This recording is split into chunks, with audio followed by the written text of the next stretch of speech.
A tale of ordinary genius. The journey of a modern commoner in a world of cultivation. Chapter 1. A chance encounter at Tai Nan Mountain with Han Li. I am Han Li, the man before Zhou Xun said, bowing with a gesture of respect. Zhou Xun regarded this unremarkable figure and recalled a novel from his previous life titled A Record of a Mortal's Journey to Immortality, the protagonist of which was indeed Han Li. Could it be that he had arrived in the world of mortals, and that this youth, who bore a striking resemblance to Song Xiaobao, was the famed Han Tianzuan, known for his plain appearance?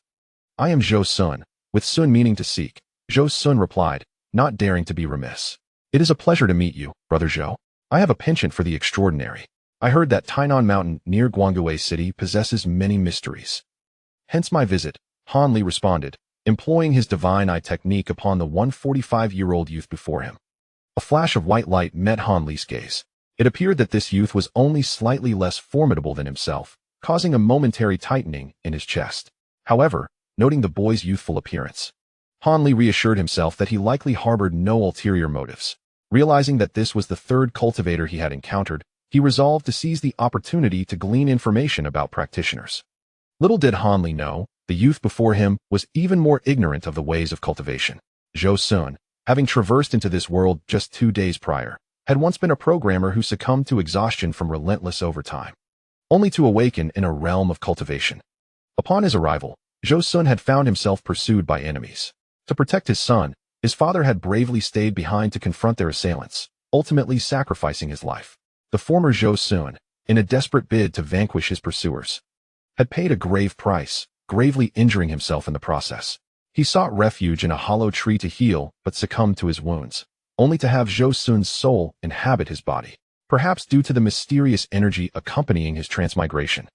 Zhou Xun's injuries were miraculously restored. Upon awakening in the tree hollow, Zhou Xun initially feared he had been kidnapped. However, upon noticing his ancient attire and the diminutive nature of his arms, he realized he had crossed over into another world. Lacking the memories of his predecessor, he found himself utterly bewildered by his surroundings. After an indeterminate amount of time, Zhou Xun reconciled himself with the reality of his transmigration. He began to examine his body and possessions. His hands caressed his face, noting its smoothness and refined features, which brought him a slight joy. However, as he explored further, he was horrified to discover long hair. In a panic, he pressed his hands against his chest, fearing the worst. Fortunately, he soon confirmed his male identity. Next, he scrutinized his belongings. He was adorned in an ice-blue ancient robe, with a milky white jade pendant tied to his left waist and a pouch embroidered with intricate characters hanging to his right. He wore a pair of black boots, within which lay a concealed flying dagger. Despite their tattered condition and traces of blood, they hinted at a once noble appearance. After reassuring himself, Zhou Xun decided to venture forth in search of civilization. After a day of wandering, he stumbled upon a village. Engaging with the locals, he learned that he was indeed in Tai Nan Mountain, part of the territory governed by Guangwei City in the Yu Kingdom. What a muddle! Isn't the ancient Yu Kingdom situated in the south? And isn't Lanzhou in Gansu? Never mind, I shall not dwell on it. However, the Yu Kingdom and Tai Nan Mountain seemed somewhat familiar. Zhou Xun pondered, uncertain of his thoughts. Determined to stay the night in the village, he exchanged the jade pendant for some silver coins, purchased new clothing and provisions, and set out the following day to gather information in Guangwei City. It was then that he encountered the unassuming man who introduced himself as Han Li. At that moment, Zhou Xun comprehended that he had indeed arrived in a world of mortal cultivation. Tai Nan Mountain, a place of wonder? Could it be the Tai Nan Valley? Hearing Han Li speak of Tai Nan Mountain, Zhou Xun realized that Han Li was on the cusp of his journey, seeking the elusive Tai Nan Valley. He resolved to accompany Han Li into the valley, hoping to discover his own destiny in cultivation. Alas, Zhou Xun lacked the memories of his predecessor and was utterly oblivious to the nuances of cultivation. Otherwise, he would have known that he was already a chi refining practitioner at the 7th level. The pouch at his waist was a coveted storage bag among cultivators, and the dagger concealed within his boot was a low-tier magical artifact frequently used by his predecessor. Indeed, as the saying goes, one cannot see the true face of Mount Lu when one is amidst the mountain. Upon hearing Zhou Xun's words, Han Li's eyes brightened. Brother Zhou, you are aware of this wondrous place. What tales do you have of Tai Nan Valley? Have you ever been there? I have only heard tales, I have never visited. It is said that Tai Nan Valley is a gathering place for cultivators. I too have come in search of it, but I seem to have lost my way in these mountains, fortuitously encountering you. Brother Han, Zhou Xun replied. At the mention of cultivators, Han Li felt a surge of excitement. This youthful boy, seemingly of comparable cultivation to himself, had disclosed that Tai Nan Valley was a haven for practitioners. He suspected that Zhou Xun had some connection to it, yet he refrained from probing deeper, mindful of their nascent acquaintance. Having sought the path of immortality for so long without success, Han Li resolved not to let this opportunity slip away. Brother Zhou, our meeting is fated, and since we both seek Tai Nan Valley, let us travel together, Han Li proposed, perfectly aligning with Zhou Xun's intentions. Zhou Xun readily agreed to accompany Han Li. As they journeyed, Han Li subtly probed for more information about cultivation. Zhou Xun inwardly lamented his ignorance, aware that he too was not well versed in the subject. He could only reference the concept of spiritual roots and the various levels of cultivation from his past lives' memory. Fortunately, Han Li, being only moderately knowledgeable himself, refrained from pressing too hard, fearing the revelation of his own shortcomings. Thus, their dialogue flowed in a manner akin to a philosophical discussion. After an undetermined period, they approached a village where a youthful lad clad in white, around 15 or 16 years of age, animatedly conversed with several villagers at the entrance. Zhou Xun recognized him as Wan Xiaoshan, whom Han Li had encountered before reaching Tai Nan Valley. As predicted, the white-clad youth approached them. "Are you two also headed to Tai Nan Valley? I am Wan Xiaoshan from the Wan family of Tai Mountain. It is a pleasure to meet you both. Shall we go together?" The boy, with his refined features and delicate complexion, exuded the air of a pampered aristocrat.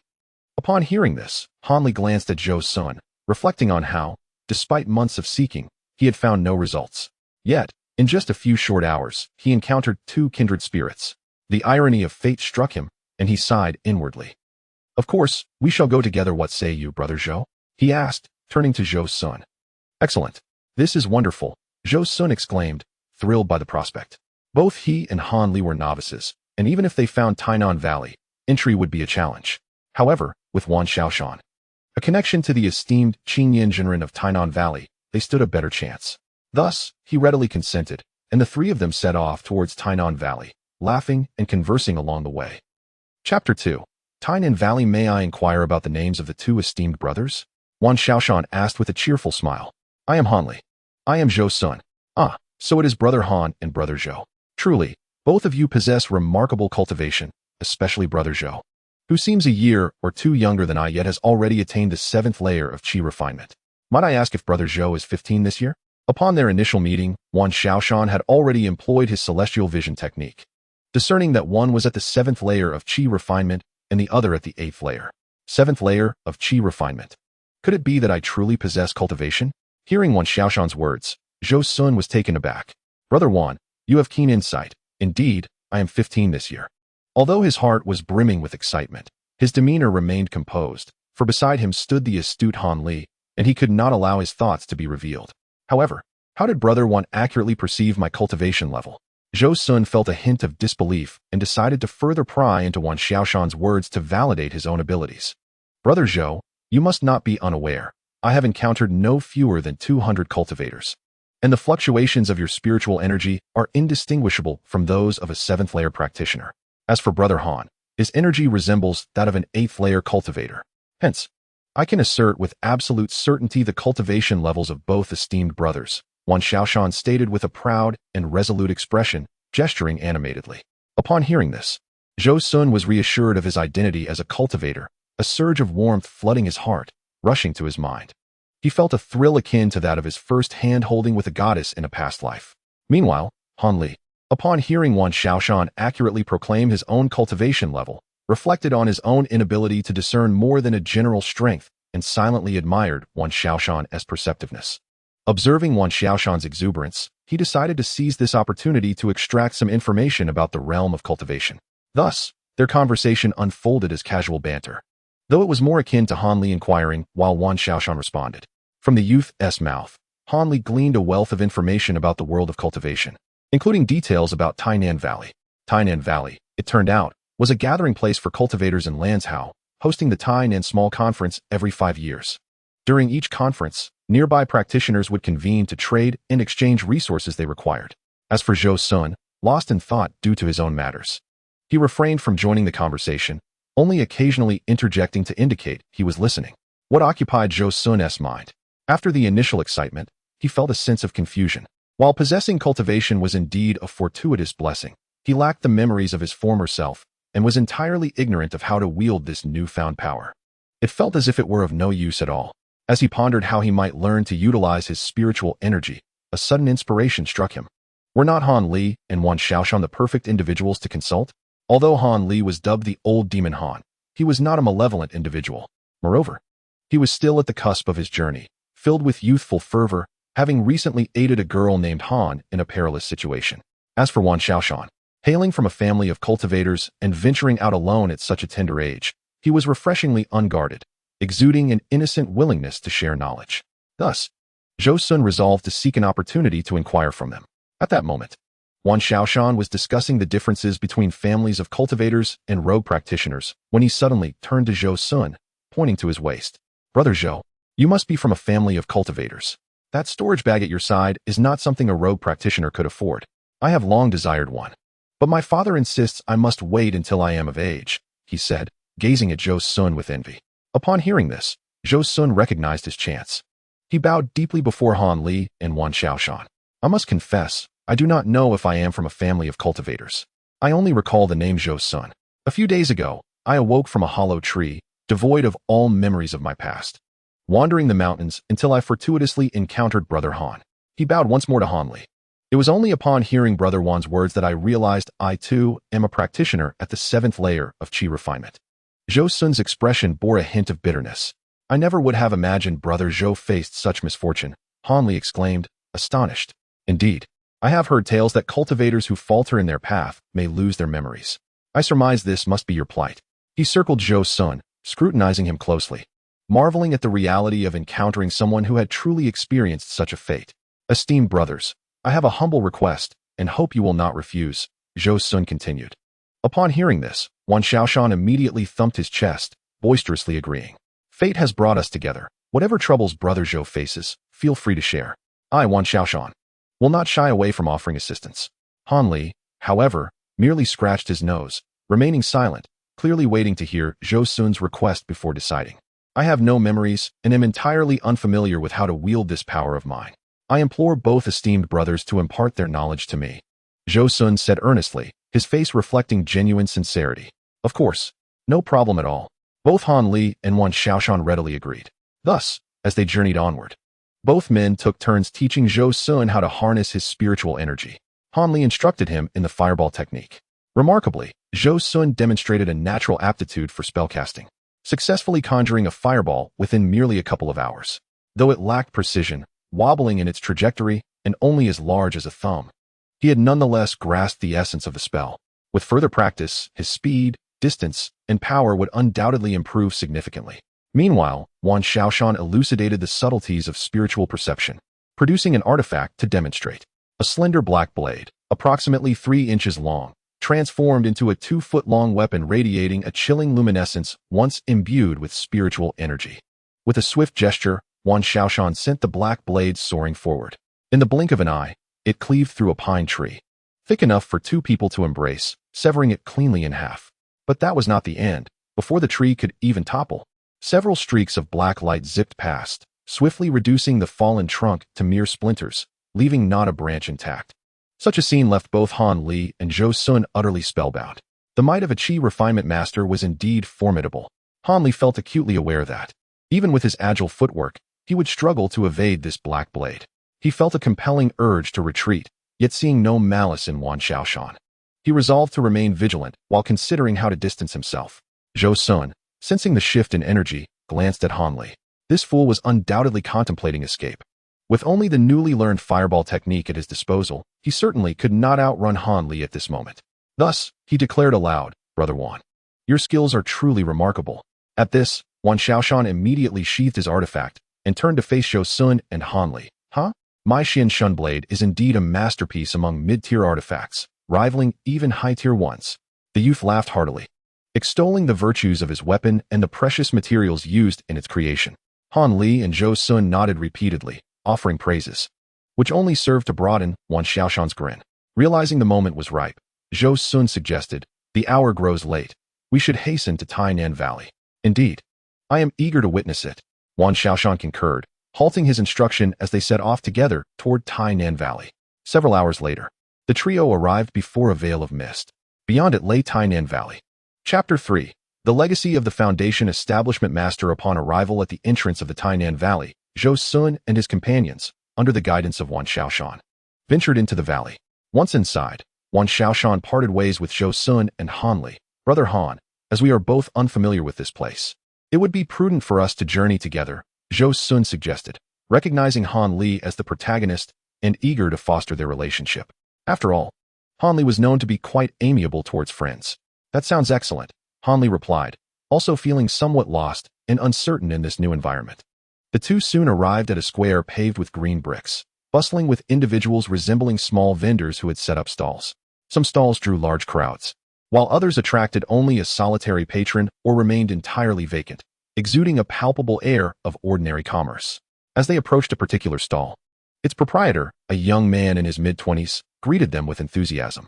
Displayed before him were an array of talismans, accompanied by small wooden signs detailing their names, descriptions, and prices.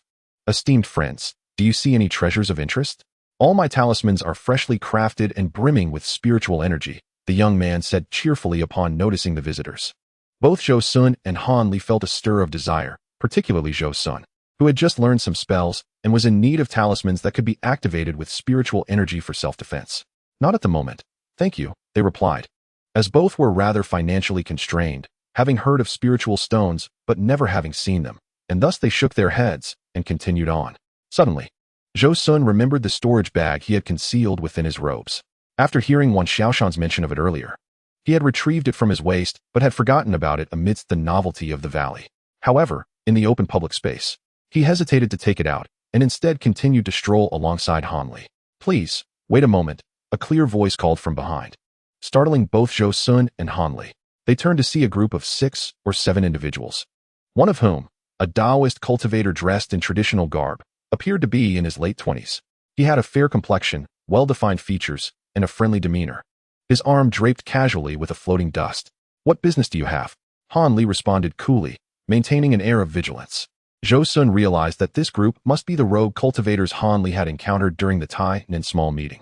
Although aware of their ill intentions, he chose to refrain from interfering, knowing that Han Li had emerged unscathed from their previous encounter. Thus, they effortlessly integrated into the loose circle of blue-tinged rogue cultivators and took residence in a modest building they rented together. Once inside their room, Zhou Xun promptly shut the door and inspected the windows. Confirming their security and the absence of prying eyes, he retrieved the storage bag from his robe. As he probed inside with his consciousness, he encountered no obstructions. The interior was surprisingly spacious, with a multitude of stones exuding waves of spiritual energy, over 300 in total. Among them, a dozen stones pulsed with particularly intense energy, clearly indicating their higher quality. Zhou Xun deduced these must be spiritual stones, with the more potent ones being of the intermediate grade. Counting carefully, he found 327 low-grade spiritual stones and 13 intermediate-grade ones, amounting to a total value of 1,627 spiritual stones. Could it be that I have truly traversed into the life of a wealthy scion from a cultivation family? He pondered. Continuing his examination, he discovered several small bottles, most made of porcelain, with a few crafted from jade, suggesting their contents were extraordinary. Upon opening one, he found it filled with round, fragrant pills, the precise effects of which were unknown to him. He resolved to investigate further at a later time. Beside the pills lay numerous talismans, around 100 in total. Zhou Xun's heart swelled with joy upon seeing these. It felt as though fortune had smiled upon him without effort. Yet, he recognized only a third of them, having encountered a few during their earlier stroll at the vendor stalls, such as the explosive flame talismans, thorn talismans, ice spike talismans, and the golden shield talismans. Remarkably, even the least powerful among them were intermediate grade, with not a single low-grade talisman in sight. He resolved to procure a comprehensive talisman manual to familiarize himself with these artifacts, lest he remain oblivious to their use. Adjacent to the talismans were 7 various magical artifacts. One was a sword-shaped artifact inscribed with the words Qing Meng, while another was a small, dark blue boat marked with Qing Feng. Additionally, 3 identical iron-black shields suggested a defensive set. The remaining 2 artifacts were a rope and a gourd, all radiating spiritual energy surpassing that of Wan Xiaoshan's Xinshan blade. Zhou Xun hypothesized that the flying sword, rope, and boat were likely high-grade artifacts, while the shields and gourd were top-tier. Lastly, he discovered 2 jade slips. Upon examination, one recorded the notes of his predecessor's grandfather and father. His grandfather, named Tian Daso, possessed dual spiritual roots and was a rogue cultivator from the Yuanwu kingdom, a mid-foundation establishment practitioner. Initially a devoted seeker of the Tao, he suffered damage to his foundation during a duel, leading him to abandon his aspirations for the Tao and instead focus on family legacy, ultimately fathering Tian Qingdao, Zhou Xun's father. His father's cultivation aptitude was mediocre, possessing 4 spiritual roots, and he had only reached the 9th layer of qi training before his grandfather's passing. To prevent others from coveting his grandfather's inheritance, he took the 3-year-old Zhou Xun, Tian Changsheng, to the Yu kingdom, yet inadvertently revealed their wealth, attracting the attention of malevolent cultivators, culminating in his demise. The storage bag Zhou Xun now held was a legacy left by his grandfather, a treasure from a foundation establishment master. No wonder it was so bountiful. Zhou Xun then examined the second jade slip, which contained a fire-attributed cultivation technique titled Qianju, comprising 2 sections. The first section detailed the technique across 19 layers, capable of advancing from qi training to the late golden core stage. The second section described spells, magical artifacts, and treasures that corresponded to the technique. The spells were limited, consisting of only 3: fireball technique, explosive flame technique, and fire rain canopy. The artifacts and treasures were directly linked, with the gourd found in the storage bag being the Qian Zhenhu, capable of nurturing true fire. The longer it was nurtured, the greater its power and spiritual essence became. In combat, true fire would surge forth, consuming foes as fuel and returning to the gourd, while in cultivation, it would aid the practitioner, accelerating their training. Truly, a remarkable treasure. The more he examined it, the more joy illuminated Zhou Xun's face. Were it not for the fear of being overheard, he would have laughed heartily. Suddenly, a thought crossed his mind, and his joy faltered, replaced by a hint of concern. He quickly clasped his hands together and bowed toward the 4 cardinal directions, murmuring a prayer for divine favor. Such a powerful technique and the gourd artifact, heavenly deities, please bless me with a fire's spiritual root. After his prayers, he resumed his examination of the second jade slip, contemplating the incantation for the 7th layer of the technique. After considerable reflection, he remained puzzled and resolved to seek Han Li's guidance. Thus, he retrieved 4 talismans from the storage bag and concealed them within his robes. Knocking on Han Li's door, he called out, "Brother Han, I have a matter to discuss." "Indeed, I have something to inquire about," Han Li replied. "It is rather confidential. Perhaps we should speak inside." Zhou Xun gestured politely. "Please," Han Li acquiesced, stepping aside as Zhou Xun entered and closed the door behind them. "Brother Han, do you possess any soundproofing techniques? The matter I wish to discuss is quite sensitive, and I fear it may lead to trouble if overheard by others." "Naturally," Han Li replied, casually gesturing with his finger. A transparent barrier enveloped the two, safeguarding their conversation. Meanwhile, an air of solemn silence enveloped the two, rendering the cacophony of the outside world inaudible. "Brother Han, you are aware of my complete lack of memory. Had it not been for our encounter, I would remain oblivious to the utilization of my cultivation. Encountering malevolent practitioners could have led to my demise. Just then, I acquired several talismans and wish to present them to you, Brother Han," Zhou Xun stated, retrieving 4 talismans from his robe. Han, initially inclined to decline the offering, found himself unable to utter a word of refusal upon seeing the 4 talismans, precisely what he desperately needed.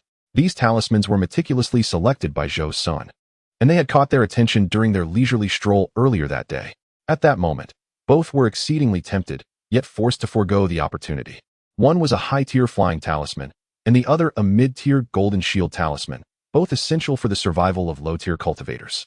Additionally, there were 2 mid-tier attack talismans, an ice spike talisman and a thorn talisman, forming an optimal combination for combat. Regretting having missed those talismans at the market, Han could hardly resist the allure when these 4 talismans gleamed before him. Thus, he accepted them and stated earnestly, "It is but a trivial matter. Such a grand gift is unwarranted. However, these talismans are indeed of utmost necessity for me, and I am humbled to receive them. By the way, I possess some foundational essence replenishing elixirs that you might find useful," he continued, producing 4 vials and offering them to Zhou Xun. Zhou Xun accepted only 2 vials, returning the remaining 2, and said, "These foundational essence replenishing elixirs are rare commodities at the market. They must be exceedingly scarce. If Brother Han bestows upon me 4 vials, your remaining supply must be limited, and should it hinder your future cultivation, it would indeed be my fault. Let us split them, that I may honor your kindness while preserving our friendship. How does that sound?" Hearing this, Han found it difficult to disclose that he had an ample supply of elixirs, merely nodding in agreement and reclaiming 2 vials. A warm feeling blossomed within him as he temporarily acknowledged Zhou Xun as a friend. Upon seeing Han accept the 2 vials, Zhou Xun smiled and nodded. He then said, "Brother Han, I have another matter to inquire about." Subsequently, he articulated the aspects of the 7th layer mantra that he found perplexing. Han, without reservation, endeavored to provide answers to the best of his ability. The two engaged in discussion for several hours before Zhou Xun emerged with a look of satisfaction. Upon returning to his room, Zhou Xun bathed, seated himself on a cushion, lit an incense stick, and commenced his first session of cultivation. Before long, he felt a gentle, cool energy arise within him. So this is what cultivation feels like. Once assured of his ability to practice the Qi and Zhu, Zhou Xun began consuming the elixirs gifted by Han, diligently cultivating in his room for several consecutive days.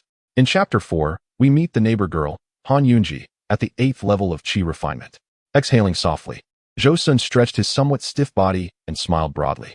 At last, I have caught up to Han, that fool, he thought with satisfaction.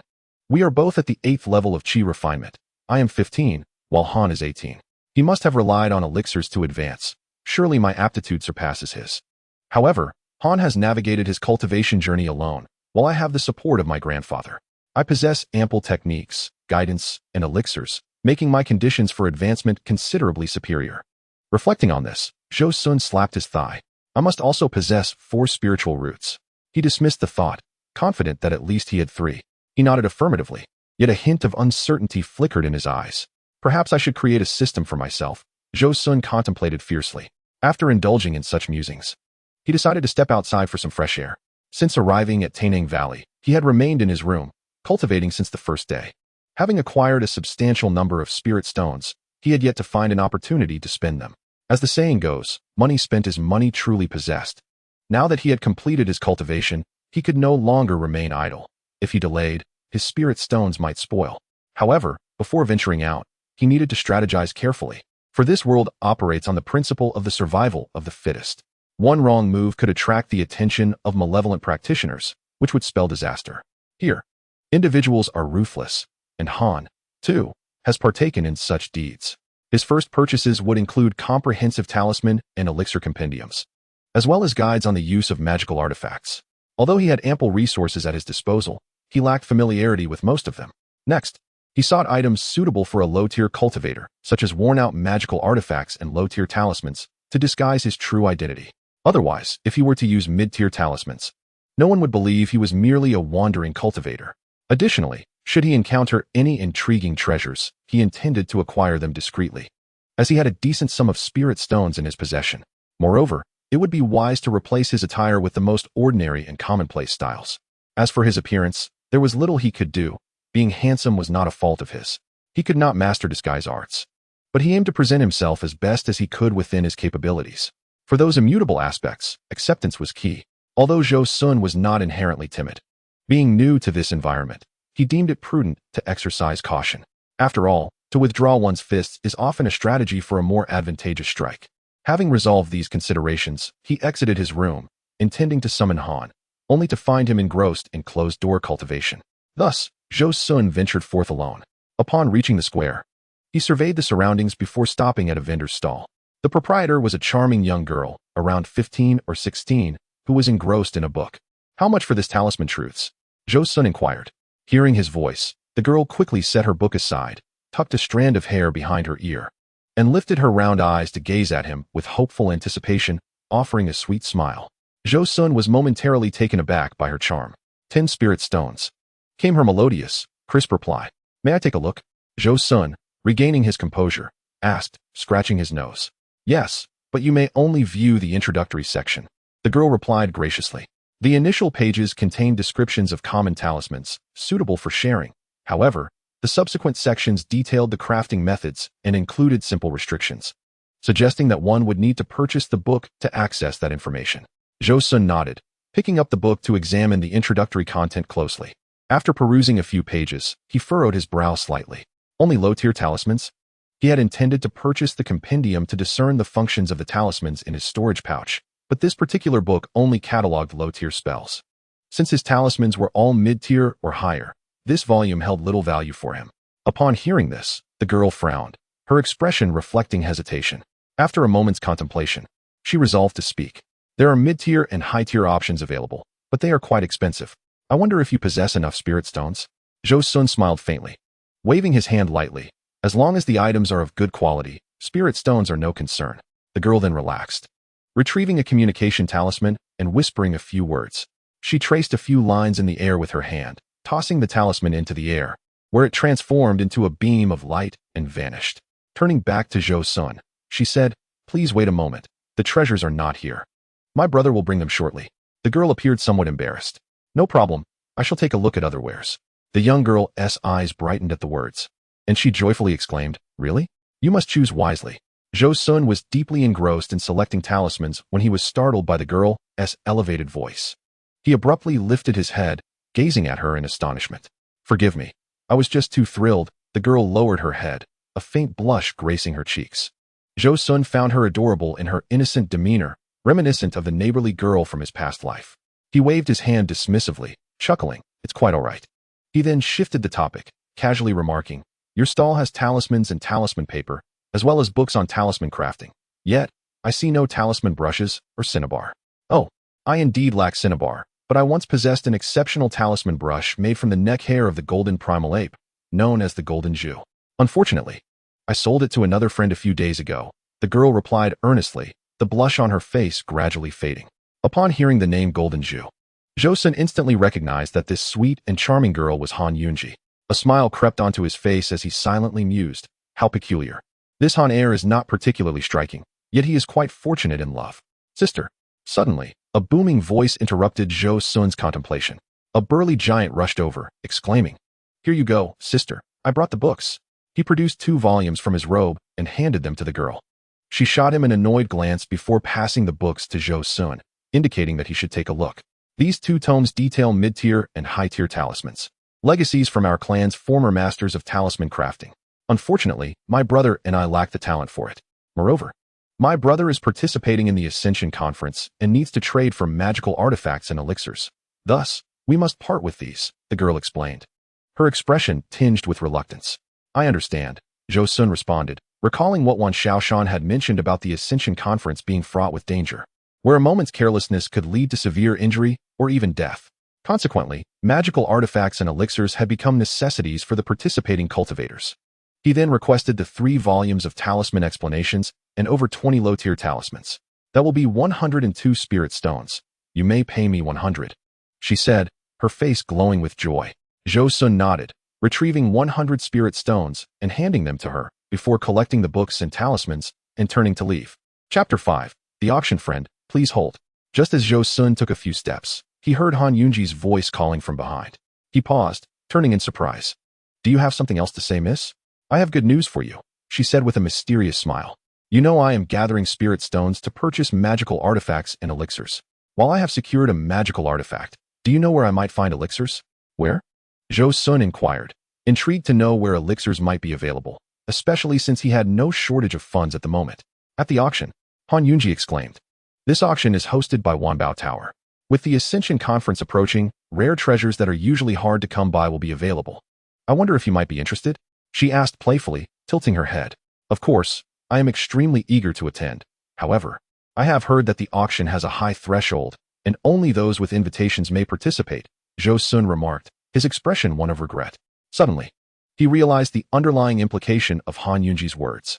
She had called him over for a reason. "Could it be that you possess an invitation?" Stepping forward, he spoke with a hint of urgency. "Might you be willing to transfer it to me?" In her memory, Zhou Xun had always been calm and unhurried, courteous in demeanor. The sudden glimpse of his eagerness made Han Yunji chuckle, her laughter bubbling forth. "Ah, the exuberance of youth," she thought. "Indeed, I do have an invitation.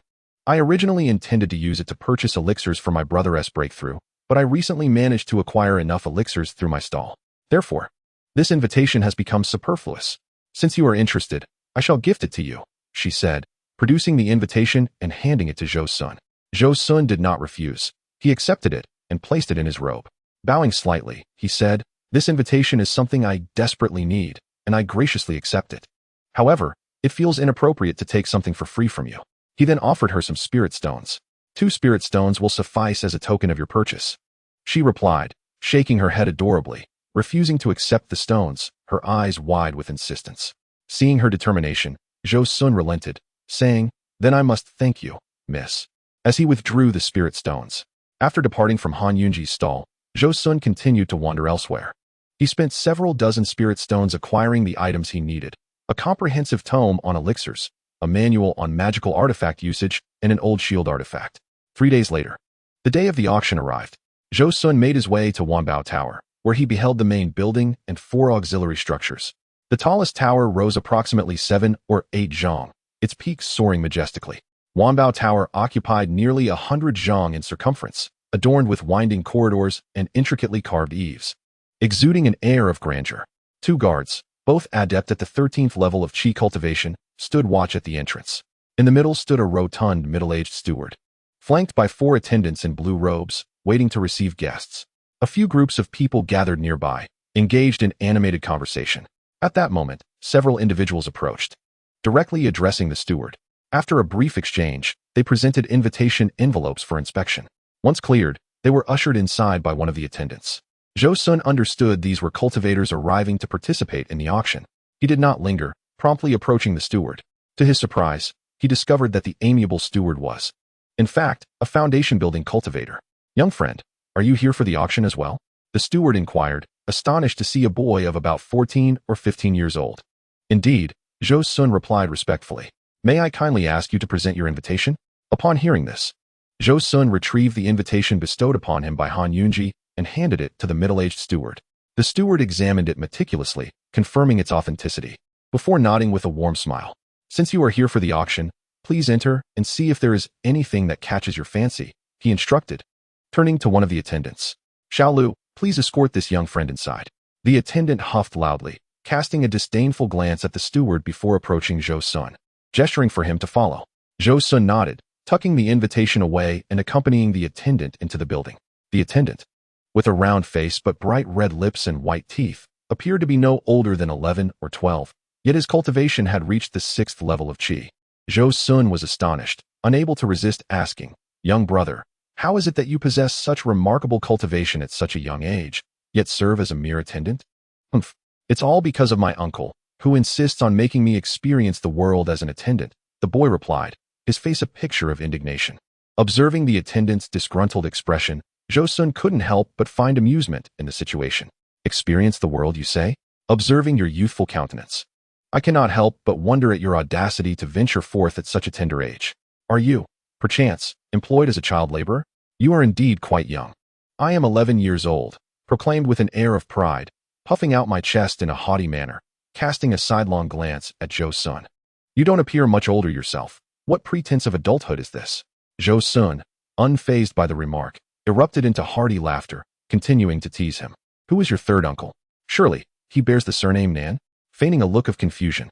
"What does it matter if it is Nan or N? No one bears such surnames." The young servant regarded Zhou Xun with disdain, as if he were a simpleton. Zhou Xun pretended not to notice, wearing a look of unwavering certainty. He asserted, "It must be Pai. No, that is not right. Forget it. I shall enlighten you. My third uncle's surname is Tian." The young servant replied with a look of resignation. "I refuse to believe that unless you introduce me to him," Zhou Xun insisted. "Ah, you have seen him before. He is the rotund fellow at the front of the building," the young servant replied, slightly vexed. As they conversed, the two traversed a corridor and arrived at a grand hall. "Well, my task is accomplished. Here lies the auction venue. Feel free to explore. I shall take my leave," he said, turning to depart. "Wait, don't leave just yet. How does one navigate this place?" The inquiry was cut off by the young servant. "Alas, my duty is merely to escort you inside. The rest is beyond my purview." With that, he dashed away, only to turn back from a distance, flashing a playful smile and making a face at Zhou Xun before disappearing in a flash. Zhou Xun could only manage a wry smile, acknowledging his misfortune for provoking this young master seeking life experiences. Before him lay an empty hall, devoid of any souls. An auction here? What a farce.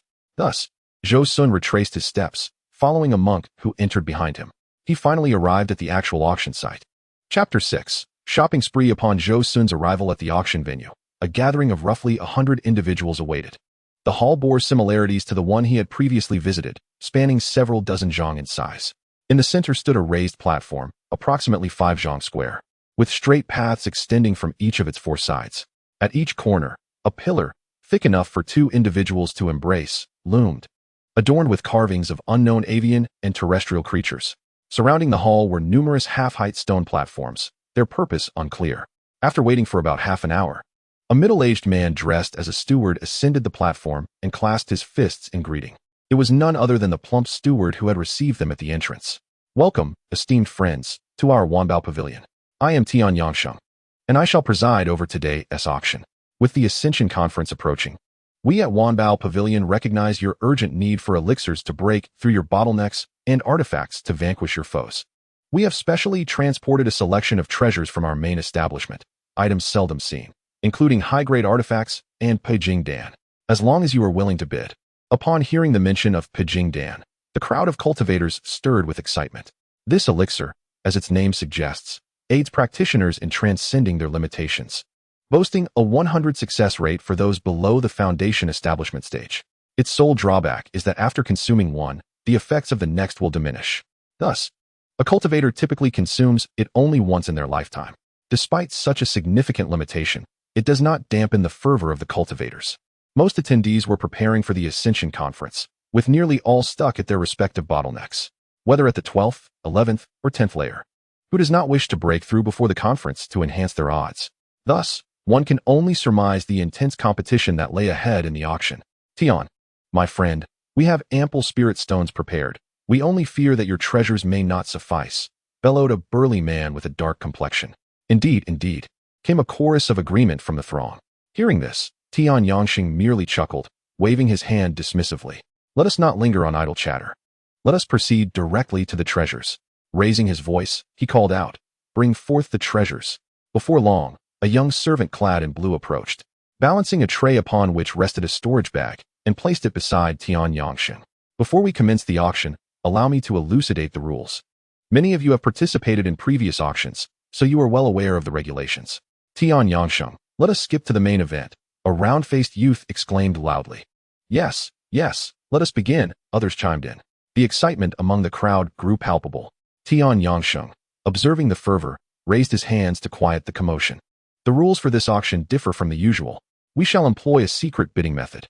Each item will be assigned a base price set at 60% of its normal value. You may write your name and desired price on a slip of paper and deposit it into the corresponding treasure box. In the end, we will identify the highest bidder and finalize the transaction. Now, are the rules clear to everyone?" After scanning the room for dissent and finding none, he nodded in satisfaction and instructed, "Bring forth the treasure boxes." Soon, a group of young servants in blue entered, carrying treasure boxes and placing them on the surrounding stone platforms. Beside each box lay writing materials, and a wooden sign displayed the name, description, and base price of each item. Zhou Xun glanced at the nearest treasure box and noted the sign that read, "Cold Moon Wheel, high-grade attack artifact. Forged primarily from Xian iron and infused with celestial clean star sand. Crafted by the master blacksmith Jin Hongzi. When activated, the moon wheel spins with a sharp edge capable of piercing armor, a nemesis to defensive artifacts. Base price, 140 spirit stones." Zhou Xun felt an intense desire for this exquisite treasure, yet he refrained from making a purchase, for he lacked a deficiency in offensive artifacts. After all, he possessed a supreme-grade artifact, the true fire gourd. As the surrounding cultivators gathered around the wooden signs, the rotund steward beamed with satisfaction. Clearing his throat, he continued, "Now that the rules are understood, I shall introduce the treasures available for auction today. If any catch your fancy, please utilize the paper and ink beside the treasure box to record your name and offer, and deposit it into the box." Thus began his introduction of the items for auction. The first item up for bid is a set of 5 bottles of foundational enhancing elixir, gathering chi powder. With a wave of his hand, 5 bottles flew from the storage bag, landing on the table beside him. You are all aware of gathering chi powder, which aids in cultivation. 1 grain can save several months of effort. Moreover, it possesses a slight breakthrough effect, although it cannot compare to Peijing Dan. It remains a rare and valuable elixir. Each bottle contains 10 grains. The starting bid is 70 spirit stones. Since there are 5 bottles, we will select the top 5 bidders from box number 1. Those interested may now place their bids. After observing the cultivators for a moment, he cheerfully continued introducing the items. The second item, the third item, the 11th item, a first-level high-grade flying spirit beast, the golden feather whale-headed stork. Upon hearing this, someone murmured, "A flying spirit beast, a splendid treasure, but alas, my spirit stones are earmarked for other purposes," lamented a middle-aged man with a pale complexion and no beard. Indeed, with the Ascension Conference approaching, who would not compete fervently for elixirs and artifacts? This flying spirit beast has become somewhat of a burden, another voice echoed in agreement. Yes, yes. Inspired by the discussions around him, Zhou Xun began to place his bids as well. Half an hour had passed, and the rotund shopkeeper's introduction had reached its conclusion. All treasures had been thoroughly presented, and the esteemed guests were granted a stick of incense's worth of time to place their bids. Once the incense had burned out, the results of the auction would be announced. The gathered cultivators eagerly surrounded their desired treasures, preparing to bid. Before long, the time allotted had elapsed. The shopkeeper declared in a resonant voice, infused with the authority of a foundation establishment cultivator, "Time is up, cease bidding." The cultivators, heeding his command, promptly halted their offers. The shopkeeper nodded slightly and instructed his attendant to carry all the treasure chests to the platform. He then commenced the announcement of the results. As he opened the first chest, he meticulously examined the papers within, comparing them for a considerable duration before identifying the 5 highest bids. He proclaimed, for the first treasure, the Qi Gathering Powder, the successful bidders are Song Jun, Yun Feizhen, Zhen Shimen, Hong Jinxiu, and Song Qianming. I request these 5 esteemed friends to proceed to the back hall to settle the transaction after I conclude my announcements. The same applies to the others. He continued to the second chest, announcing, the second treasure, the mid-tier offensive artifact, the Crimson Flame Blade, has been successfully bid on by. This continued until the 6th item. Zhou Xun finally heard his name. For the 6th treasure, the Star Mark Iron, the successful bidder is Lanshan Sanren. Not long after, he heard his name again, this time for the Flying Spiritual Beast. For the 11th treasure, the first-tier high-level Flying Spiritual Beast, the successful bidder is Lanshan Sanren. The announcements continued through the 18th, 27th, 35th items, and by the end, Zhou Xun had successfully acquired 11 treasures. Chapter 7. The unwitting acquisition of a flying spiritual beast. You are Lanshan Sanren. The shopkeeper, with a darkened expression, confronted the young man before him. The attendant beside the shopkeeper gazed at Zhou Xun with astonishment. It was the very individual who had previously deceived him. Zhou Xun, maintaining an innocent demeanor, was acutely aware that his actions would undoubtedly infuriate the shopkeeper, having secured a quarter of the 40 treasures available. Young friend, you truly have a keen sense for calculations. Having offered the minimum bid for each item, the shopkeeper lamented, appearing quite pained. And you have secured 11 treasures, all at 60% of their value. The shopkeeper, a savvy businessman, had previously enjoyed lucrative auctions. Yet this time, he had suffered a setback, and it was at the hands of a mere youth. It was a case of the hunter being hunted. Observing the shopkeeper's discontent, Zhou Xun felt a tinge of embarrassment and tentatively suggested, perhaps we could annul my bids. As if I had never attended today? At this, the shopkeeper scoffed, casting a glance at Zhou Xun. I, Tian Yangsheng, am a foundation establishment cultivator. I am not so petty as to renege on my word over trifles. Since you have bid according to the rules, there is no issue. Although you offered the base price, it is indeed the highest bid. Come, pay your spirit stones and collect your items. With a gentle caress of his chest, he averted his gaze from Zhou Xun. Zhou Xun, with a grin, replied, I shall comply with your wishes. He began to reach into his storage bag for the spirit stones. However, halfway through, a thought struck him, and he swiftly withdrew his hand, looking up with a beaming smile at Tian Yangsheng. Tian Yangsheng, perplexed, inquired, You do not mean to say you lack the spirit stones to pay? Zhou Xun hastily waved his hand, assuring him, Of course not. I possess the spirit stones. However, I have conceived a mutually beneficial proposal that allows you to avoid losing on these treasures while also granting me a profit. What do you think? What proposal? Tian Yangsheng asked. Allow me to explain, Zhou Xun replied, adopting an air of mystery. I have heard that the Wanbao building typically acquires items at 80% of their market value. Is that not so? Indeed, that is correct, Tian Yangsheng confirmed. Zhou Xun nodded and continued. For these 11 treasures, I will offer you spirit stones at 60% of their value. Which means you would incur a loss of 20%, correct? Correct, Tian Yangsheng replied, a sullen expression on his face. Then, I shall sell these 11 treasures to you at 80% of their value, allowing you to recover the loss you just incurred, Zhou Xun proposed, feigning a benevolent demeanor. Only then did Tian Yangsheng grasp the essence of Zhou Xun's strategy. With a menacing tone, he remarked, And I would then provide you with the 20% of spirit stones, would I? Zhou Xun joyfully nodded, then shook his head, stating, Not quite. I have a fondness for the golden-beaked stork. You may deduct its cost, and give me the remaining spirit stones. Tian Yangsheng erupted in expletives. You cunning little rascal. Attempting to play me while keeping the stork for yourself? How audacious. Zhou Xun, undeterred, sought to persuade him further, but Tian Yangsheng remained resolute. Ah, dear uncle. Even you have moments of misfortune, suddenly chimed the attendant, clapping her hands in delight. It was evident that she had only ever witnessed her uncle taking advantage of others, never in a position of loss. Tian Yangsheng, irritated by her comment, shot her a glare. And you dare join in mocking your uncle? Seemingly oblivious to his gaze. The attendant continued. Uncle, you should agree to his terms. Otherwise, he could take the treasures to another branch of Wanbao building and sell them there. After all, the items you are auctioning are quite rare. Tian Yangsheng paused, resignedly replying, Girl, why do you bend your elbow outward? Upon hearing the term girl, Zhou Xun suddenly realized that the attendant was female, which explained her peculiar demeanor. Just then, Tian Yangsheng barked, Boy, since my niece advocates for you, I shall agree to this transaction. However, I wish to amend the terms. Let us not quibble over prices. You may take the stork, and we shall consider our dealings settled. What say you? After weighing his options, Zhou Xun acquiesced. As you wish, esteemed elder. Tian Yangsheng nodded, producing a spirit beast pouch and a wooden token. Here, your stork is contained within. Do you wish to release it for inspection? Thank you, esteemed elder, Zhou Xun replied, eager to see the flying spiritual beast for the first time, excitement coursing through him. The attendant beside him also displayed anticipation, her eyes sparkling with curiosity. After all, children of such age find everything novel, especially a magnificent flying creature. Seeing their eagerness, Tian Yangsheng said nothing. He lifted the wooden token and waved it lightly over the spirit beast pouch. With a flicker of light, a grand bird materialized before them. This bird stood about 10 feet tall, with a comically vacant expression. Its plumage shimmered in a gradient of gold and black. Most striking was its broad, robust beak, which resembled a wedge that occupied 2/3 of its head. Next, Tian Yangsheng commanded the stork to spread its wings, which spanned an impressive 20 feet. Zhou Xun was thoroughly pleased, though the confined space hindered the display of its flight. After they had their fill of admiration, Tian Yangsheng returned the stork to the spirit beast pouch and erased the spiritual imprint on the token before handing both items to Zhou Xun.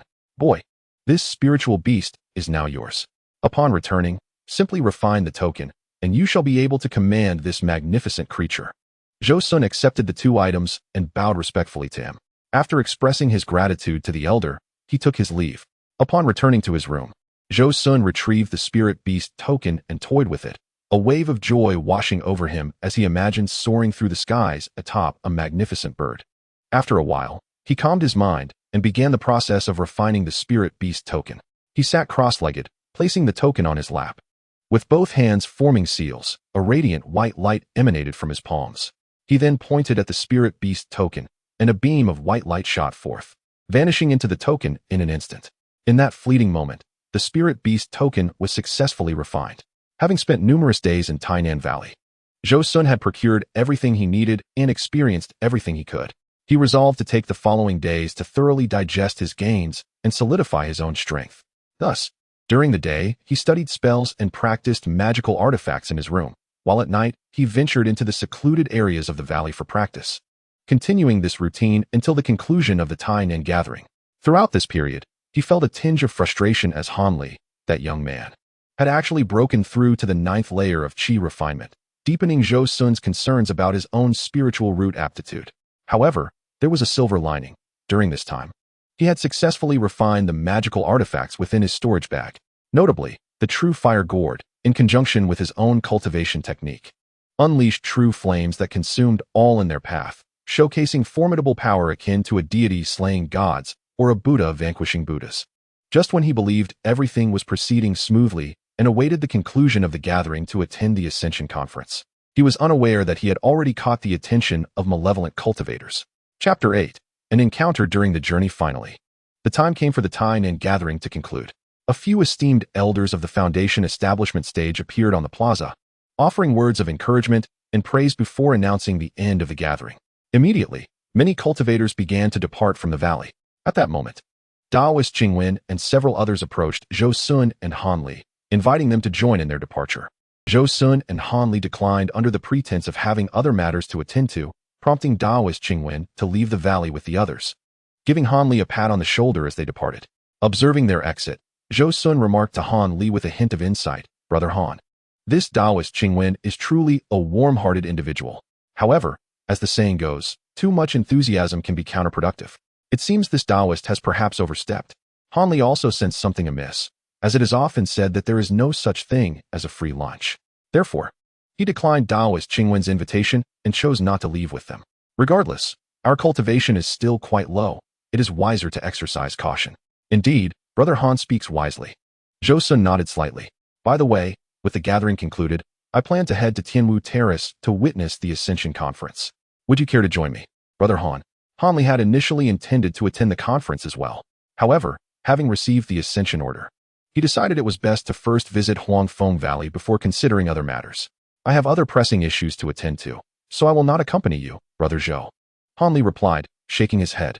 He had already learned the location of Huangfeng Valley and planned to head directly to Mount Taiyue, fearing that his words might be misconstrued. He added, Brother Zhou, should you find yourself free in the future, feel free to visit me in Jianzhou. Zhou Xun nodded, aware that Han Li would soon join Huangfeng Valley and, within a few short years, achieve foundation establishment, an enviable feat as for himself. He realized he needed to put in considerable effort. Since he had come to this world, he intended to write his own story and leave behind his own legend, making the most of this opportunity. Thus, he bowed deeply to Han Li. Brother Han, as you have pressing matters, I shall take my leave. The road ahead is fraught with challenges. Take care. Take care, Brother Zhou, Han Li replied, returning the bow with sincerity before slowly rising. Zhou Xun then activated his lightness technique and departed from Tai Nan Valley. As he traveled, Zhou Xun contemplated his future plans. Cultivation in the realm of immortality hinges on wealth, companions, techniques, and favorable locations. Wealth refers to resources. With sufficient resources, even those with lesser aptitude can achieve great accomplishments. Take Han Li, for instance, a mere pseudo-spiritual root who, under normal circumstances, would find foundation establishment a mere dream. Yet, through the use of the celestial bottle, he earned the revered title of Han Tianzuan. As for Zhou Xun, he possessed the inheritance of foundation establishment, thus he need not worry about resources for the time being. Companions refer to fellow cultivators, including mentors, friends, and even books. The path of cultivation is fraught with obstacles, and having guidance from others and exchanging ideas with friends can yield extraordinary results. As a newcomer, Zhou Xun had few cultivator friends. Even if he sought to forge new relationships, he would only connect with scattered practitioners, which offered him little assistance. As for mentors, such guidance could only be found upon entering a sect. Techniques encompass cultivation methods and skills. With established techniques, one can build upon the knowledge of predecessors and journey further. Otherwise, if one were to create their own methods, they might end up like the great Diyin god, a remarkable talent, yet halted before reaching the god transformation stage. Luckily, Zhou Xun possessed the Crimson Flame True method, which could be cultivated until the late stages of Golden Core, alleviating his concerns. Location refers to areas rich in spiritual energy. No matter how high one's aptitude, if one cultivates in a place devoid of spiritual energy, they will achieve nothing. Similar to those unfortunate cultivators who wandered into the realm of shadows, even great nascent soul beings would wither like ordinary mortals. This was precisely the predicament Zhou Xun faced. In the Tiannan region, any area with even a slight spiritual vein had already been claimed. With his low cultivation and solitary strength, he could not hope to seize any territory. It became clear that if he wished to progress further, joining a cultivation sect was an essential path to take. Moreover, it would be best to join in this current session, as the blood-colored Forbidden Zone would soon witness its last collection in 60 years. If he missed this opportunity, the competition for foundation establishment pills in the next session would become exceedingly fierce. Additionally, it would be ideal to join Huangfeng Valley. With his connection to Han Li, they could venture into the blood-colored Forbidden Zone together and gather herbs in exchange for pills. After all, in the original narrative, Han Li had generously provided Han Lingji with a considerable amount. Han Li had also refined a substantial number himself. Obtaining a few from him should pose no issue. At worst, he could offer Han Li his own Crimson Flame method, a technique capable of reaching the late stages of Golden Core, which he was sure would pique Han Li's interest. With this in mind, Zhou Xun resolved to secure his place among the last 10 competitors in Huangfeng Valley's arena during the upcoming Ascension Conference. However, recalling his current cultivation at the 8th layer of Qi refinement, a sense of melancholy washed over him. Having clarified his thoughts, Zhou Xun continued to focus on the journey ahead. He traveled over 100 miles before finally stopping. Looking around, he found himself in a safe and secluded area, surrounded by swaying trees and mixed vegetation, devoid of any signs of human presence. Thus, he decided to sit down and recuperate. The reason he journeyed so far was to find a secure location to summon a spirit beast. The stork with a whale's head had an expansive wingspan of over 2 zhang, making it extremely conspicuous from several miles away. With many cultivators still lingering in the mountains after the conclusion of the Tai Nan gathering, he dared not summon it nearby. Hence, he had traversed 100 miles in search of a quiet and remote spot. Sitting cross-legged, he took out 2 spirit stones and prepared to cultivate and recuperate. Suddenly, he recalled the scene of Han Li being ambushed. Instinctively, he unleashed a mid-tier diamond talisman, forming a faint golden translucent shield around his body. After inspecting the shield for a moment and feeling satisfied, he finally settled down to meditate. Several dozen meters away, a robust man in a gray short coat lay in ambush. Watching Zhou Xun's actions, he inwardly cursed. What a cautious fellow. He will be difficult to deal with. This man was the malevolent cultivator who had set his sights on Zhou Xun. It turned out that during the auction, this gray-clad evil cultivator had been present, and he had stood right beside Zhou Xun. Initially, upon seeing Zhou Xun's youthful appearance and qi refinement at the 8th layer, he assumed he was merely a young master from some cultivation family come to broaden his horizons, and thus he had paid him little mind. However, as Zhou Xun placed his bid, he inadvertently revealed a tattered shield artifact, which caught the attention of the malevolent cultivator. This instantly aroused his suspicion. How could a young heir from a prestigious family use such a nearly obsolete artifact? Under his scrutinizing gaze, all of Zhou Xun's efforts to conceal his true identity became futile. Furthermore, these attempts at disguise only reinforced the cultivator's belief that Zhou Xun was a wealthy rogue cultivator. Subsequently, on his way back to the small building, the cultivator feigned a collision, stealthily leaving a tracking mark on Zhou Xun. Thus, after Zhou Xun exited the valley today, he swiftly followed, leading to the current scene. The dark-clad cultivator observed Zhou Xun's actions and sensed the spiritual pressure emanating from the mid-tier spell within the protective barrier. He pondered that with his current attack power, he could not breach the barrier in a single strike. A surprise attack to eliminate Zhou Xun was no longer feasible. He resolved to wait until Zhou Xun had finished his recovery and retracted the Vajra talisman before making his move. At that moment, Zhou Xun would be rejuvenated and complacent, having encountered no disturbances during his meditation, making it the perfect opportunity to strike. However, as the cloaked man lay in wait, an unexpected development occurred. A sword-shaped artifact shot forth with lightning speed, hurtling directly towards Zhou Xun. Chapter 9. A desperate counterattack. Who? Zhou Xun was immediately startled. With no time to ponder, he hastily retrieved the golden shield and earth shield talismans from his storage bag. Forming seals with his hands, he began to activate them. The flying sword was astonishingly swift. Before his talismans could fully activate, it collided with the protective barrier. Fortunately, he had activated the mid-tier Vajra talisman. For a lower tier one would surely have been insufficient to withstand the blow. Yet, this strike caused the barrier to tremble violently. It was likely that with a few more hits, the barrier would shatter. After all, the Vajra talisman had been active for some time. Its power diminished and unable to withstand much more. Fortunately, Zhou Xun's wealth allowed him to possess over 50 defensive talismans in his storage bag, all of which were mid-tier or above. Should one fail, he could activate another. However, just then, a green figure dashed towards him. The cultivator swiftly formed seals with both hands, summoning a dozen fireballs that hurtled towards Zhou Xun like blazing meteors. Zhou Xun, sensing the oppressive power contained within the fireballs, felt his confidence in the Vajra barrier wane. He knew it would not hold. In a flurry, he activated 4 defensive talismans in quick succession, including 2 high-tier golden shield talismans, which formed a formidable barrier in front of him. At the very moment he completed the activation, the fireballs were upon him. They crashed into the outermost layer of the golden shield with a series of explosive sounds, sending flames erupting. Yet, the golden shield, as a high-tier talisman, proved its worth, remaining unscathed despite the onslaught. Zhou Xun finally breathed a sigh of relief and focused on his assailant, discovering a youth clad in blue, no more than 17 or 18 years old, engaged in such murderous and thieving acts. Infuriated, Zhou Xun thought, I am not to be trifled with. Let me show you the true power of my flames. He summoned the blue fire gourd, forming seals with his hands and channeling his energy into it. As Zhou Xun activated it, the gourd rose, growing larger and radiating an intense spiritual pressure. The lurking malevolent cultivator, upon witnessing the flying sword, initially believed other cultivators were also targeting this plump prey. He intended to bide his time and reap the benefits.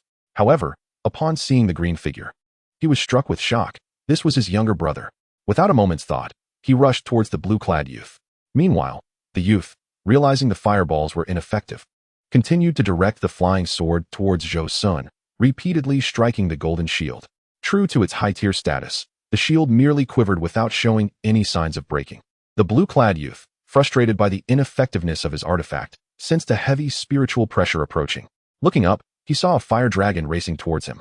Startled, he swiftly retreated. While he had been attacking the golden shield with the flying sword, Zhou Xun had completed the activation of the blue fire gourd. A brilliant light erupted from the gourd, and a blue fire dragon soared forth, racing towards the blue-clad youth under Zhou Xun's control. The youth, though quick, could not evade the fire dragon's speed. As he felt despair wash over him, he thought it was the end. Suddenly, he saw a gray figure rushing to his side. It was his elder brother. "Big brother, save me," he cried.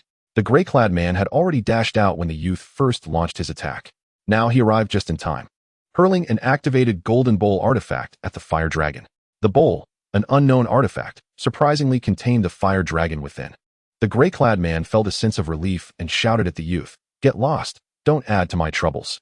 The blue-clad youth's face turned pale, and beads of sweat poured down as he heard those words. He quickly fled nearly 100 paces before stopping.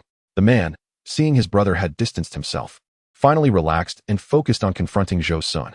Zhou Xun, now facing an additional adversary, felt a surge of determination. "Today, it is either you or I who shall perish." He summoned his vital essence, channeling a mouthful of blood into the gourd.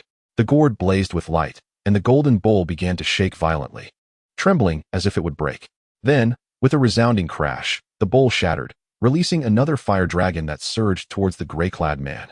The man, witnessing this, was taken aback and quickly summoned his power to evade, moving with remarkable speed.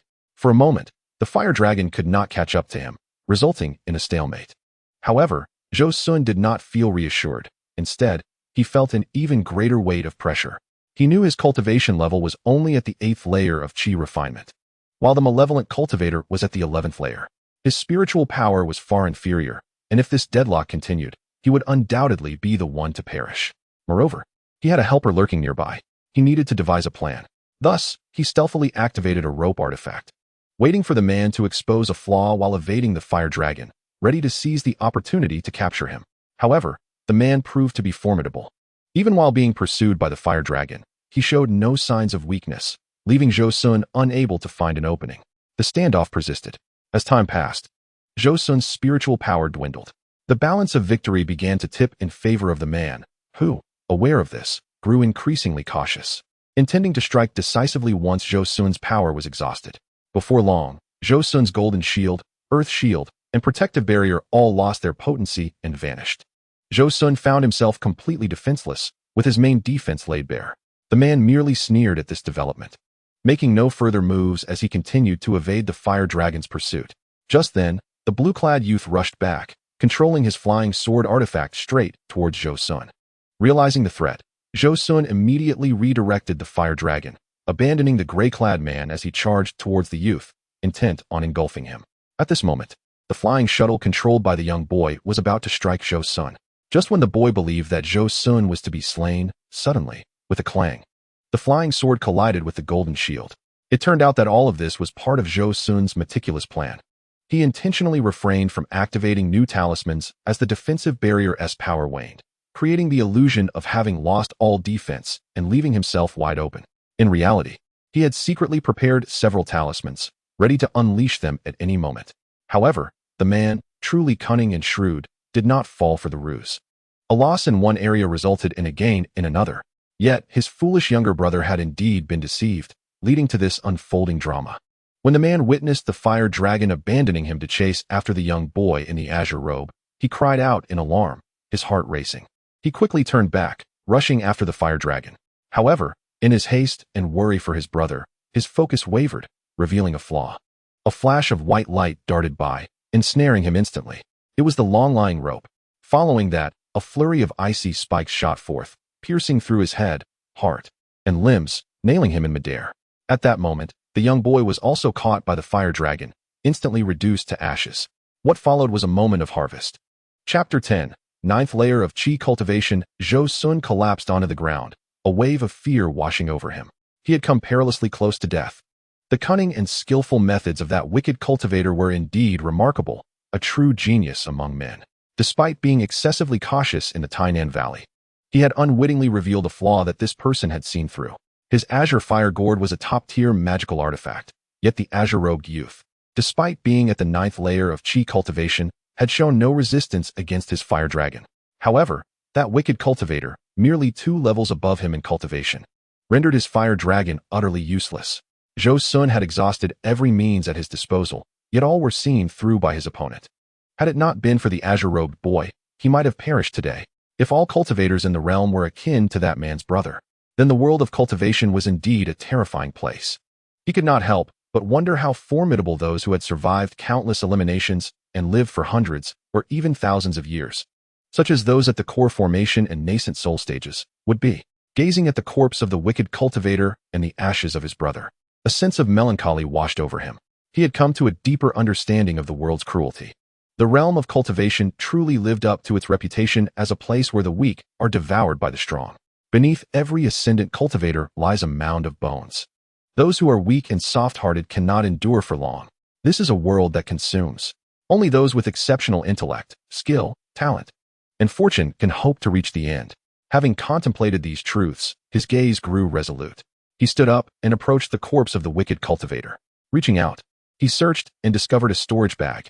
Then, he picked up the flying sword artifact that the azure-robed youth had dropped. With a swift motion, he cast a fireball at the wicked cultivator's shattered corpse.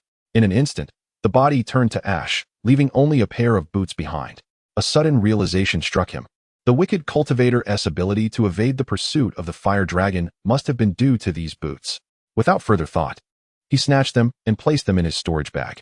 With no time to heal or rest, he activated his lightness technique and fled into the dense forest. He ran for over 10 miles before stopping at a tree large enough for 5 people to embrace. He summoned the flying knife hidden within the boots and carved out a hollow large enough to conceal himself, slipping inside. After today's battle, his spiritual power was nearly exhausted. He forced his essence blood to enhance the azure fire gourd's power and ran another 10 miles. At this point, his spiritual energy and consciousness were completely drained, and his meridians throbbed with pain. His complexion turned pale, and he felt weak beneath him, swaying unsteadily. He quickly retrieved a Qi gathering pill from his storage bag, enduring fatigue to recuperate and heal. 3 days later, he finally returned to normal. Zhou Xun then rose to examine his spoils. The storage bag was not large, just enough to hold an octagonal table. As his consciousness probed inside, he was astounded. As the saying goes, a horse cannot thrive without night grass, and a person cannot prosper without unexpected wealth. The ancients did not deceive me. There were over 600 spirit stones, nearly half of what his grandfather had at the foundation stage. What kind of monster had he slain? Could a typical Qi cultivator possess such wealth? There were over 20 magical artifacts, most of which were low tier, many stained with blood. He could only wonder how many cultivators he had slain. Among them, the most valuable were 2 high-tier artifacts. One was the attacking artifact, the Cold Moon Wheel. Indeed, the same one from the auction, and the other was the Star Jade Ring, a defensive artifact that he did not see being used. There was also a peculiar seal, whose function remained unclear. Though there were no talismans or techniques, there was a bottle of pills. Upon opening it, he discovered breaking barrier pills. It seemed that one of the 3 breaking barrier pills from the auction had ended up in the hands of this wicked cultivator. The remaining items were merely clothing and personal belongings, which Zhou Xun promptly incinerated with a fireball. He then examined the boots closely. They felt weightless in his hand and were slightly cool to the touch. He could not discern their material. When he wore them and infused them with spiritual energy, he instantly felt as though he had shed all weight, almost floating in the air. With a single step forward, he found himself several zhang away in an instant. They were incomparably superior to his lightness technique, allowing him to conserve spiritual energy while moving swiftly. No wonder that wicked cultivator could match the speed of the fire dragon. He recalled that Han Li had also obtained similar boots. To his surprise, he had acquired them so soon. He named them cloud boots, signifying stepping on clouds. After familiarizing himself with this newfound treasure, he placed the spirit stones, breaking barrier pills, the unknown seal, and the 2 high-tier artifacts into his large storage bag. His flying knife, broken shield, and the azure-robed youth's mid-tier flying sword artifact were stored in his smaller bag. Looking at the breaking barrier pill, he couldn't help but sigh. Recognizing the providence of the heavens, fortune comes with effort, yet heroes often find themselves unfree. The Ascension Conference was about to commence. And with this breaking barrier pill, he could elevate himself to the 9th layer of Qi cultivation. At the 9th layer, his chances of becoming one of the last 10 contenders in the Huangfeng Valley arena would undoubtedly increase significantly. Following the recent battles, he felt more confident in his combat prowess. In terms of raw strength, he was not inferior to that wicked cultivator. What he lacked was the quantity of spiritual power, which did not last as long. Moreover, his azure fire gourd was only in its initial stages of refinement and could already contend with those at the 11th layer of Qi cultivation. Furthermore, that wicked cultivator had relied on the cloud boots to equal him in battle. He found it hard to believe that such artifacts were so prevalent. With the breaking barrier pill in hand, he would surely ascend to the next level. When that time came, the gourd's power and the persistence of his spiritual energy would reach new heights. Even facing cultivators at the 12th layer, he would not falter. Resolute in his decision, he immediately took the pill. Opening the vial, he retrieved the pill and swallowed it. Then, he began to circulate his energy to refine it. As the pill entered his body, a wave of intense medicinal power surged forth, flooding his meridians in a continuous stream. Zhou Xun dared not slacken his efforts, quickly channeling his techniques to transform this medicinal energy into spiritual power. As time passed, he felt the conversion of spiritual power increasing. Unbeknownst to him, he had broken through to the 9th layer of Qi cultivation. He felt no sense of a bottleneck. Everything flowed smoothly, as if this 9th layer was not a barrier on the path of cultivation, but merely a milestone along the way. Is this the efficacy of the breakthrough elixir? Truly a remarkable treasure. After his breakthrough, Zhou Xun commenced the ritual practice of his azure fire gourd. The azure fire gourd comprises both the gourd itself and the true fire. Without the gourd's protection and nurturing, the true fire would dissipate. Conversely, without the true fire, the gourd alone possesses no lethal power. The two are mutually reinforcing and indispensable. Previously, he had only refined the gourd, thus possessing merely the most rudimentary right of use, which allowed him to unleash only the ordinary might of true fire. However, to manifest its true potency, he must refine the true fire itself. Even refining a mere wisp would yield an incomparable force. The threshold for refining true fire in the Scarlet Flame technique is to reach the 9th layer of Qi training. Therefore, Zhou Xun began the process of refining the true fire. Following the descriptions in the Scarlet Flame technique, he invoked the true mantra, probing his consciousness into the gourd, then separating a wisp of true fire to fuse with a fragment of his consciousness, forming spiritual fire, which he then used as a catalyst to continuously merge with the true fire. It was not until 5 days later, when the spiritual fire could no longer assimilate with the new true fire, that Zhou Xun ceased his efforts. At that moment, the power of the true fire gourd had increased by a remarkable 70%. It was time to venture to the Ascension Conference. Chapter 11. The Ascension Conference at Tianwu Terrace. Seated upon the back of a whale-headed stork, the trees below receded in a blur. An exhilarating sense of novelty and freedom surged within him. Flying through the air. This was far more delightful than the experience of flying in an airplane in his previous life. After all, perched upon the back of a whale-headed stork, he could go wherever he wished. After half a day's flight, Zhou Xun descended into a secluded valley a few dozen miles from Tianwu Terrace. The Ascension Conference was to be held the following day, so he sought refuge in a concealed cave, ensuring to set up a barrier at its entrance. The next morning, after consuming some provisions, Zhou Xun employed a lightness technique to hasten his way to Tianwu Terrace. In the distance, he could occasionally glimpse figures darting through the air, all heading to the Ascension Conference. Upon reaching Tianwu Terrace, a vast square, measuring 1,000 feet in diameter, came into view, paved with azure stone slabs measuring a foot in size. Yet many of these slabs were missing corners or sections, suggesting that they had been here for quite some time. Scattered across the square were over 1,000 individuals, most of whom were itinerant cultivators who had arrived early. Some had come 1 or 2 days prior and spent the night in the square, for there existed a rule that prohibited combat within the square during the Ascension Conference. In the early days of the conference, when cultivators from all directions gathered, it was inevitable that those with grievances would cross paths, leading to violent confrontations that not only damaged the venue but also disrupted the order of the event. This incited the anger of the senior members of the 7 sects, who convened and established rules. During the conference, combat was strictly forbidden within the square. Outside the arena, violators would face death. Initially, some dismissed these rules. However, after several consecutive sessions where dozens were executed for infractions, order was restored. Consequently, Some itinerant cultivators began to spend the night within the square for safety. At the northern edge of the square stood 7 arenas, each 100 feet in size, constructed entirely of white jade, showing signs of wear from past battles. Behind each arena arose a viewing platform, 5 or 6 feet high, adorned with the banners of various sects, accompanied by several stone chairs and tables for the leaders of the sects to rest. As the hour approached, the sound of gongs echoed, and over 20 cultivators soared towards the viewing platforms. These were the leaders of the sects participating in the Ascension Conference, all foundational cultivators. Brother Wang, I didn't expect you to lead the team from Huangfeng Valley. It's been 7 or 8 years since our last meeting in Yuanwu country. A middle-aged man, dressed as a Taoist, greeted a man in yellow with a smile. Ah, brotherly. It's been years, and I see you have advanced to the mid-foundation stage. Surely, the later stages will follow, replied the man in yellow, returning the greeting. The foundational cultivators on the platform exchanged pleasantries, while squads of cultivators emerged, surrounding the arenas. Their cultivation levels no lower than the 12th layer of Qi training. Observing this scene, the itinerant cultivators below erupted in chatter. I've never seen so many foundational cultivators.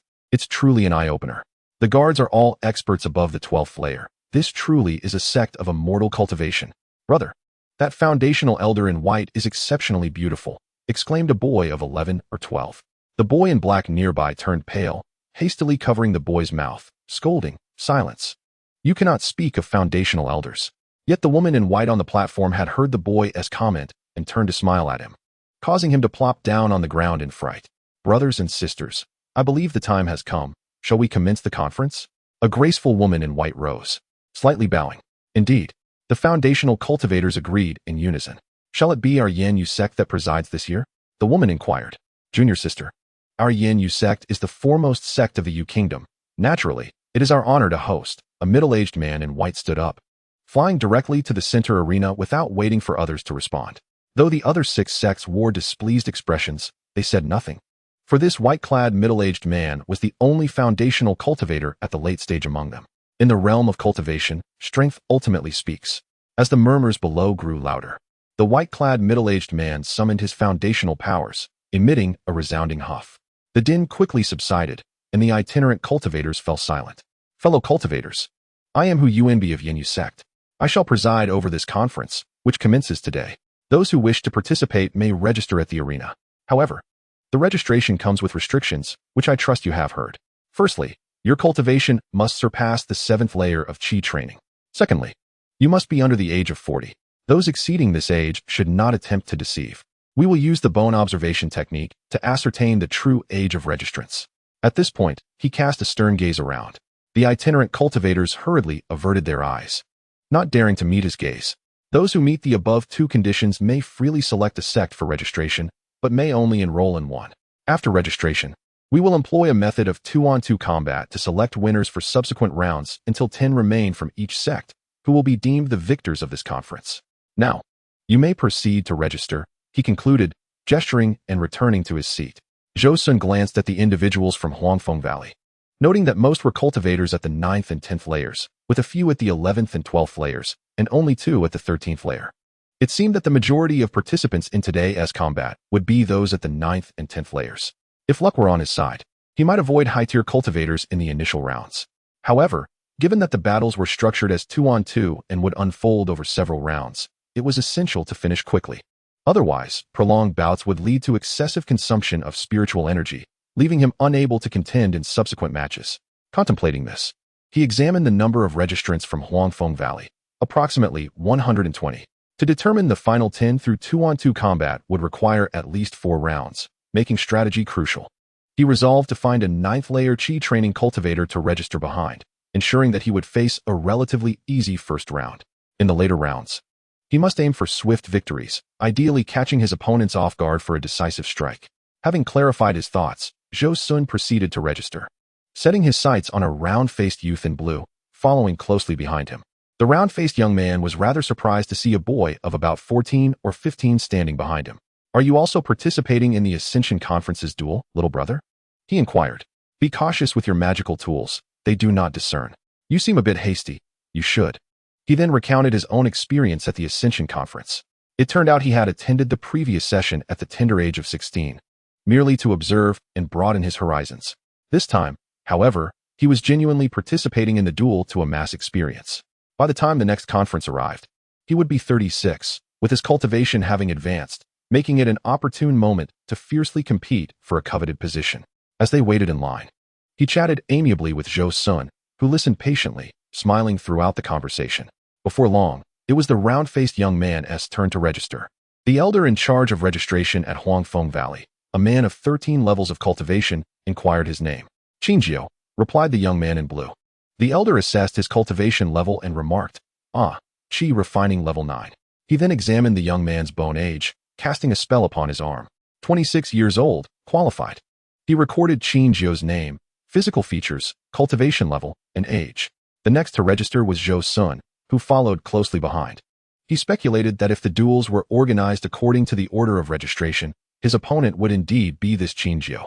After half an hour, all participants had completed their registrations. There were 125 individuals from Huangfeng Valley. At noon, the first round of duels officially commenced. An elder clad in yellow leapt onto the arena. It was the same man who had overseen the registration. Esteemed friends, you are all here to compete in our Huangfeng Valley's duels. When I call your name, please ascend the stage to contest. The one who concedes voluntarily loses. Falling from the stage equates to defeat. And should one lose their life, that too is considered a loss. Cultivating the Tao is not an easy path. If you find yourself unable to prevail, it is better to concede early. With that, he opened the registration ledger. Noticing the odd number of participants, he announced, with 125 competitors, one shall receive a bye. He then began to draw lots. This esteemed friend, you automatically proceed to the next round. He declared, the duels officially commence. The first match featured Zhao Xingbin against Lu Da, who promptly leapt off the stage. A robust man, resembling a bear and brandishing a large knife like a door plank, stepped forward, his imposing figure creating a stark contrast to a slender youth who nimbly jumped onto the stage like a monkey. Both were at the 10th level of Qi refinement. The scholar bowed to the burly man and courteously said, greetings, brother. I am the rough man. Irritated by the scholar's demeanor, retorted, I can't stand your kind, just fight. With that, he drew his massive knife, infusing it with magical energy, which shimmered ominously. He lunged at the scholar with a furious slash. The crowd murmured in anticipation. This scholar may appear gentle, but he is ruthless. Once, he exterminated an entire family for a ginseng root, showing no mercy even to children. He calls himself the bloodstained scholar, a sneering man remarked. Another chimed in. That burly fellow is a captain from the Jingzhou government. Though he has embarked on the path of cultivation, he remains a brute. The crowd erupted in laughter. The scholar, seeing the burly man charging with his knife, coldly smiled and swiftly retreated, effortlessly creating a distance of several dozen meters. He unleashed a spell, causing spikes to erupt from the ground, sharp and menacing. Although the large man was hefty, his reflexes were remarkable. He leapt, using his knife to block the spikes, which shattered upon impact. The scholar, unimpressed, scoffed and cast a quicksand spell right beneath the burly man's landing spot. Spectators gasped, believing the man to be doomed. With such a massive frame, he would be unable to escape the trap. However, they underestimated his agility. He twisted midair, akin to a cat, and surprisingly leapt out of the quicksand's reach. The crowd was astonished, unable to reconcile his size with such nimbleness. Realizing he could not keep up with the scholar's speed, the burly man steeled himself. He forced out 3 drops of blood, casting a spell upon his knife, which surged with dazzling light. He swung it forward, unleashing a blade of energy that shot towards the scholar with terrifying speed. The scholar attempted to dodge, but was a moment too late, losing half of his arm as if slicing through tofu. Had he not anticipated the attack, he would have been cleaved in two. Zhou Xun observed this and concluded he could not outdo the scholar. He would need to summon his high-level defensive talisman to evade such an assault. After the burly man's strike, he appeared drained, like a deflated balloon, realizing his attack had failed. Without hesitation, he jumped off the stage. The scholar, furious, gritted his teeth, vowing to avenge his severed arm. He retrieved 3 talismans from his pocket, ready to activate them. Suddenly, a colossal hand of air appeared before him, knocking him to the ground and causing him to spit blood. The duel is confined to the arena. Do you dare to violate this rule? A stern voice echoed from the viewing platform, revealing a middle-aged man of Foundation establishment. The scholar bowed deeply, hastily apologizing, and then collected his severed arm as he exited the stage. The elder in yellow leapt onto the arena and declared, Zhao Xingbin is victorious. At that moment, the scholar announced, my arm is too grievously injured. I cannot continue to the next round and wish to withdraw. The elder, maintaining a stoic expression, responded, very well. Luda wins. After more than 30 matches, it was finally Zhou Xun's turn. Next up, Wang Jiao versus Zhou Xun. Zhou Xun lightly sprang onto the stage like a bird, prompting admiration from the onlookers. This lad may be young, but his cultivation is impressive, they remarked. Indeed, that lightness technique is quite remarkable. They were unaware that Zhou Xun's ease was due to the cloud shoes he wore, which allowed him to potentially compete for 2 more sessions, surely reaching the final stages. The crowd nodded in agreement. Qin Zhou also took the stage and, upon recognizing Zhou Xun as his opponent, expressed delight. Little brother, what a coincidence it is to face you. I registered right after you, so naturally, we would duel. Zhou Xun explained, I see now. Little brother, let us keep it light. Qin Zhou, enlightened, proclaimed, I shall make my move. He summoned a jade ruler and aimed it at Zhou Xun. In response, Zhou Xun summoned his Qingmong sword, and the 2 magical tools clashed in midair, producing a symphony of ringing sounds as they exchanged blows multiple times. Both artifacts were exquisite examples of high-level magical implements, and neither could gain the upper hand. What an impressive magical tool, Qin Zhou remarked with admiration. As a series of fireballs were unleashed, Zhou Xun swiftly evaded by rolling backward. The fireballs struck the ground, scattering sparks and scorching the earth black. The round-faced youth exhibited commendable strength, Zhou Xun mused. While contemplating, his hands moved deftly, summoning a rope-like magical artifact to entwine around his left arm, resembling a venomous serpent.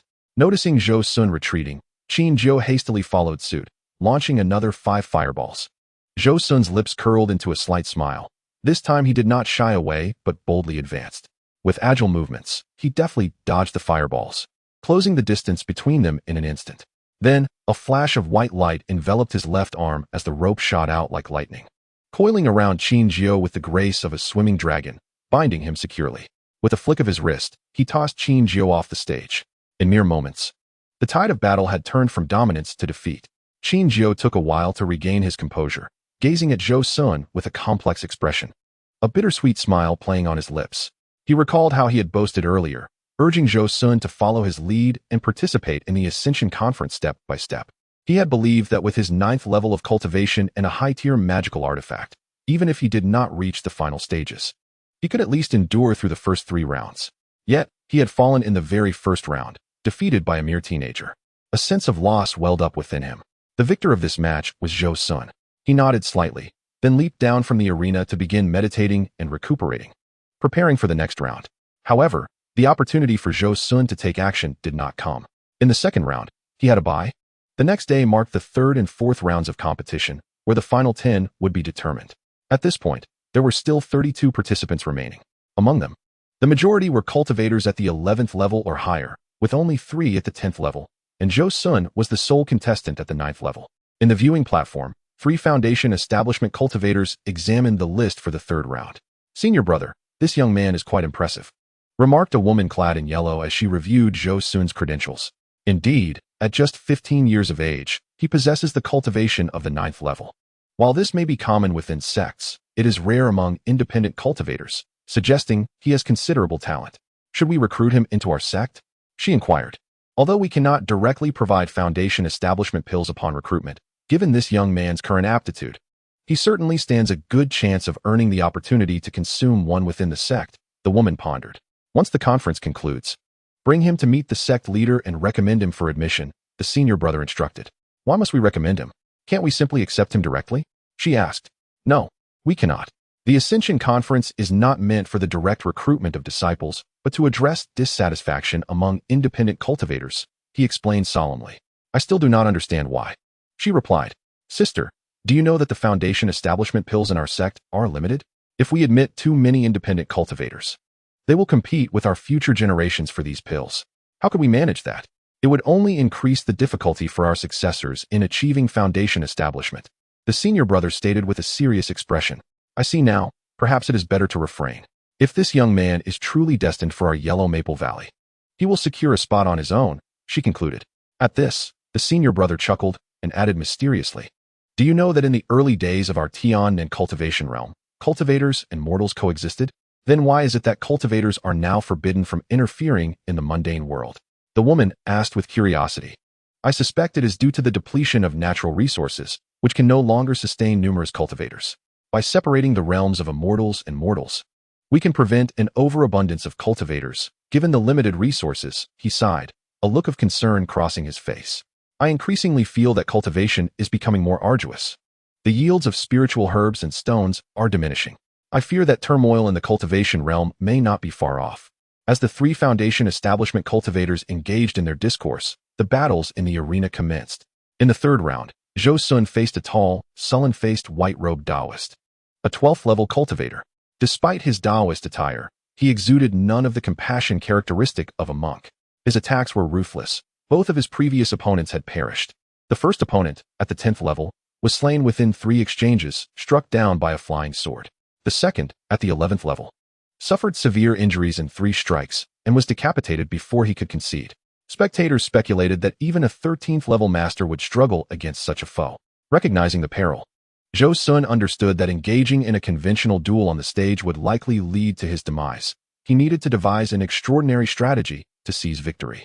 Seeing the white-faced scholar leap onto the stage, Zhou Xun prepared to follow. Before ascending, he retrieved 5 high-tier attack talismans from his storage bag, clenching them tightly in his hand, his gaze sharp and resolute. With a delicate leap, he ascended to the stage, akin to a swan in flight, graceful and elegant. As his feet touched the arena, the 5 talismans ignited simultaneously, unleashing overwhelming might as they surged towards the white-faced Taoist. Lightning Strike, Golden Blade Technique, Fire Serpent Technique, Ice Sword Technique, Wind Blade Technique. 5 high-tier spells sealed off all avenues of escape for the Taoist. The combined force of numerous thunderclaps rained down, intertwining above him like white serpents. A sword flashed through the air, emanating a chilling brilliance that instilled dread in all who beheld it.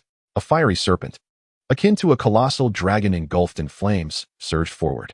In a breathtaking display, the 5 spells detonated upon the white-faced Taoist, colliding with a tremendous roar and transforming into a shower of radiant light. The spectacle was both awe-inspiring and beautiful. The crowd below wore expressions of terror, many witnessing such a phenomenon for the first time. Was this truly the power achievable at the chi refining stage? Those nearby recoiled in fear, wary of being caught in the aftermath of such overwhelming force. Even the Foundation establishment cultivators in the stands were left in awe, rising to their feet. This level of power had evidently reached the Foundation establishment tier. Senior brother, would you dare to confront 5 high-tier spells head-on? The woman in yellow gasped. Indeed. The Foundation establishment cultivator replied. This young man is indeed bold to expend 5 high-tier talismans. Even I would hesitate to unleash them all at once.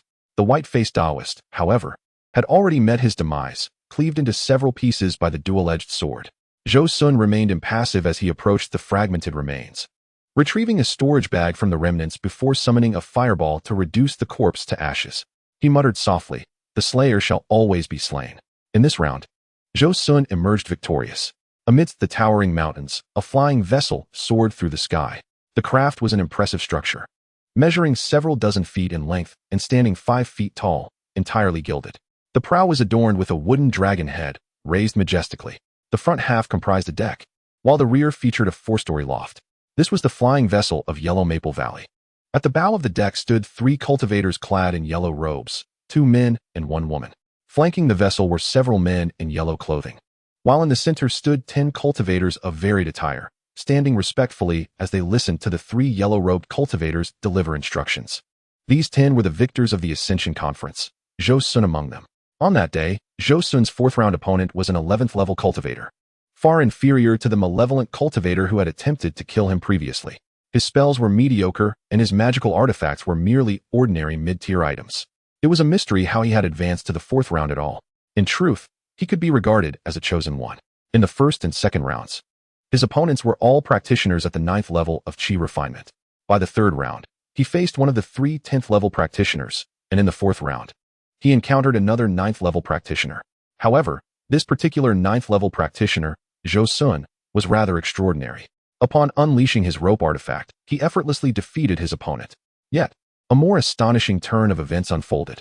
Due to the fierce competition in the 4th round, only 4 out of the 8 defeated practitioners survived, and among them, 1 was gravely injured while 2 others sustained lighter injuries. His opponent happened to be the severely wounded practitioner. Thus, he successfully advanced, becoming one of the final 10. When Zhou Xun spotted this individual aboard the ship, he was taken aback and couldn't help but approach. Fellow Taoist, you look quite familiar. I am Zhou Xun. Haha, it's you. I remember. We were rivals in the 4th round. I am Gu Xiaobai, the other replied, and the two quickly fell into conversation. As they chatted, Zhou Xun learned that Gu Xiaobai possessed remarkable fortune.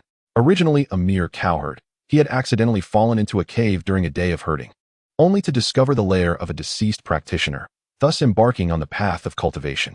He had subsequently stumbled upon the treasures of practitioners on multiple occasions, witnessing encounters that ended in mutual destruction, others where practitioners fell to ferocious beasts, and some where higher-level practitioners dispatched them with ease. All of his treasures had originated from these encounters. Zhou Xun listened in awe, exclaiming that he was indeed a child of fortune, akin to one who would always win the lottery. After 2 days of flight, they nearly traversed the entire country of Yu and arrived at Huangfeng Valley. Chapter 14. Fire Elemental Spiritual Root. The Tai Nan Mountain range, located in the western part of Jianzhou, stretches for thousands of miles.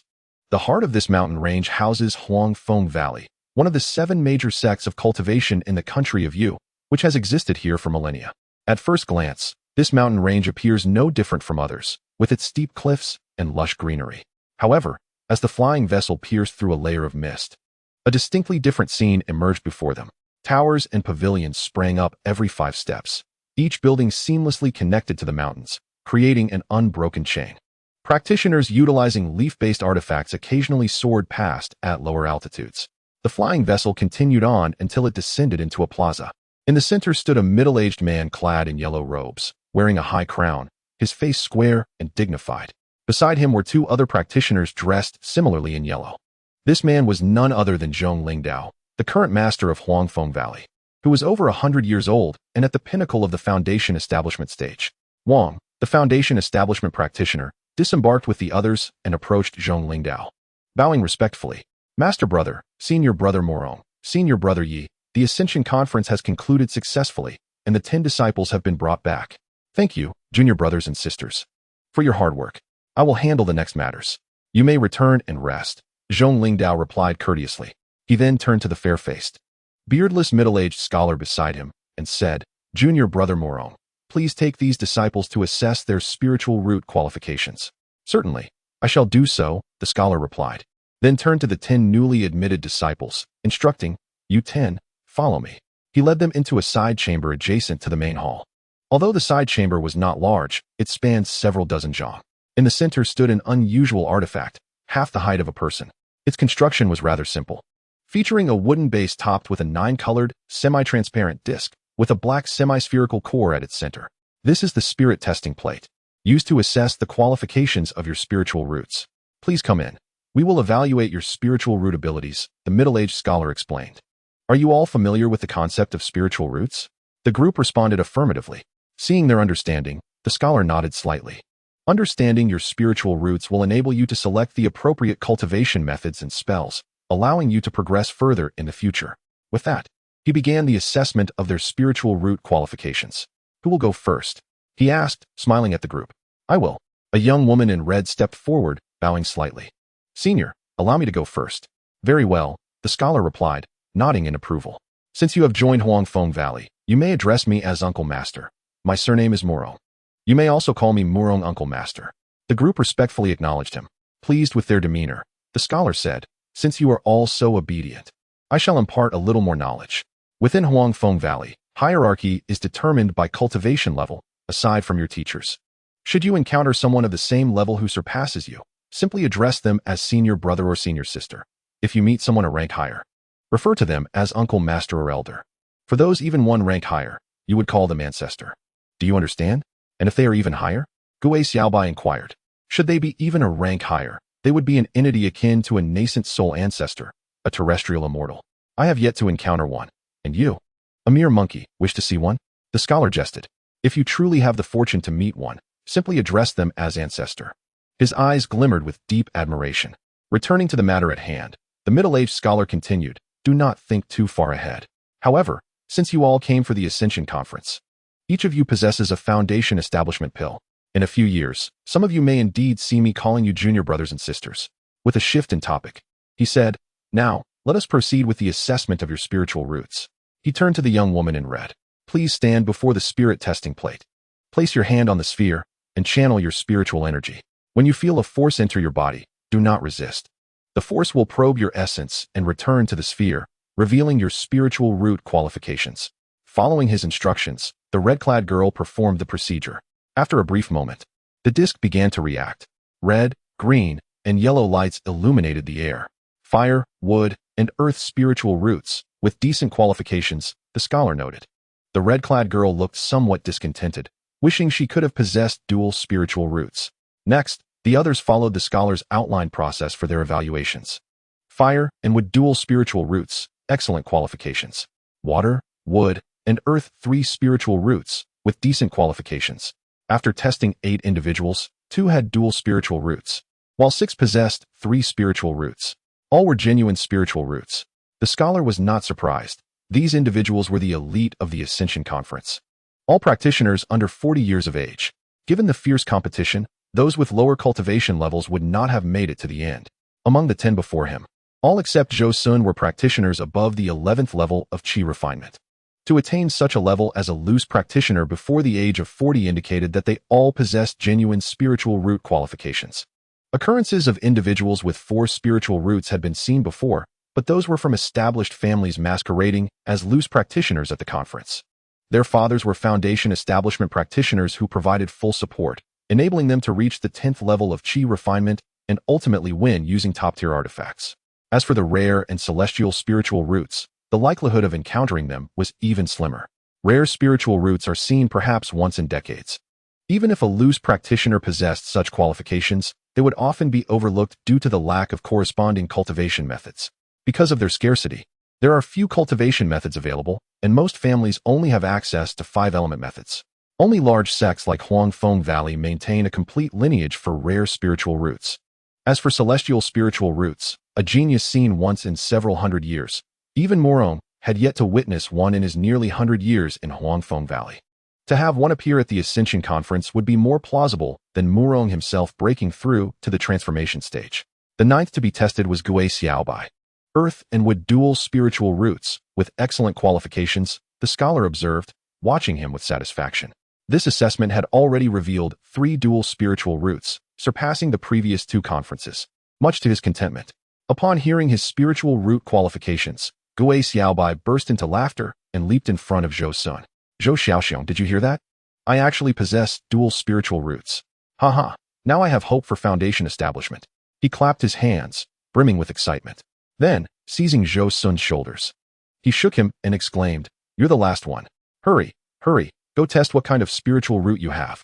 Zhou Xun felt a wave of nervousness wash over him. He had previously compared himself to Han Li and felt as if he had 4 spiritual roots. The 9 individuals before him had either 3 or dual spiritual roots. And here he was, potentially revealing himself to be a 4-rooted cultivator. The humiliation alone was unbearable, and worse, he might attract attention like the original Han Li. Having his foundation establishment pills snatched away, resolute, he approached the mystical device, placing both hands on the orb and channeling his spiritual energy into it. After a brief moment, a solitary red light flickered on the disc. Heavenly Spiritual Root. Chapter 15. The Contest for Disciples' Heavenly Spiritual Root. Everyone stared in astonishment. This was a heavenly spiritual root, a talent that appeared once in a century, capable of cultivating to the core formation stage without encountering any bottlenecks. Zhou Xun himself was taken aback. How could he possess such a remarkable aptitude, yet only be at the 7th layer of Qi training? That Zhong Wenyang had established her foundation at 16, and he, at 14, had only reached the 7th layer of Qi training. Such a slow pace was uncharacteristic of someone with a heavenly spiritual root. Unbeknownst to Zhou Xun, his grandfather had discovered his heavenly spiritual root shortly after his birth, intending to send him to the Wanmiao Temple upon reaching adulthood. However, his grandfather passed away when Zhou Xun was merely 3, and his father, fearing for the safety of such a young child with a heavenly spiritual root, refrained from sending him to the temple, worried he might be targeted for possession. During the time of wandering in the kingdom of Yu, his father had been exceedingly cautious, deliberately suppressing Zhou Xun's cultivation speed to avoid drawing unwanted attention, resulting in Zhou Xun being only at the 7th layer of Qi training by the age of 14. The middle-aged scholar, fearing he was seeing things, wiped his eyes and looked again. Indeed, only one red light had illuminated. He quickly approached Zhou Xun, grasping his arm to channel his energy for a thorough examination. It was indeed a heavenly spiritual root. After pondering for a moment, He wore a serious expression and cast a sound transmission spell. At that moment, Zhong Lingdao was conversing with an elder surnamed Yi in the main hall. Their pleasant exchange was abruptly interrupted by the middle-aged scholar's transmission, causing Zhong Lingdao's smile to falter. With an undeniable tone, he declared, "Junior brother Yi, I have urgent matters to attend to. You may return for now." Understanding that there must be a secret involved, the elder Yi nodded. Aware of Zhong Lingdao's status as both the sect leader and a late-stage cultivator, and thus did not dare to defy him, he replied, "Then I shall take my leave," and exited the hall, swiftly taking off on a sword-shaped artifact. Once the elder Yi had vanished from sight, Zhong Lingdao hurriedly flew into the hall where Zhou Xun was. Upon entering, he spotted the middle-aged scholar waiting at the entrance. "Junior brother, did you see clearly? It truly is a heavenly spiritual root." With over a century of experience, Zhong Lingdao had never encountered a disciple with a heavenly spiritual root. Furthermore, a talent of such caliber would undoubtedly reach the core formation stage. It was known that their Huangfeng Valley had barely a dozen core formation cultivators to date. "Indeed, it is a heavenly spiritual root," the middle-aged scholar replied earnestly. "At first, I could hardly believe it, but after conducting a personal examination, I am now certain." Zhong Lingdao nodded, then inquired, "Which disciple is it?" "The youth in front of the spiritual testing disc," the scholar responded, before turning to Zhou Xun. "Zhou Xun, come here." Zhou Xun, suppressing his joy, approached Zhong Lingdao and respectfully bowed. "Master uncle." Zhong Lingdao said nothing, instead grasping Zhou Xun's arm and examining him for a considerable time. He exhaled, struggling to contain his excitement, and exclaimed, "It truly is a heavenly spiritual root. This matter is of great importance and must be reported to several uncles." Noticing the other 9 individuals staring at him, he pondered briefly before speaking in a grave tone. "What occurs today is a matter of our sect's secrecy and must not be disclosed. As newcomers, you may not know our sect's regulations. Those who leak confidential information may face the lightest penalty of losing their spiritual power and being expelled from the mountain, or the gravest penalty of being executed on the spot. Remember this." Upon hearing this, everyone solemnly vowed to keep their lips sealed. Satisfied, Zhong Lingdao slightly nodded and continued, "This is the foundation establishment pill granted to you by the sect." He then produced 10 jade vials and distributed them among Zhou Xun and the others. Turning to the scholar, he said, "Junior brother, please take these 9 individuals to register their names." "Rest assured, senior brother, I will handle these 9, the scholar replied, leading the group out of the hall. Once everyone had exited, Zhong Lingdao turned to Zhou Xun. "Come with me," and he led Zhou Xun to the main hall. In the main hall, Zhong Lingdao took out a few sound transmission talismans and spoke a few words before casting a spell, sending them into the sky, where they transformed into several streaks of fire and vanished. Before long, a middle-aged man clad in a yellow cloak, with a prominent nose and slightly sunken eyes, flashed into the hall. Upon seeing him, Zhong Lingdao promptly stood and approached the middle-aged man, bowing as he said, "Uncle Huang, you have arrived." The middle-aged man nodded expressionlessly. "I received your transmission and came immediately. Has the information been secured?" He was among the core formation cultivators stationed at the sect. Although Zhong Lingdao handled most affairs within the sect, matters involving heavenly spiritual roots were beyond his purview. Thus he promptly notified several core formation cultivators within the valley. This cold-faced Uncle Huang was the first to arrive. "It has been secured. At present, only I, junior brother Morong, and the 9 disciples from the Ascension Conference are aware of this information. I have urged them to keep it confidential." Zhong Lingdao responded with a bow. "Good." The middle-aged man nodded slightly, evidently satisfied with Zhong Lingdao's handling of the situation. He then turned to Zhou Xun and revealed a faint smile, though it appeared awkward, clearly forced. Zhong Lingdao was taken aback. When had he ever seen this Uncle Huang smile? Renowned for his cold demeanor across the 7 sects, he typically presented an icy countenance. "What is your name?" "I am Zhou Xun," Zhou Xun replied honestly. Before this core formation cultivator, he dared not act out of line, despite the seemingly amiable demeanor. "Consider yourself my disciple," the middle-aged man declared, grasping Zhou Xun's arm and channeling his energy for an examination. Before Zhou Xun could respond, a hearty voice echoed from outside. "Wait, junior brother Huang, we have not arrived yet, and you wish to act first." At that moment, a corpulent figure waddled into the hall. This individual's eyes were nearly squeezed shut, and his chin hung with layers of flesh, while his waist was as thick as a barrel. Undoubtedly the most rotund person Zhou Xun had encountered in this world. Zhou Xun surmised that this man was the renowned lightning cultivator of Huangfeng Valley, Lei Wanxie. "Lei Wanxie, what concern is it of yours if I take on a disciple?" The cold-faced cultivator replied. He had almost taken Zhou Xun as his disciple before being interrupted by Lei Wanche. His original intention was to seize the opportunity before the other core formation cultivators arrived, establishing a fait accompli, making it difficult for others to object later. Junior Brother Huang. That is rather unfair. Indeed, Brother Huang. Who wouldn't want to take a heavenly spiritual route as a disciple? Two additional voices chimed in. A man and a woman entered the room. The man was an elderly gentleman with a square face, appearing to be in his 50s or 60s. Despite his graying hair, he exuded vitality and health, his complexion rosy and robust. His piercing eyes conveyed a commanding presence, indicative of a resolute character. He was none other than Li Huayuan, the revered mentor of the protagonist, Han Li. The woman accompanying him was clad in red, seemingly in her 30s. Although she possessed striking features and an alluring aura, her countenance was icy, subtly revealing a rare ferocity typical of a cultivator. She was Hong Fu, renowned as the foremost female Golden Core practitioner of the Yu Kingdom. Shortly thereafter, 3 or 4 additional Golden Core cultivators arrived, completing the gathering of all Golden Core practitioners present in Huangfeng Valley. Upon their arrival, they all sought to recruit Zhou Xun as their disciple, eager to take him under their wings. Observing this, a middle-aged man with the surname Huang let out a light snort, remarking that this disciple would likely not be theirs to claim. What do you mean by that, Brother Huang? Hong Fu inquired, perplexed by his words, which did not seem to be spoken in jest.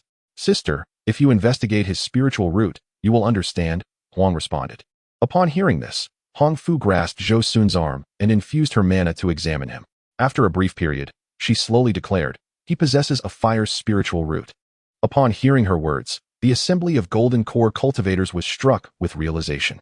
The ancestor had long sought a disciple with a fire spiritual root to inherit his techniques, making this young man an exceptional candidate. Li Huayuan remarked in astonishment, contemplating how they could possibly compete with the ancestor for a disciple. It was revealed that after the formation of his nascent soul, the venerable ancestor had instructed the Golden Core practitioners to seek out a disciple willing to cultivate his techniques. He intended to personally accept the disciple once they reached the Golden Core stage. However, 3 centuries had passed without a single candidate achieving that milestone. Today, they had encountered a prodigy with a fire spiritual root, perfectly suited to become the ancestor's disciple. A middle-aged man, resembling a charming uncle, stroked his beard and smiled. He was the late-stage Golden Core elder of the Chun family, Wan Xiaoshan. With this young man's talent, coupled with the ancestor's techniques, the potential for him to reach the nascent soul stage is significant, he mused. Although he himself possessed a rare lightning spiritual root, he felt no confidence in advancing to the nascent soul stage, aware that even those with heavenly spiritual roots had historically faltered before reaching that level. As the Golden Core cultivators engaged in light conversation, an elderly man clad in yellow robes, with a sallow complexion, entered the room. Upon his arrival, everyone promptly bowed in respect. Zhou Xun followed suit, addressing him as ancestor. This man was none other than the nascent soul cultivator of Huangfeng Valley. The mid-stage nascent soul practitioner, Linghu Ancestor. Linghu Ancestor, deeply engrossed in quiet meditation within Huangfeng Valley, had been alerted by a message regarding the emergence of a disciple with a fire spiritual root. Unable to remain seated, he was eager to meet the young man, recognizing this as the finest opportunity to pass on his cultivation techniques. As Linghu Ancestor entered, the assembly was momentarily taken aback, nearly forgetting to bow. They had anticipated merely a recruitment of Golden Core disciples, but the presence of a nascent soul ancestor was a rare occurrence. He was a figure at the pinnacle of the cultivation world, typically reclusive, with even the current leader of Huangfeng Valley having met him only twice.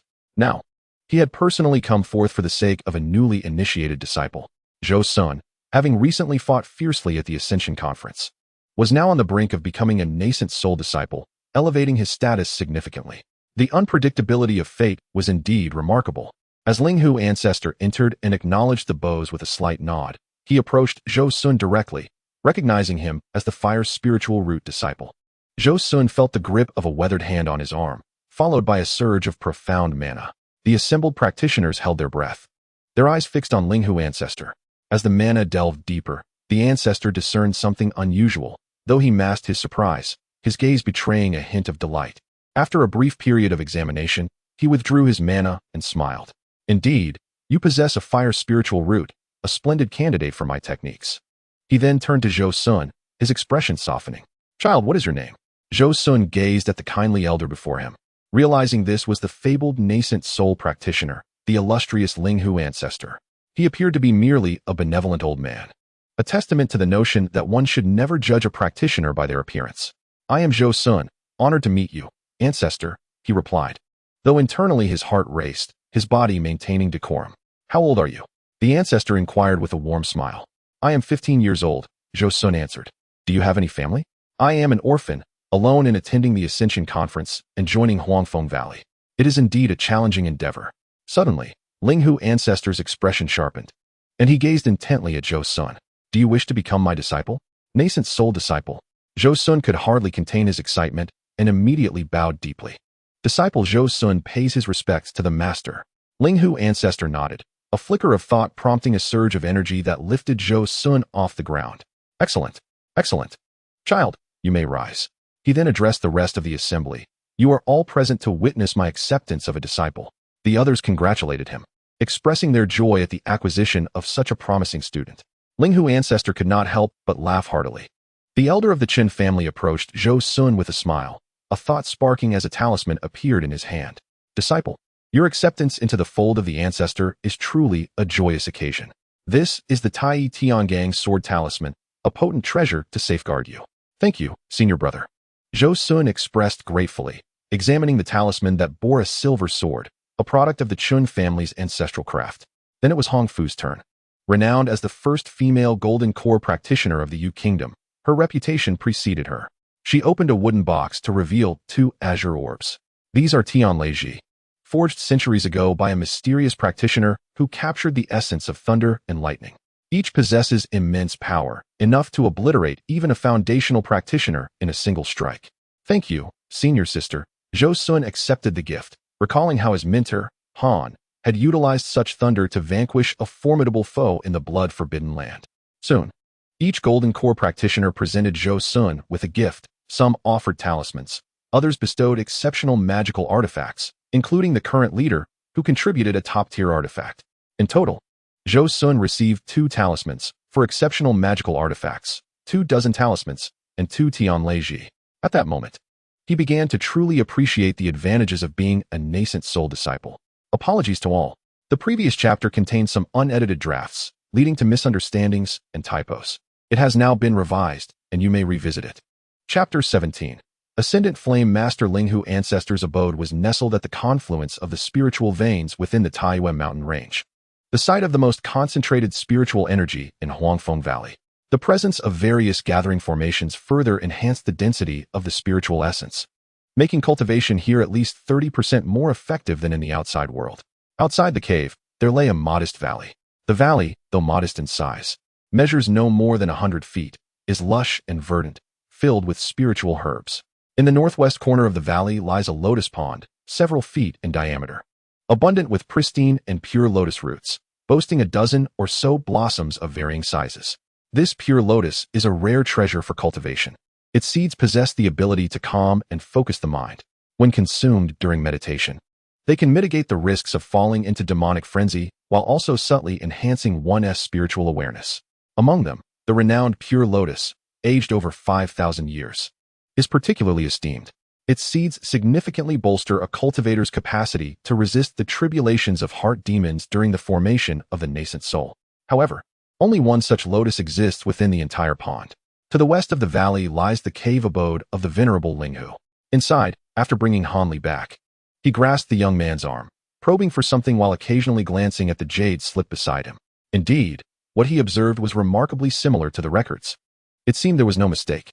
Linghu appeared entranced, murmuring to himself, "Master, is there something amiss with me?" Zhou Xun inquired, feeling a sense of unease at his master's peculiar demeanor. "There is nothing wrong. Rather, I have discovered that your physique is extraordinary." Upon hearing Zhou Xun's voice, Linghu suddenly recalled that he had taken on a disciple. During his initial examination of Zhou Xun's spiritual roots in the Grand Hall, he had sensed that this disciple's magical prowess was far from ordinary. Although he was merely at the 9th layer of qi refinement, there were faint indications of foundational traits. "What makes my physique special?" Zhou Xun pondered, believing himself to possess a heavenly spiritual root, wondering how it could relate to his physique. Could it be that he harbored some unique constitution, which was the reason Linghu had accepted him as a disciple? While heavenly spiritual roots are rare, they are not particularly significant to a nascent soul master. as they merely serve as a ticket to the core formation stage, not to the nascent soul stage. Your physique closely resembles the fire spirit body recorded in ancient texts, Ling Hu elucidated. The fire spirit body. I have only heard of the dragon resonance body, the three-yang body, and the phoenix essence body. This is the first time I am encountering the fire spirit body. Its name suggests a connection to fire, Zhou Xun mused, aware that many individuals in this world possess exceptional physiques. Han Li's master, Li Huayuan, indeed possessed the three-yang body. Although his own spiritual root quality was quite average, and his cultivation speed was initially slow, he had achieved a remarkable pace due to his unique physique, second only to that of a heavenly spiritual root. The fire spirit body is regarded as one of the most elite physiques. Even Ling Hu, a figure of considerable renown, could not help but feel envy when discussing it. He practiced fire-related techniques, and had he possessed such a physique, he might have already ascended to the later stages of the nascent soul. The last recorded fire spirit body belonged to a god transformation cultivator, the illustrious Qi Yin. As Ling Hu spoke of him, an inexplicable emotion swept across his countenance, as if he shared an extraordinary connection with this Qi Yin. Zhou Xun, oblivious to the subtle shift in his master's expression, was enveloped in a wave of elation. It had only been a month since his arrival in this world. Initially, he had fretted about being akin to Han Li, possessing a false spiritual root.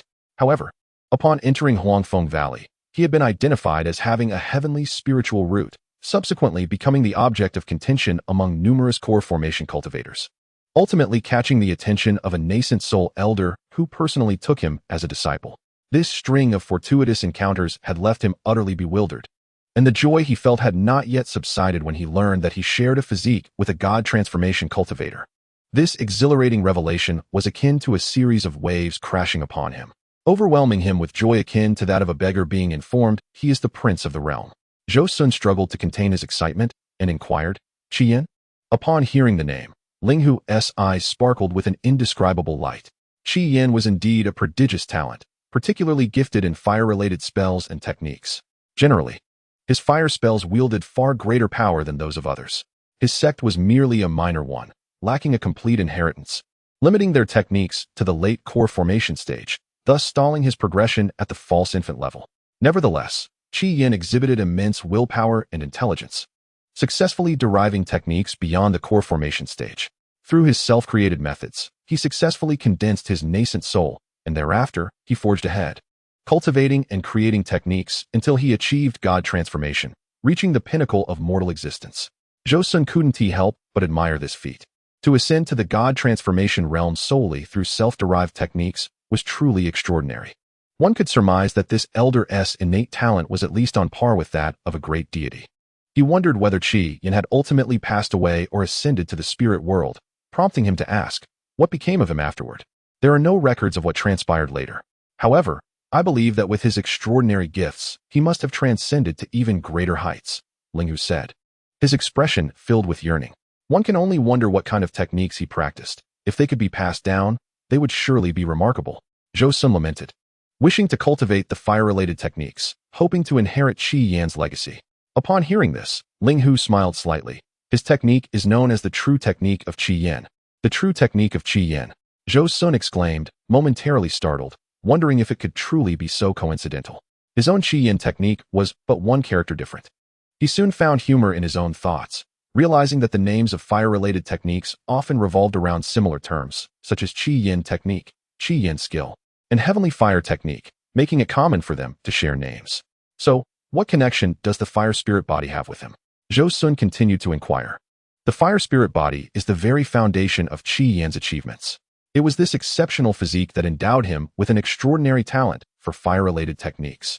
Coupled with his remarkable intelligence and indomitable will, it was what forged the illustrious name of Qi Yin, Ling Hu explained, his face radiating admiration. It was evident that he held this elder in the highest esteem. Zhou Xun could not help but interject, it seems Master holds this elder in great reverence. Ling Hu chuckled heartily. Indeed, Qi Yin is the person I admire most. After all, I practice his techniques, the true technique of Qi Yin. Chapter 18. The true technique of Qi Yin, seeking continuation. True technique of Qi Yin. Zhou Xun gasped. Just moments ago, he had envisioned cultivating the techniques of Qi Yin, only to have that dream fulfilled in the blink of an eye. Indeed, fortune favors the bold, he thought. Indeed, But the version of the true technique of Qi Yin that I possess is incomplete, only allowing cultivation up to the late core formation stage. The subsequent techniques have not been passed down, Linghu lamented. Then how did you reach the mid-nascent soul stage, master? Zhou Xun asked, utterly perplexed. If the technique only extends to the late core formation stage, how could you have condensed your nascent soul and advanced to the mid-nascent soul stage? Linghu smiled enigmatically, a self-satisfied expression crossing his face as he replied, Ah, my dear disciple, we cultivators contend with heaven and fate, and we must possess great perseverance. The absence of nascent soul techniques is but a minor obstacle. Since predecessors have managed to create their own methods to continue their paths, how can we belittle ourselves? We ought to emulate their remarkable feats. Could it be that your nascent soul techniques were also self-derived? Zhou Xun exclaimed in shock. Indeed, the venerable Linghu, with a sense of pride, stroked his beard. Master's actions are truly magnificent, reminiscent of the esteemed Qian Zhenren from years gone by, exclaimed Zhou Xun, his admiration sincere. He had not anticipated that the seemingly ordinary Linghu in the original narrative possessed such remarkable accomplishments. Yet, this was merely a misconception on his part. In his previous life, while reading, he had adopted a God's eye perspective, focusing solely on the protagonists, thereby overshadowing the brilliance of others. It is essential to realize that in the entirety of Huangfeng Valley, there were over 10,000 disciples in the Qi refinement stage, only a few hundred in the foundation establishment stage, and a mere 10 or so in the core formation stage, with Linghu being the sole nascent soul cultivator. This clearly illustrates the arduous journey of cultivation, where countless individuals faltered before each realm. Those who attain the nascent soul stage are undoubtedly individuals whose talents, abilities, and fortune surpass that of the masses. Hearing Zhou Xun's praise, Linghu felt a surge of happiness, and the more he looked at Zhou Xun, the more he found him pleasing to the eye. He humbly replied, Disciple, you overrate me. How can I possibly aspire to the stature of Qian Zhenren? Though he spoke modestly, the joy on his face was unmistakable. In his youth, he too had been a remarkable talent in the kingdom of Yu, establishing his foundation at 15, achieving core formation at 81, and reaching the false infant stage by the age of 270. For over 200 years, he had emulated Qian Zhenren, striving to deduce the methods of the nascent soul stage. But only upon nearing 500 years of age did he finally discern the path ahead.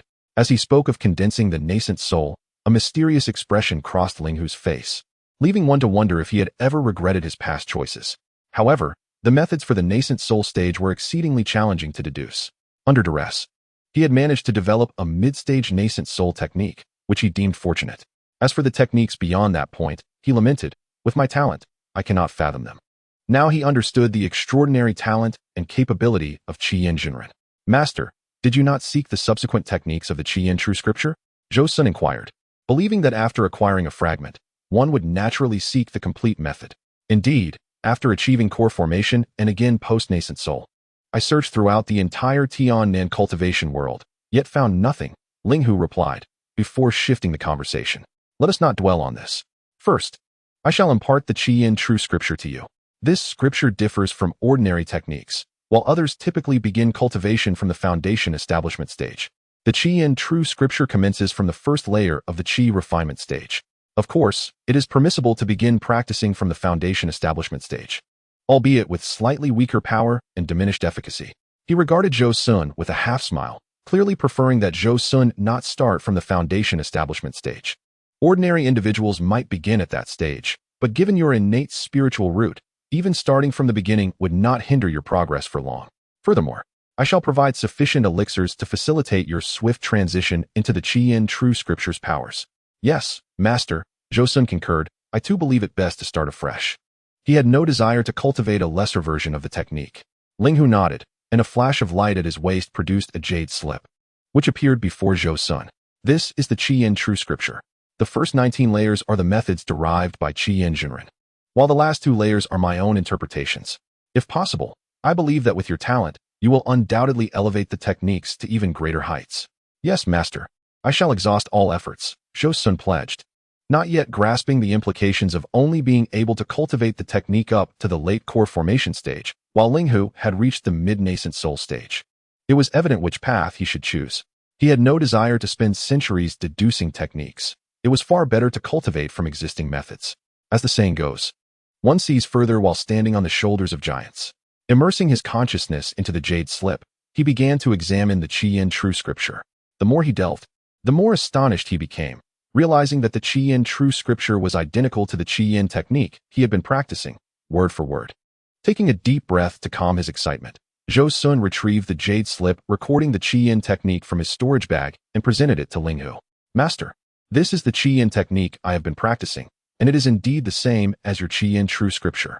Upon hearing Zhou Xun's words, Linghu's once cheerful expression faltered, replaced by a wave of unexplainable anticipation rising from within. He quickly accepted the slip to examine it.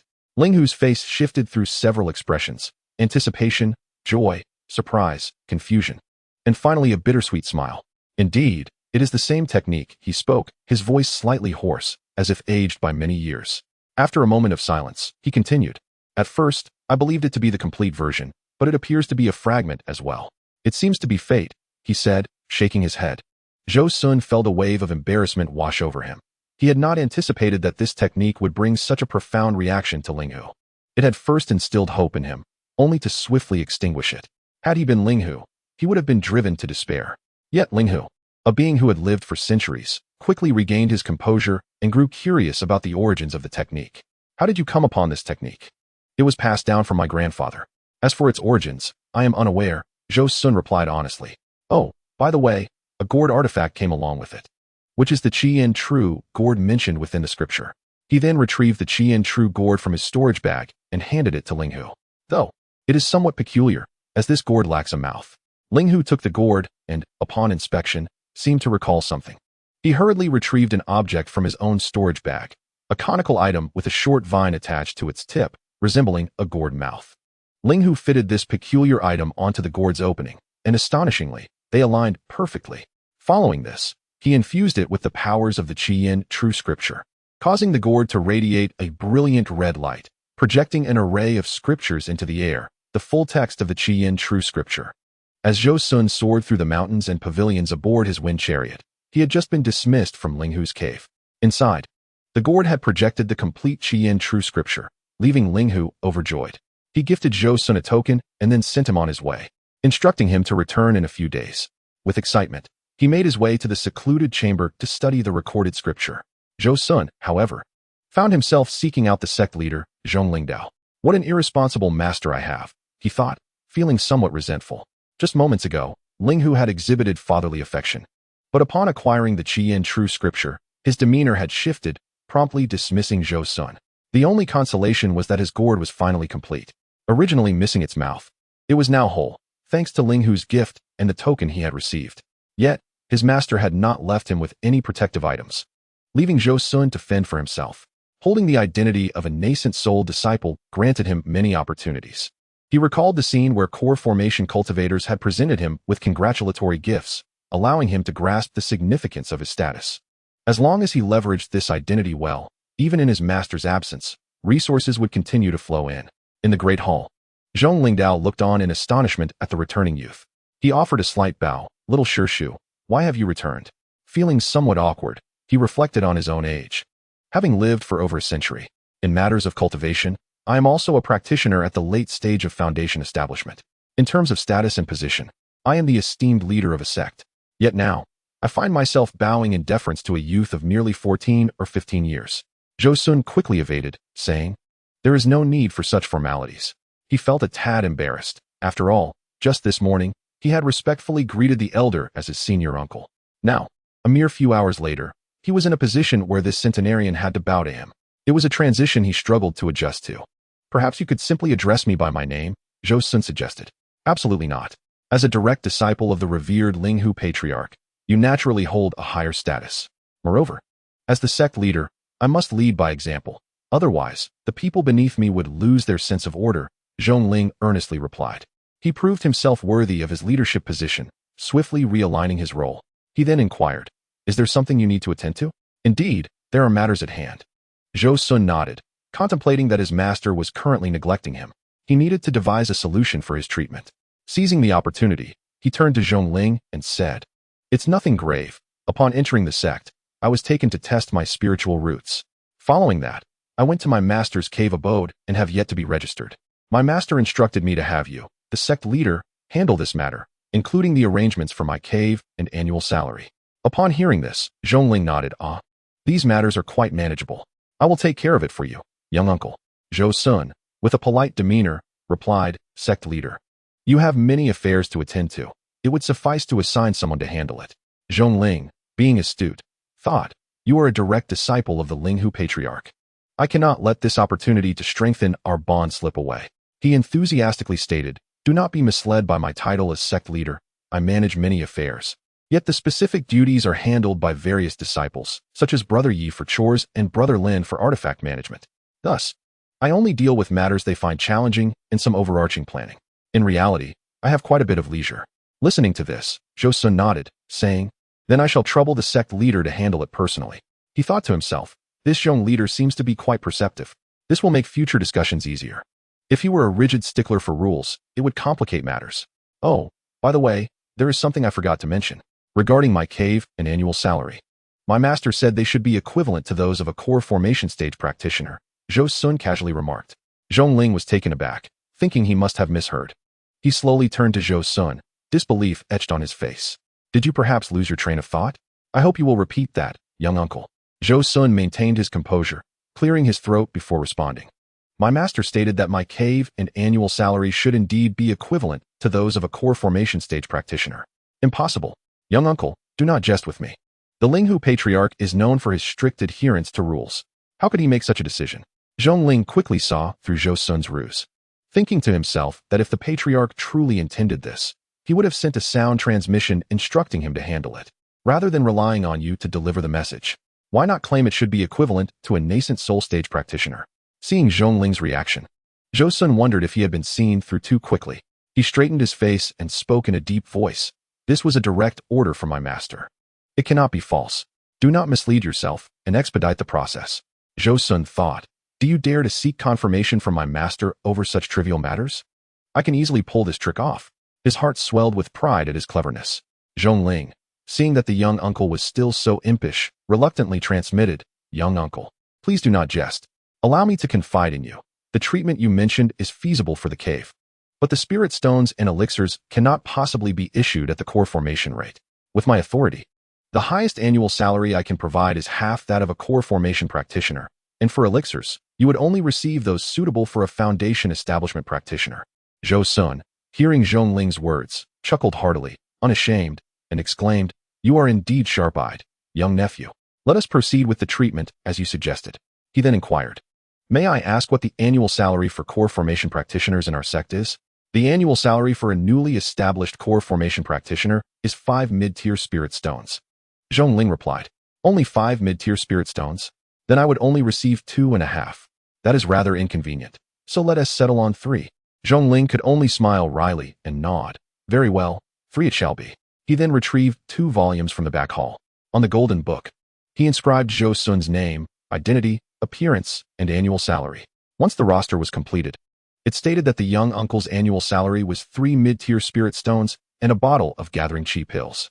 Next, he slowly opened the silver volume, which depicted the entirety of Huangfeng Valley. Young uncle, this book records all existing caves within Huangfeng Valley. The golden dots indicate occupied abodes, while the white ones represent uninhabited ones. I heard one can also establish their own cave. Zhou Xun recalled that Han Li had opened his own cave. Indeed, however, most locations rich in spiritual energy within the sect have already been developed into caves. To establish one independently, you would need to venture beyond the sect's grand formation. Zhongling explained. Understood. I shall choose one within the sect then, Zhou Xun decided, pointing to one of the 5 largest white dots. I want this one. As Zhou Xun received the cave token, he eagerly soared towards his new abode. Upon entering, he was met with a refreshing breeze and a rich aura of spiritual energy. Upon closer inspection, he discovered a spring bubbling with water, measuring nearly a yard in diameter. The spirit spring. Zhou Xun recalled that Han Li's cave also had one, though he was unsure whose was larger. He thought to himself that he would definitely compare later. As his thoughts wandered, he suddenly remembered that Han Li had also recently joined Huangfeng Valley. He decided to visit the reception pavilion. Upon arriving, Zhou Xun inquired about Han Li's whereabouts and learned that he had indeed arrived at Huangfeng Valley and was currently residing in the reception pavilion. Although he had just left with 2 foundation establishment senior uncles, Zhou Xun understood that the next event would be the incident of Han Li's foundation establishment elixir being cleverly appropriated by that brother Yi. Thus, he summoned his wind-riding boat and sped towards the main hall of Huangfeng Valley. Upon reaching the entrance, Zhou Xun halted his flying boat and addressed the guarding disciples. Please inform the sect leader that Zhou Xun wishes to speak with him. The two guarding disciples, having been stationed there for some time and aware of Zhou Xun's close relationship with the sect leader, did not dare to be careless and promptly went to deliver the message. Inside the hall, Zhongling was discussing Han Li's foundation establishment elixir with the various foundation establishment overseers when the guarding disciple entered. He quickly inquired, "What brings you here?" The disciple promptly bowed and replied, reporting to the sect leader, "A disciple by the name of Zhou Xun wishes to see you." Zhou Xun, quickly, please invite him in. Zhongling thought, didn't I just see him off? What could he possibly want now? After a moment of contemplation, he felt something was amiss and hurriedly added, "Never mind, I'll go greet him myself." Saying this, he descended from his seat and rushed toward the entrance. In the grand hall, the other foundation establishment elders were perplexed by the identity of Zhou Xun, who had requested an audience at this time. They noticed Zhong Lingdao rushing towards the entrance, prompting them to follow suit. Suddenly, nearly a dozen individuals emerged, startling Zhou Xun. Leading the group was the sect leader, Zhong Lingdao, which clarified that they had come out to welcome him. "Master, you are being excessively courteous by personally greeting me. It would suffice to send a disciple to escort me inside," Zhou Xun remarked politely. "How could I not extend the courtesy of a proper welcome to my esteemed junior uncle?" Zhong Lingdao had just established a rapport with Zhou Xun and was eager to deepen their connection, so he would not allow such trivial matters to hinder their interaction. He stepped aside and gestured towards the hall, saying, "Please, my uncle." Zhou Xun nodded slightly and walked ahead of the group into the grand hall.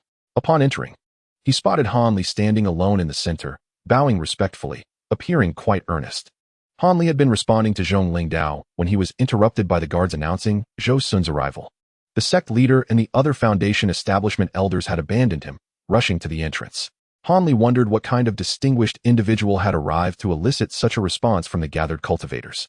As he pondered, a throng of people entered the hall, led by a youthful boy of around 14 or 15, with red lips and white teeth, his face as radiant as jade.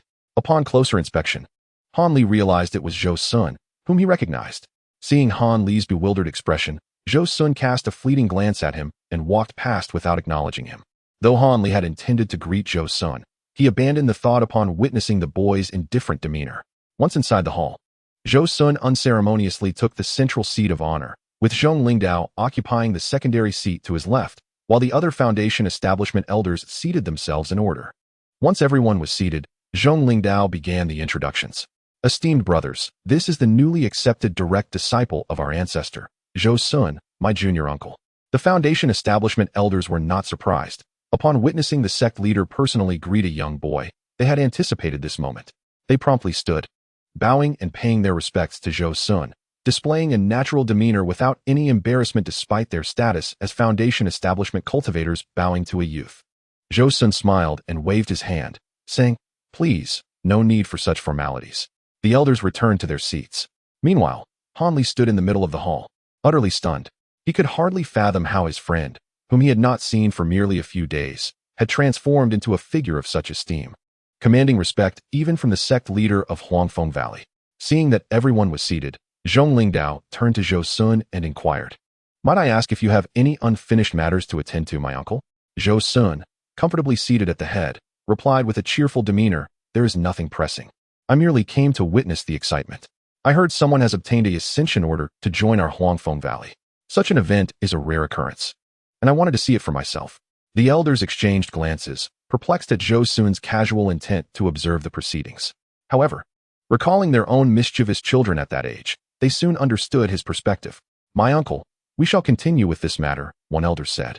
And Zhong Lingdao turned his attention back to Han Li, his expression serious. The young friend mentioned earlier that he wished to forego this foundation establishment pill, offering it to another. "I will ask again, are you certain you wish to relinquish it?" Zhong Lingdao sought to clarify Han Li's choice without unnecessary embellishments. "Indeed, master, I believe my aptitude is lacking, and consuming this foundation establishment pill would be excessively lavish. It would be better to offer such a precious item to a senior brother who truly needs it." Although Han Li recognized Zhou Xun's unusual status, the boy's complete indifference extinguished any hope of seeking assistance from him, prompting Han Li to resolve to distance himself from such a self-serving individual. Meanwhile, Zhou Xun, perched at the head of the table, observed the unfolding scene with amusement, reflecting that even the formidable Han Laoma could experience such indignities. Excellent. I am heartened by your selflessness, young friend. However, rest assured, I shall not allow you to make this sacrifice in vain. With that, Zhong Lingdao turned to the elder surnamed Yi. Yi brother, the foundation establishment pill relinquished by our young friend shall be given to your nephew. However, you must adequately compensate our young friend for his loss. It is imperative he is satisfied. Zhong Lingdao stated with solemnity. Rest assured, master. I will ensure that Han's nephew is satisfied. The elder, elated that matters had proceeded as he had hoped, responded eagerly. Wait, Zhou Xun called out loudly, halting the distribution of the foundation establishment pill. He then turned to the elder surnamed Yi and said, this foundation establishment pill cannot be given to your nephew. The elder, taken aback, nearly erupted in anger but, mindful of Zhou Xun's status, managed to suppress his fury and replied respectfully, please enlighten me, my uncle. Seeing the elder's submissive demeanor, Zhou Xun chuckled and explained, to my knowledge, the foundation establishment pill not only aids in establishing a foundation, but also significantly enhances the magical abilities of Qi refinement cultivators. Therefore, I sought a foundation establishment pill for my master, but there were none available. I came to inquire with sect leader Zhong, only to learn that the pills had already been distributed. I could not bear to have a disciple relinquish it. So I was fortunate to encounter this disciple voluntarily offering his. The elder's anger flared upon realizing Zhou Xun intended to claim the foundation establishment pill, and he felt a surge of indignation. He thought to himself that the disciple's willingness to forego the pill was due to his own coercion and manipulation, and now Zhou Xun sought to benefit from his efforts. As he was about to voice his outrage, he remembered Zhou Xun's backing of a nascent soul cultivator and refrained from offending him, instead saying respectfully, if it is for the enhancement of magical abilities, my nephew has many pills for that purpose and is willing to offer them to you, my uncle. This foundation establishment pill is a miraculous aid for establishing a foundation. It would be a waste to use it solely for enhancing magical abilities. Hearing this, Zhou Xun's expression darkened, and he replied coldly, if it were ordinary pills for enhancing magical abilities, would I lack them? Keep your pills for yourself. This foundation establishment pill is what I seek. Do you have any objections, Yi brother? The elder's face contorted with anger as he realized Zhou Xun's audacity in treating him, a foundation establishment cultivator, with such disdain, simply because he was a disciple of the revered Lianhua old ancestor. He turned to his peers for support, but none dared to confront Zhou Xun. Meanwhile, Han Li watched with delight, reflecting on how the elder had previously leveraged his own status to coerce him into relinquishing the foundation establishment pill. Now, the tables had turned, and he found a sense of poetic justice in the situation. The elder, red-faced with fury, wanted to say something but ultimately held back. He appeared aged and weary, his tone tinged with sorrow as he said, my uncle, my nephew has been raised under my care since childhood, like a beloved grandson. If he misses this opportunity, he will lose the chance to establish a foundation, and it will be nearly impossible for him to do so in the future. Seeing the elder's distressed expression, Zhou Xun merely smiled disdainfully. The tone was somewhat subdued. Since both you and your nephew require this foundation establishment pill, let us engage in fair competition to avoid any accusations of bullying. The old man with the surname, Ye's eyes lit up with a sense of urgency as he turned to Zhou Xun. Naturally, if you do not contend, I will not cease. The decision regarding who shall consume this foundation establishment pill will be made collectively by Master Zhong and the esteemed disciples. Zhou Xun articulated each word deliberately, casting a glance at Master Zhong and the other foundation establishment elders. Upon hearing this, the old man Yi gazed hopefully at his colleagues, wishing they would support him based on their long-standing relationships. However, Zhou Xun's next statement shattered his hopes into fragments. Let us see whether this foundation establishment pill is to be administered to Elder Ye's nephew or to my esteemed disciple of the venerable Linghu. As he spoke, Zhou Xun wore a teasing expression while observing the crowd, understanding the implications. The others realized that Zhou Xun was forcing them to choose between offending this elder of foundation establishment or alienating his own disciple from the nascent soul stage. The outcome was, of course, predictable. Elder Yi, your nephew ranked behind in the testing, indicating his lackluster aptitude. Even with the foundation establishment pill, the likelihood of him succeeding is slim. In contrast, my uncle is a direct disciple of the venerable Linghu, endowed with remarkable talents. He shall undoubtedly become a pillar of our Huangfeng Valley in the future. Therefore, I believe it is best for him to consume the pill. A middle-aged man with a sallow complexion stepped forward, speaking with righteous fervor. Elder Yi, as a steward of the sect, you must prioritize the interests of the sect. How can personal matters override public duty? Another steward voiced support, and the crowd echoed in agreement. Some, who had closer ties, even urged him. Zhou Xun is a disciple of the venerable Linghu. Why provoke him? Seeing the situation unfold, Zhongling knew it was time for him to speak. He cleared his throat and addressed the elder. Elder Yi, what is your opinion? At that moment, the old man Yi felt a profound sense of betrayal. He glanced at his erstwhile colleagues, his heart heavy with despair. Naturally, it should be my uncle who consumes it. Zhongling nodded in satisfaction and promptly announced. Since everyone is in unanimous agreement, this foundation establishment pill shall belong to Master Zhou. He then turned to Zhou Xun, jesting, Master Zhou. Since this young friend Han has made such a sacrifice by relinquishing the foundation establishment pill, you must ensure he is duly compensated. We cannot let the heart of a righteous person grow cold. Of course, Zhou Xun replied, retrieving a top-tier offensive magical artifact, 10 mid to high-grade talismans, and 5 mid-grade spirit stones, which he presented to Han Li. Observing this, Zhongling instructed the foundation establishment Elder Wang to take Han Li to collect his items and familiarize him with the sect. He then pulled out a jade vial from his storage bag and handed it to Zhou Xun. Upon receiving the vial, Zhou Xun gently twisted the cork and slowly opened it. Instantly, a fragrant aroma filled the air, invigorating the senses and seemingly enhancing his mana. What an exquisite foundation establishment pill. Truly a treasure, Zhou Xun remarked with immense satisfaction, sealing the vial once more before placing it into his storage bag. He slightly nodded to the crowd, expressing, I must extend my gratitude to all for making the right choice. At this moment, the old man Yi could no longer contain himself. As a foundation establishment cultivator over a century old, he had been repeatedly humiliated by this mere youth of 14 or 15 years. Unable to endure any longer, he stood up, his face ashen, and bowed to the crowd. Coldly, he declared, I am unwell and shall take my leave. With that, he turned and departed without a backward glance.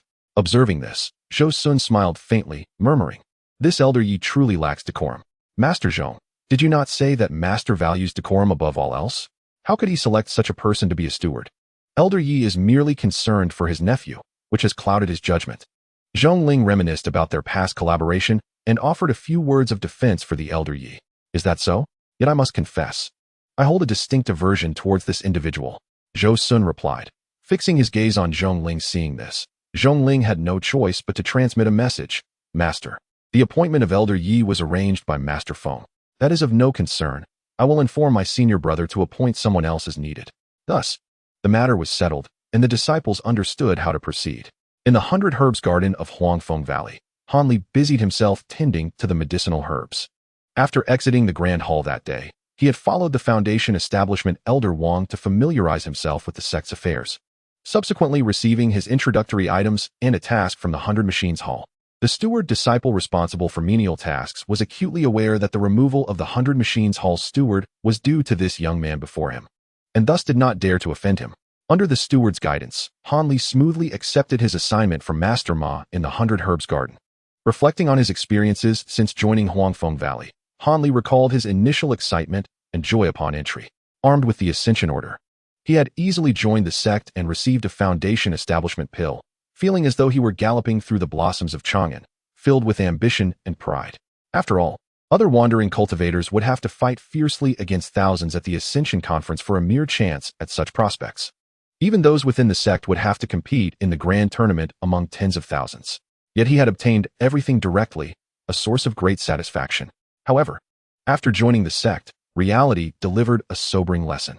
First came the aptitude test, where it was revealed that his spiritual roots were comprised of wood, water, fire, and earth, an exceedingly poor combination. The supervising elder shook his head in dismay, bluntly stating that Han Li would have no hope of establishing a foundation in this lifetime. Initially disheartened, Han Li soon regained his confidence. He had anticipated such results and, more importantly, possessed the small green vial, a source of reassurance.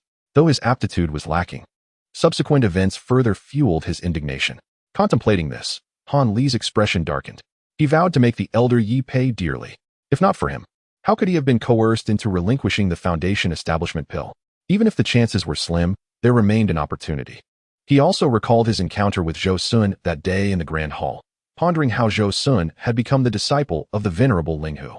Perhaps he had originally been among Linghu's disciples but had lost his memory, only to regain it after their meeting on Tai Nan Mountain. Reflecting on Zhou Xun's indifference, Han Li chuckled bitterly. That individual was a disciple of the nascent soul, while he was merely a lowly chi cultivator, unable to even safeguard a foundation establishment pill. It would be best to keep his distance in the future. With those thoughts, he resumed tending to the herbs. Suddenly, a message talisman soared towards him. It was Zhou Xun coming to visit. After Zhou Xun returned that day, Zhongling had immediately dismissed the Elder Yi from his position as steward of the 100 Machines Hall. Zhou Xun had also learned from Zhongling that the Elder Yi was affiliated with Master Feng, prompting him to visit Master Feng's cave residence to personally explain the situation. Master Feng, initially somewhat irritated, softened upon seeing Zhou Xun's personal visit of apology, agreeing to replace the steward with another trusted individual. Thus, he retained both his reputation and interests, not wishing to create enmity with a direct disciple of the venerable Linghu.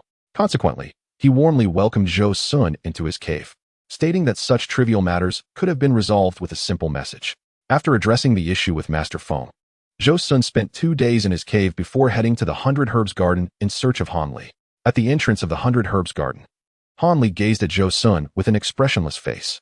He was about to address him as Brother Zhou, but recalling Zhou Xun's indifference on that fateful day, he felt a tinge of resentment and thus refrained from such a designation. Calling him Master Ancestor was even more unthinkable, as it would appear excessively sycophantic. Zhou Xun, noticing Han Li's demeanor, likely deduced the underlying circumstances. With a hearty laugh, he remarked, "Brother Han, it has been over 10 days since we last met. Why do you seem so distant towards your younger brother?" Upon hearing Zhou Xun's address, Han Li's heart softened slightly. He thought to himself that Zhou Xun still regarded him as a friend. Nevertheless, he found it difficult to let go of his grievances and replied coldly, "You are a disciple of the Yuan Ying ancestor, while I am merely a novice chi practitioner. I am unworthy of being called Brother Han." Zhou Xun, perceiving Han Li's irritation, inquired, "Is Brother Han upset about the incident in the Great Hall that day? I have come to discuss that very matter with you. Once you hear me out, you will understand." Realizing there was more to the story, Han Li nodded. "Are you going to make me stand here all day?" Zhou Xun teased. With that, he led Han Li into the 100 Herbs Garden. The garden was flourishing with various spiritual herbs, exuding a vibrant vitality. Zhou Xun thought to himself that Han Li truly thrived in this environment, showcasing exceptional skill in cultivating spiritual plants. However, it's merely a minor skill. I just happen to be quite familiar with medicinal materials, Han Li explained succinctly. After traversing the herb fields, they arrived at the courtyard where Han Li rested. As soon as they sat down, Zhou Xun produced a medicinal vial from his storage bag and placed it on the table. "Do you know what this is?" Upon seeing the vial, Han Li felt a flicker of realization. Zhou Xun continued, "This is a foundation establishment pill. The best auxiliary elixir for us chi practitioners to break through to the foundation establishment stage. This one is yours, Brother Han. Today, it returns to its rightful owner." "Brother Zhou, what is the meaning of this?" Han Li was taken aback. He had not anticipated that Zhou Xun would return this foundation establishment pill to him. Although it originally belonged to him, he had relinquished it under the coercion and temptation of Master Yi. It dawned on him that Zhou Xun's actions in the Great Hall that day were to help him reclaim the pill, and he felt a surge of guilt for having previously berated Zhou Xun as a shallow opportunist. With a mix of emotion and remorse, he said, "Brother Zhou, I am truly grateful." He accepted the foundation establishment pill into his storage bag. Although Han Li intended to decline, he realized that this pill represented his opportunity for future advancement, making refusal impossible. He resolved to find a way to repay Zhou Xun in the future, further solidifying his belief that Zhou Xun was a trustworthy companion. Han Li then retrieved from his storage bag the spiritual stones and magical artifacts that Zhou Xun had compensated him with in the Great Hall. "I shall accept the foundation establishment pill, but these spiritual stones and artifacts rightfully belong to you," he stated, as he produced 6 or 7 vials of yellow dragon pills and golden marrow pills. "These elixirs were personally refined by me and will greatly benefit your cultivation. They are a gift for you, Brother Zhou." "Brother Han, you are being too courteous." "I shall gladly accept," Zhou Xun replied, taking the elixirs, knowing they would expedite his cultivation process. The two then shared their experiences since their separation. Han Li recounted how he had been ambushed just outside the Tai Nan Valley, and how he had utilized the talismans Zhou Xun had gifted him to decisively defeat his assailants, expressing his profound gratitude. When Han Li learned of Zhou Xun's participation in the Ascension Conference and his assessment of his spiritual roots, he felt a mix of emotions regarding his own 4 spiritual roots. Hearing that Zhou Xun had been accepted as a direct disciple by Ancestor Linghu stirred a deep sense of envy within him. He mused that with Zhou Xun's talent and fortuitous circumstances, coupled with his genuine character, he must cultivate a closer relationship with him. Chapter 23. The Foundation Establishment Stage. After bidding farewell to Han Li, Zhou Xun resolved to enter a secluded state of cultivation to expedite his progression into the Foundation Establishment Stage. However, before doing so, he intended to visit his master's cave.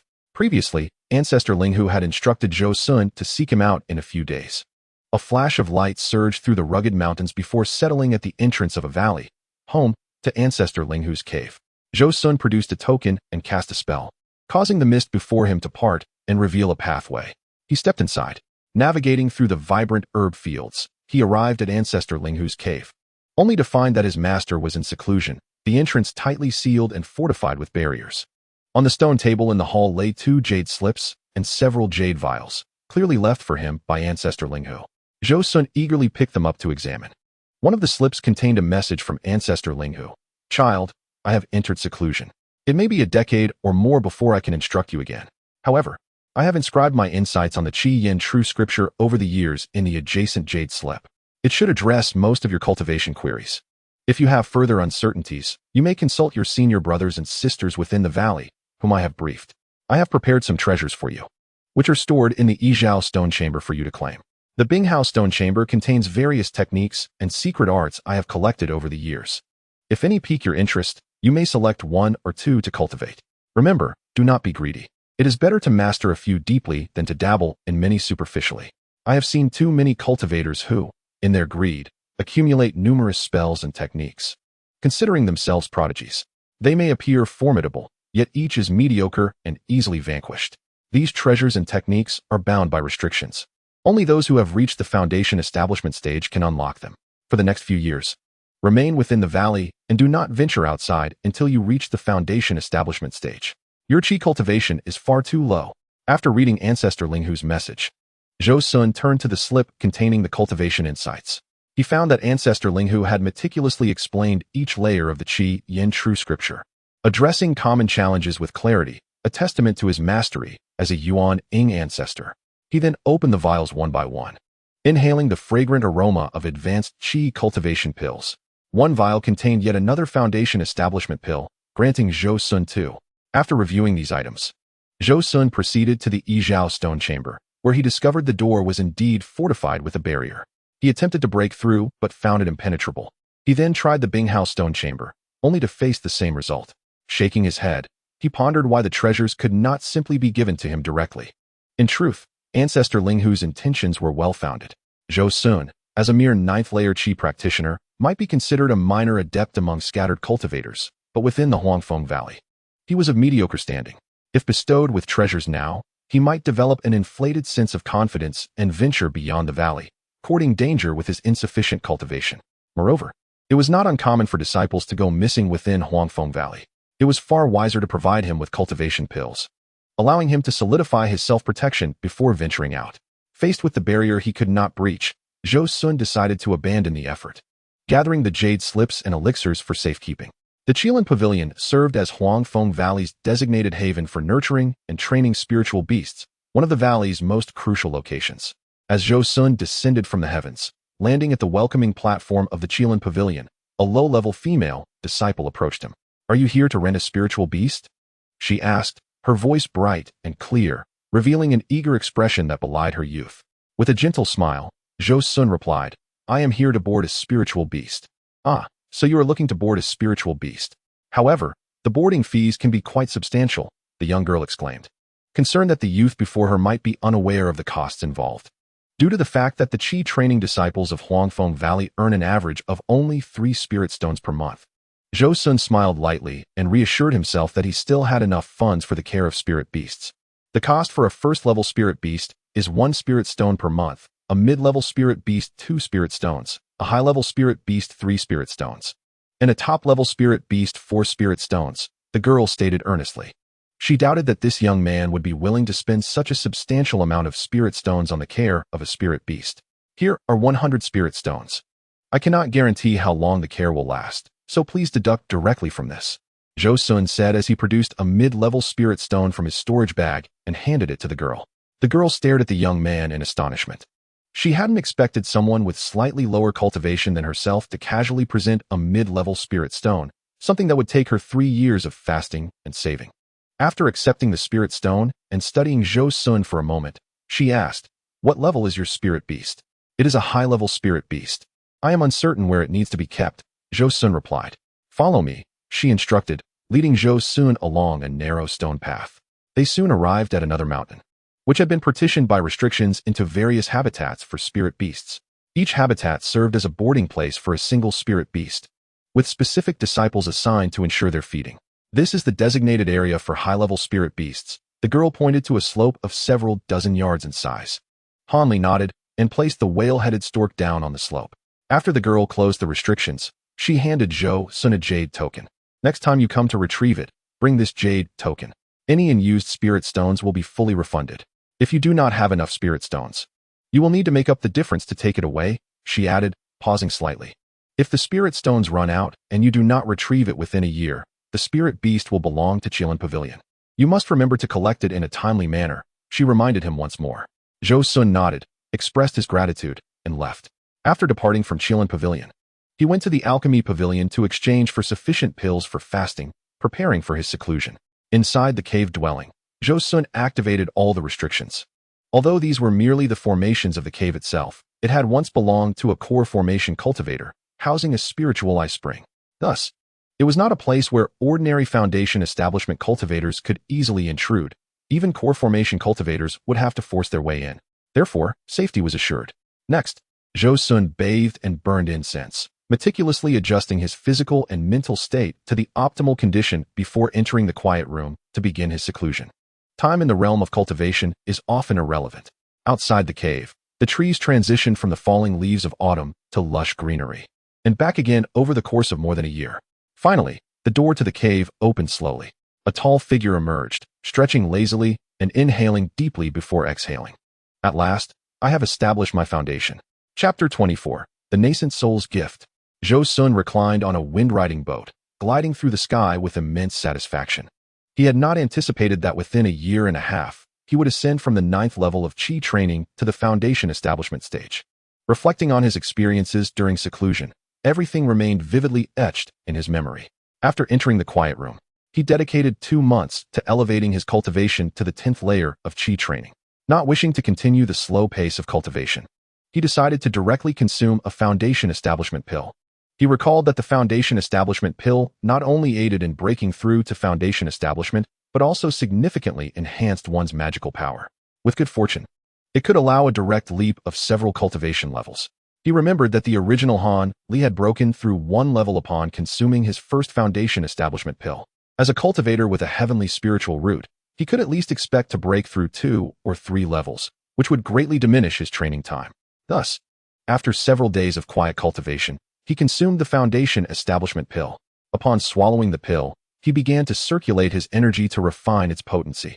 The effects of the foundation establishment pill manifested rapidly. Within a few hours, Zhou Xun felt a growing fire in his dantian, while his limbs felt abnormally cold, creating a stark contrast of sensations. After a while, the sensations normalized.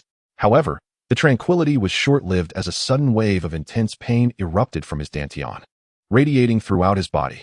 It transformed into a torrent of heat, coursing through his meridians and permeating his bones, accompanied by an unbearable itch.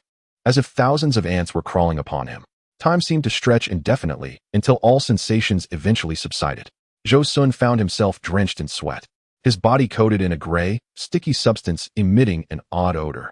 Simultaneously, the magical power in his dantian had inexplicably transitioned from gas to liquid form, a definitive sign of successfully establishing his foundation. He then spent over 2 months consolidating his cultivation before finally exiting the cave. Is this what they call purging the marrow and refining the bones? Zhou Xun pondered. As he considered this, he suddenly realized that his cultivation had already ascended to the foundation establishment stage. Originally, he had planned to rely on the foundation establishment pill to reach the 13th layer. But unexpectedly, he had directly broken through to foundation establishment. Was this the allure of the foundation establishment pill? After spending several more months solidifying his cultivation, he finally emerged from the cave. Upon stepping outside and gazing at the long unseen landscape, he felt a profound sense of exhilaration. He leisurely flew through the skies, completing a circuit of Huangfeng Valley before arriving at the cave of ancestor Linghu. He had come to claim the treasures left for him. Now that he had reached the foundation establishment period, he was sure he could unlock the restrictions laid out by Ancestor Linghu. He was eager to discover what treasures the Ancestor had prepared for him. Previously, those senior disciples at the core formation stage had gifted him treasures such as talismans and top-tier magical artifacts. As a nascent soul expert, Ancestor Linghu was surely preparing something even more precious, likely treasures that would make core formation cultivators envious. With boundless anticipation, Zhou Xun approached the designated stone chamber. He placed his hands against the stone door and gradually infused his foundation establishment magical power. In less than the time it takes to brew a cup of tea, the restrictions were dismantled. He pushed open the stone door and stepped inside. The stone chamber was several zhang in size, surrounded by a circle of stone platforms about half a person's height. On these platforms lay over 50 treasures, most of which were protected by restrictions. However, 4 of them were unguarded, alongside a jade slip. Clearly, these were the treasures Ancestor Linghu had left for him. Zhou Xun picked up the jade slip and immersed his consciousness within. It contained a message from Ancestor Linghu. Disciple, I trust you have entered the foundation establishment stage. I wonder how long it took you, 2 years or 3.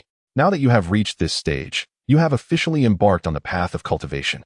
Henceforth, I will no longer obstruct your departure from the valley. For your safety, I have prepared 4 treasures for you, intended for life-saving and escape purposes. The first treasure is a 1,000 miles cloud travel talisman. When activated, it allows you to instantly escape thousands of miles. Utilize this talisman wisely when facing insurmountable foes, as there is only one. The second is a spirit lock ring talisman. This is a confinement-type treasure, ranking among the top 3 of my possessions. Although this talisman possesses only 1/10 to 1/12 of its full power, even core formation cultivators can be temporarily restrained by it. If used in conjunction with the 1,000 miles cloud travel talisman, no nascent soul cultivator will be able to capture you. The third treasure is a top-tier flying magical artifact, the instant light boat.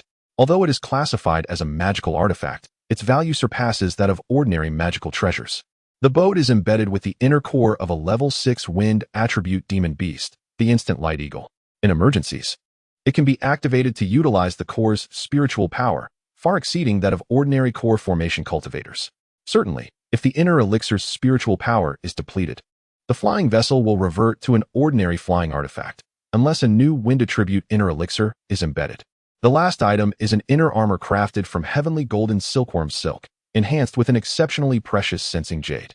Upon detecting an external attack, it can automatically activate a shield capable of withstanding the full force of a nascent soul stage cultivator's strike. With these 4 treasures, as long as you do not provoke a nascent soul stage cultivator, your life will be secure. Your master can rest easy. As for other treasures, spirit stones, and elixirs, you may acquire them on your own. Your master will not intervene. After reading the message, Zhou Xun picked up these treasures and examined them closely. They were indeed remarkable items. If these 4 treasures were to be sold, even the core formation cultivators would vie fiercely for them. Suddenly, he shifted his gaze to the treasures protected by restrictions. He approached to attempt unlocking them, but after several unsuccessful tries, he had no choice but to give up. After securing his treasures, Zhou Xun made his way to the room marked Bing. Using the same method, he unlocked the restrictions in no time. Upon entering, he was met with a breathtaking sight. The stone chamber was filled with various jade slips, pages, boxes, and books, all suspended in the air, radiating a kaleidoscope of colors. There were at least 100 items, all collected by Ancestor Linghu, containing various cultivation methods and secret arts. Reaching out, Zhou Xun grasped a jade slip, attempting to unlock its restrictions, and to his surprise, it yielded effortlessly. Ancestor Linghu had not set up complex restrictions. Unbeknownst to Zhou Xun, this was a deliberate choice by Ancestor Linghu, who had specifically simplified the restrictions, removing the more complex ones and leaving only basic dust clearing and sealing prohibitions. This was to allow Zhou Xun to explore different cultivation methods and secret arts, enriching his knowledge and preparing him for future confrontations with unusual techniques. As his consciousness delved in, he found a secret art titled Embracing the Original Qi Technique, which focused on refining the body's innate energy, reducing the loss of essence, and thereby extending one's lifespan. However, being only 15, Zhou Xun had no immediate need for this knowledge. So he merely glanced at it before sealing it away again and tossing the jade slip into the air. After examining more than 40 jade slips, he selected 3 secret arts to replicate into his own jade slips, deciding to return later for further exploration. Next, he took another look at the secluded chamber where Ancestor Linghu was in closed-door meditation, the door remained tightly shut, surrounded by intricate restrictions. Thus, Zhou Xun departed from Ancestor Linghu's cave dwelling and returned to his own. Upon returning to his cave, Zhou Xun began to cultivate the secret arts. He first retrieved a technique for condensing fire and lightning that he had obtained from Ancestor Linghu. This technique allowed the fusion of lightning and flames, subsequently condensing them into a golden fire liquid to create solid spheres. The spheres crafted from lightning were called Tianlaizi, while those from flames were known as Qi-Yin-Ju. The potency of the Qi-Yin-Ju was contingent upon the strength of the flames. At a more advanced level, the technique could blend lightning and flames to create Leihuanju. The collision of thunder and fire would yield effects greater than the sum of their parts, resulting in devastating power. Upon seeing this technique, Zhou Xun immediately recalled the 2 Tianlaizi gifted to him by senior sister Hongfu. He could utilize the true fire from his true fire gourd, mixing it into the Tianlaizi to forge Leihuanju, significantly enhancing their power, potentially surpassing the full force of a fake Dan cultivator. Without hesitation, he resolved to proceed. However, before commencing the crafting, he needed to make some preparations. The process of creating Leihuanju was fraught with danger. As both lightning and flames were incredibly volatile and unstable, a single misstep could result in an explosive backlash. Therefore, he first had to master several key incantations from the technique. One to stabilize the violent spiritual energy of the lightning and flames, one for refining the golden fire liquid, another for forming the outer layer of the sphere, and a final one for the melting process. After dedicating half a day to thoroughly familiarizing himself with these incantations, he felt ready. Once he had mastered the incantations, Zhou Xun focused on ensuring his safety. He activated his top-tier defensive artifact, the Xianming shield inherited from his grandfather, placing it before him. Additionally, he activated 3 high-level defensive talismans, combining them with the heavenly golden silkworm inner armor for a total of 5 layers of defense. Only then did he feel a sense of security. With such layered protection, even if the refining failed, his safety would still be assured. With preparations complete, Zhou Xun began the crafting process. First, he retrieved the 2 Tianlaizi from his storage bag. The blue spheres emanated a fierce aura, a testament to their natural lightning origin. He placed them on a nearby table before taking out the true fire gourd, channeling an incantation. The gourd instantly transformed a brilliant red. Drawing forth a strand of true fire, he enveloped it with his consciousness and slowly directed it into one of the Tianlaizi. While doing so, he continuously cast stabilizing incantations. The golden fire liquid membrane on the surface of the Tianlaizi melted slightly, releasing a surge of violent energy. Zhou Xun remained vigilant, casting multiple stabilizing incantations until the tumultuous energy began to stabilize. Seizing the opportunity, he gradually merged the strand of true fire into the lightning. He proceeded with utmost caution, not daring to relax his vigilance. Once the true fire was fully integrated, Zhou Xun quickly reformed the melted golden fire liquid membrane. After executing the final stabilizing incantation, the first Leihuanju was successfully crafted.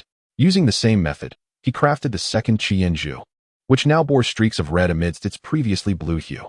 He placed it back into the wooden box and sealed it with a spiritual restriction before returning it to his storage bag.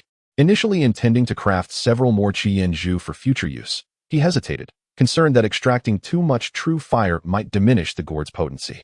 Additionally, lacking the golden fire liquid necessary for the outer layer, he ultimately decided against it. Following the successful crafting of the Leihuanju, Zhou Xun turned his attention to the secret arts within the Qi-Yin-Jinjue. Having cultivated the Qi-Yin-Jinjue to the 14th layer, he met the requirements for many secret arts. The first that caught his eye was the fire escape technique. Unlike ordinary fire escape techniques, this one utilized the true fire from the gourd to condense a fire seed, which could then be nurtured. In moments of urgency, the fire seed would erupt, utilizing its burst of energy to propel the user to extraordinary speeds, covering vast distances in an instant. The strength of the fire seed determined the speed of the escape and the distance traveled. However, with Zhou Xun's current cultivation level, the fire seed he could condense would only allow him to escape a few dozen miles, falling short of the 100-mile mark. Furthermore, a significant drawback was its high consumption of fire seeds. Each use of the fire escape technique required the expenditure of 1 fire seed. Since fire seeds needed to be cultivated through a division of consciousness and combined with true fire, they demanded considerable time and effort to nurture. Thus, using them as consumables was not the most economical choice. Nevertheless, considering its effectiveness, this technique was comparable to the 1,000-mile cloud travel talisman given by Ancestor Linghu, albeit with a shorter escape distance.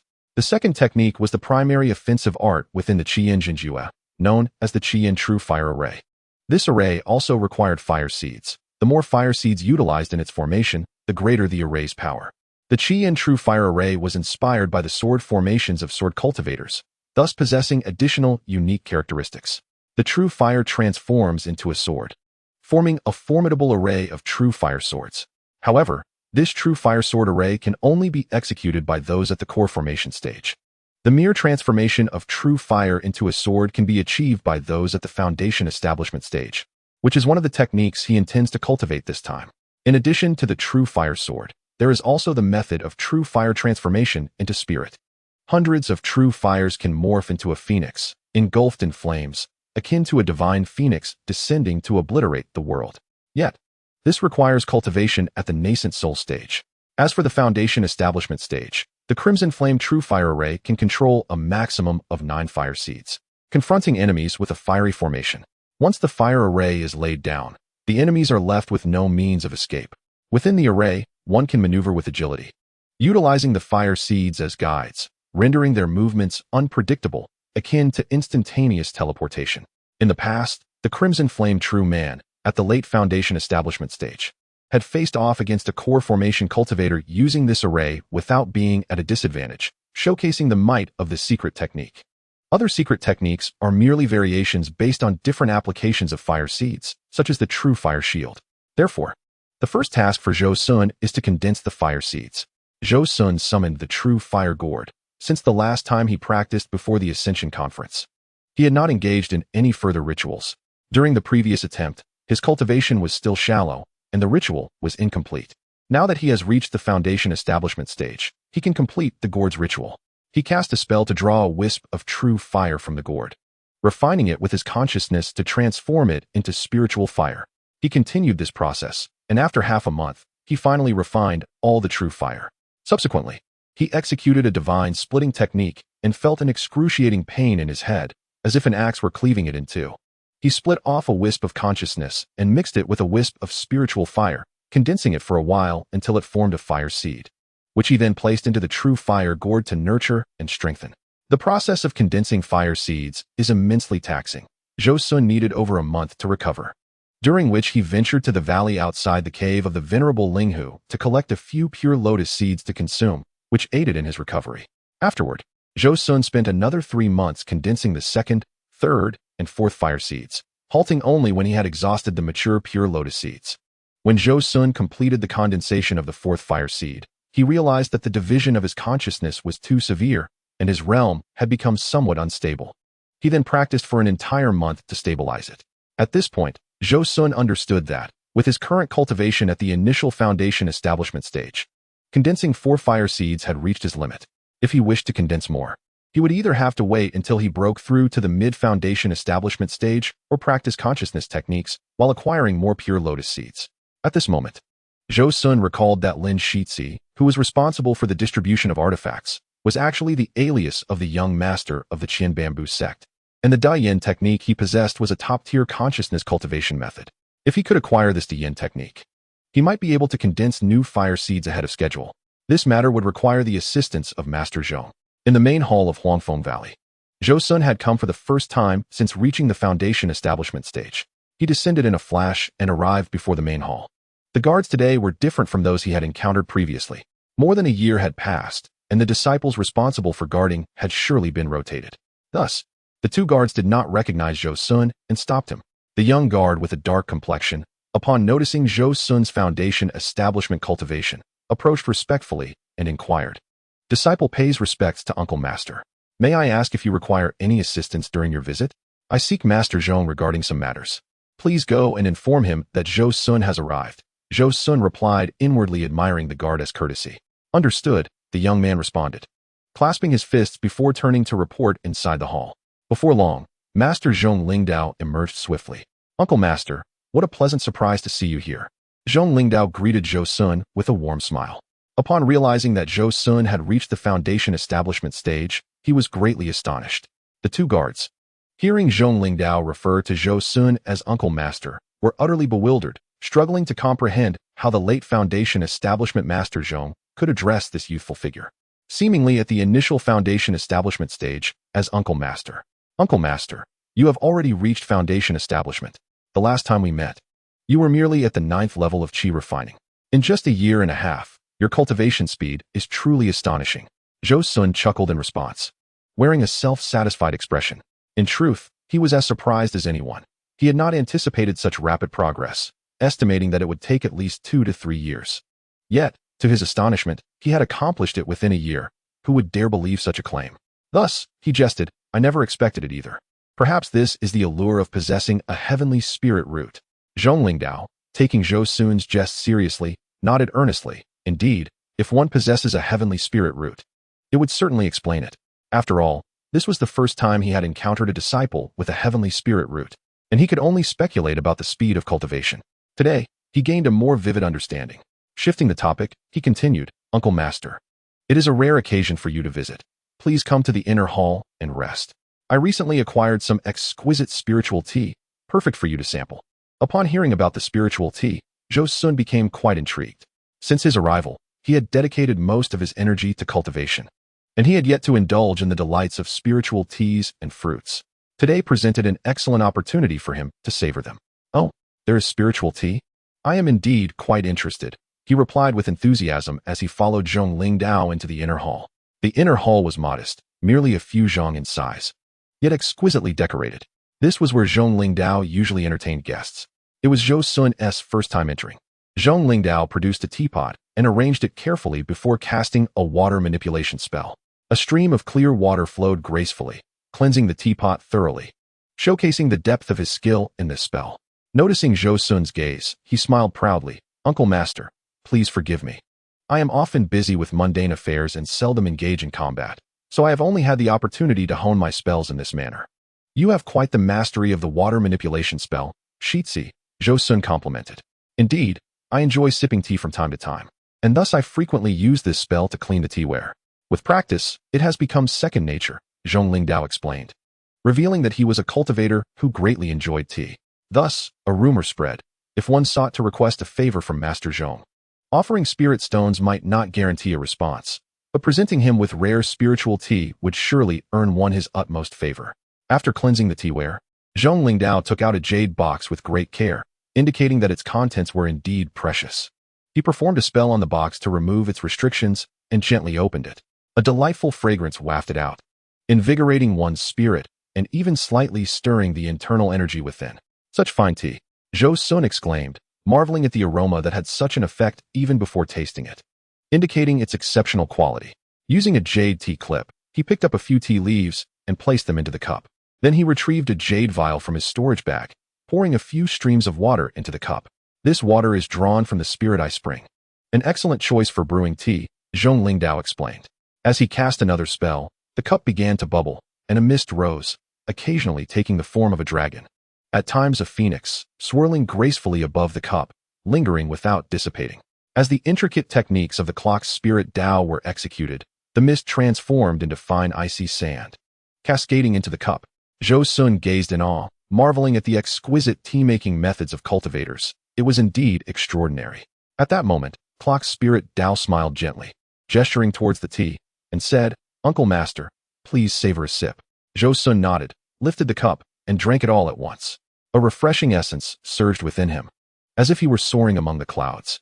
The tea transformed into streams of spiritual energy within his abdomen, integrating into his meridians. And he felt his magical power increase significantly, as if compensating for half a month's arduous cultivation. To think that drinking tea could enhance one's cultivation. Zhou Xun was truly enlightened today. What kind of tea is this? It possesses the ability to augment one's cultivation. This is the Spirit Mist Mother Tea, exceedingly rare.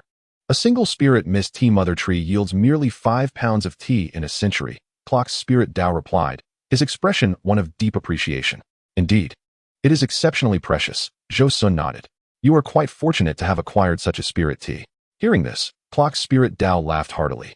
The owner of this tea is someone I know well. The Spirit Mist Tea tree is renowned in the Qin family.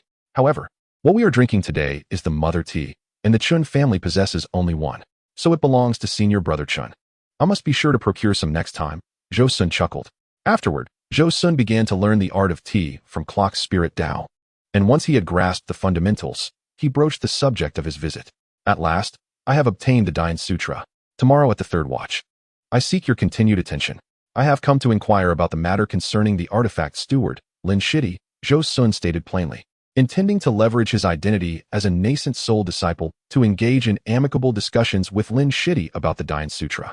However, before taking action, he wished to gather more information about this Lin Shidi, for as the saying goes, know thyself and know thy enemy, and you shall never lose a battle. Upon hearing Zhou Xun's inquiry about Lin Shidi, Clock Spirit Dao appeared somewhat perplexed. Could it be that this Lin Shidi had offended the young uncle master? What would you like to know about Lin Shidi? The more information, the better.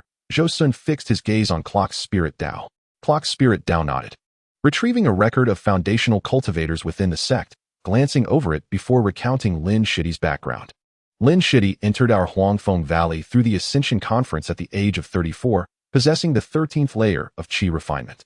In just 5 years, he successfully established his foundation, and now, after more than 70 years, he has reached the pinnacle of mid-foundation establishment. Pausing for a moment, Clock Spirit Dao could not help but plead, Uncle Master, may I ask if Lin Shidi has offended you in any way? If there are no grave transgressions, I hope you can forgive him. Lin Shidi is generally kind-hearted, never bullying lower-tier disciples, nor does he engage in competition, Clock Spirit Dao asserted earnestly. Seeing the sincerity in Clock Spirit Dao's demeanor, Zhou Xun revealed the truth. Lin Shidi does not bear the surname Lin. He is actually named Yi, the young master of the Thousand Bamboos sect from the far west. What? Clock Spirit Dao exclaimed, taken aback. Is this truly the case? Indeed.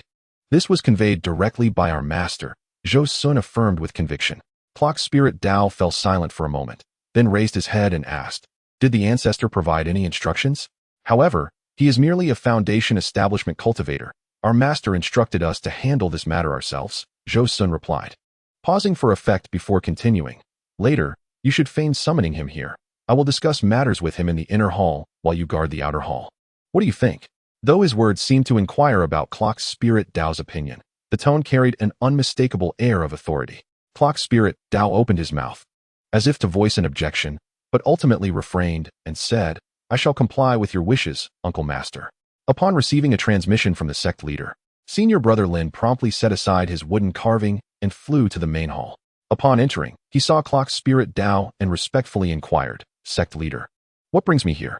Clock Spirit Dao, with a complex expression, sighed internally. It is Zhou Xu who seeks you for a matter. Hearing this, Lin Shidi felt a vague sense of foreboding and pressed further. What matter does Zhou Xu wish to discuss with me? Might you divulge? I do not know. Clock Spirit Dao replied after a moment of silence. He is waiting for you in the inner hall. Will you not enter?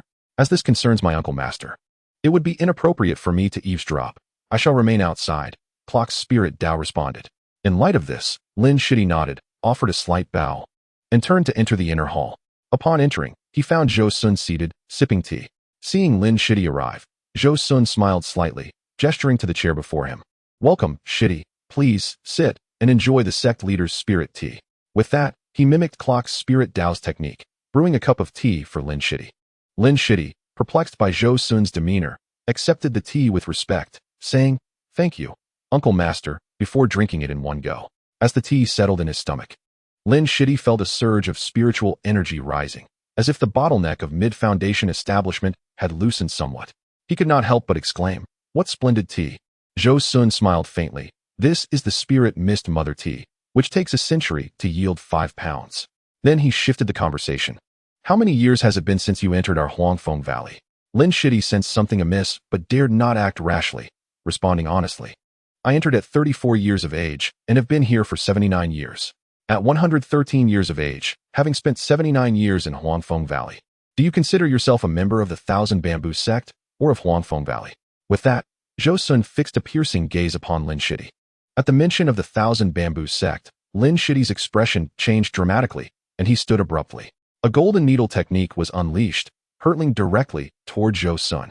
With a resounding clang, the golden needle collided with a golden, semi-transparent shield, none other than the gold shield talisman that Zhou Xun had prepared in advance. Lin Shidi released several puppets, preparing for further action, when Zhou Xun's voice resonated calmly. Are you so certain you can leave Huangfeng Valley unscathed?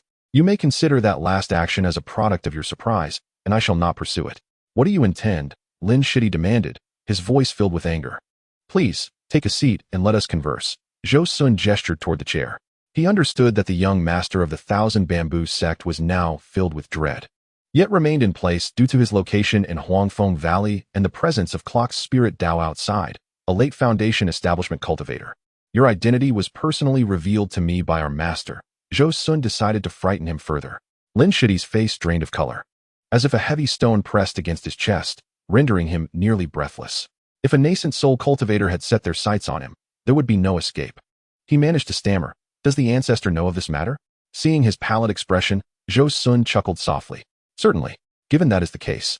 May I ask what this visit entails?" Lin Shidi inquired, his expression darkening. Zhou Xun wasted no time, stating plainly, "I have come for the Dine Sutra." "That is impossible. This item is the very foundation of our Thousand Bamboo sect, and cannot possibly be shared." Lin Shidi exclaimed vehemently. "Is that so? However, this matter was explicitly instructed by our master. If Shidi is unwilling, I shall have no choice but to relay your response to our master." Zhou Xun replied ominously. "However, should our master come looking for you personally, I fear he may not be as accommodating as I am." Upon hearing Zhou Xun's words, Lin Shiji fell silent, his expression clouded with uncertainty and inner conflict. Zhou Xun recognized his hesitation and seized the moment, stating, "Moreover, I assure you, I will not take your techniques for granted.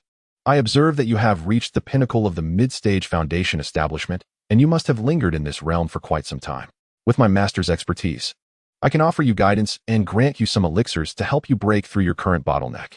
Ascending to the later stage will be a mere trifle, and even reaching the core formation stage is not beyond possibility." Zhou Xun continued to entice him. "Furthermore, with my master's support, your return to Qianju sect, seizing power once more, is not out of reach." Upon hearing this, Lin Shiji finally made up his mind. The matter of core formation seems distant. Let us speak of the immediate.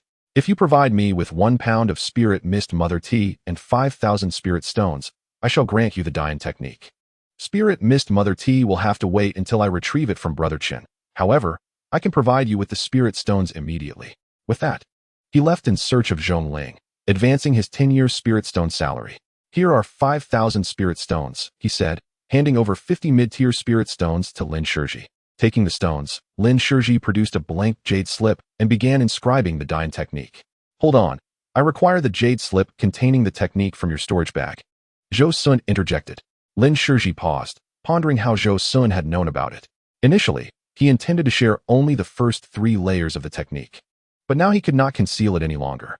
With a sullen expression, he retrieved the jade slip inscribed with the Dian technique from his storage bag and handed it to Zhou Xun. Zhou Xun accepted it and recorded the information.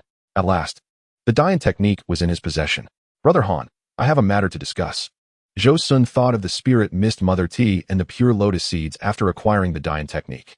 Upon returning that day, he sought out Brother Chen's cave dwelling to request the spirit mist mother tea. Unfortunately, the yield of spirit mist mother tea was exceedingly scarce and its flavor remarkably unique. After sharing and using it, Brother Chen was left with only 4 taels, which he had begrudgingly saved. When Zhou Xun approached him for it, he found it hard to refuse and reluctantly parted with half, leaving Zhou Xun with only 2 taels, while short of the promised pound. Both the spirit mist mother tea and pure lotus seeds were lacking. This dilemma could only be resolved by Han Li. After deliberating for several days, Zhou Xun decided to confront Han Li directly. After all, the old demon was still relatively young. Delaying might make success more elusive. In the 100 Herbs Garden, Han Li completed his cultivation session as the last great cycle of celestial energy came to an end. 2 months prior, he had broken through to the 11th layer of Qi refinement. However, during these past 2 months, his cultivation had made little progress. As the Huanglong pill and Jin Sui pill had ceased to be effective, he suspected that his body had developed a resistance to the medicines. Desperately, he sought new elixirs for his cultivation, as his innate talent made the direct absorption of spiritual energy far too slow. Thus, he planned to wait until the attention on him waned before seeking new elixirs. A sound transmission talisman arrived, landing in Han Li's hands. It was from Zhou Xun, whom he had not seen in over a year. Presumably, he had grown considerably taller. Han Li mused as he stepped outside. As he traversed the medicinal fields and unlocked the garden's restrictions, he spotted Zhou Xun waiting at the entrance. "Brother Zhou, you have arrived." Han Li greeted warmly, only to feel something was amiss. "Brother Zhou, you have established your foundation." Han Li was left speechless, astonished that in just over a year, Zhou Xun had progressed from the 9th layer of qi refinement to the foundation establishment stage, a leap of 4 tiers. Was this the allure of a heavenly spiritual root? He himself had consumed elixirs like candy and was still only at the 11th layer of qi refinement. The disparity was infuriating, especially since this overachiever was a close friend. I have merely been fortunate, Zhou Xun replied humbly. You are too modest, brother Zhou. Let us speak inside, Han Li suggested, gesturing toward the garden. Together, they entered, passing through the lush medicinal fields until they reached Han Li's dwelling. Brother Han, you have managed the herbs quite well. With your assistance, Master Ma is indeed fortunate. Zhou Xun remarked pointedly. Merely tending to a few herbs, nothing grand. Han Li waved his hand dismissively. His curiosity about Zhou Xun's rapid ascension to the foundation establishment stage was palpable, leading him to inquire directly. I have a question for you. Speak freely. There is no need for formality between brothers, Zhou Xun encouraged. In just a year and a half, you have advanced from the 9th layer of qi refinement to the foundation establishment stage. Such rapid progress. Do you possess any secrets? Han Li's interest was clearly piqued. Seeing the impact of his words, Zhou Xun laughed heartily and recounted his journey from the 10th layer of qi refinement to the foundation establishment stage in detail. You mean you directly transitioned from the 10th layer to the foundation establishment stage, bypassing 3 tiers? Han Li understood the rationale and felt relieved. If it were indeed true that it took only a year and a half to progress layer by layer to the foundation establishment stage, that would be astonishing. Encouraged by this revelation, he contemplated attempting to establish his foundation as well. Even if he failed, he could at least elevate his cultivation by a level or 2. Resolute, he dismissed further thoughts and bowed to Zhou Xun. Thank you, Brother Zhou, for enlightening me. It has indeed inspired me. Brother Han, are you considering attempting an early foundation establishment? Zhou Xun pondered, recalling that Han Li had no foundation establishment pills at the moment, which was why he had not tried before. Now that he had brought back the pill, he inadvertently guided Han Li toward an early attempt. If he succeeded in establishing his foundation, the events in the blood-colored Forbidden Land would likely never unfold. As he mused, he heard Han Li speaking again. By the way, what brings you here today, Brother Zhou? Nothing of great importance. It has been a while since we last met, and I have recently emerged from my seclusion. So I came to pay a visit. Zhou Xun replied, producing a jar of spirit mist mother tea and placing it on the table. Furthermore, I have recently acquired some excellent spirit tea, perfect for us to savor together. Han Li looked curiously at the jar. It was his first encounter with spirit tea. As he slowly opened the jar, an aromatic fragrance wafted through the air, refreshing and invigorating. Han Li inhaled deeply, exclaiming, "What exquisite tea! I may not be a connoisseur, but just by scent, I can tell this spirit tea is extraordinary." Zhou Xun nodded, explaining, "This is spirit mist mother tea, harvested from a tea tree that takes 100 years to yield just 5 pounds. He then produced 2 teacups, rinsed them with water, and brewed 2 cups of the cloud mist tea using the technique he learned from Zhongling. With a flick of his hand, 1 cup landed in front of Han Li. Han Li lifted the cup and drank it in one go, his actions mirroring Zhou Xun's lack of tea etiquette. As the tea flowed down, spiritual energy surged within him, and after refining it, he realized his cultivation had increased slightly, equivalent to 2 months of arduous practice. Han Li's eyes sparkled with excitement. This was precisely the treasure he had been seeking. Although it wasn't a pill, it surpassed any elixir. Despite the rarity of this tea, which took 100 years to yield just 5 pounds, he had the little green bottle, making it readily available. He needed to inquire with Brother Zhou about the location of this tea tree. This tea can enhance one's cultivation, truly a marvelous treasure. Pray tell, where can I find this spirit tea tree? Han Li asked eagerly. Zhou Xun, aware of Han Li's newfound interest in the spirit tea tree, responded truthfully. There is only one tree, and it belongs to the Qin family. Although Brother Han desires it, the Qin family would never part with it. All I require is a single root. As you know, my expertise lies in the cultivation of spiritual herbs. I indeed wish to attempt cultivating this spiritual tea, and I hope Brother Zhou can assist me in this matter. Han Li candidly expressed his thoughts. Once I obtain the root, I will swiftly nurture it into a mature spiritual tea tree. Brother Han's skills in herb cultivation are truly admirable. Since Brother Han intends to cultivate this tea, I shall take charge of the root and pay a visit to Brother Qin's cave dwelling. Zhou Xun agreed, then jested, if Brother Han succeeds in cultivation, do not forget to provide me with a few pounds of spiritual tea. Hearing this, Han Li chuckled heartily and humbly replied, Brother Zhou, you overestimate me. I cannot guarantee the successful cultivation of such spiritual tea. I shall merely make an earnest attempt. Zhou Xun took a sip of tea, then looked at Han Li with a knowing gaze and remarked, "Brother Han, do not conceal anything from your younger brother. With that little green bottle in your possession, is there any spiritual plant that you cannot cultivate?" Chapter 29. The agreement with Han Li. The little green bottle has been discovered. At the thought of this, Han Li felt a chill creeping up his spine, and he yearned to flee.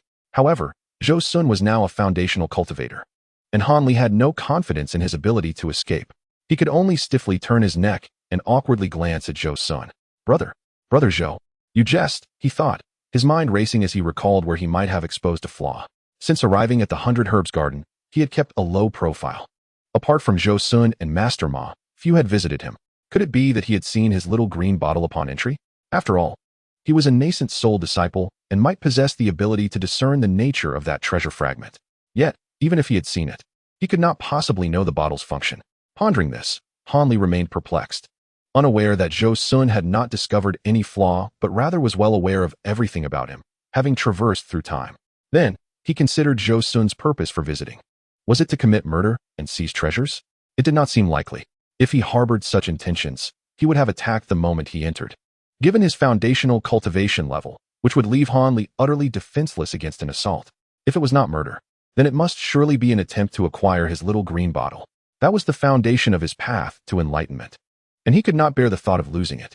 As he contemplated this, Zhou Xun's clear voice broke through. "Brother Han need not be alarmed. I am not one to resort to such underhanded tactics." Seeing Han Li's demeanor, Zhou Xun realized he had frightened him considerably. Upon hearing these words, Han Li's tension eased slightly. However, the shadow of unease still loomed overhead, leaving him with a grim expression. Zhou Xun continued to reassure him. "Brother Han's fortuitous encounters are truly astonishing, but I possess heavenly spiritual roots, and forming a golden core is within my grasp. Even reaching the nascent soul stage is highly probable. Why would I covet Brother Han's treasures?" Han Li nodded, acknowledging the truth in Zhou Xun's words. He was merely a four-spirit root cultivator, lacking confidence in achieving a golden core. Thus, he placed great importance on the little bottle. Meanwhile, Zhou Xun's formation of a golden core was virtually assured, resulting in a lesser urgency for such treasures, at least at this moment. Consequently, Han Li found himself somewhat persuaded by his words. Noticing Han Li's expression lightening, Zhou Xun thought to himself that this fool was quite burdened by his thoughts. He then broached the main topic. "I have an important matter to discuss with Brother Han, one that relates to your treasures." He proceeded to explain his need for the pure lotus seed, which was essential for condensing fire seeds during his cultivation. At this point, Han Li finally believed Zhou Xun's sincerity, and his expression returned to normal. After all, if Zhou Xun truly intended to take his treasure, he would not have gone to such lengths to explain himself, nor would he have entrusted Han Li with the crucial task of cultivating the pure lotus. Thus, Han Li nodded and said, "This matter shall be entrusted to me." Brother Han should not feel taken advantage of, Zhou Xun interjected. "This situation is advantageous for you as well." Advantageous? What benefits could there be? Han Li silently mused, feeling somewhat resentful, yet maintaining a stoic exterior. "I am eager to hear more."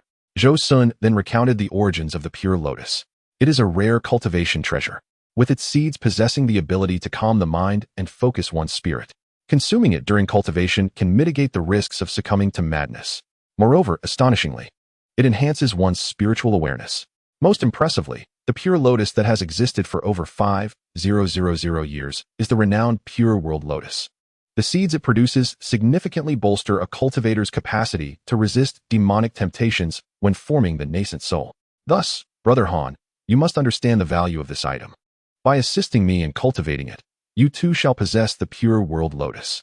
Zhou Xun concluded with a smile, watching Han Li, confident that he would be intrigued.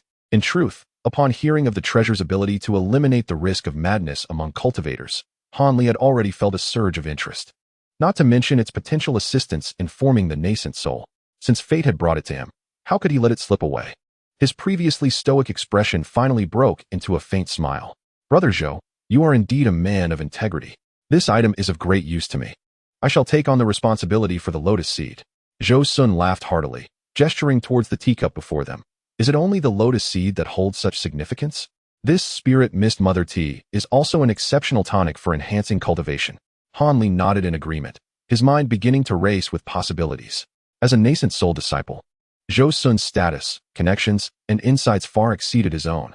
Collaborating with him would provide easy access to rare spiritual herbs such as the spirit mist mother tea. not merely limited to these herbs. With Zhou Xun's assistance, obtaining new pill formulas, high-level techniques, and other secrets of the cultivation world would become a much simpler endeavor. Contemplating this, Han Li lifted his gaze to Zhou Xun and solemnly stated, "Brother Zhou, as a direct disciple of the nascent soul, you can effortlessly acquire various rare spiritual herbs, while I possess the technique to nurture these herbs. If we were to unite our strengths, we could amass a considerable supply of these spiritual herbs. I wonder, Brother Zhou, what are your thoughts?" After speaking, he looked at Zhou Xun with eager anticipation. Zhou Xun, taken aback, realized that Han Li had raised the proposal before he could. Was this not precisely what he had hoped for?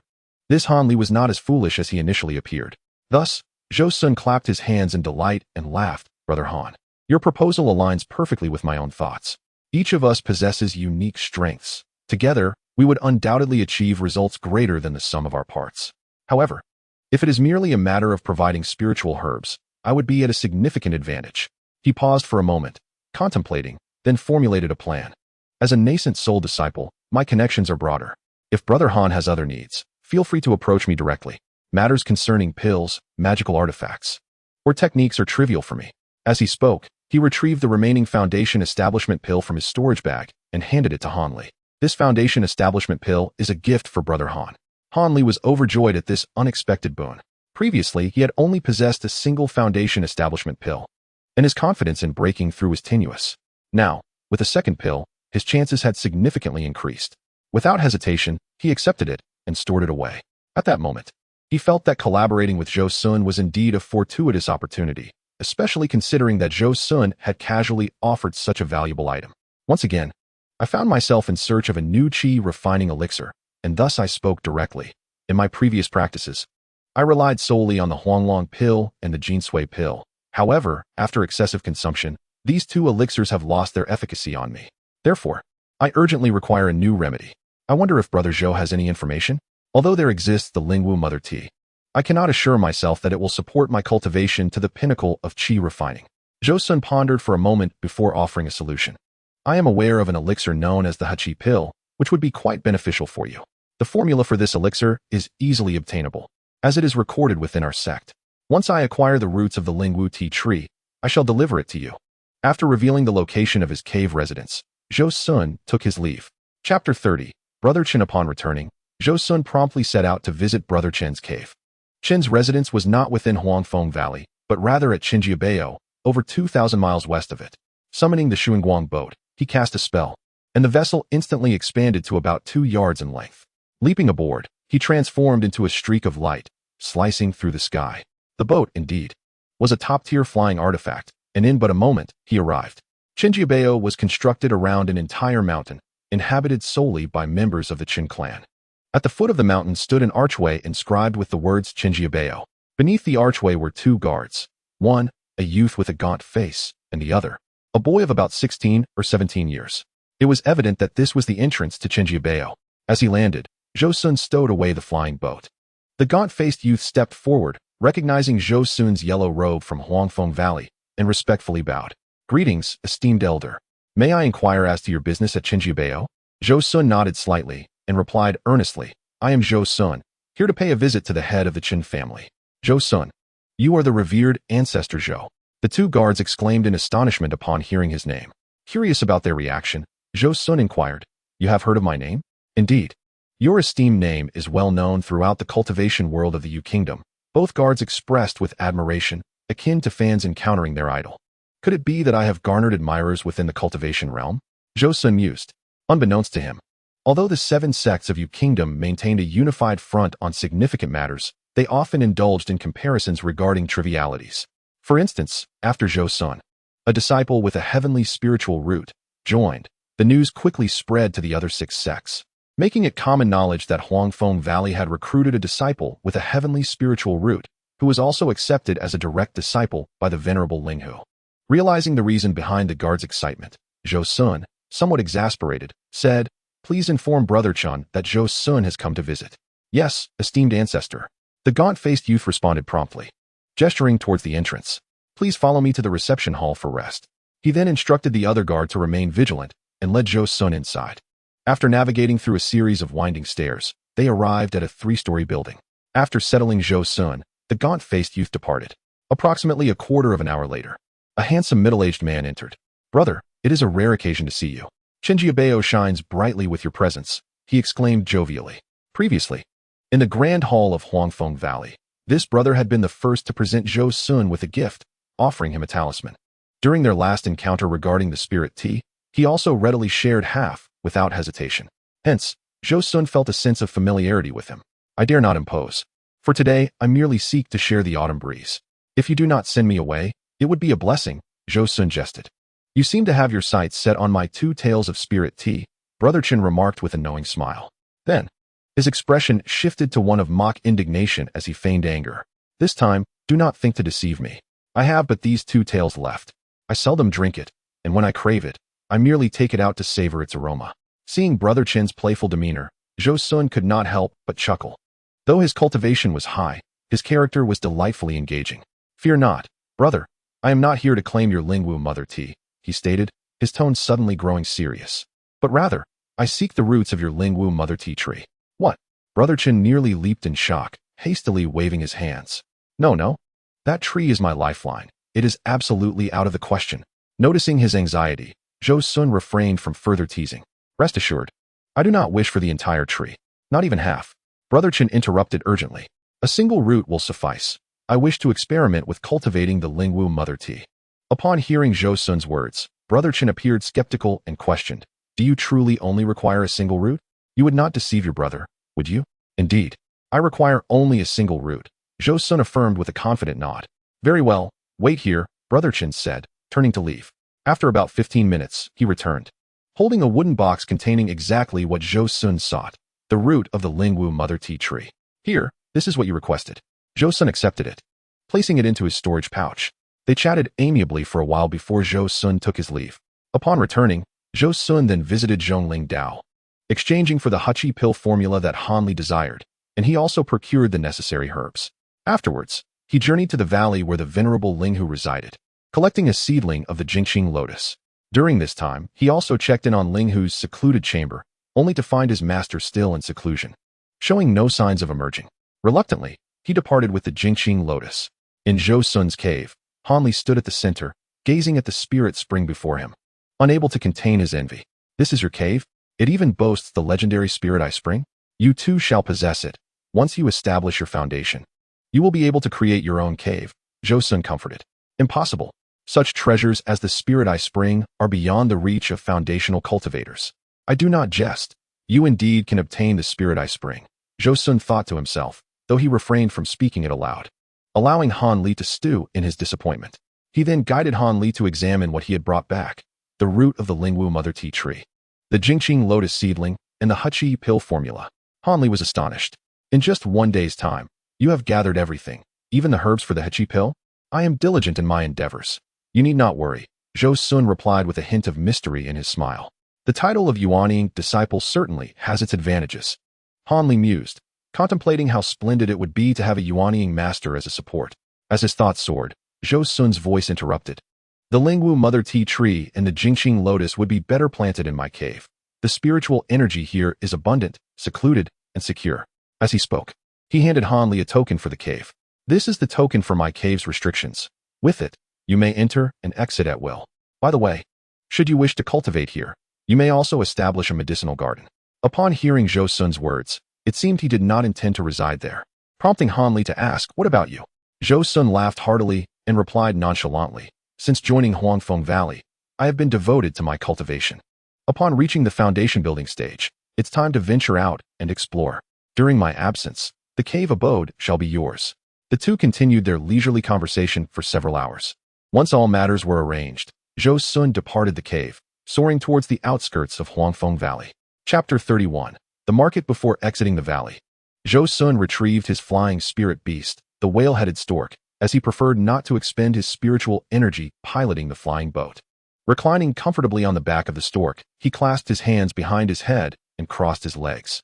After passing through the mountain gate's restrictive formation, he directed his flight northeast. After more than half a day's journey, he arrived at the market of Huangfeng Valley, located at the northeastern edge of the Tai Nan Mountain range. Due to its proximity to the northern Yuanwu kingdom, the market often hosted cultivators from Yuanwu, leading to a variety of unique items not found in the neighboring countries. His purpose for this visit was twofold: to dispose of unnecessary magical artifacts from his storage bag and to purchase a defensive formation array. When traveling, one cannot avoid the hardships of the road, so having a protective formation is essential for safety.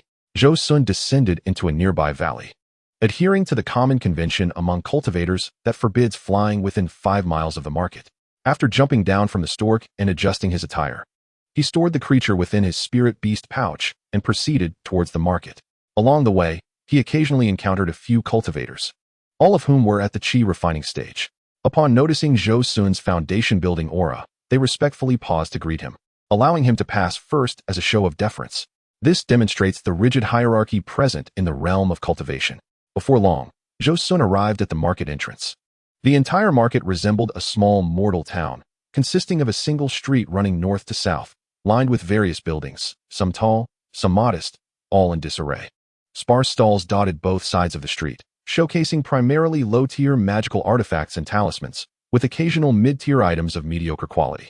Thus, he made his way towards the larger shops: Seven Treasures Pavilion, Wind Guidance Pavilion, and Heavenly Craft Pavilion. Suddenly, a familiar name caught his eye: Wanbao Pavilion. The very establishment he had encountered at the Tai Nan Small Conference, its architectural style strikingly similar. He stepped inside to find a hall spanning dozens of feet, where several attendants in blue garments were explaining various items to customers.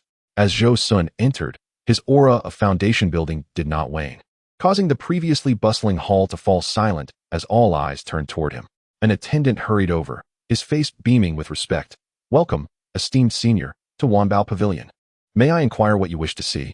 Perhaps you would prefer to sit on the second floor, where our manager will personally attend to you." "I wish to examine high-quality formation arrays and sell some magical artifacts," Zhou Xun replied nonchalantly. In this realm of cultivation, shops not only sell treasures, but also purchase them. The attendant nodded eagerly and led Zhou Xun to the second floor. The ambience on the second floor starkly contrasted with that of the hall below, adorned with antique furnishings that exuded elegance. A refined middle-aged man, also a foundation-building cultivator, was perusing an ancient tome. Upon noticing a guest, he hastily set the book aside and approached Zhou Xun, bowing respectfully. "Ah, a fellow cultivator from Huangfeng Valley. I am Tian Bulei, the manager of Wanbao Pavilion. May I have the honor of knowing your name?" "I am Han Li," Zhou Xun replied without hesitation, borrowing the name of Han Li. "Ah, Brother Han. I am acquainted with most foundation-building cultivators from Huangfeng Valley. You seem unfamiliar, so you must have recently ascended," the middle-aged man said, guiding Zhou Xun to a grand chair by the window. "Your keen observation is appreciated. Indeed, I have just reached the foundation-building stage, which is why I am here to acquire a defensive formation array for my cave abode," Zhou Xun explained slowly. "Ah, you seek a formation array. Allow me a moment to fetch one," Tian Bulei said, promptly instructing an attendant. "Go, brew a pot of our finest biyun tea." He then descended the stairs. After a brief interval, the middle-aged manager returned, holding a storage bag. "Here are several sets of formation arrays that our Wanbao Pavilion has collected, all rare treasures." Zhou Xun's eyes brightened as he focused on the storage bag. Sensing Zhou Xun's interest, Tian Bulei felt a surge of pride. He extracted a set of array plates and flags, stating, "This is the Great Five Elements Forbidden Array. When set up around your cave abode, it can autonomously draw upon the power of the five elements, creating numerous restrictions around the dwelling that ordinary foundation-building cultivators cannot breach. However, once established, it requires 3 months to absorb the spiritual energy of heaven and earth. Nevertheless, it is an excellent choice for a cave's defensive array." Zhou Xun shook his head. 3 months to establish a restriction was of no use to him. He needed an array that could be deployed at any time for immediate protection. "While this array is commendable, it does not entice me," he replied. Unfazed by Zhou Xun's disinterest, Tian Bulei presented a second array. The 5-element 7-kill array is a trapping and killing formation. Based on the power of the 5 elements, it evolves into 7 formidable trapping formations. Even late-stage foundation-building cultivators would meet their end if ensnared within. Furthermore, if 5 early-stage foundation cultivators wielding the 5 elemental powers preside over it, even fake Dan cultivators would struggle to resist. Tian Bulei's pride was evident as he explained the array, clearly recognizing its exceptional nature. Zhou Xun was moved by the description. The 5-element 7-kill array was indeed a top-tier trapping formation. However, he required a defensive array instead. Thus, he clarified, "This array is indeed extraordinary, its power astounding. Yet, I seek a defensive array that can be easily set up and taken down. Upon hearing Zhou Xun's request, Tian Bewley furrowed his brow in resignation. If it is such an array you desire, we only possess a standard 5 elements forbidden yuan array, which can only defend against perfected qi refining cultivators. Had you come a fortnight earlier, I would have had a superior array available, but it was sold just over 10 days ago. After a brief pause, he continued, if you are not in haste, return in a month, and I will ensure a top-tier defensive array is set aside for you. What do you think? Zhou Xun had not anticipated that even Wanbao Pavilion would lack the desired array. He pondered for a moment before deciding to procure the 5 elements forbidden yuan array as a temporary solution. I shall take the 5 elements forbidden yuan array for now. There is no need to reserve the other. Tian Bewley nodded and instructed an attendant, bring forth the 5 elements forbidden yuan array. Turning to Zhou Xun, he added, that will be 200 spirit stones. Zhou Xun nodded, producing a collection of low-tier magical artifacts and talismans, inquiring, how much would these offset? Upon inspection, Tian Bewley, initially hesitant to accept the low-tier items, reconsidered, recognizing Zhou Xun as a disciple of Huangfeng Valley and deciding to accommodate him. These can offset 140 spirit stones. You need only supplement with an additional 60 spirit stones. Zhou Xun complied, completing the payment, acquiring the formation array, and departing from Wanbao Pavilion. Intending to explore Yuanwu Kingdom next. Chapter 32, The Spirit Beast Academy. Upon entering Yuanwu Kingdom, Zhou Xun was cautious, refraining from drawing attention as he had in Huangfeng Valley. The area ahead is my own territory, where I can indulge without fear of repercussions. In contrast, the Yuanshi Kingdom is foreign ground, so it is prudent to exercise caution. Thus, I exchanged my yellow robes for a set of blue garments and concealed my spiritual fluctuations at the peak of qi refining. Once I had completed these preparations, I soared towards the Tianqing sect's marketplace. Within half a day's flight, I arrived at my destination and found an open space to land. The marketplace of the Tianqing sect is remarkably unique, centered around a towering pavilion measuring 2 to 3 dozen zhang in height, surrounded by smaller buildings, each only a tenth of the pavilion's stature. The entire marketplace is laid out in a radiating circular pattern. The large sign at the pavilion displays the 3 silver characters Xingchen Pavilion, clearly visible from a distance of 1 or 2 li. This is the Tianqing sect's own establishment. Upon entering the marketplace, I noticed it was similar to the Huangfeng Valley marketplace, with only a sparse handful of cultivators present. This was to be expected, as the number of cultivators is limited, and many remain sequestered in closed-door training, rarely venturing out. The presence of a few dozen cultivators here is likely due to the fact that this marketplace is the largest within a radius of several thousand li otherwise. It would resemble the Tai Nan Small Convention, which is held at fixed intervals every few years. As I walked through the streets, a shop specializing in weapon forging caught my eye. The sign claimed to forge everything from low-grade to top-tier magical artifacts, and promised to double the return of spirit stones for any failed attempts based on the value of the materials. If memory serves, Hanli crafted several renowned artifacts here, indicating the exceptional skill of the forgers. Should I possess suitable materials, I would undoubtedly venture inside to forge a few exquisite artifacts. Moving on, I encountered a talisman crafting shop, which offered similar services and also accepted custom orders for spiritual talismans, boasting the same refund policy for failures. Clearly, the proprietors of these establishments are not ordinary individuals.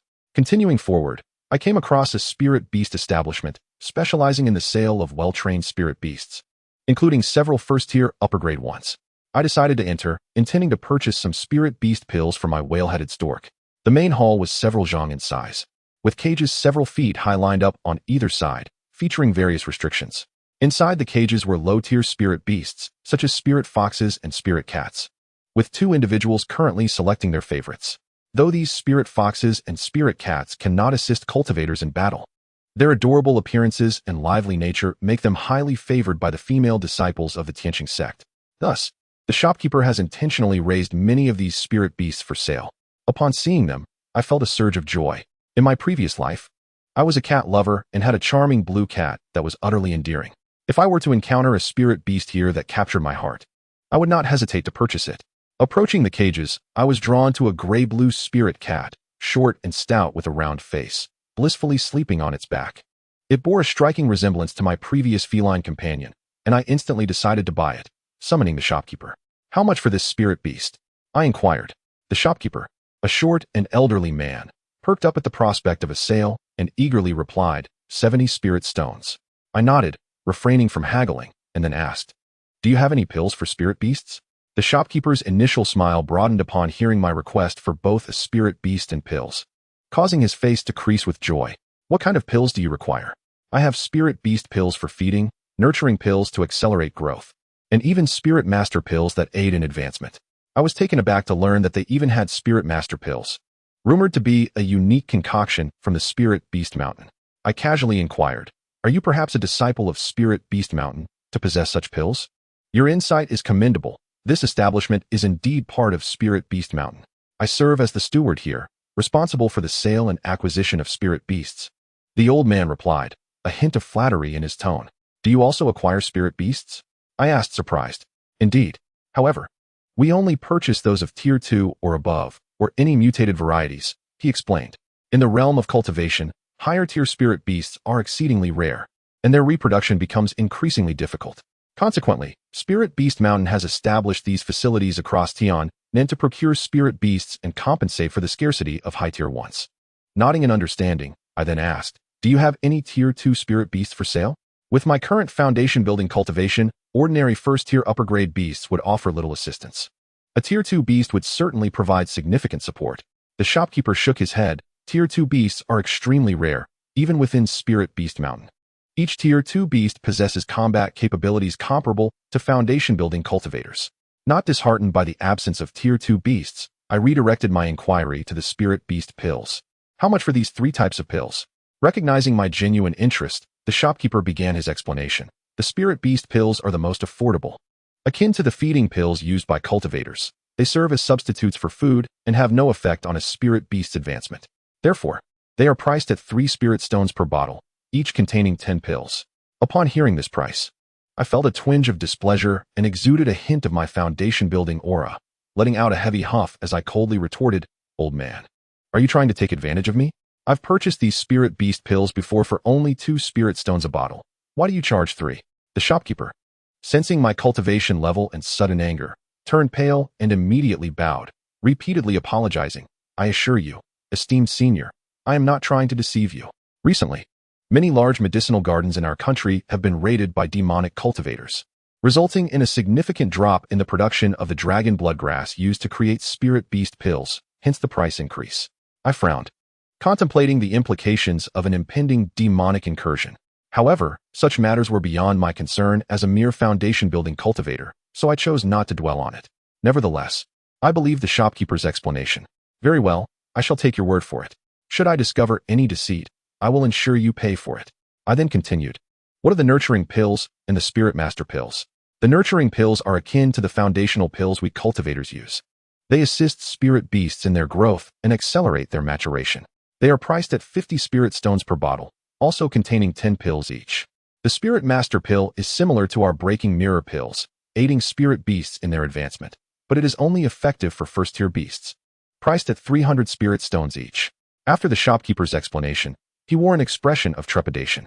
I nodded thoughtfully, then raised my head and declared, I will take 30 bottles of spirit beast pills, 5 bottles of nurturing pills, and 1 Spirit Master pill. Certainly, esteemed senior, he replied. After paying, I collected my pills and spirit beast before stepping out. Chapter 33. The Reversed 5 Elements Array and Exine exiting the spirit beast establishment, I continued to stroll forward. Suddenly, a clear voice called out, young man, please hold on a moment. I paused, slowly turning around. A middle-aged scholar, wearing a broad smile, approached me. May I inquire what you seek in the marketplace? In the bustling marketplace, I am Wan Xiaoshan, a resident here. Perhaps I could offer some assistance that might save you considerable time. Upon hearing these words, Zhou Xun scrutinized the scholar before him. This was the windwalker he had encountered during his first visit to the Tianqing sect's marketplace. With a light chuckle, he remarked, Windwalker, you have discerned my identity. I merely dabble in this role occasionally and am not employed by that establishment. You need not worry. The middle-aged scholar replied reassuringly. Zhou Xun nodded, recognizing Wan Xiaoshan as a man of integrity. Thus, he did not conceal his purpose. I have come to purchase a defensive formation.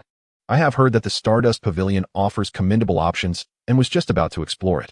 Upon hearing Zhou Xun's intention, Wan Xiaoshan smiled with ease, saying, you may be unaware, but despite the Stardust Pavilion being operated by the Tianqing sect, the formations available there are rather ordinary. The truly exquisite formations are never made available for sale. Oh, and why is that? Zhou Xun inquired, somewhat incredulous. Observing Zhou Xun's skepticism, Wang Xiling was not surprised.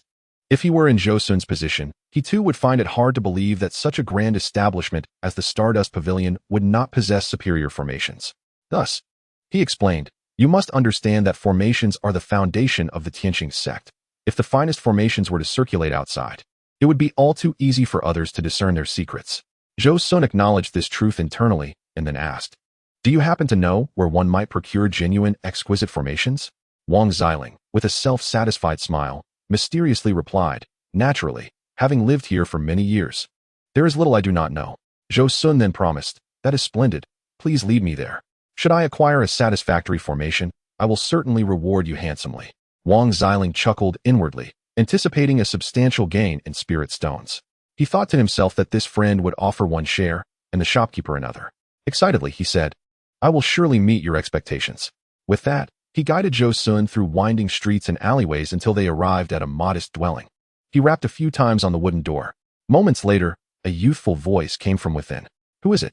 It is I, Wang Xiling. The door creaked open to reveal a young man of average stature and a bright demeanor. Wang Xiling hurriedly stepped forward and introduced, Brother Qi. This esteemed friend is here to purchase exquisite formations. The young man nodded and gestured, please come inside. The formations are all within. You may peruse at your leisure. Zhou Xun nodded and followed him inside. Once everyone was through the door, the young man closed it behind them. Zhou Xun frowned slightly, contemplating whether to voice his concerns. Sensing Zhou Xun's wariness, Wang Xiling explained, my friend, this shop is discreetly operated, as the Tianqing sect only permits its members to sell formations. Thus, we have resorted to this expedient measure. I hope you do not take offense. Zhou Xun nodded in understanding, yet remained vigilant. He surveyed the surroundings. The modest living room was sparsely furnished, with a screen blocking the northern view and a yellow paper hanging on the left wall. Reading, willing to pay handsomely for millennium spiritual herbs, but with conditions, do not disregard. Upon seeing this, Zhou Xun's heart stirred. This person, surnamed Qi, was also seeking millennium spiritual herbs. Could he be Qi Yunxiao? Suddenly, Zhou Xun turned to Wang Xiling, saying, my dear friend, I am grateful for your guidance to this place. Here are 5 spirit stones as a token of my appreciation. I wish to discuss some private matters with the shopkeeper, so I shall not impose on your presence any longer. He then produced 5 spirit stones and handed them to Wang Xiling, who accepted them and discreetly departed. Once Wang Xiling was gone, Zhou Xun queried the young man, what is your purpose in acquiring millennium spiritual herbs? I have a dear friend afflicted with a strange illness, and she requires millennium spiritual herbs as a catalyst. The young man did not withhold his intentions. Which specific herbs do you seek? Zhou Xun pressed further. Any millennium spiritual herb will suffice, the young man replied. Hearing this, Zhou Xun could nearly ascertain that this young man was indeed Qi Yunxiao, and the herbs he sought must be for Xian Rian. However, it was peculiar that Xian Rian had not yet reached the critical stage of her illness. Why was he already searching for remedies? Yet, it was wise to prepare in advance, for millennium spiritual herbs are exceedingly rare. To wait until they were needed would be too late. After a moment's contemplation, Zhou Xun looked up and said, I happen to possess millennium spiritual herbs. However, what do you intend to offer in exchange? You possess millennium spiritual herbs, the young man exclaimed, though he cast a doubtful glance at Zhou Xun, whose cultivation level appeared to be only at the Qi refinement stage. Noticing his skepticism, Zhou Xun responded, if you find it hard to believe, I shall not conceal it from you. He then subtly revealed an aura of foundation establishment cultivation. Upon sensing Zhou Xun's true power, the stout young man immediately bowed in respect. So you are a senior of the foundation establishment stage, he exclaimed, his disbelief vanishing. I am Qi Yunxiao. May I inquire what you wish to exchange for the herbs? Whatever I possess, you may take. Zhou Xun shook his head. While he had many millennium spiritual herbs, they were not his to freely give away. If you can present me with a treasure that piques my interest, I shall gladly exchange it for the herbs. If not, I cannot simply part with them. Qi Yunxiao nodded, a bitter smile crossing his face as he understood the worth of millennium spiritual herbs. They were coveted even by core formation cultivators. He gestured toward the inner room, speaking earnestly. Inside, I have meticulously crafted formations. If you find anything of interest, you are welcome to take them. As Zhou Xun entered, he beheld wooden shelves lined with several sets of formation discs and flags. After a cursory glance, he shook his head and remarked, is there nothing better? Having met Qi Yunxiao, he could not be satisfied with mere trinkets. What he sought was the renowned reverse 5 elements formation. Indeed, there is a particularly formidable formation called the reverse 5 elements formation, Qi Yunxiao murmured. But it has yet to be refined. Qi Yunxiao appeared somewhat embarrassed. If I had that formation, it would certainly suffice for an exchange. However, since it is not yet completed, what use is it to me? Zhou Xun retorted. Qi Yunxiao faltered, unsure of how to respond. Just then, a melodious female voice chimed in. At the very latest, within a year, I shall present the reverse 5 elements formation to you, senior. A young woman in blue stepped out from behind the screen.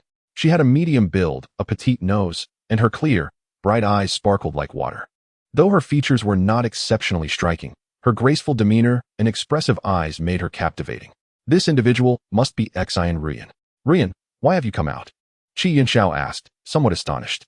Young Master Qi, Xian Ruyan nodded in acknowledgement, then turned to Zhou Xun, saying, esteemed senior, I have been studying the reverse 5 elements formation for 3 years. At the latest, I will be able to produce its formation discs and flags within a year. While their power may only be a fraction of the original, they will suffice against core formation cultivators. Pausing for emphasis, she continued, moreover, I can further refine them. And I believe they will ultimately come close to the original formation's power.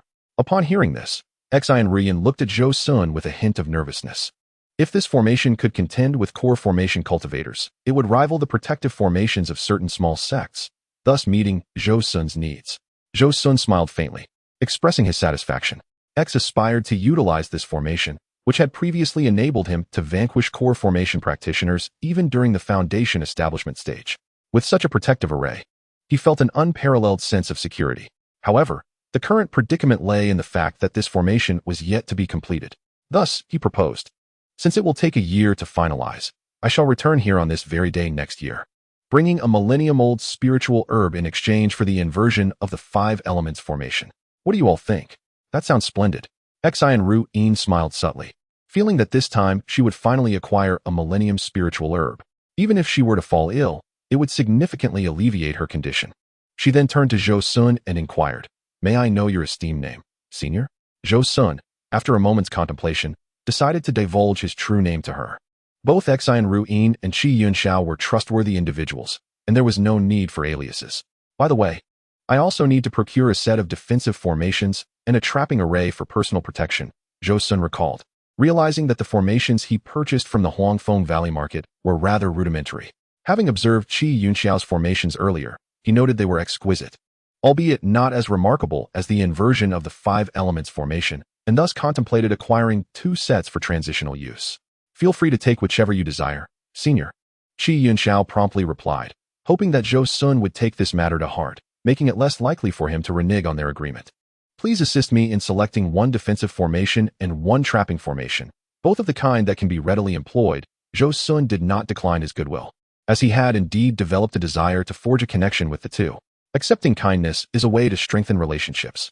Qi Yunxiao nodded and entered to choose the finest defensive formation available. This great 5 elements diamond formation is the best defensive array I possess here, under sufficient spiritual power. Even a late-stage foundation establishment practitioner would find it insurmountable, he explained, pointing to a formation. This one is the Celestial Gang Suppression Formation, which encompasses both trapping and killing forms. Even late-stage practitioners would find it exceedingly challenging to escape once ensnared. He then handed Zhou Xun the 2 array plates and 36 array flags. Zhou Xun accepted them with a nod. I am most grateful, Brother Qi. He then retrieved 2 dozen high-grade talismans from his storage bag and presented 1 dozen each to Xian Ruyan and Qi Yunxiao. You both are merely in the Qi refining stage, so I bestow these talismans upon you for protection. Qi Yunxiao cast a bewildered glance at Xian Ruyan, while she graciously accepted the offering and bowed. Thank you, Senior Zhou. Seeing her accept, Qi Yunxiao followed suit. Zhou Xun nodded in satisfaction before taking his leave. Very well. We shall meet again in a year. With that, he turned and exited the small room. Upon leaving, Zhou Xun reflected that he had purchased everything he needed and decided against lingering any further, making his way directly out of the market. Outside the Tianqing sect market, he summoned his flying spirit beast. He then retrieved a spirit-feeding pill from his storage bag and tossed it toward the whale-headed stork.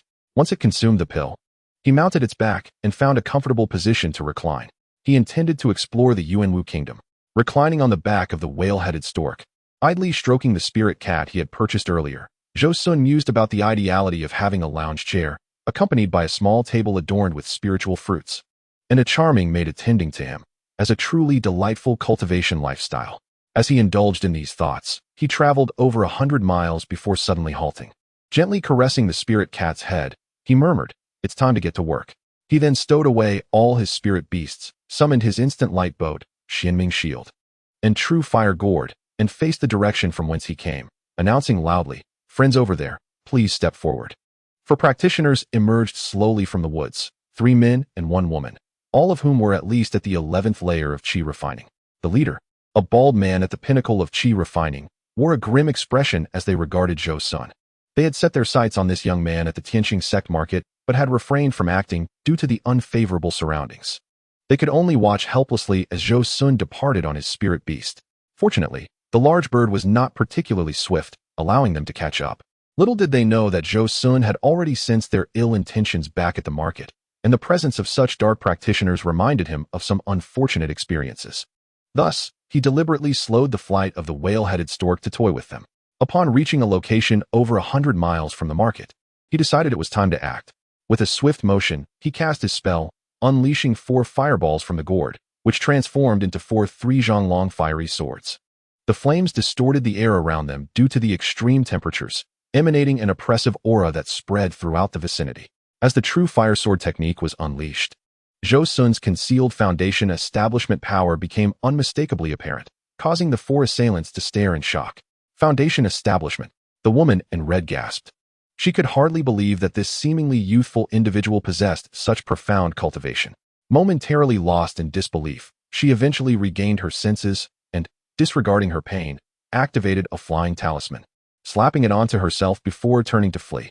However, her 3 companions had already retreated several dozen zhong away. As soon as Zhou Xun revealed his foundation establishment cultivation, the 3 men seemed to have coordinated their escape, each taking a different direction and employing their skills. Particularly, the bald man at the pinnacle of qi refining produced a mid-tier flying artifact, a treasure rare even among sect disciples.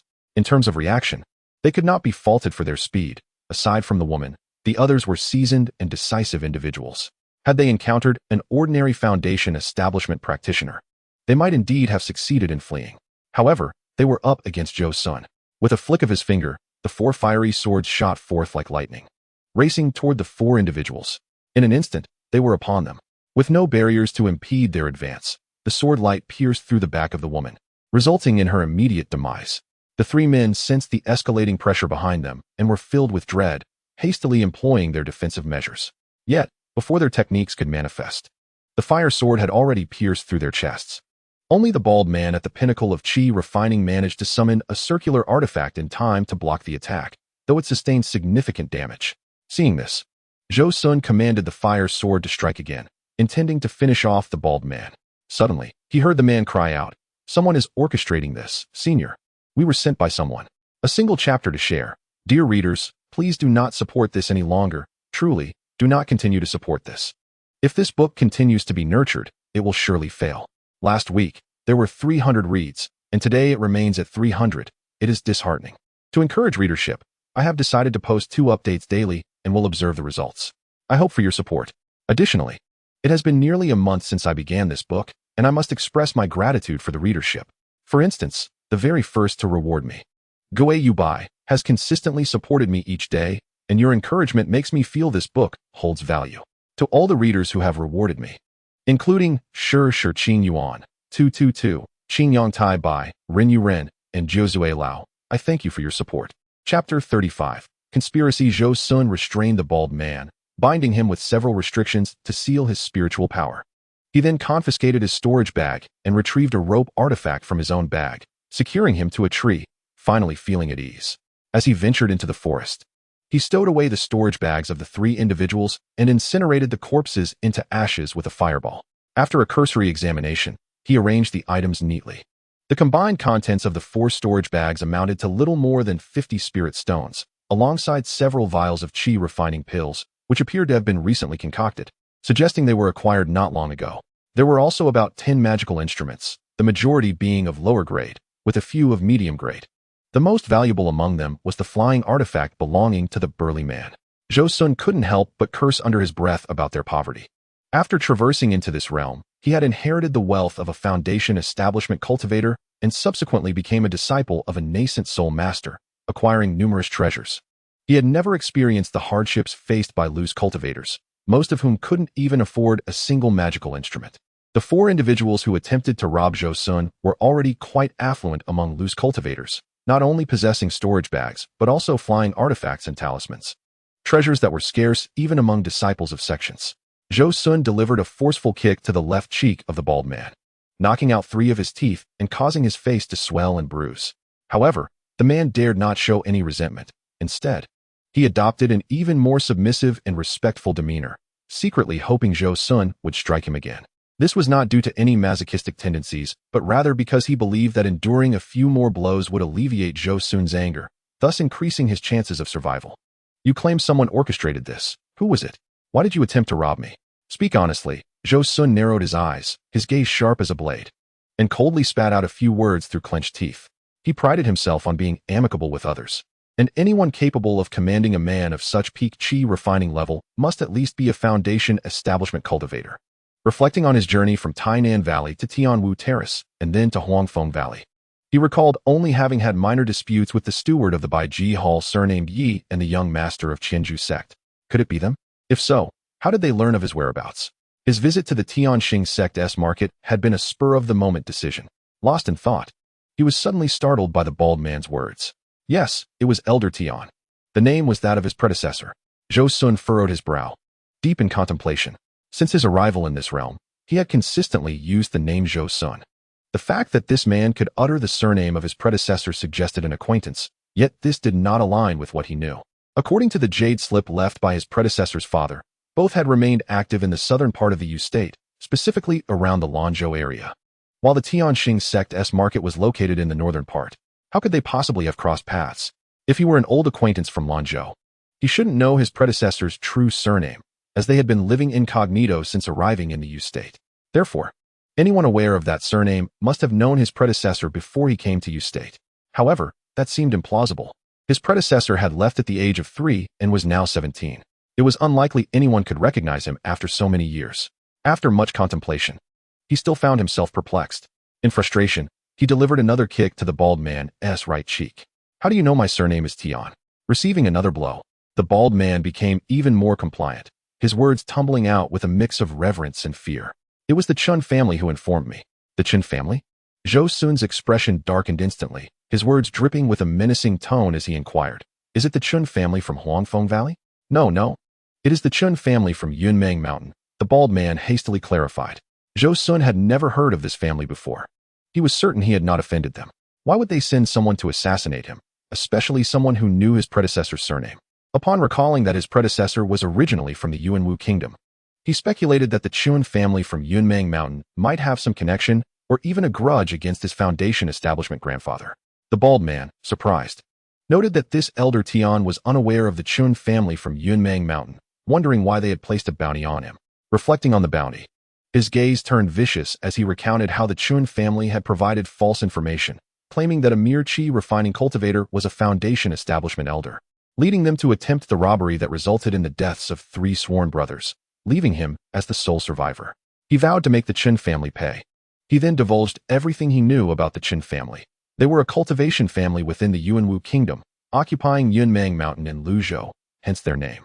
They were an outer family of the Divine Armament sect, boasting over 100 cultivators, including 3 foundation establishment cultivators, 2 in the early stages and 1 in the mid-stage. It was because of this bounty that we were blinded by greed and dared to offend you, esteemed elder. A bounty? Zhou Xun questioned, perplexed. Indeed, over a decade ago, the Chun family placed a bounty on you and your father among loose cultivators. They offered 500 spirit stones and a broken mirror pill for accurate information.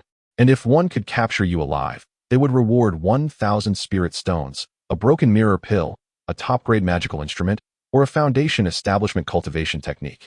The bald man explained, a bitter smile crossing his face.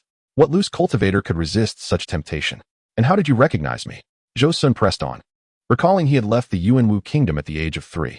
About a year ago, the Chun family circulated your portrait, claiming someone had spotted you and your father in the Yu state. The bald man hesitated, his gaze drifting, unwilling to continue.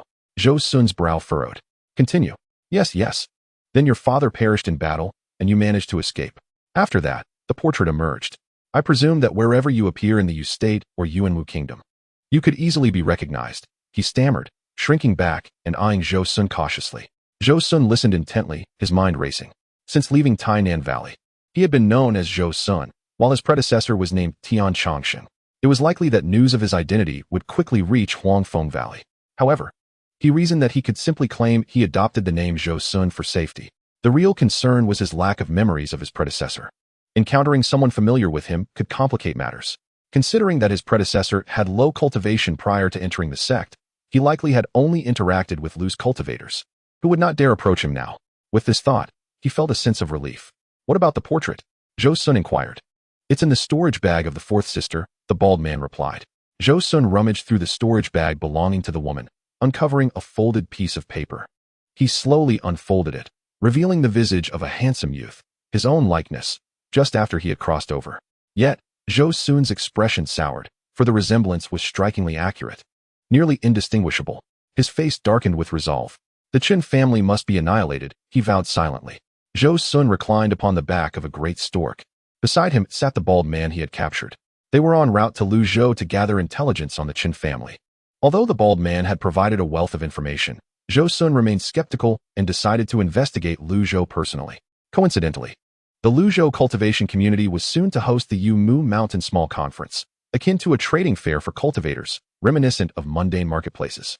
However, unlike the Tai Nan Assembly, the Yumu Mountain Assembly is held biannually, co-hosted by the three prominent cultivating families of Liuzhou, the Qin family of Yunmeng Mountain, the Jiang family of Yanming Peak, and the Zhao family of Hongyi Ridge. On ordinary days, the market at Yumu Mountain sees only a sparse number of visitors. Yet, during the assembly, cultivators from Liuzhou and surrounding prefectures flock here to trade. The bustling crowd presents an opportune moment to gather intelligence on the Qin family.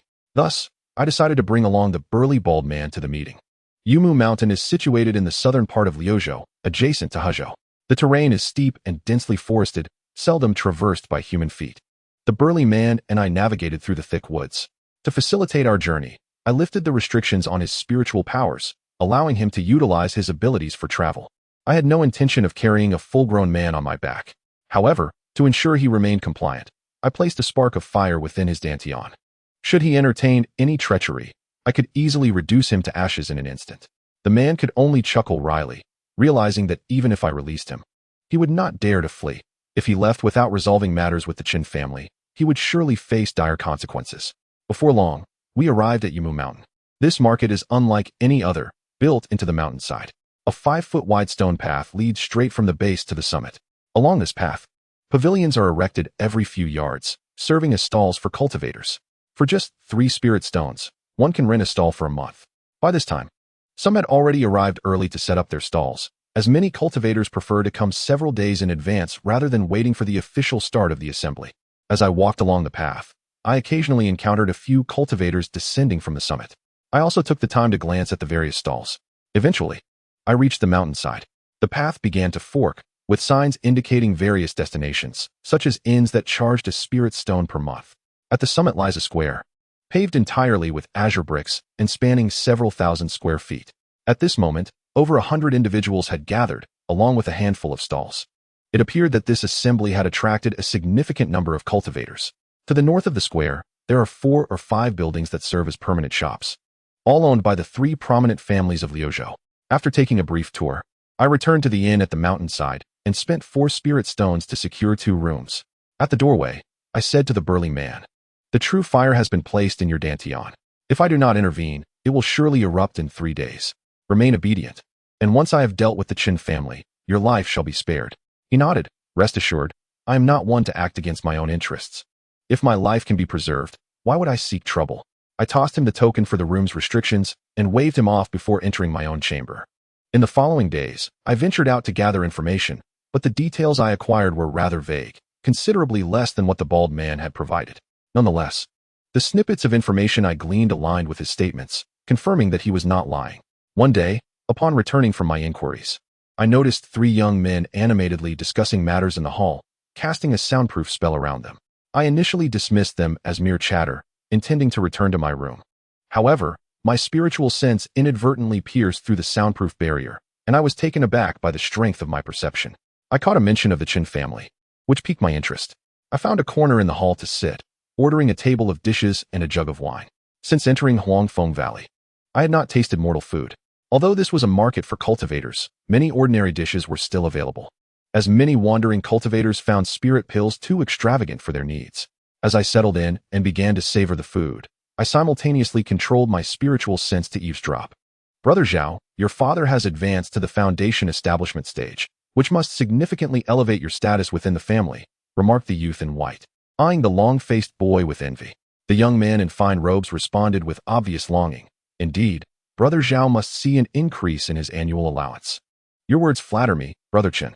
Your grandfather has been the esteemed elder of the Chun family for nearly 40 years, having been born into the foundation establishment lineage. How could I possibly compare to you and Brother Jiang? The long-faced boy wore an expression of disbelief. Hearing this, the young man in robes puffed with pride, spreading his legs as he boldly declared, "My father mentioned that my grandfather discovered a path to break through to the mid-foundation establishment stage a year ago and has since sought to make that leap. When he returns, he shall surely be a mid-foundation establishment cultivator." At this, my heart stirred. The presence of a mid-foundation establishment cultivator away from the Chun family indicated that only two remained. This presented a prime opportunity. I mused that with my array of treasures, I could certainly contend with them. The Chun family is truly poised to become the foremost cultivating family in Liuzhou. The youth in white praised. The Jiang family had only 2 early foundation establishment cultivators, while the Zhao family had 1 mid and 1 early, the latter being the father of the long-faced boy.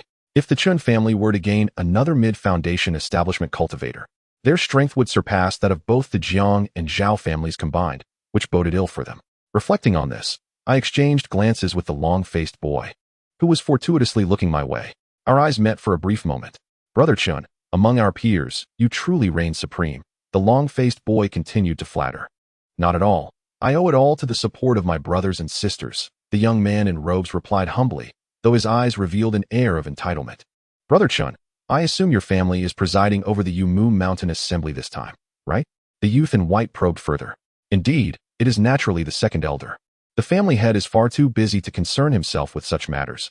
I scarcely see him once a year," the young man revealed, a trace of admiration creeping into his tone when mentioning the elder. After listening to their conversation for quite some time, I gathered a general understanding of the Chun family's strength, while also discerning that the 3 prominent families of Liuzhou were not as harmonious as they appeared. Thus, I returned to my room to contemplate my strategy. Upon returning, I thoroughly organized the information regarding the Chun family. They boasted over 100 Qi refinement cultivators, 3 foundation establishment cultivators, 1 mid and 2 early. However, one of them was not present within the family.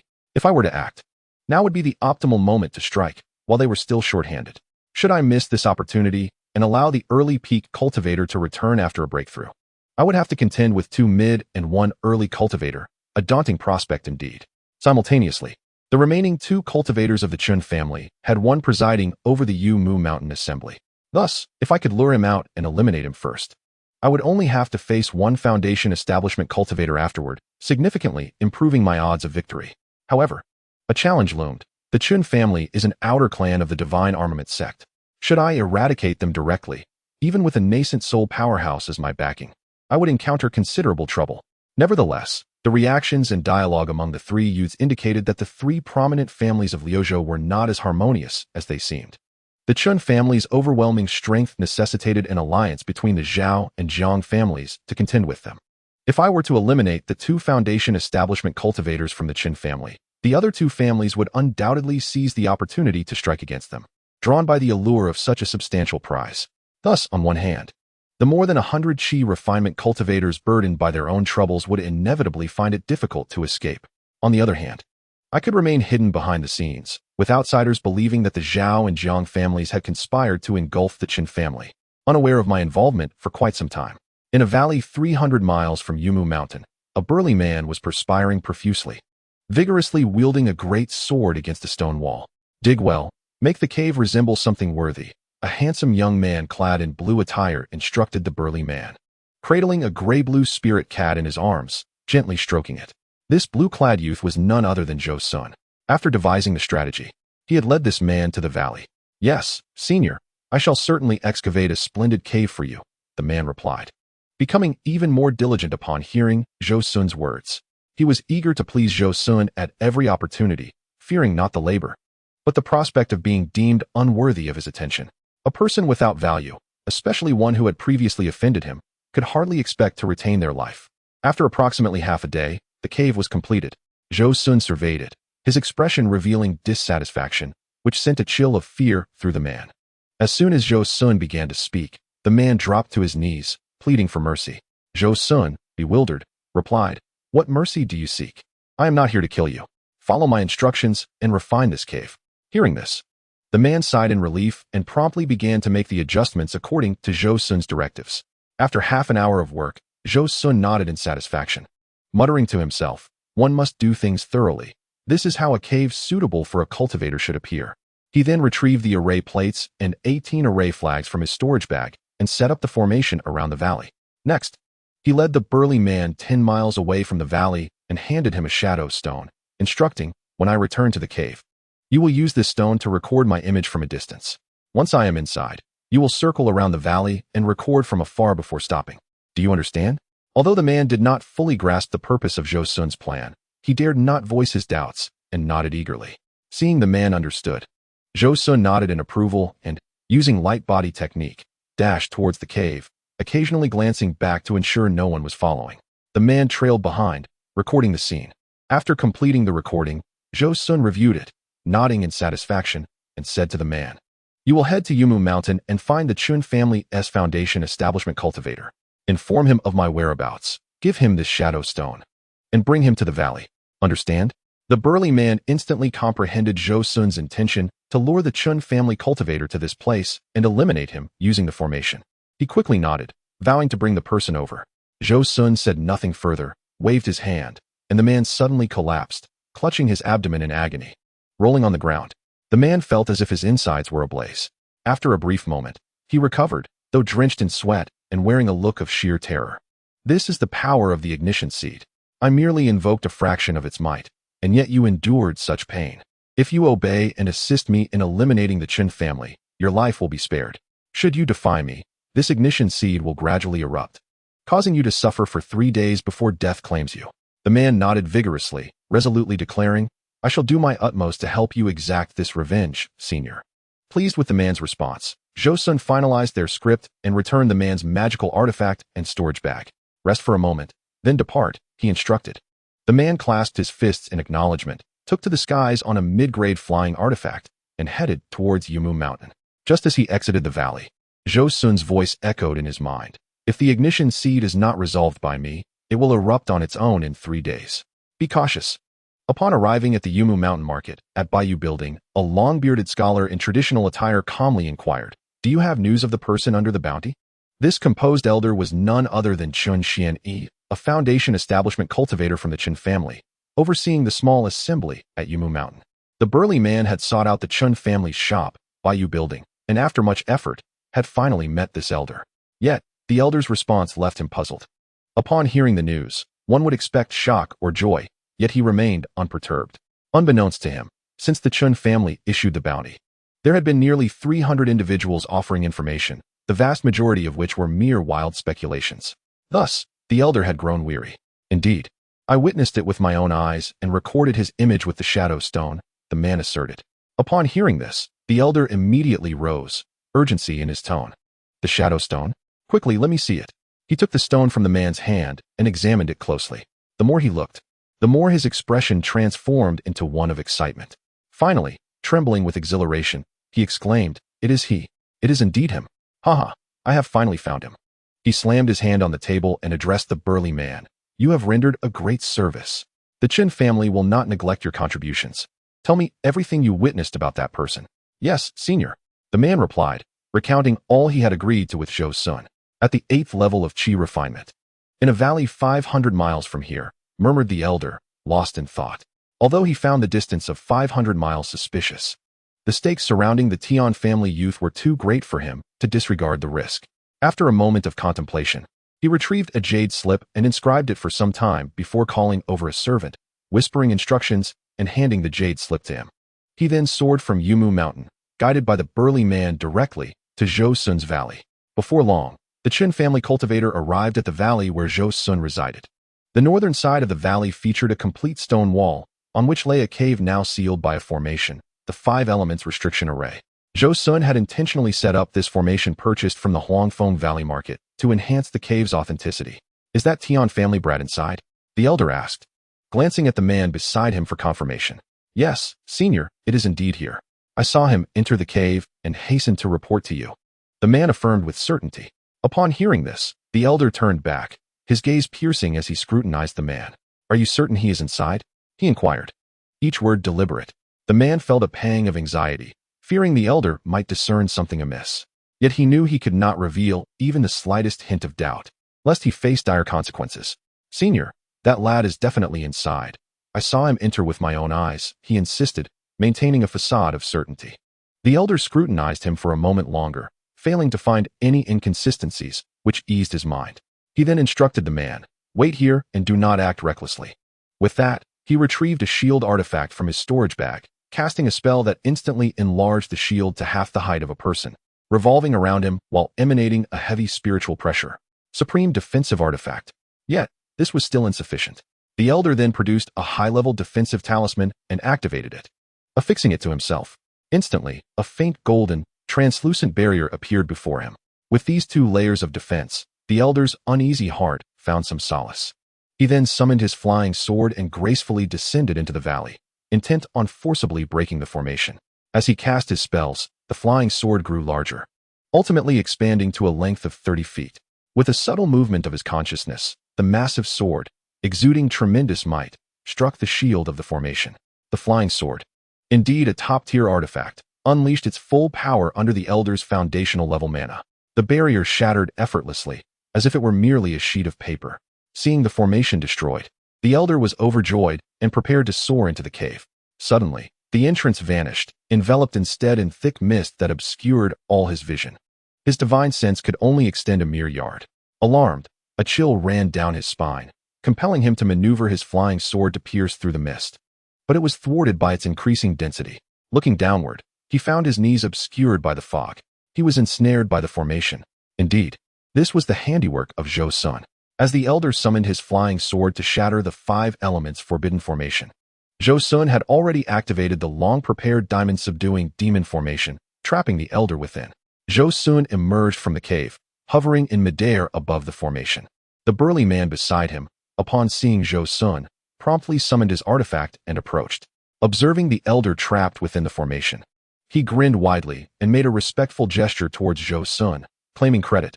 Senior, I lured this old man into the formation, risking my life in the process. He was exceedingly cautious, far from what one would expect from a foundational level master, taking me around in circles before descending. Zhou Xun was highly pleased with the man's actions this time. Smiling, he patted the burly man's shoulder, reassuring him, you performed admirably. Your efforts are greatly appreciated. Once I eliminate the Qin clan, I shall allow you to depart. The man beamed with delight, bowing repeatedly in gratitude. Meanwhile, the elder, realizing there was no escape to either side, stood firm and began casting spells. With his left hand forming a sword gesture, he raised it forward, conjuring a sword light that cleaved through the mist. However, it barely advanced a few yards before being engulfed by the fog, as if it had never existed. Frustrated by this, the elder unleashed a series of incantations, sending forth dozens of sword energies that managed to disperse the mist several yards away. Zhou Xun, sensing the urgency, quickly cast several spells, causing the dissipated fog to envelop the area once more. The elder, undeterred, released another wave of sword energies to clear the mist, only for it to return moments later. After several attempts, he realized that relying solely on sword energies would not break the formation. Thus, he retrieved a mid-level storm talisman. His expression pained. Upon activation, it summoned several tornadoes that swept through, dispersing the mist entirely. The first layer of the water-type transformation of the formation was broken. After the fog lifted, the elder discovered he was ensnared within a barrier, with 2 figures standing outside, one being the burly man, and the other the young man he sought to capture. Instantly, he comprehended that he had fallen into their trap and was filled with rage. As he pondered his predicament, thorns suddenly surged from the ground towards him. He quickly summoned his flying sword, severing the thorns into disarray. Yet, the severed thorns appeared to take root, growing rapidly. As the elder continued to wield his sword, the thorns multiplied, shifting from a manageable situation to one of dire straits. With no choice left, he sheathed his sword and activated several defensive talismans from his storage bag, conjuring layers of translucent barriers for protection. With the barriers in place, the thorns momentarily failed to penetrate, but they continued to multiply, completely enveloping him in a green sphere. Zhou Xun, witnessing this, continued to cast spells. The thorns gradually grew sharp spikes, extending ever longer. The elder's outer barrier could no longer withstand the pressure and shattered, one layer after another. Knowing he had to find a way to break the formation or risk losing all his mana, the elder desperately rummaged through his storage bag for more defensive talismans. Zhou Xun shared the same sentiment, patiently observing from above. As time passed, the elder recognized that he had to make a desperate move. Resolute, he sat down to cultivate, forcing out several drops of blood to imbue his flying sword. This was his forbidden technique, the blood-refining sword, which consumed decades of cultivation with each use. Since he was only at the foundational level, utilizing it could very well diminish his cultivation further. Yet, faced with such a life-or-death situation, he had no choice but to employ it. After absorbing the elder's blood, the flying sword slowly emanated a crimson glow. With the elder's incantations, the sword's oppressive force intensified. Feeling this pressure, Zhou Xun felt a shiver run through him. The power emanating from the sword clearly exceeded that of an ordinary foundational-level cultivator, nearing the threshold of the late foundational stage. Thus, he hastily activated the Xianming shield, placing it before himself. At that moment, the flying sword had completed its spell. The elder, wielding the sword, ascended skyward with a piercing strike. Zhou Xun quickly manipulated the formation to enact the earth transformation, erecting earthen walls in front of the sword. The flying sword, having been fueled by decades of cultivation, surged forward with unstoppable momentum, smashing through nearly 100 earthen walls before crashing heavily against the outermost barrier. With the elder's all-out strike, a snowflake-like crack appeared on the barrier, slowly spreading outward. The formation trembled, on the verge of collapse. The elder beamed with joy at the sight, forcing himself to withstand his discomfort as he cast his spell, raising his sword to shatter the barrier. Just as the elder was about to unleash his second strike, several flickers of light darted across the crack, miraculously restoring it to its original state. It turned out that the brilliance of the formation lay in its ability to automatically mend the cracks in the barrier. Unless one could deliver a decisive blow to completely shatter the barrier, it could self-repair, rendering the strategy of continuous attacks futile. As the elder executed his second strike, the barrier miraculously returned to its initial form, leaving him wide-eyed in disbelief. He had already expended decades of cultivation for this strike, achieving a power level that approached the late foundational stage, yet it still failed to breach the formation. What kind of formation was this? The elder realized he could not escape, and his mana reserves were dwindling. Fortunately, he had prepared for such an eventuality. Now, all he could do was focus on defense, raising a protective barrier while simultaneously using a mid-grade spirit stone to replenish his mana. Zhou Xun, witnessing the elder's formidable strike, believed the barrier would not hold. To his astonishment, the formation that Qi Yunxiao had provided him was so powerful that it could withstand even late foundational stage attacks. Clearly, the claims he had made about the difficulty for late foundational cultivators to escape were no exaggeration at all. He knew that the old man, despite being at the initial stage of foundation establishment, had exerted tremendous effort to unleash such a sword strike. The cost must have been exorbitant. Seizing the opportunity while the old man was weakened, he sought to take his life. Manipulating the thorns within the formation, they surged toward the old man with renewed ferocity. Hundreds of thorns converged from all directions, engulfing the old man in a green tide. Before long, the old man's magical energy was depleted, ensnared tightly by the thorns, effectively capturing him alive. Zhou Xun felt a sense of relief, a smile gracing his lips as he flew into the formation. Suddenly, an alarming sensation coursed through him. A circular object violently collided with the Xianming shield. A dull thud echoed.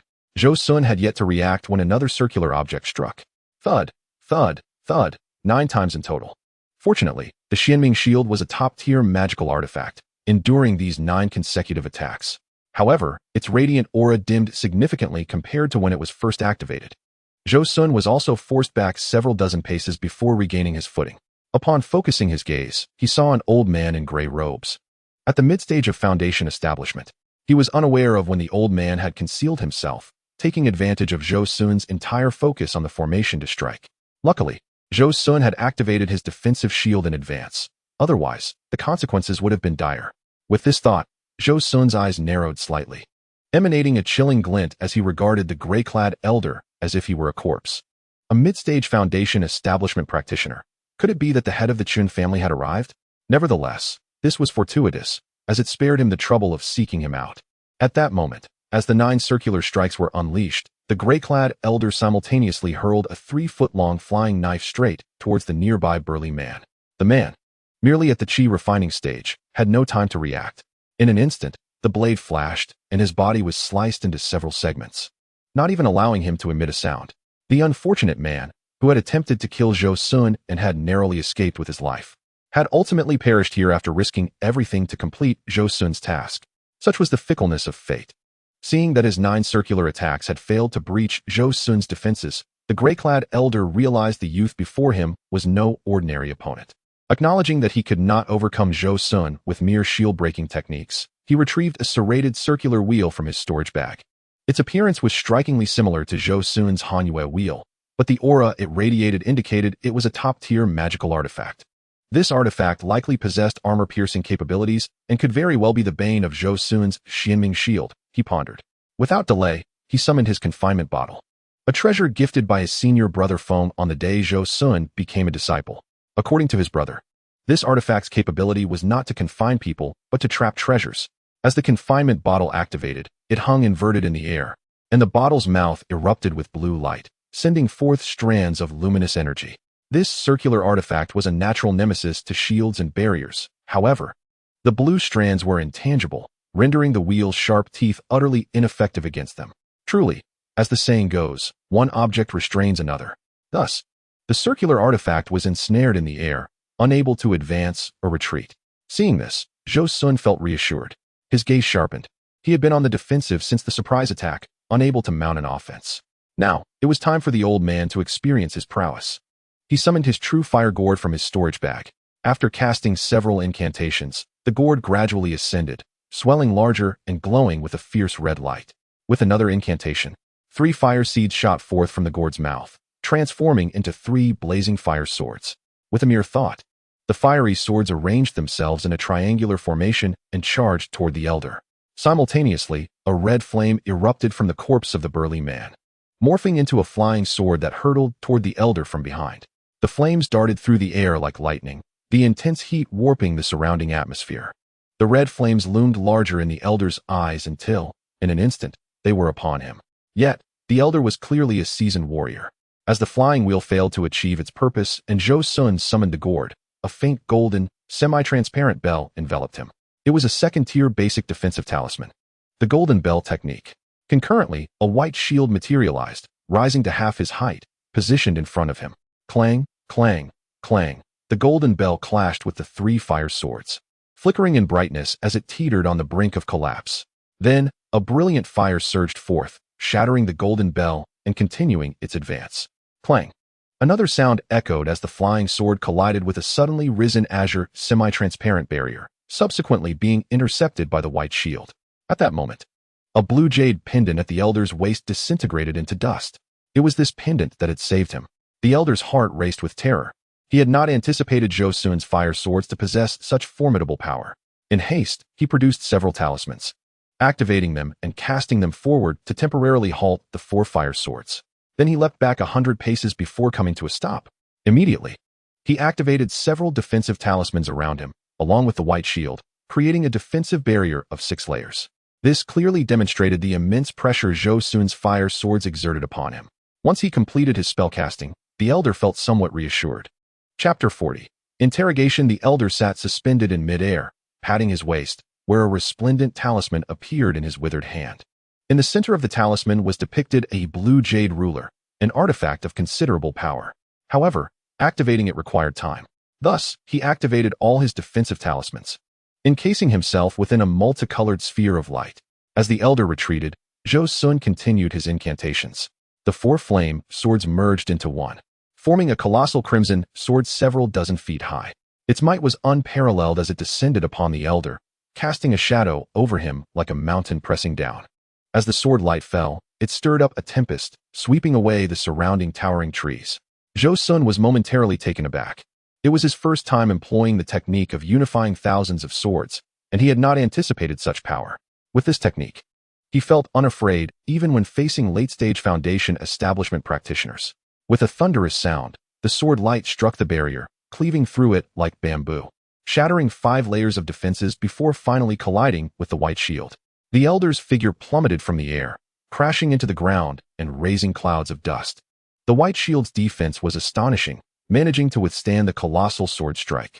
However, a deep gash marred the center of the shield, its brilliance extinguished and rendered utterly useless. After the giant sword struck the elder down, it dissipated, reverting to 4 blazing fire swords that encircled the elder. With no defense left, his vulnerabilities were exposed. A mere thought could extinguish his life.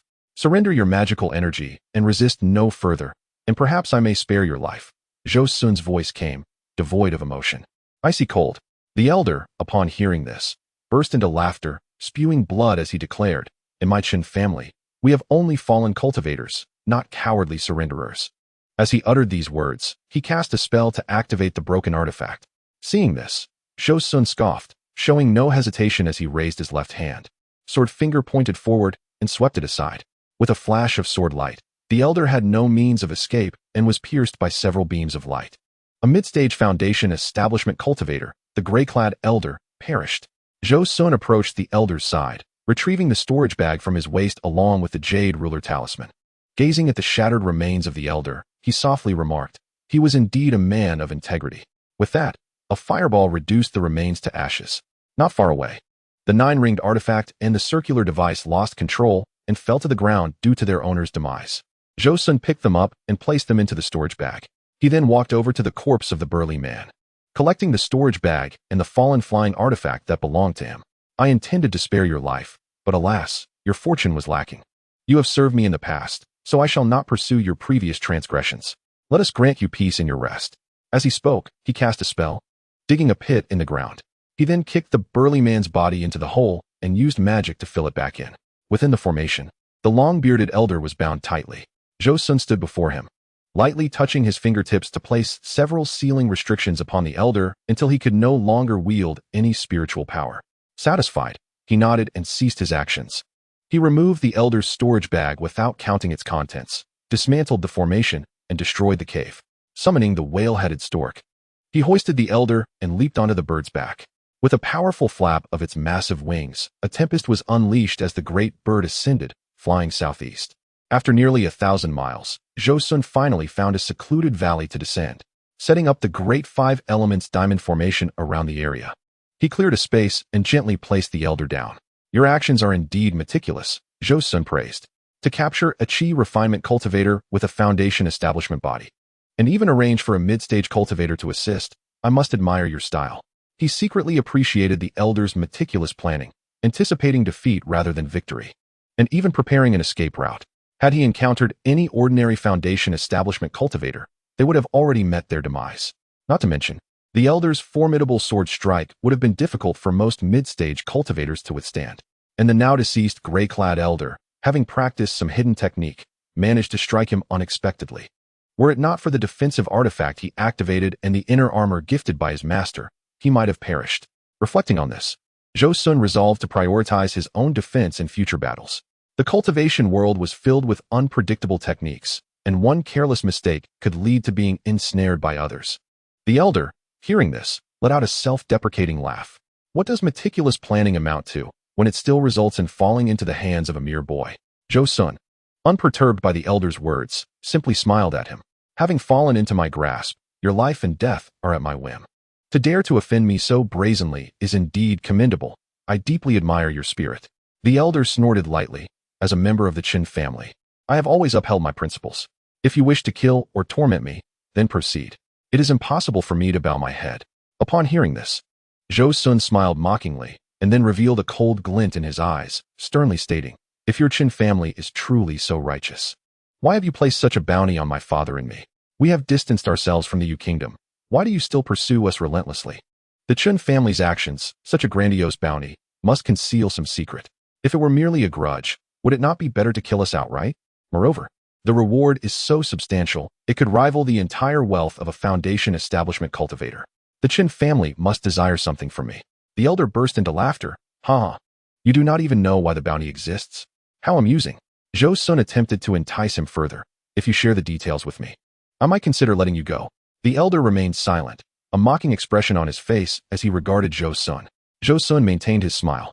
Your disregard for life and death is admirable, but do you not consider the implications for your family?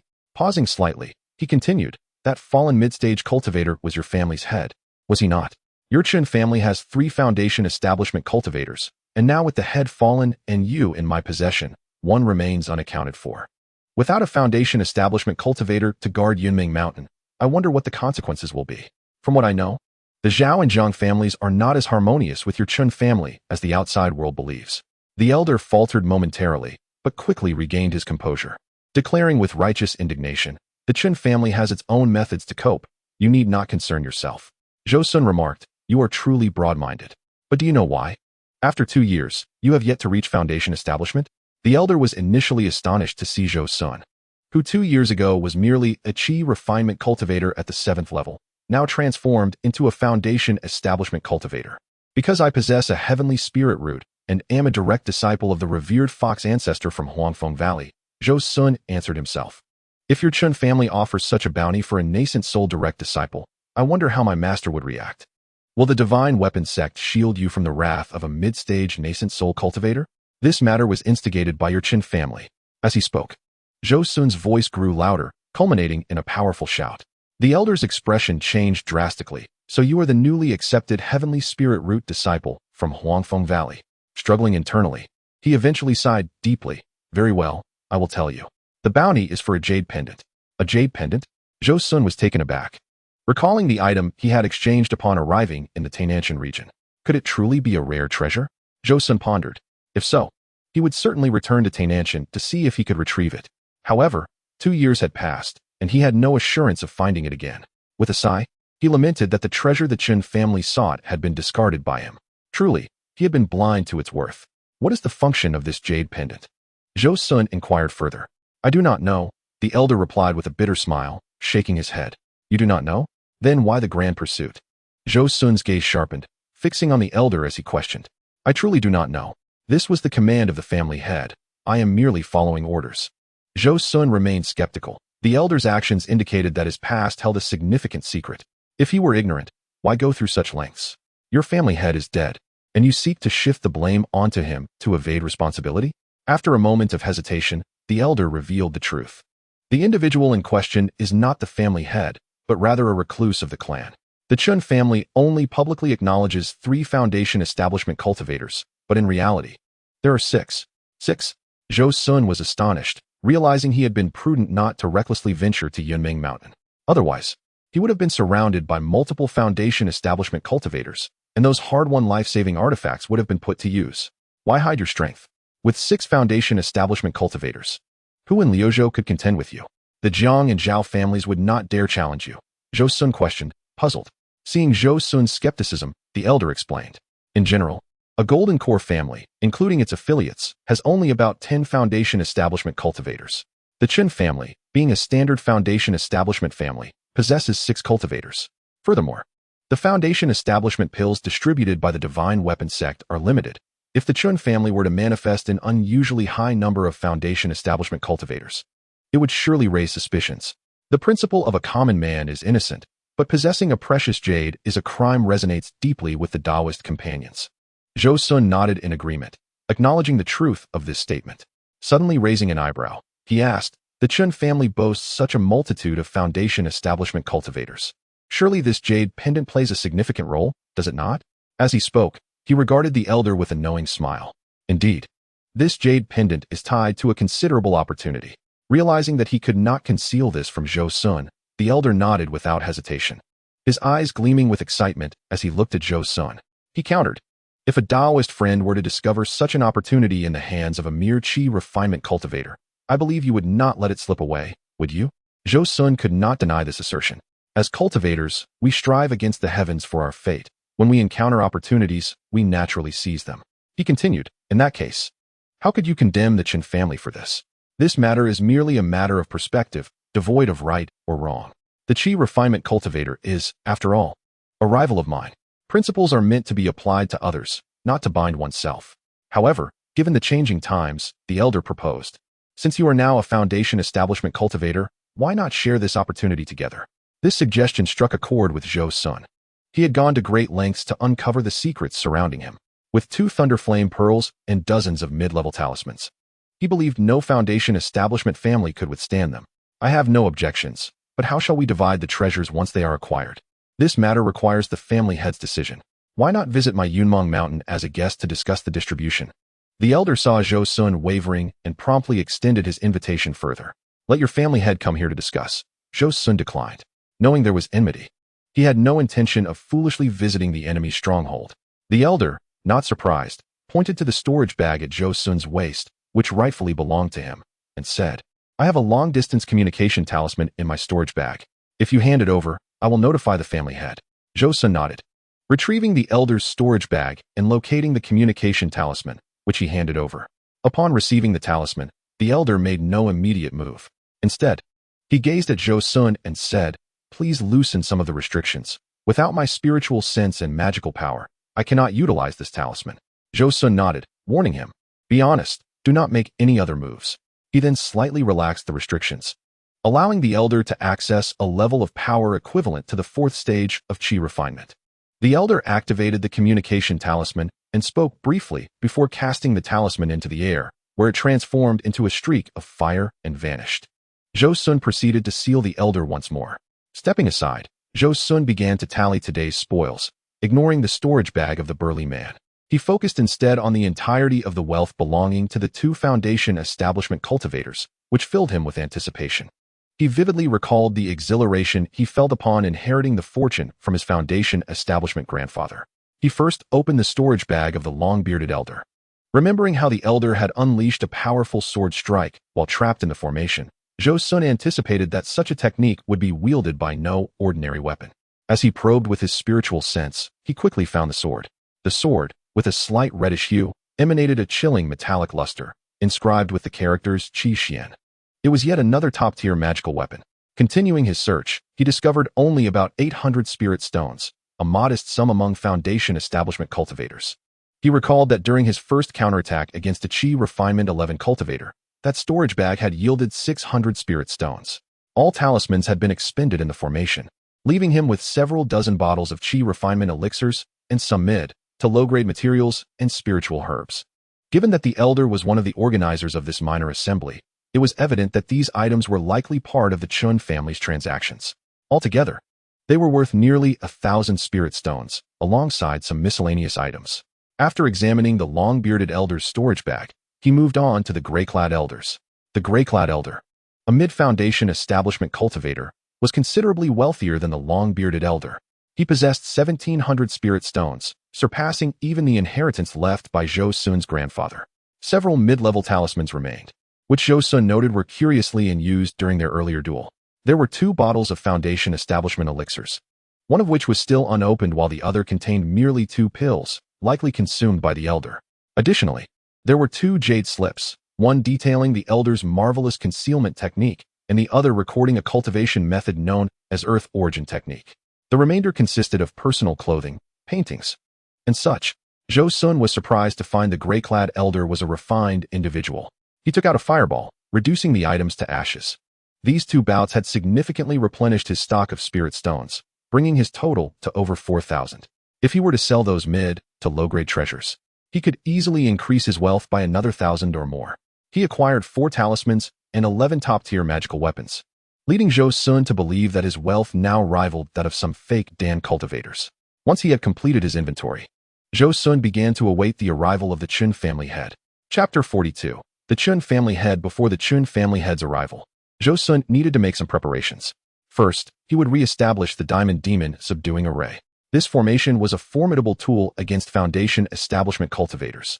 The long-bearded elder, despite using a forbidden technique, could not breach the array and ultimately fell captive. With this array in place, he felt confident in capturing even late-stage foundation establishment cultivators. It was precisely this confidence that allowed him to let the elder send the long-distance communication talisman. While the elder schemed against him, Zhou Xun was no less calculating. Moreover, armed with the life-saving talisman bestowed by the venerable Linghu, he felt secure against any threat below the nascent soul stage. Thus, even if a core formation cultivator were to arrive, he would remain unperturbed. With no worries for his retreat and the prospect of encountering great opportunities, he resolved not to let them slip away. Once the formation was set, Zhou Xun proceeded to refine the defensive magical artifact, the Black Xian Shield. This top-tier defensive artifact had been gifted to him by senior brother Huiming on the day he became an apprentice. It was on par with the Xianming Shield, but the latter required 7 days and nights of refinement to restore its spiritual radiance, and Zhou Xun had no time to spare. Instead, he focused on refining the new shield for protection. As he performed the refinement technique, he left his spiritual mark on the shield, gradually familiarizing himself with its characteristics. With his foundation establishment cultivation, he completed the refinement of the Black Xian Shield in less than half an hour. Seeing that time was still ample, Zhou Xun refined all the magical artifacts he had acquired that day. In truth, magical artifacts could be used without refinement, but they would lack the finesse and full power that could be unleashed with proper mastery. After finishing his tasks, he sat cross-legged on the flat ground in the valley, awaiting the arrival of the Chun family head.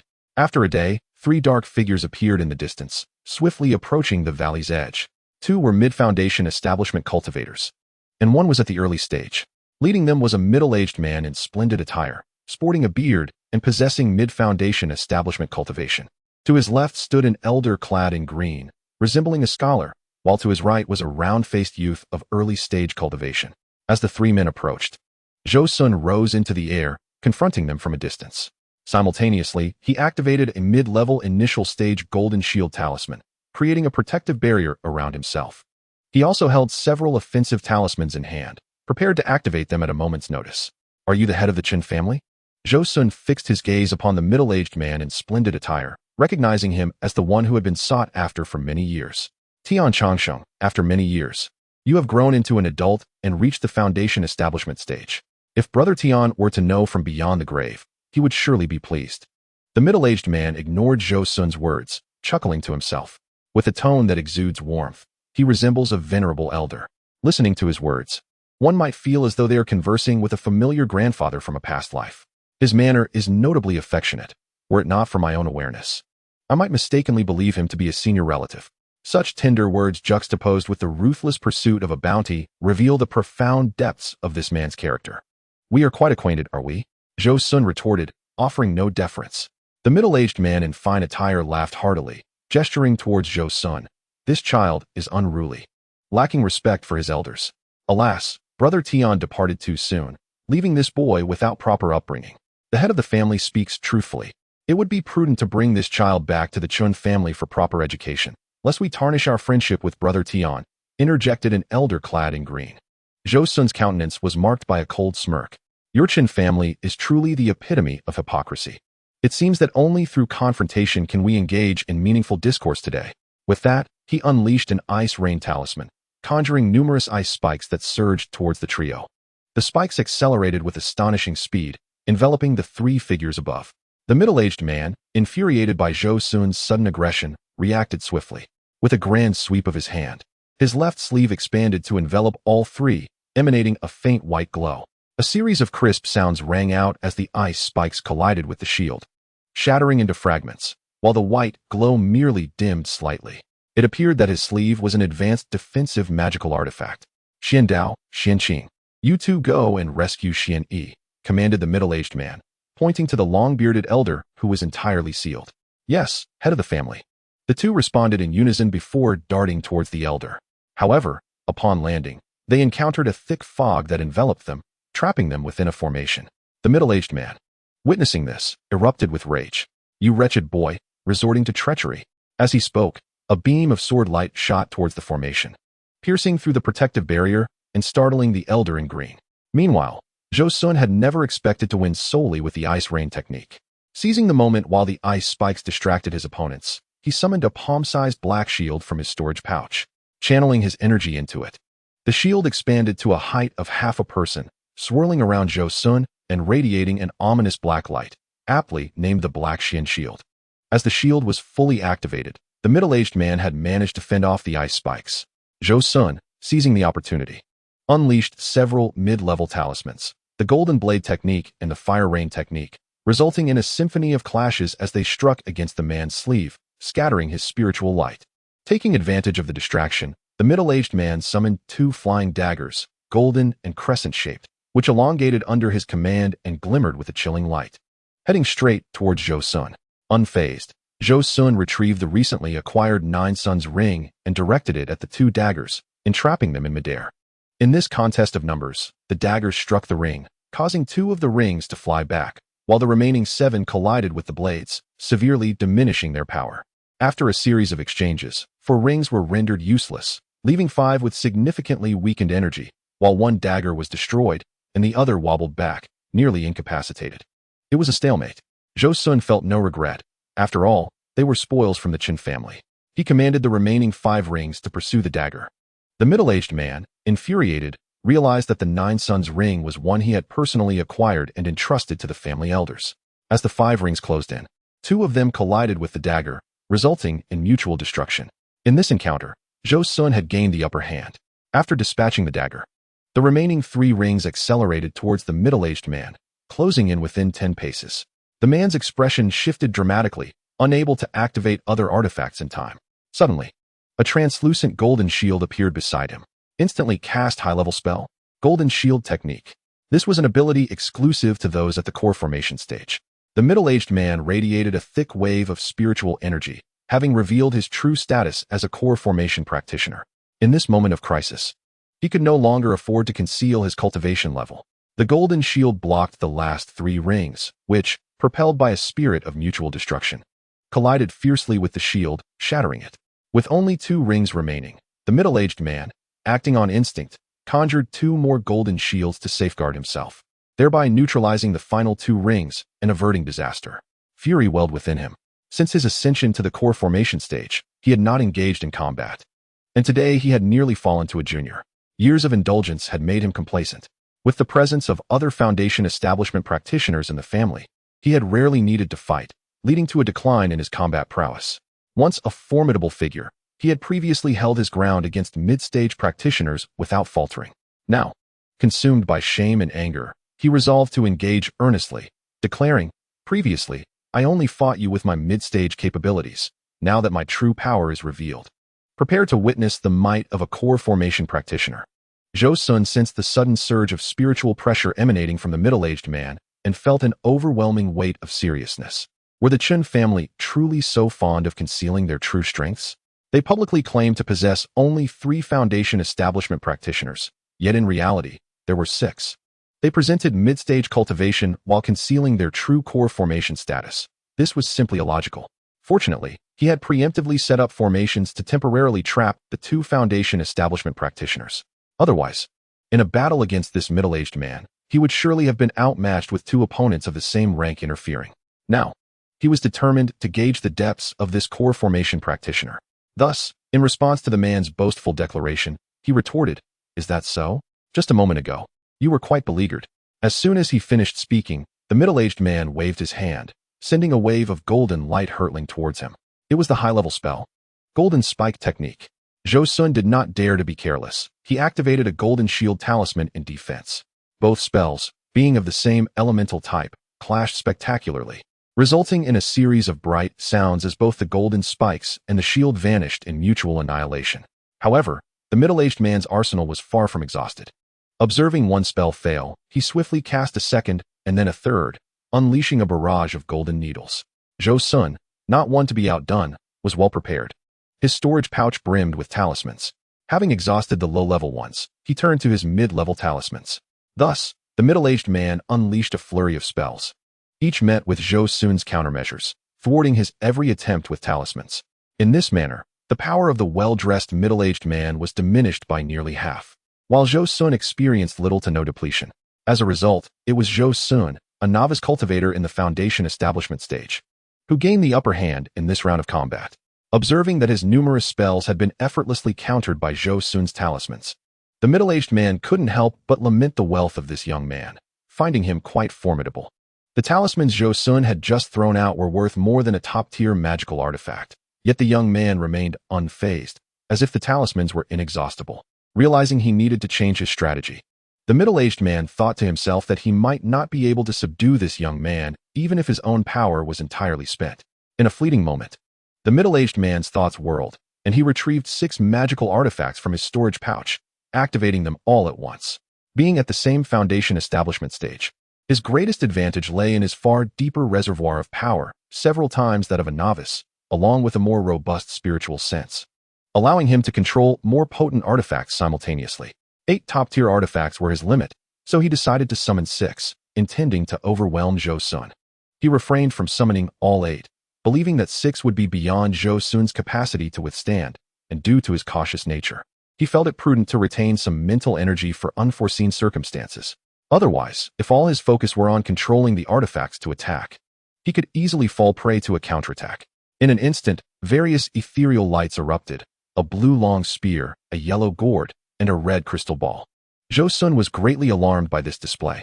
With his current cultivation level, manipulating 4 top-tier artifacts was already his utmost limit, a feat made possible by his innate strong spiritual sense, comparable to that of a peak mid-foundation establishment cultivator. He hastily summoned the true fire gourd, executing the incantation that caused the gourd to swell in size, ascending into the air. With his left hand, he raised his finger like a sword, and from the gourd's mouth, 4 embers flew forth. One transformed into a towering flame shield, forming the outermost layer, employing the secret technique of true fire transformation. The remaining 3 embers, driven by Zhou Xun's incantation, each split into 3 flames, resulting in a total of 27 flames hovering in the air, arranged according to the positions of the Big Dipper, encompassing a space nearly 100 feet wide. The fiery glow cast Zhou Xun's pupils in a crimson hue. This was Zhou Xun's most powerful secret technique, the crimson flame formation. Though the number of flames was substantial, Zhou Xun managed to control them through the true fire gourd, which only consumed a fraction of his mental energy. Just as he completed setting up the fiery formation, the middle-aged man launched his attack. A 10-foot-long spear, radiating a chilling azure light, sliced through the sky, its formidable momentum piercing through 3 of the flames before halting, ensnared by the remaining 3. The dispersed flames quickly reformed, joining forces with the intact flames. 6 flames collectively entangled with the spear, refusing to let go. Whenever one flame was scattered, another swiftly took its place.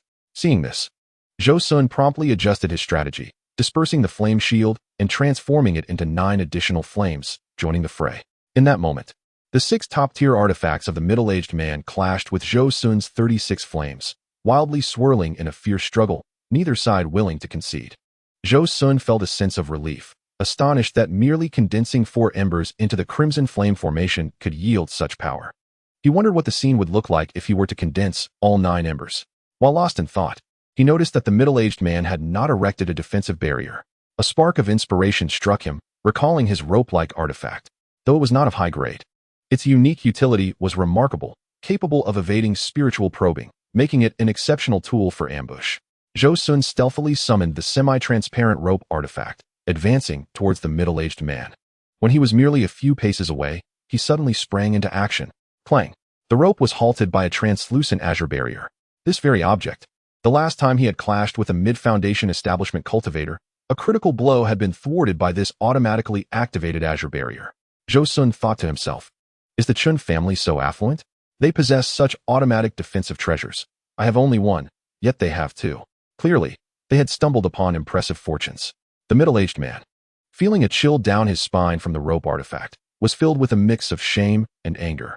If not for this azure ring, he would have fallen for that young man's ploy. The thought of struggling against a mere novice cultivator while repeatedly nearly succumbing to him was enough to provoke ridicule. In a fit of rage and humiliation, he unleashed 10 initial high-level spells, the Golden Blade technique, upon the rope artifact, instantly severing it into several segments. Zhou Xun felt a pang of regret. Although the rope artifact was merely a high-tier artifact, its utility was exceptional, and he would not trade it even for an average top-tier magical artifact. Now, it lay in ruins due to the middle-aged man's fury. In his wrath, the middle-aged man summoned a conical metal disc resembling a hat from his storage pouch. After casting several incantations, the disc slowly levitated above his head, generating a cylindrical barrier that enveloped him securely. Assured of his safety, he then produced a talisman inscribed with a large azure hand. He grasped the talisman and began to channel his energy into it. Zhou Xun sensed the intense surge of spiritual energy emanating from the middle-aged man and scanned with his spiritual sense. A talisman, Zhou Xun exclaimed unconsciously. Did he think to use a talisman against me, as if I had none? He quickly retrieved his own Tai Tiangang sword talisman from his storage pouch. Crafted from the life-bound artifact of the Chun family's patriarch, possessing far greater power than an ordinary talisman. Before long, the middle-aged man had fully activated his talisman. A gigantic azure hand, several feet in size, soared into the air, hurtling towards Zhou Xun with a thunderous roar reminiscent of a fierce storm. At that moment, Zhou Xun's Tai Tiangang sword had yet to be fully activated. Swiftly, he hurled a mid-level initial stone prison talisman, attempting to ensnare the azure hand. However, the prison immediately reverberated with thuds, cracks began to form, and it soon shattered. Within moments, the azure hand burst forth. This hand was formidable, the stone prison technique. Albeit a foundation establishment-level spell, had only managed to restrain it for a mere 3 breaths. Fortunately, Zhou Xun's talisman was now fully activated. A massive silver sword, approximately 3 feet in length, radiated a potent surge of spiritual energy as it lunged towards the middle-aged man's hand. The sword sliced through the air, appearing to teleport. From being right in front of Zhou Xun to attacking the hand in an instant. Clang! A crisp sound rang out as the sword tip struck the back of the hand, yet it seemed utterly unscathed. Zhou Xun had aimed for the palm, but somehow it had evaded the attack. The hand, refusing to yield, retaliated by attempting to grasp the sword.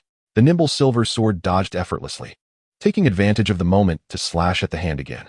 Another clang echoed as it struck the back of the hand. Thus, the duel unfolded in a back-and-forth manner.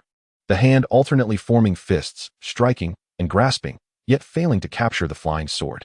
The sword, in turn, continued to stab, slash, and thrust, but could only land strikes on the back of the hand, achieving little against it. The entire situation had reached a stalemate. As Zhou Xun pondered whether to utilize the Thunder Flame Pearl, a voice emerged from the man clad in brocade. Chongqing, our methods have proven futile against one another. How about we cease hostilities and negotiate instead? This proposition resonated deeply with Zhou Xun, for his primary objective was no longer to dismantle the Qin family, but to uncover the secrets that lay behind him. However, since the middle-aged man broached the idea of a truce, Zhou saw an opportunity to voice a request of his own. Therefore, he feigned indignation and retorted, "Do you think we can simply call it quits at your whim?" The brocade-clad man, taken aback by Zhou's response, was about to articulate a reply when Zhou interrupted him again. "If we are to cease hostilities, you must reveal to me the secret of the jade pendant. Did Brother Tian fail to inform you of this matter?" The middle-aged man inquired. "Not at all," Zhou replied, his expression devoid of emotion. The man was astonished. Such an opportunity had not been disclosed to his only disciple. However, he soon considered the possibility that unforeseen events had prevented the message from reaching him. Nodding, he said, "Very well, I shall recount the matter in its entirety. This pendant pertains to the opportunities of forming a golden core, condensing an infant, and even higher realms." The man's initial statement left Zhou stunned. The prospect of a golden core held no allure for him, as it was merely an easily attainable goal. Yet, the subsequent mention of condensing an infant and the higher realms ignited a sense of urgency within Zhou. Even with his innate spirit root, he could not guarantee the successful condensation of a primordial infant, let alone aspire to higher realms. If the middle-aged man spoke the truth, this opportunity could indeed be pivotal to his path of enlightenment. Observing Zhou's look of astonishment, the brocade-clad man wore a smug expression, thinking that this revelation would surely leave an impression on the youth. He continued, "This pendant consists of a pair of mother and child jade pieces. Yours is the child pendant. Long ago, your grandfather and I were close friends, and together we unearthed this pair of pendants during an expedition." As he spoke, a nostalgic look crossed the man's face. Zhou, seeing this, smirked and challenged, "If that is the case, why did you pursue my father and me? Is this your notion of friendship?" The middle-aged man appeared to be pricked by Zhou's words, responding with indignation, "You and your father are mere qi refinement cultivators. What merit do you possess to share in such opportunities? Since your grandfather has passed, the pendant should have been entrusted to my Chun family for safekeeping, and we would not have neglected you and your father. So today, I am deemed worthy of sharing this opportunity." Zhou continued with his sarcasm. The brocade-clad man, unfazed, declared with pride, "Naturally, in the realm of cultivation, strength is paramount. Your ability to match me in combat certainly qualifies you to share in this." Zhou retorted, "By your logic, if I were stronger than you, I could claim it all for myself." The middle-aged man, instead of taking offense, responded with an air of inevitability. "If you could indeed subdue my Chun family single-handedly, the opportunity would rightfully belong to you." At this, Zhou recalled something and smiled faintly.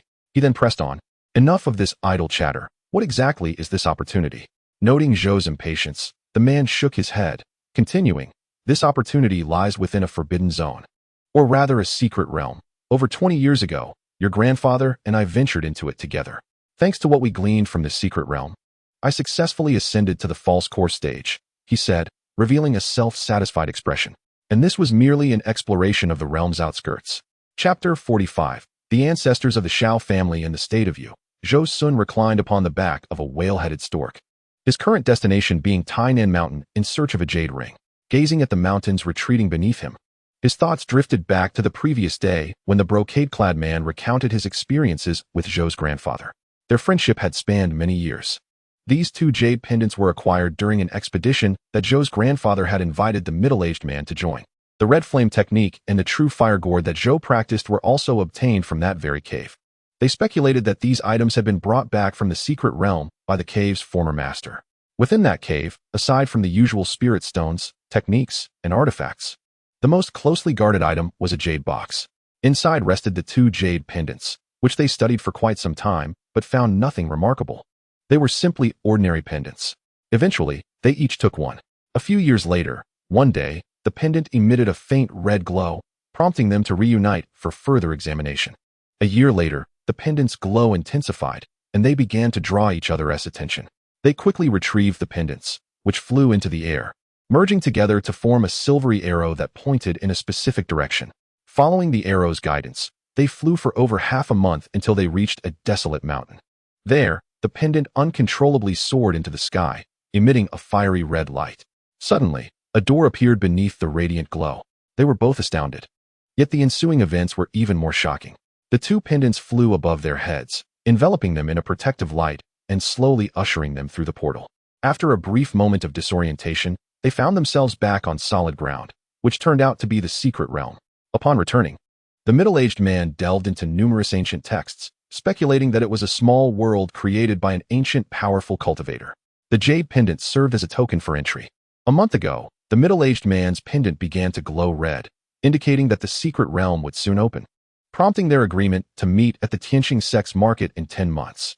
With these thoughts, Zhou Xun slowed his reflections, beginning to appreciate the majestic landscape below.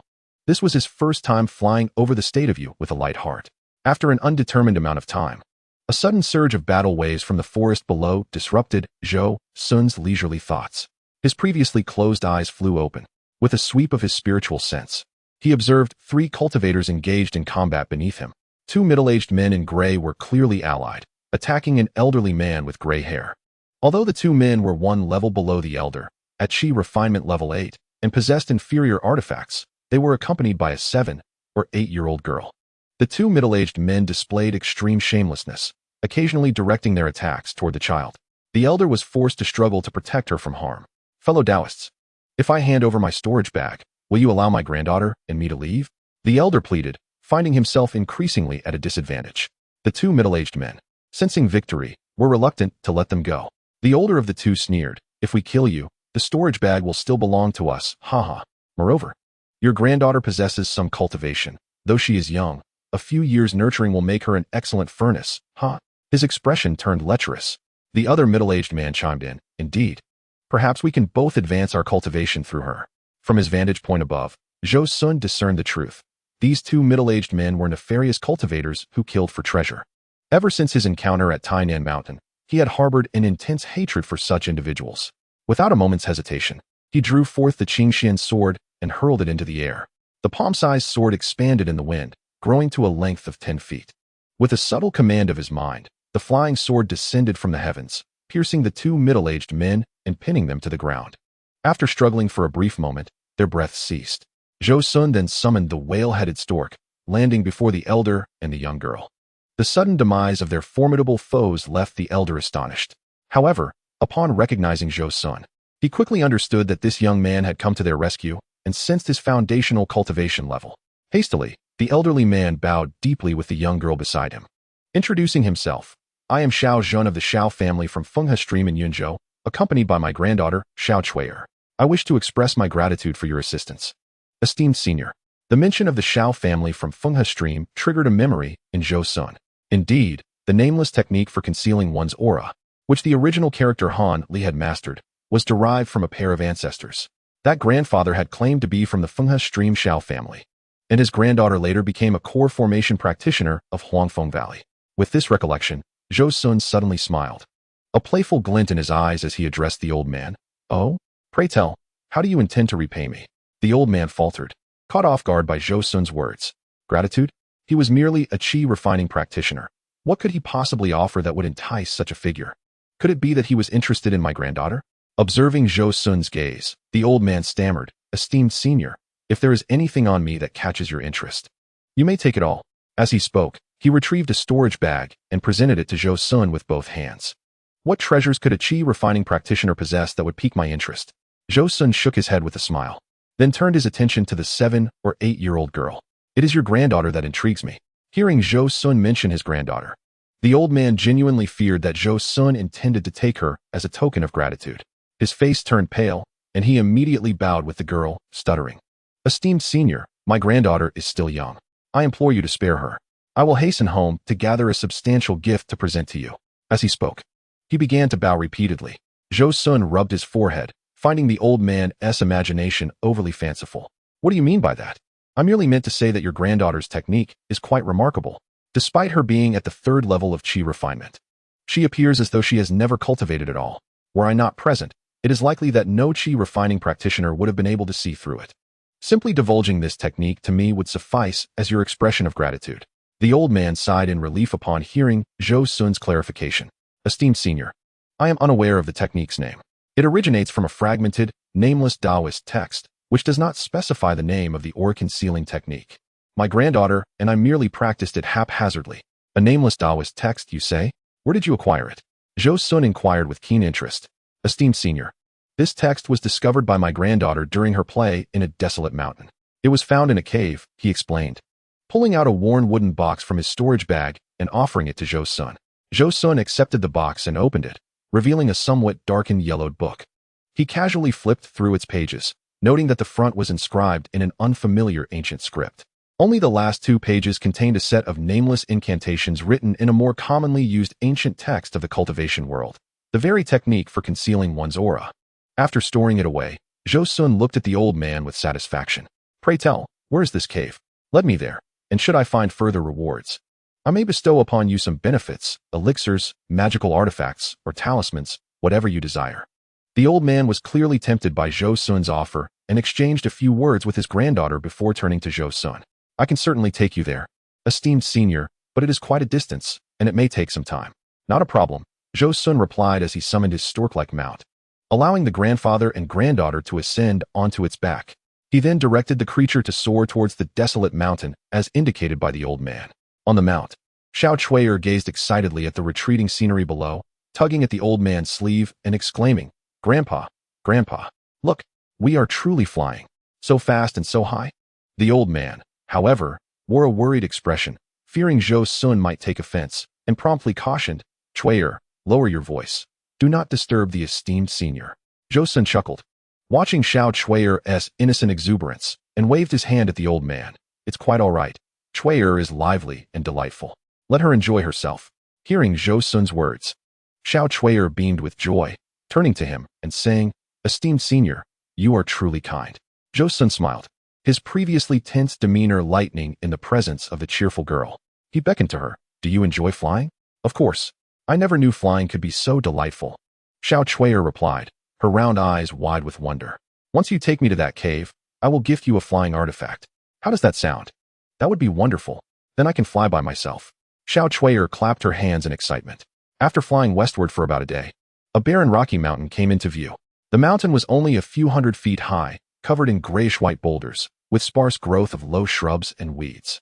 Upon seeing the mountain, Zhou Xun could not help but express his astonishment. The technique was hidden in such an unassuming rocky hill. The area was devoid of spiritual energy, with steep cliffs that deterred cultivators, while mortals could not ascend. Had it not been for the guidance of the grandfather and granddaughter, Zhou Xun would never have discovered this place. Following their directions, he descended upon a small stone platform on the northern side of the mountain. The platform was tiny, scarcely large enough for a person to stand upon. One could only wonder how the little girl had come here to play. Esteemed senior, this is the cave where the ancient book was discovered. The old man pointed to the cave beside the stone platform and informed Zhou Xun. Following the direction of the old man's finger, Zhou Xun observed a cave about a person's height, slanting slightly downward and shrouded in darkness. Zhou Xun nodded, then clapped his storage bag, producing 3 small black shields. He recited the incantation, imbuing them with his magical energy. The shields instantly transformed into half-height barriers. Swirling around Zhou Xun, the grandfather and granddaughter gazed at the shields with envy, as it was their first time observing a top-tier defensive magical artifact up close. It would be prudent for both of you to employ a defensive technique as well, in case of unforeseen events, Zhou Xun kindly suggested. Thank you for the reminder. Esteemed senior, the old man replied, slowly reciting the incantation. He thought to himself that this esteemed senior appeared relatively young, yet acted with such composure. Perhaps he had mastered the art of maintaining youth and was a century-old monster. With this thought, his demeanor grew increasingly respectful.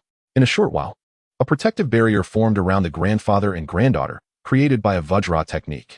Zhou Xun looked at the old man with mild surprise, not expecting him to possess mid-tier spells, which were rare among independent cultivators. He then retrieved a moonstone from his storage bag and held it before him, followed by several talismans in his hand. Slowly, he ventured into the cave. The cave twisted and turned, sometimes ascending and sometimes descending. After about a tea's worth of time, the space before them suddenly expanded.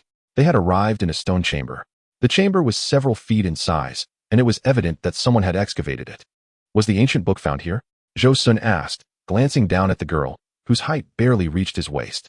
Yes, esteemed senior. I discovered that ancient book right on this stone platform. The girl chimed in, her clear voice ringing out as she pointed to a stone platform about knee-high. It was even open at the time, covered in dust, and almost landed on my face. Zhou Xun gazed at the platform, deep in thought, then used his sword to slice it into several pieces. Finding nothing of interest, the platform appeared to be merely an ordinary stone. Is there nothing else aside from this book? Zhou Xun surveyed the empty chamber, noting that there were no other exits apart from the way they had come. There is nothing else but this book. That is all, the little girl replied honestly. Zhou Xun nodded, remaining silent. He circled the chamber, meticulously examining every inch. But after a lengthy investigation, he discovered nothing else. Suddenly turning to the elderly pair, Zhou Xun said with undeniable authority, "You two wait for me outside." "Yes, senior," the old man replied, then took his granddaughter by the hand and walked back the way they came.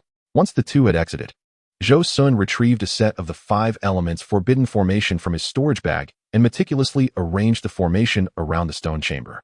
Ensuring that the pair could not spy on him, he then produced an earth escape talisman and affixed it to himself.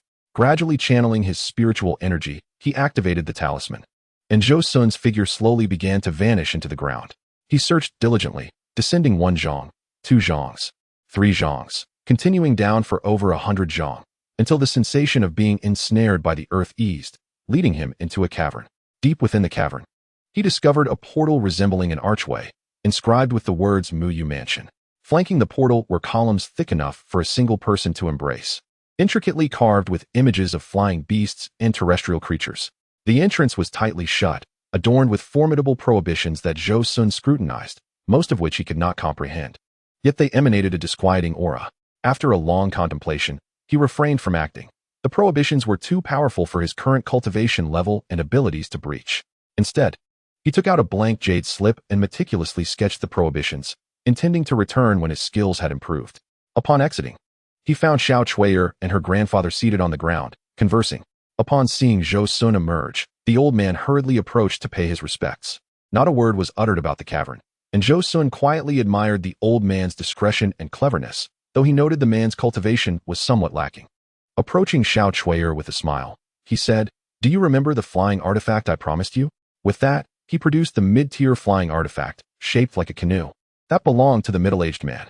Xiao Chui'er accepted it with delight, her joy evident as she exclaimed, "Thank you, senior." She was eager to infuse it with spiritual energy and attempt to fly, but the old man quickly intervened, retrieving the flying boat back into his storage bag. He then expressed his gratitude to Zhou Xun, saying, "Thank you for bestowing this treasure." "No need for such formality, as I had previously promised her," Zhou Xun replied. Pausing briefly before continuing, "I had vowed to offer you both some tokens of appreciation.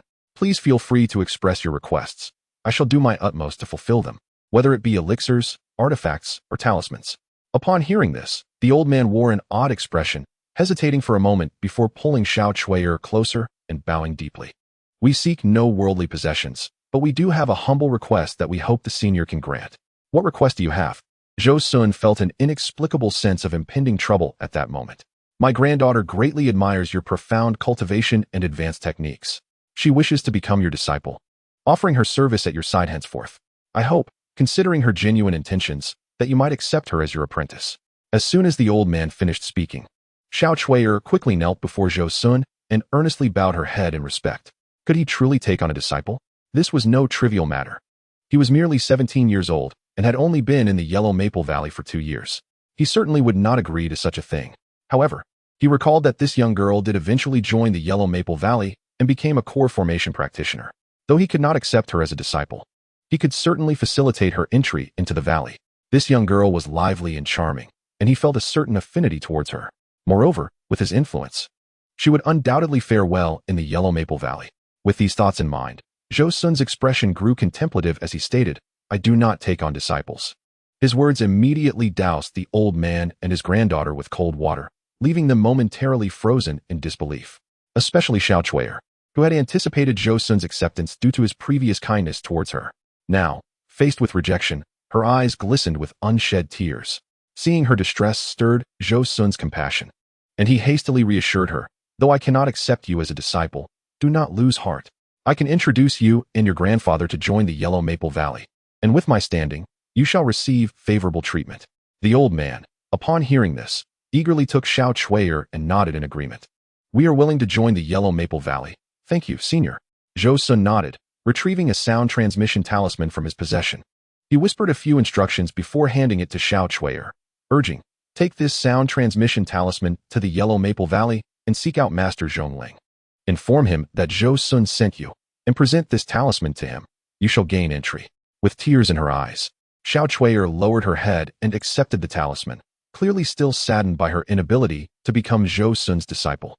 Zhou Xun reflected on how he had stumbled upon Muyu Mansion, all thanks to the guidance of this elderly pair. It felt unjust to simply send them away without further assistance. Recalling that he had recently acquired a batch of resources suitable for the qi refining stage, he gathered 10 or so bottles of qi refining elixirs, several talismans, and 2 mid-tier artifacts, the Star Jade Ring and the Cold Moon Wheel, which he deemed somewhat lackluster. He presented them to the old man. "I share a good rapport with Chui'er. These elixirs and artifacts are a gift for you both. Once you enter the Yellow Maple Valley, cultivate diligently, and you shall advance to the foundation establishment stage swiftly. I will have more gifts for you then." The old man hurriedly thanked him profusely, receiving the items with utmost respect. Subsequently, Zhou Xun did not linger, gracefully departing under the watchful eyes of the elderly pair. In a village near Tai Nan Mountain, within the hall of the village chief's home, a dilapidated oil lamp cast a faint glow on Wang Yuda's troubled face. His 4-year-old grandson sat on his lap, playfully tugging at his grandfather's beard. In the corner, a man in his 30s sat with his head bowed, silent. "Father, take this jade pendant to settle the debt." A soft, low female voice broke the silence. It belonged to the woman dressed in plain clothing, Wang Yuda's daughter-in-law. "Absolutely not." Wang Yuda slammed the table in anger. "What foolishness is this? A scholar from a farming family squandered everything on drink and gambling." As he spoke, his face flushed with rage, leading him to cough repeatedly. The man, witnessing his father's distress, felt urgency and rushed to pat the old man's back, crying out, "Father, I was blinded by greed, and I regret it deeply. But if we do not repay this gambling debt in 3 days, our home and the 30 acres of rice fields will be seized. Yes, father, without our family estate, how will we survive? Poor Chingu is only 4. Must he endure such suffering?" The plain-clad woman chimed in, tears streaming down her cheeks. The old man gazed at his grandson in his lap, unable to hold back his own tears, heaving a deep sigh. The man continued, "Wu Deguan said that if we give him the jade pendant, my gambling debts will be settled."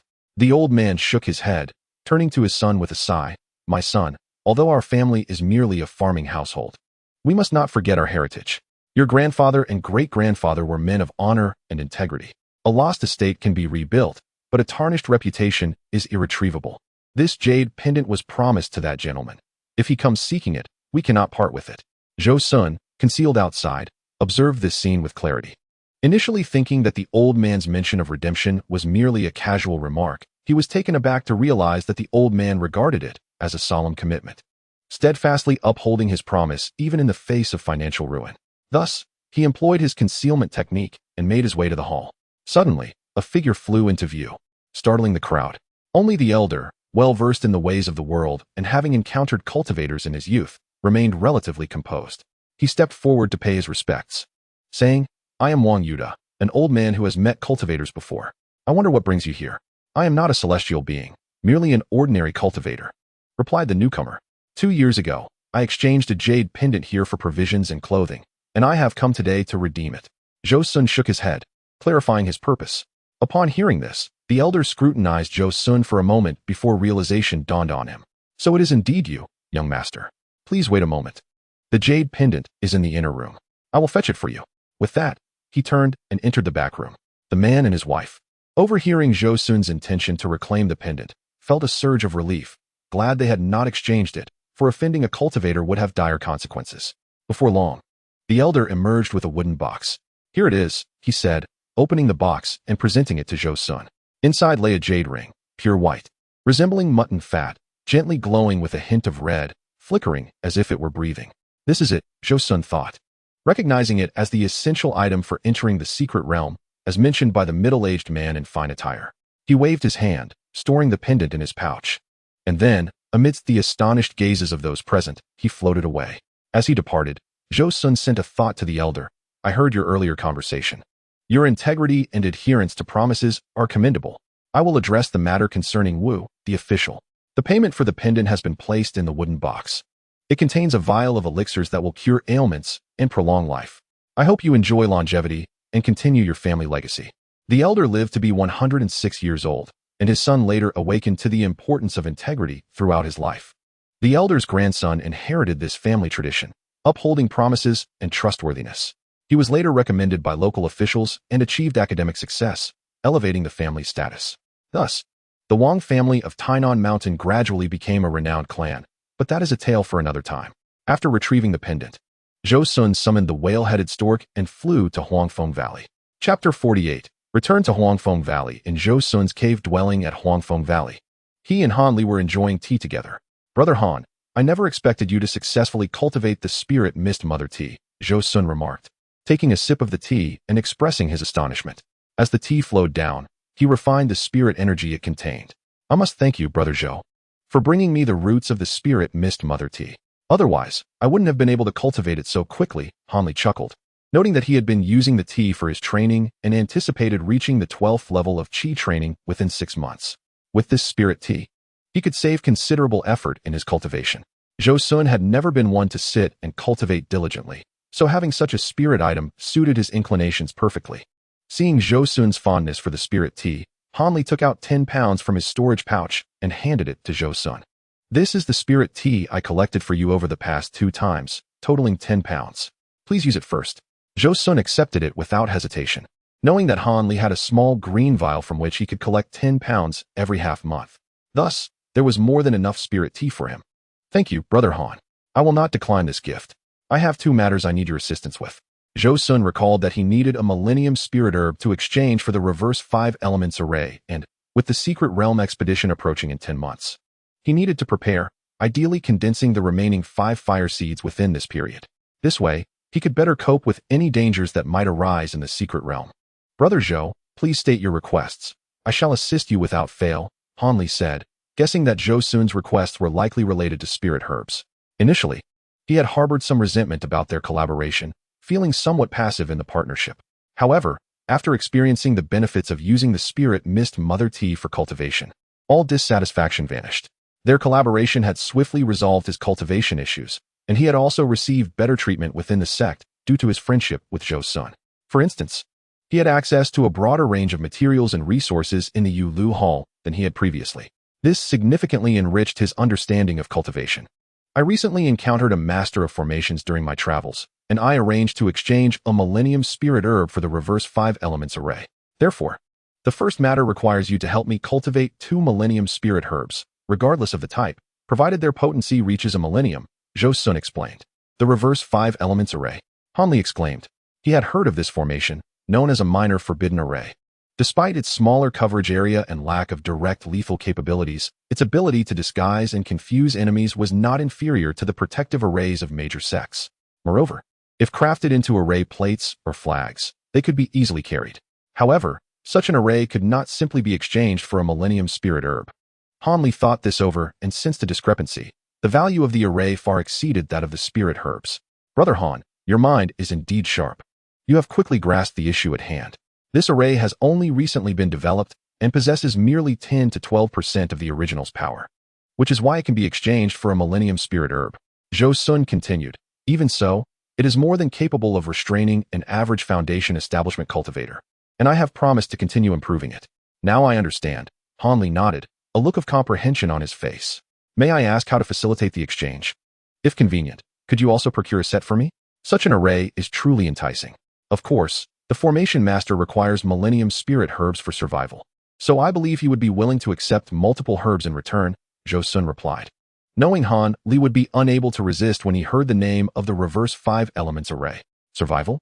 Hearing those words piqued Han Li's curiosity regarding the Formation Master's predicament. Zhou Xun then recounted his encounter with Xian Ruyan. Such an extraordinary woman exists in this world. Truly, she is a formidable figure, Han Li exclaimed, only to follow with a sigh. It is regrettable that she faces such misfortune. Truly, the heavens are envious of talent. Shifting the conversation, Han Li inquired about Zhou Xun's second request. The second matter pertains to the pure clean lotus seed. I am cultivating the secret technique of Ancestor Linghu, which requires a copious amount of this spirit item. I would appreciate your assistance with this matter, Zhou Xun stated, standing and bowing to Han Li. This is a trivial matter. Rest assured, Brother Zhou, Han Li replied without hesitation. Seeing this, Zhou Xun decided to reward Han Li appropriately, as the small green vial had been working for him throughout the year, including the Millennium Spirit herbs and pure clean lotus seeds. The foundation of cooperation between individuals is fairness. If one continuously takes without giving, it will ultimately lead to the dissolution of the partnership. Therefore, he retrieved the Dianju and the unnamed qi gathering technique from his storage pouch and offered them to Han Li. Han Li looked at the items Zhou Xun presented with surprise, asking, Brother Zhou, what is this? These are 2 sets of techniques I have acquired, and I believe they will pique your interest. Zhou Xun began to explain. The Jade Slip contains a secret technique for cultivating spiritual awareness, called the Dianju, which is the signature skill of the Qian Bamboo sect from the far west. It currently has 4 tiers, and each tier significantly enhances spiritual awareness. Zhou Xun pointed to one of the Jade Slips as he elaborated. It is well known that the stronger one's spiritual consciousness, the greater the number of magical artifacts one can control, which provides a significant advantage during combat. Moreover, as I understand, a more potent spiritual consciousness also increases the likelihood of success during the formation of the golden core. With a smile on his face, he looked at Han Li, clearly believing that Han Li would be intrigued. Indeed, even Han Li, with his composure, displayed a hint of astonishment. Such a technique was certainly not to be missed. However, this art requires one to be at the foundation establishment stage to cultivate, which means that my brother Han is currently unable to practice it. Zhou Xun paused momentarily before continuing with his introduction. The crucial aspect is that the Great Transformation technique serves as the foundation for puppet arts. Once one reaches the first level, they can control over a dozen puppets. At the second level, nearly 100. One can imagine the scene of being attacked by nearly 100 puppet beasts, which illustrates the power of this technique. Zhou Xun also displayed a longing for it, as he too was determined to practice the Great Transformation technique and puppet arts. Receiving the Jade Slip, Han Li sighed, acknowledging the great fortune he had gained from Zhou Xun's generosity. There is no need for such modesty between brothers. What is there to discuss about taking advantage? In fact, I will have many requests of you in the future. Zhou Xun then introduced another secret technique he had fortuitously acquired, the Qi Concealment technique, which allows one to suppress fluctuations of spiritual power, rendering them undetectable to practitioners of the same level. A truly remarkable art. After concluding his introduction of the secret techniques, Zhou Xun sat for a while before retreating to the quiet chamber to cultivate the Great Transformation technique and the Fire Seed technique. Chapter 49. The Great Transformation Technique and Puppetry. 8 months later, Zhou Xun emerged from the quiet chamber. During this time, he had successfully cultivated the Great Transformation Technique to the first level. Coupled with his naturally strong spiritual consciousness, he now possessed a spiritual strength comparable to that of a late Foundation Establishment practitioner. At this point, he could simultaneously control 6 top-tier magical artifacts in battle. However, the most significant achievement of his retreat was the successful refinement of the remaining 5 fire seeds. Should he engage in combat with the middle-aged man in fine clothes again, he was confident that he would not be at a disadvantage. His success in refining these seeds stemmed from 3 primary factors. First, having reached the first level of the Great Transformation technique, along with a spiritual consciousness on par with late Foundation Establishment, he was able to refine 9 fire seeds. Otherwise, 7 would have been his limit. Second, The technique recorded within the Great Transformation, the spirit-severing technique, significantly mitigated the after-effects of dividing his spiritual consciousness. Third, Han Li's monthly provision of dozens of pure lotus seeds greatly accelerated Zhou Xun's recovery, without which he could not have refined 5 fire seeds in such a short time. Upon seeing Zhou Xun exit the quiet chamber, Han Li approached to inquire, "Brother Zhou, have you successfully cultivated the secret techniques?" "Indeed, I owe it all to you, Brother Han, for your monthly gifts of pure lotus seeds. Otherwise, I would not have made such rapid progress," Zhou Xun replied with a smile. "By the way, when do you plan to advance to the pinnacle of qi refinement?" "It is truly a cause for celebration," Zhou Xun remarked, taken aback by Han Li's rapid cultivation. "Alas, I have consumed all my foundation establishment pills and still have not broken through," Han Li sighed, a bitter smile adorning his face. With that, the two brewed a pot of spiritual tea in the hall and began to chat leisurely. "What? You have signed up for the blood trial?" Zhou Xun thought, realizing that Han Li was indeed venturing into this perilous undertaking. However, knowing that he would ultimately emerge safely put him at ease. After a moment of contemplation, he earnestly stated, "If you are in need of foundation establishment pills, I can assist you. You know my aptitude, Brother Zhou. I have consumed the previous 2 foundation establishment pills, and yet I still have not advanced. Who knows how many more I will need?" Han Li revealed his true intentions for participating in the trial. "Could you procure for me 1 or 2, perhaps even 7 or 8? Given my current pinnacle of qi refinement, I believe I will be much safer," he added. Zhou Xun nodded, his concern evident. "Brother Han, do you have any suitable treasures prepared?" "Naturally, I have made the necessary preparations," Han Li replied, producing treasures exchanged for spiritual herbs at the Wanbao building. Though he refrained from revealing the azure flood dragon flag, Zhou Xun's gaze immediately fell upon a blue orb. "Is that the thunder seed? How fortunate you are to possess such a treasure, Brother Han. I have a secret technique that can reforge the thunder seed into a thunder flame orb, significantly enhancing its power, equal to a full force strike from a false core practitioner." With that, he began the ritual on the spot. Several hours later, a blue orb adorned with crimson streaks appeared in Zhou Xun's hand, which he then handed to Han Li. As Han Li received the thunder flame orb, his eyes gleamed. With its power exceeding that of a false core's full strike, he would indeed stand a chance against foundation establishment practitioners. Zhou Xun pondered for a moment, then retrieved 2 magical artifacts from his storage bag. One was the top-tier defensive artifact, a bowl-shaped item gifted by the headmaster during his apprenticeship, although of ordinary quality. It was still a rare treasure. The other was the cloud-piercing spike, a top-tier quality offensive artifact given by senior brother Li Huayuan.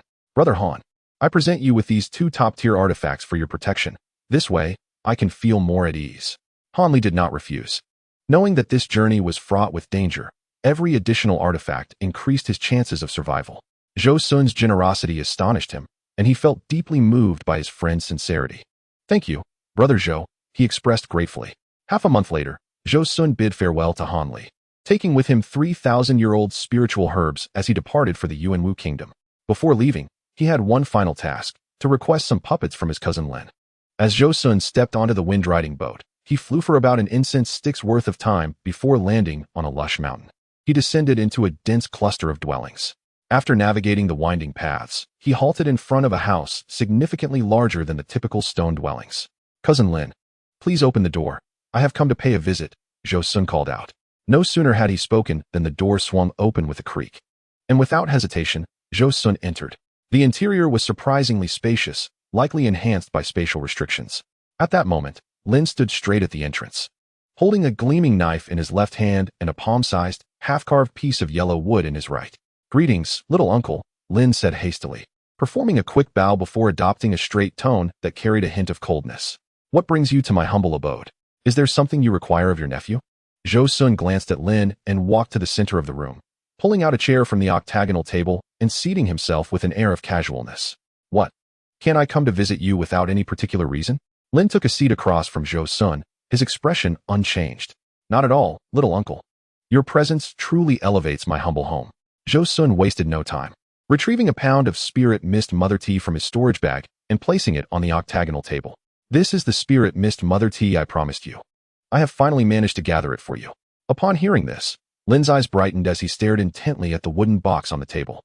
Initially, he had assumed that Zhou Xun had withheld the tea out of malice, and, given Zhou Xun's status, he did not dare to express his displeasure, swallowing his grievances in silence. Thus, When Zhou Xun arrived today, he had not greeted him warmly. Despite maintaining proper etiquette, the resentment was palpable. Now, seeing the spirit tea before him, Lin realized he had misjudged Zhou Xun. His uncle was indeed an honest man, and he had been wrong in his previous assumptions. Noticing the change in Lin's expression, Zhou Xun guessed his thoughts. With a cold expression, "You might think I intend to withhold your spiritual tea." Hearing this, Lin Shiji's face flushed with embarrassment, and he hurriedly apologized to Zhou Xun, saying, "I misjudged my master. You are indeed a man of your word." He then began to shower praises upon him. Zhou Xun waved his hand dismissively, appearing indifferent. "I have come to see you for two matters today. The first is to deliver the spiritual tea and fulfill our previous transaction. As for the second, I wish to purchase some puppets. As I have developed a keen interest in puppet arts." Lin Shiji nodded, pondering for a moment before inquiring, "How many does my master require?" "The more, the better. Since you do not need to engage in battles here in Huangfeng Valley, it would be wise to sell them to me. I can also offer you 3 taels of Lingwu Mother Tea in exchange." Lin Shiji responded, "I have over 100 second-tier puppets and 7 third-tier puppets." Zhou Xun was aware he must possess more than that, yet these puppets would suffice for his needs. Thus, he replied, "I will take 50 of the second-tier puppets and all of the third-tier ones." Seeing that Lin Shiji hesitated to refuse, Zhou Xun added, "I can offer 5 taels of Lingwu Mother Tea along with 4,000 spirit stones in exchange." Lin Shiji contemplated the offer. While the price was not substantial enough to cover his material costs, Lingwu Mother Tea was a rare commodity.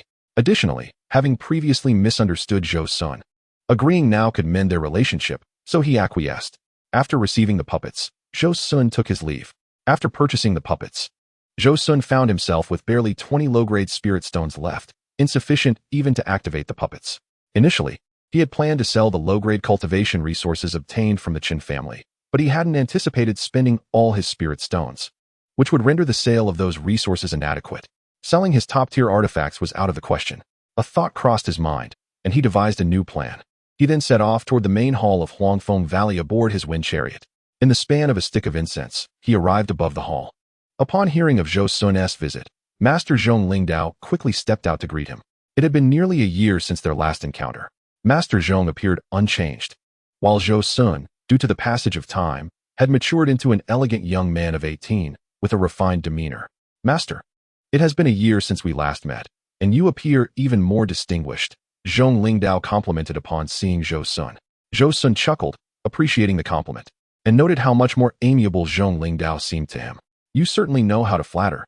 Noticing Zhou Xun's cheerful demeanor, Zhong Lingdao couldn't help but wonder what business this young master had, as he seldom visited without a purpose. Recalling previous encounters, a sense of unease crept into his mind, prompting him to inquire, "Is there something my master wishes to discuss or something I can assist with?" Indeed, Zhong Lingdao's expression faltered momentarily, suspecting something amiss. He glanced around and noticed 2 guards watching him and Zhou Xun. Clearing his throat, he addressed the guards with seriousness, instructing, "You two, keep a close watch here." Then, turning back to Zhou Xun, he donned a smile and said, "Let us converse in the inner hall," gesturing toward the entrance. Once Zhou Xun entered, Zhong Lingdao followed closely behind. Inside the hall, they took their seats. Zhou Xun retrieved a tea set from his storage bag, placed it on the table, and prepared 2 cups of Lingwu Mother Tea using the brewing technique Zhong Lingdao had taught him. "Please, master, try my brewing skills," Zhou Xun said, appearing relaxed and engrossed in the tea-drinking experience, as though he had merely come to enjoy tea with Zhong Lingdao, without a hint of urgency. Seeing this, Zhong Lingdao suppressed his curiosity and joined Zhou Xun in savoring the spiritual tea. After taking a sip, he confirmed its exquisite quality, gradually losing himself in the lingering aroma, forgetting that Zhou Xun had come with a purpose. "This tea possesses a unique flavor that captivates the senses," Zhong Lingdao remarked in admiration. "Is it not delightful?" Zhou Xun replied with a mischievous grin. "Lingwu Mother Tea is a rare treasure, indeed. Your brewing skills are exceptional. You have truly brought out the essence of this tea." Zhong Lingdao continued, closing his eyes to relish the experience. Zhou Xun laughed heartily, saying, "That is splendid. Since you've enjoyed my tea, you must assist me with a matter." Zhong Lingdao's expression shifted, and he quickly straightened in his seat, snapping back to reality. Having enjoyed Zhou Xun's tea, he felt he could not refuse him further. "It is my honor to serve you, master. Please, do not hesitate to instruct me. There is no need for such pleasantries." "Haha, with your words. I am at ease. I have been in the sect for 3 years without receiving my annual stipend. Today, I have come to collect it." Zhou Xun declared with a straightforward demeanor. Zhong Lingdao's eyes widened in disbelief, thinking he must have misheard. Master, have you forgotten? You already advanced 10 years of stipend last year. You must wait another 8 years, he replied, concern etched on his face. You wouldn't be trying to deny that, would you? Zhong Lingdao considered various scenarios, none of which included Zhou Xun coming to demand his stipend. Last year, Zhou Xun had already claimed payment for the following 7 years, a fact Zhong Lingdao had worked hard to conceal. He wouldn't suddenly deny his obligations, would he? That could land me in a precarious situation. The thought of the steep cost of the tea weighed heavily on him. Surely not. I recall it clearly. You need not worry, Zhou Xun assured him. Relieved that Zhou Xun wasn't reneging on his agreement, Zhong Lingdao felt a weight lift from his shoulders.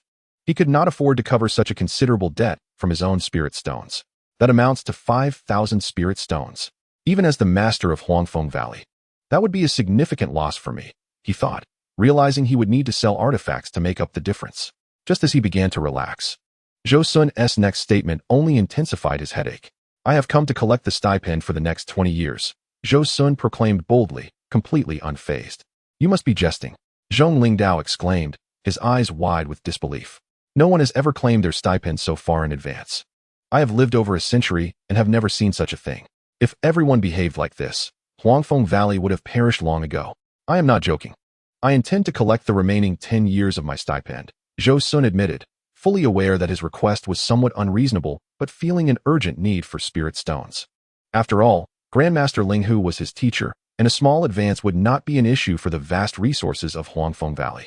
He rationalized that he was merely preemptively collecting his due, as it would eventually be paid regardless. Ah, nephew, you have enjoyed the tea. Surely, you cannot neglect my request. It is unreasonable to merely accept gifts without fulfilling obligations. Zhou Xun feigned an expression of indignation.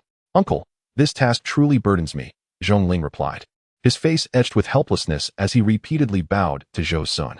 If discovered, I will be in dire straits. You misunderstand. There is little distinction between advancing a decade's salary and 20 years. Besides, I am not taking advantage. The sect incurs no loss. Even if it comes to light, with my protection, you will not face any repercussions. If necessary, you may lay the blame at my feet, claiming I coerced you. Do we have an understanding? If you refuse again, we can no longer be friends, Zhou Xun said, his tone turning serious. Very well, if my uncle insists, Zhong Ling sighed, resigned to his fate. Seeing his agreement, Zhou Xun beamed. You are indeed a trustworthy companion. Chapter 51. A reunion with Qi Yunxiao. Please continue reading. For chapters will be released tomorrow. After receiving the advance of 5,000 spirit stones, Zhou Xun ventured to the Huangfeng Valley market, where he sold all the cultivation resources belonging to lower-tier cultivators, exchanging them for 1,300 spirit stones. His total spirit stone count rose to 6,327, even surpassing the amount he had before acquiring the puppets. Reclining on the back of the whale-headed stork, Zhou Xun soared through the skies, having fed the creature ample medicinal pills, which allowed it to reach the pinnacle of the first tier. Nearing the status of a second-tier spirit beast, a significant presence compared to foundation-building cultivators. He flew directly towards the Yuanwu kingdom, intending to meet with Xian Rian before embarking on the journey into the secret realm, aiming to secure the 5 elements reversal array for safer travels. Upon entering the Tianxing sex market, Zhou Xun headed straight for the residence of Qi Yunxiao. A voice called out from behind him, belonging to Wang Xiling. Senior, are you heading to meet young Master Qi? Zhou Xun mused, recalling that he had sent Wang Xiling away previously. How did he come to know of this? Besides, he had a prior arrangement with Xian Rian. He eyed Wang Xiling sharply. Wang Xiling quickly explained. It was young Master Qi who instructed me to inform you that the meeting place had changed. You are to go to the Qingchuan Tea House in Jinma City, where the proprietor is one of his servants. Inform him, and you will be able to contact young Master Qi. Zhou Xun felt a twinge of suspicion at the sudden change of location. Where is Qi Yunxiao? Is he not here? What has become of the previous establishment? The small shop was reported 3 months ago and has since closed. Young Master Qi received notice and left the market early. As you have an appointment, I was tasked with clarifying this matter, Wang Xiling recounted.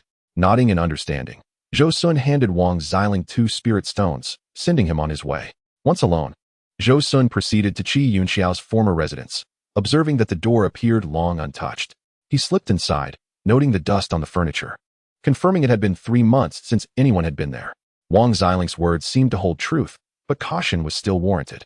Although Qi Yunxiao and Xian Rian were portrayed as sincere individuals in the original narrative, the alteration of their meeting place left Zhou Xun feeling uneasy. Upon arriving at the Qingchuan tea house in Jima City, Zhou Xun did not immediately reveal his identity to the proprietor, opting instead to disguise himself for reconnaissance. The tea house was modest, merely 3 connected rooms, and before entering, he was greeted by a fragrant aroma of tea, which he sensed bore a hint of spiritual energy. It was spirit tea. Inside, he noticed a large piece of yellow paper on the main wall stating each patron was limited to 1 pot per day in flamboyant calligraphy.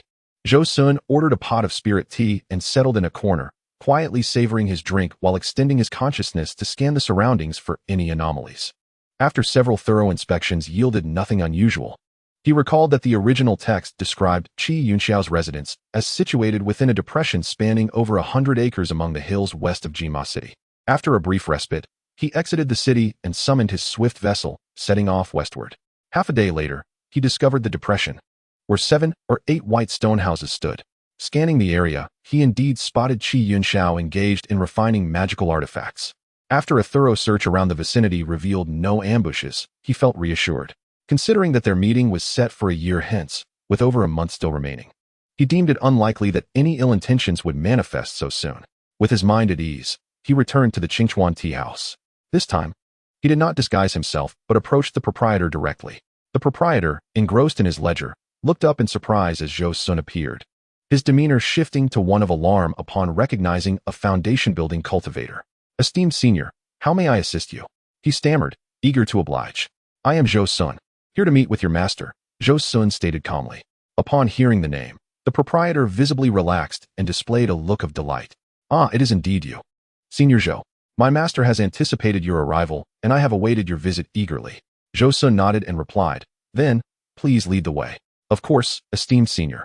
The proprietor summoned a server, briefed him, and guided Zhou Xun to Qi Yunxiao's residence. "Young master, Senior Zhou has arrived. Please come out to greet him." "Senior Zhou is here? Splendid. I shall come out at once." A voice of excitement resonated from within.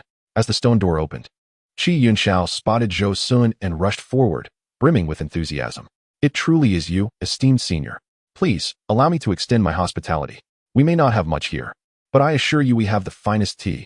Your kindness is appreciated," Zhou Xun replied courteously as he entered Qi Yunxiao's stone dwelling. Inside, he observed a chaotic array of refining materials scattered about. Qi Yunxiao hastily cleared a space on the table, apologizing, "My apologies, esteemed senior. I have been so engrossed in my craft that I have neglected tidiness." "Do not concern yourself. We cultivators need not adhere to mundane formalities," Zhou Xun reassured him. He found that those who were less concerned with appearances often achieved greater mastery in their crafts, focusing intently on their art. As they settled, the proprietor soon returned with 2 cups of vibrant green tea. The fragrance was markedly more enchanting than that of the Qingchuan tea house, indicating superior quality, and the spiritual energy it exuded was even more potent. Zhou Xun lifted the cup, taking a sip, and was instantly refreshed, his mind invigorated. "This is exquisite tea. I never imagined it could possess such spiritual essence. It is truly remarkable. You crafted this yourself, did you not? I hold you in the highest regard." Zhou Xun's words were sincere. To imbue ordinary tea leaves with spiritual energy was a feat he had never encountered before. Though it did not rival his own spirit mist mother tea, which was a treasure of the world, in terms of flavor, this fragrant tea was undoubtedly exceptional. Upon hearing Zhou Xun's words, Qi Yunxiao displayed an expression of embarrassment on his face and hastily clarified, "Senior, you have misunderstood. This tea was not concocted by me, but rather by Miss Ruin, who dedicated nearly a decade to its refinement." Zhou Xun nodded, genuinely impressed. Friend Xian not only possesses profound mastery in the art of formations, but also exhibits remarkable skill in the matter of spiritual tea. At that moment, Ruin graciously acknowledged Zhou Xun's compliment. Outside the room, her melodious voice rang out. "Friend Xian," Zhou Xun called out. It turned out that when Zhou Xun entered the room, Qi Yunxiao had already sent a sound transmission to inform Ruin of Zhou Xun's arrival. Upon entering, Ruin, accompanied by her maid, respectfully greeted everyone. "Senior Zhou, young Master Qi." Qi Yunxiao gazed at Ruin with a dazed expression. He had not seen her for half a month, and each meeting brought a different feeling, causing him to momentarily forget to respond to her greeting. Zhou Xun found the scene amusing, a slight smile creeping onto his lips, which was inadvertently noticed by Qi Yunxiao as he turned around. Instantly, Qi Yunxiao's face flushed crimson. Earlier, He had overheard praises from Zhou Xun, and Ruyin felt a bit embarrassed, yet she confidently stated, "As for formations and spiritual tea, I believe I possess some skill." Zhou Xun laughed heartily at her candidness, finding her forthrightness quite to his liking. "Although I am utterly ignorant of formations, I do have some knowledge regarding this spiritual tea." With that, he retrieved 3 teacups from his storage bag and placed them on the table, followed by a jade box containing the mother tea of spiritual mist. Ruyin, intrigued, inquired, "Senior, you too are a connoisseur of tea? This tea, sealed within a jade box with prohibitions, must be extraordinary." Zhou Xun nodded, pointing at the jade box as he introduced, "Friend Xian, you have a keen eye. This tea is known as the mother tea of spiritual mist." Mother tea of spiritual mist? Could it possibly be related to the famed spiritual mist tea? Qi Yunxiao asked curiously. Zhou Xun turned to Qi Yunxiao and affirmed, "Indeed. The spiritual mist tea originates from the Qin family of Huangfeng Valley, while the mother tea is derived from the mother tree of the spiritual mist tea, yielding only 5 pounds every century." Both Ruyin and Qi Yunxiao gasped in astonishment, exclaiming, "What a rare treasure." Zhou Xun smiled silently as he slowly opened the jade box, and a gentle, ethereal aroma wafted into the air. The cultivation levels of those present felt a sudden surge of breakthrough potential. "I feel a breakthrough coming," exclaimed Qi Yunxiao's old servant. "So do I," Ru Yin's maid chimed in. The group exchanged astonished glances, realizing that merely inhaling the fragrance had loosened their bottlenecks. What an extraordinary opportunity they had encountered today. Observing this, Zhou Xun instructed the old servant, "Very well, please fetch 2 more teacups. Today, let you and this young maid also partake in this experience."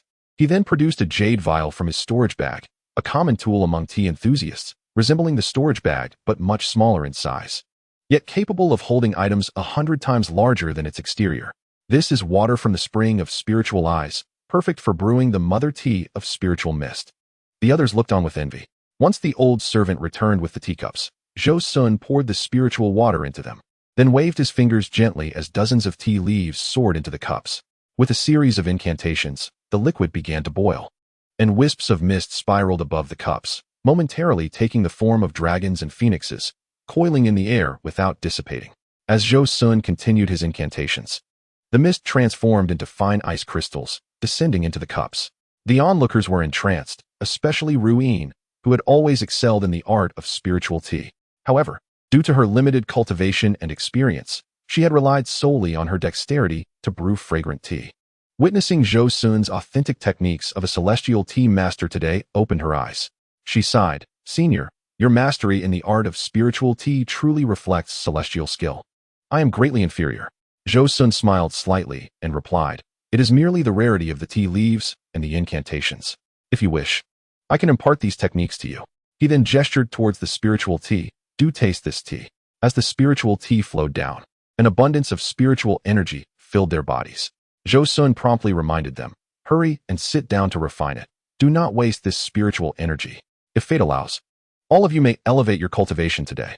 Except for Ruyin, the other 3 promptly seated themselves to refine the spiritual tea. Thus, Zhou Xun engaged Ruyin in a discussion about the art of spiritual tea, teaching her all the incantations for brewing tea. Half an hour later, everyone had completed the refinement of the spiritual tea. They radiated waves of spiritual power, clearly having just achieved breakthroughs. "Congratulations to you all on your significant advancement in cultivation," Zhou Xun expressed, unfazed by the results. The mother tea of spiritual mist inherently possessed the ability to break through bottlenecks. After all, wasn't Lin Shizhi, at the peak of the foundation establishment stage, also yearning for this tea? Moreover, given that everyone was at a low cultivation level, they were all in a bottleneck period. Thus a single cup of tea enabled their breakthroughs. "Thank you, Senior, for the spiritual tea." Each person expressed their gratitude one by one. Zhou Xun waved his hand dismissively. Indifferent, remembering his purpose for visiting, he inquired, "With just over a month until the agreed date, I wonder if the inverted 5 elements formation has been completed?" Ruyin replied, "Not only has the formation been completed, but it has also been improved, making it even more powerful than initially estimated." Turning to Qi Yunxiao, she continued, "Young Master Qi, please bring forth the formation so Senior Zhou may examine it." Qi Yunxiao promptly agreed and headed towards the back room. Shortly after, he returned, beaming, holding a wooden box about a foot long. "Senior, here is the improved set of formation tools for the inverted 5 elements formation. Its power has been enhanced to 1/3 of the original formation strength, far surpassing our initial estimates." Qi Yinxiao stated proudly, clearly pleased with his accomplishment in elevating the formation's capabilities. 1/3. Zhou Xun's expression shifted, astonished. It was important to note that even the original formation, capable of exerting 1/10 of its potential, had already satisfied Zhou Xun immensely.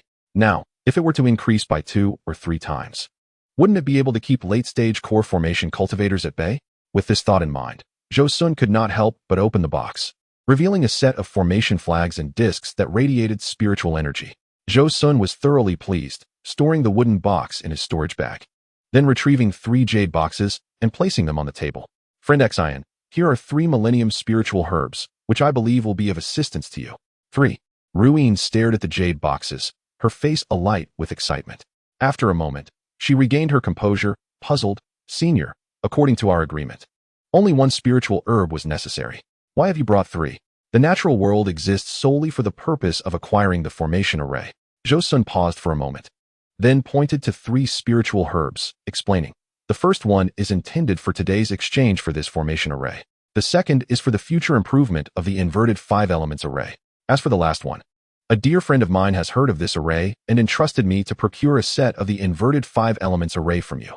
Upon hearing this, Qi Yunxiao's face lit up with excitement, and he turned to Xan Rian, saying, Inner, with these 3 spiritual herbs, your ailment shall find a remedy. The mention of illness triggered Zhou Xun's memory, recalling that Xan Rian possessed the dragon's roar physique, which would cause her meridians to wither if she attempted cultivation. This thought sparked an idea within him. Chapter 53. The secret realm opens as the party directly involved. Xan Rian was now filled with fervor. Upon hearing Zhou Xun present these 3 millennium-old spiritual herbs, she noted that he made no impossible demands, all for the sake of the inverted 5 elements array. Thus, she stepped before Zhou Xun, bowed solemnly, and declared, Senior Zhou, these 3 spiritual herbs are of life-saving significance to me. Although I possess no remarkable abilities, I shall dedicate myself to improving the inverted 5 elements array. Unbeknownst to Xan Rian, even millennium-old spiritual herbs would not resolve her condition, merely prolonging her life temporarily. However, Zhou Xun understood that it would be a tremendous loss if a talent such as Xan Rian, gifted in array formations, were to perish prematurely. Earlier, Qi Yunxiao mentioned that these herbs were for healing. May I inquire what ailment afflicts you, Taoist Xian? I have seen much in my time and might be of assistance. He offered. Xan Rian pondered for a moment, reflecting on Zhou Xun's integrity, which was evident in his unwavering commitment to the transaction, devoid of any oppressive intent. His character inspired trust. Moreover, given that he had brought 3 millennium-old spiritual herbs, it was clear he possessed connections and status beyond the ordinary. For such herbs were treasures coveted by even core formation cultivators. Thus, she recounted her plight to Zhou Xun in detail. My affliction is congenital.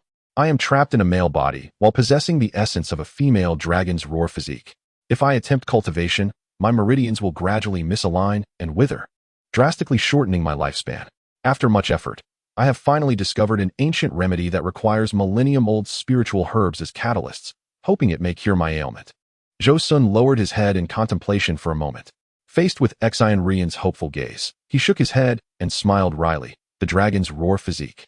I cannot think of a remedy either. You should first try your ancient remedy and see how effective it is.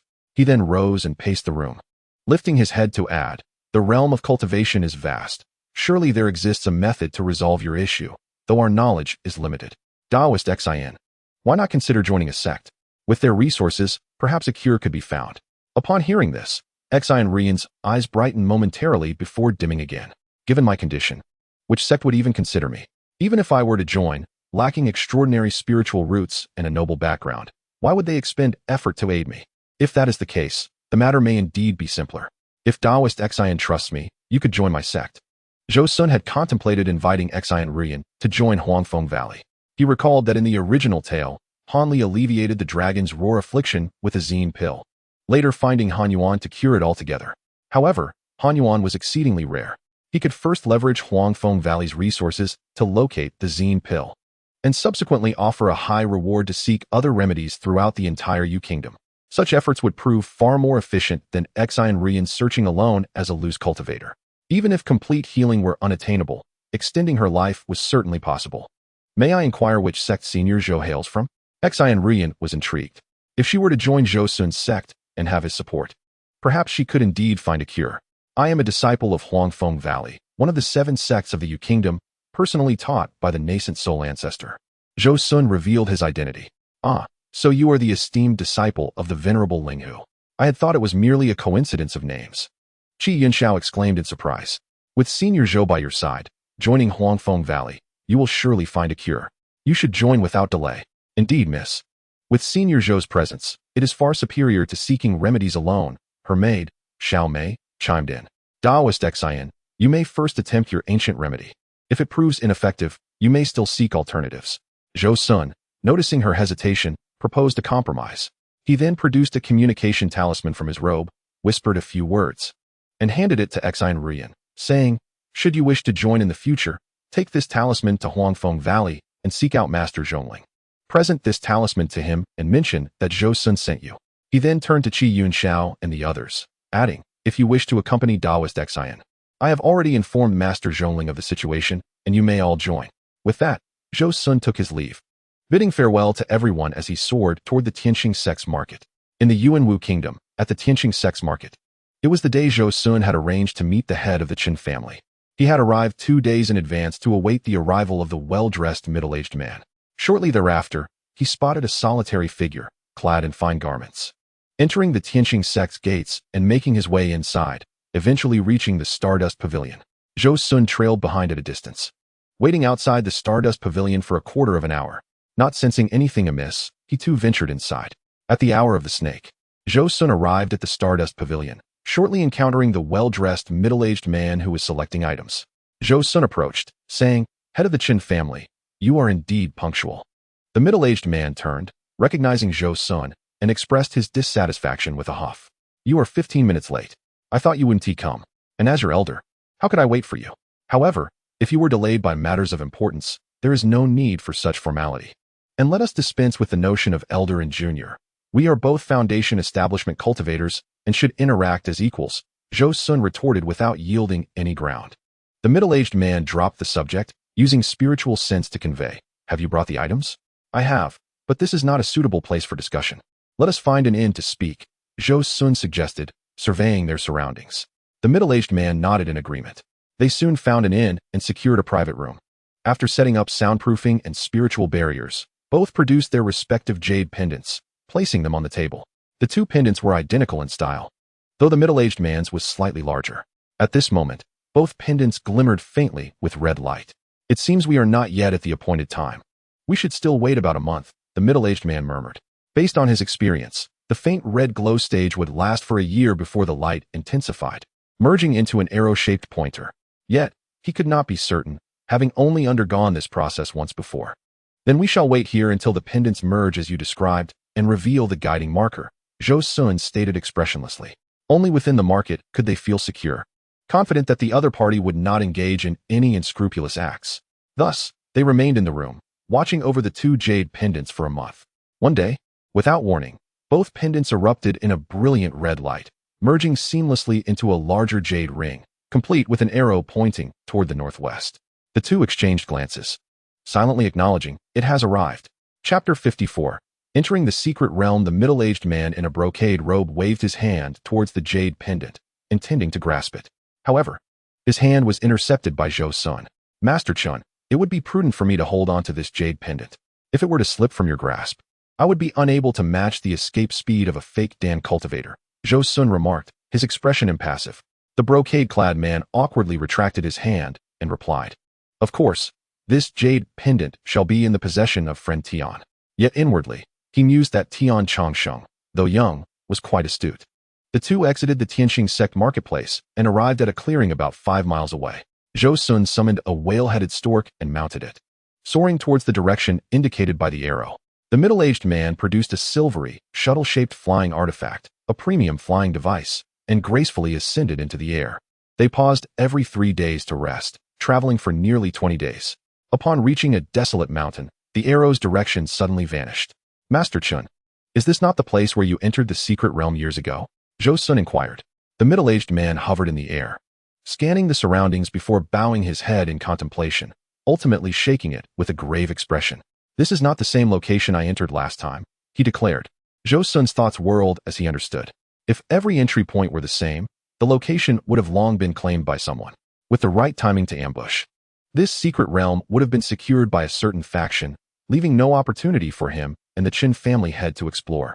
Suddenly, the jade pendant in his hand surged with immense power and jolted outward.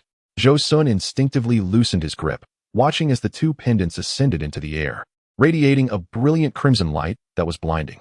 Moments later, the light began to converge, revealing a portal beneath its glow. The pendants hovered above the two men, casting a protective crimson barrier around them, which gradually moved toward the portal, eventually vanishing within it. Shortly thereafter, the portal itself disappeared, as if nothing had ever transpired. Within the secret realm, doors appeared in the sky, from which crimson spheres emerged, gently descending to the ground, revealing the individuals within. Enveloped by the barrier, Zhou Xun felt himself involuntarily moving forward. Upon crossing the threshold, he experienced a dizzying sensation, and after what felt like a stick of incense's time, he felt his feet touch solid ground. After regaining his bearings, he observed that they were on a hillside, surrounded by towering trees that spanned dozens of feet in height. Glancing at the middle-aged man, who appeared equally bewildered, Zhou Xun asked, "Do you not recognize this place?" With a long sigh, the middle-aged man gazed at the unfamiliar surroundings and replied, "The last time I landed, it was in a valley, and the tallest trees there barely reached 10 feet. Clearly, this is not the same location. Could it be that each entry point is random?" Zhou Xun pondered. Yet, this was fortuitous, as it prevented the middle-aged man from exploiting his familiarity with the environment to deceive Zhou Xun. However, he could not dismiss the possibility that the middle-aged man was feigning ignorance to lower Zhou Xun's guard. "What do you propose we do?" Zhou Xun inquired, eyeing the jade pendant floating in the air. He took it down and held it in his hand. "Let us follow the direction indicated by the arrow on the pendant," the middle-aged man suggested, pointing at Zhou Xun's hand. A glance confirmed that the arrow had reappeared. Nodding in agreement, Zhou Xun prepared for their journey. Facing the seemingly endless dense forest, he tapped his storage pouch and retrieved a golden shield talisman, activating it. Instantly, a semi-transparent golden barrier enveloped him. Satisfied, he also prepared several mid-tier talismans and turned to the middle-aged man, stating, "I shall lead the way. You follow behind." The middle-aged man nodded in acknowledgement and activated his own defensive talisman for protection. Thus, Zhou Xun forged ahead, holding the jade pendant in one hand and the talismans in the other, while the middle-aged man remained vigilant behind him. Before long, Zhou Xun spotted a few half-foot-tall, vibrant green herbs adorned with blue-striped leaves growing about 10 feet ahead. It was the primary ingredient for the mirror-breaking pill, the blue spirit herb. Zhou Xun was elated, as this marked his first encounter with spiritual herbs in the wild since arriving in this world, a remarkable occurrence. Eagerly, he approached the blue spirit herbs, ready to harvest them. "Wait, friend Tian," the middle-aged man's voice interrupted Zhou Xun's actions. Just as Zhou Xun turned to inquire about the reason, a wave of black energy surged towards him, accompanied by a foul-smelling wind that caused the blue spirit herbs to sway violently. Fortunately, Zhou Xun reacted swiftly, dodging to the side just in time.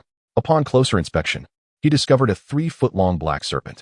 Although small, it was a formidable first-level high-tier beast. Anger surged within Zhou Xun.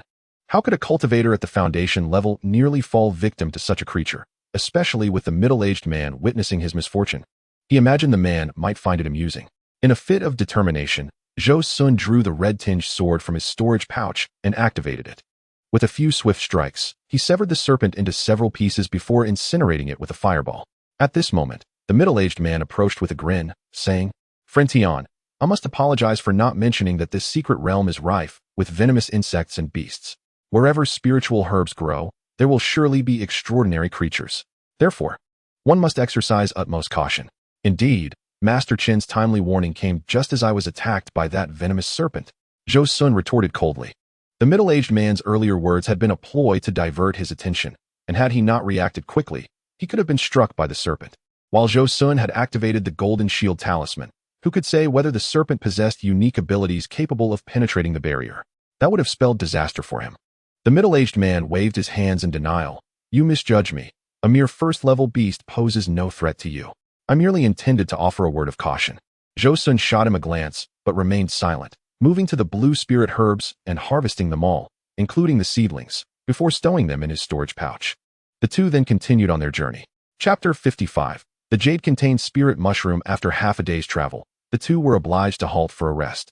They cleared an area and felled trees within a radius of several dozen feet, subsequently setting up several triggering restrictions. Why are there so many venomous beasts and insects here? Zhou Xun complained. The middle-aged man responded with a wry smile. This is my first time in this dense forest as well. Who could have anticipated that a few steps would lead to venomous snakes and beasts? The location I entered last time was perfectly normal.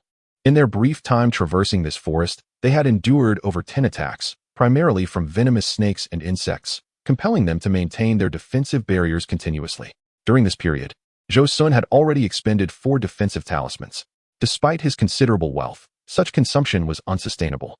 Moreover, even the luminous shield activated by the talismans required mana to maintain. And after slaying several venomous creatures, he found that his mana had diminished significantly. Coupled with the fact that his relationship with the middle-aged man in fine clothes was one of superficial agreement, he was reluctant to deplete his mana too much. Therefore, after merely half a day, the two halted their advance. After resting for several hours, both regained their mana to its peak state.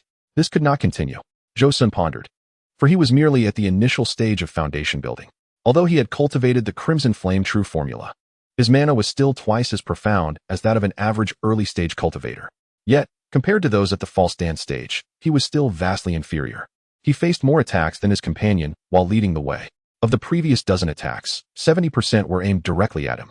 Furthermore, as they ventured deeper, it became increasingly evident that the venomous creatures and demonic beasts they encountered grew more formidable.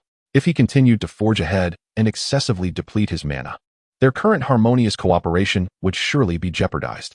As for the jade pendant, amidst the dense forest, he dared not take it and flee alone, for that would be tantamount to seeking death. Even if he were reckless enough to attempt to escape with the pendant, he still possessed the instant light boat, which would prevent his escape.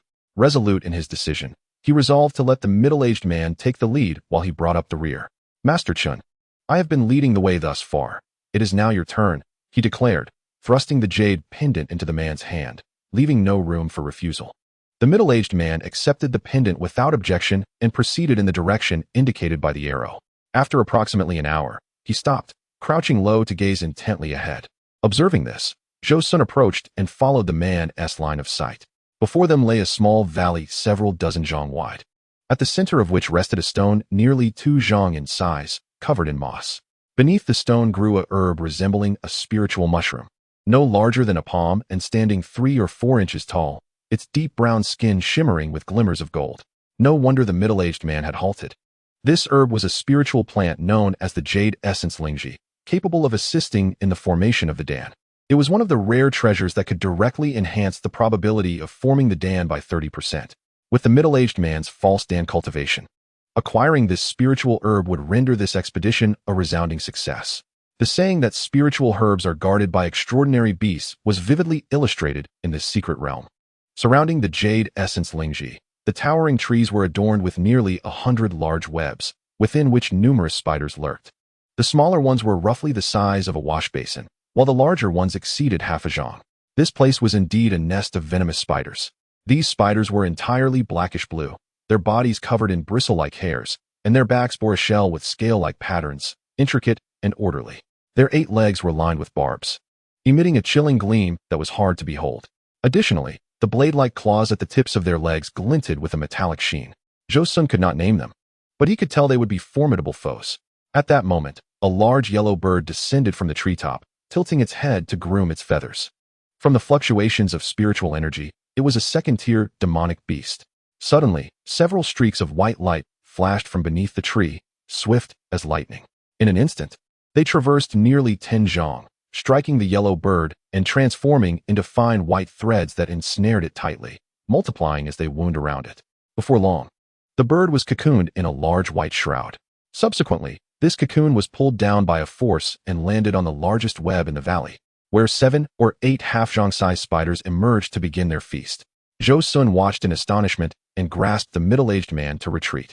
However, he found he could not budge him. The middle-aged man wore a grave expression and whispered to Zhou Xun, "Friend Tian, I trust you have discerned that the spiritual herb in the center of the valley is none other than the jade essence lingji, a treasure that can elevate the probability of dan formation by 30%. Are you not tempted?" "I truly have no thoughts on it," Zhou Xun replied, shaking his head earnestly. "Master Chun, while the treasure is indeed splendid, one must also possess the means to enjoy it. You have seen the spiders. There are at least 100, not to mention 6 second-tier demonic beasts and 2 third-tier beasts within. These creatures are comparable to foundation-building cultivators. And since this is their lair, they will be all the more difficult to deal with. With only the two of us, I am most unwilling to provoke them. Friend Tian, as cultivators, we strive against the heavens for our lives. When faced with such an opportunity, how can we let it slip away? The middle-aged man implored. Yet Zhou Xun remained unmoved. The middle-aged man's expression shifted as he hesitated for a while before producing a jade slip from his storage bag. This is an ancient Dan formula I chanced upon, which records a spiritual pill known as the Jade Essence Dan, crafted primarily from the Jade Essence Lingji. This pill can increase the probability of Dan formation by 40%.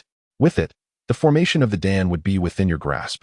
If you assist me in obtaining this spiritual herb, we can split the pill equally. Master Chun, I am a cultivator of the celestial spirit root. How could I possibly desire such a thing? For me, forming the Dan is merely the beginning, Zhou Xun replied with a playful smile. The middle-aged man was taken aback, realizing that Zhou Xun was indeed a cultivator of the celestial spirit root, which explained his rapid advancement. His expression fluctuated as he spoke with a hint of hoarseness. I see, you must be the newly accepted direct disciple of the ancestor of Huangfeng Valley. With such a powerful backing and the talent of the celestial spirit root, how could you be swayed by this? He then displayed a self-deprecating expression and cast a reluctant glance at the spiritual herb, desperately pleading. What would it take for you to lend a hand? I, Chen Xuanjia, shall comply to all. Seeing this, Zhou Xun thought, it is time. His earlier words had been deliberate. While the spiders were indeed formidable, they posed little threat to him. With the 5 elements reversal array laid out, he would be invincible. And having already condensed 9 fire seeds with the Crimson Flame True formula, he could eliminate them single-handedly. Thus, Zhou Xun laid out his terms. Very well. I shall agree to your request, but I have a few conditions. The middle-aged man rejoiced at the response, quickly urging, please, speak your terms. As long as they do not contravene my wishes, I can comply. First, you shall provide me with 5,000 spirit stones, Zhou Xun stated. Agreed. But I only possess 3,500 spirit stones. I can offset the remainder with 2 top-quality magic artifacts. The middle-aged man responded without hesitation. Nodding, Zhou Xun acknowledged that 2 premium magic artifacts were worth 1,500 spirit stones, and then presented his second condition. Second, I require a copy of the Jade Essence Dan formula. The middle-aged man nodded in agreement. As for the third condition, once we obtain the Jade Essence Lingji, I shall need the root portion. The middle-aged man hesitated again. Though the roots could be cultivated anew, they required at least 500 years of medicinal potency for effective use, rendering them of little value to him. Thus, he consented. Lastly, you must recount all the experiences from your previous expedition in detail, and swear an oath against any form of concealment or deception. Can you do this? Zhou Xun fixed his gaze upon the middle-aged man's eyes, articulating the final condition, which was his true objective. The information conveyed to him by the middle-aged man in splendid attire prior to the event was undoubtedly rife with omissions and inaccuracies. Upon hearing this, the middle-aged man nodded in acknowledgement. Then, under Zhou Xun's watchful gaze, he swore a vow against his inner demons. Subsequently, he presented Zhou Xun with spirit stones, 2 top-tier magical artifacts, the demon-breaking spear and the capturing light pearl, as well as the recipe for the Jade Essence pill. With these items in hand, Zhou Xun commenced discussions with the middle-aged man on strategies to confront the demonic spider beasts lurking in the valley. Stealthily, Zhou Xun approached the valley entrance, produced the array disc and flags of the Heavenly Gang demon-subduing formation from his storage pouch, and discreetly set the formation in place. He then nodded toward the prepared middle-aged man, encased in 5 or 6 luminous barriers.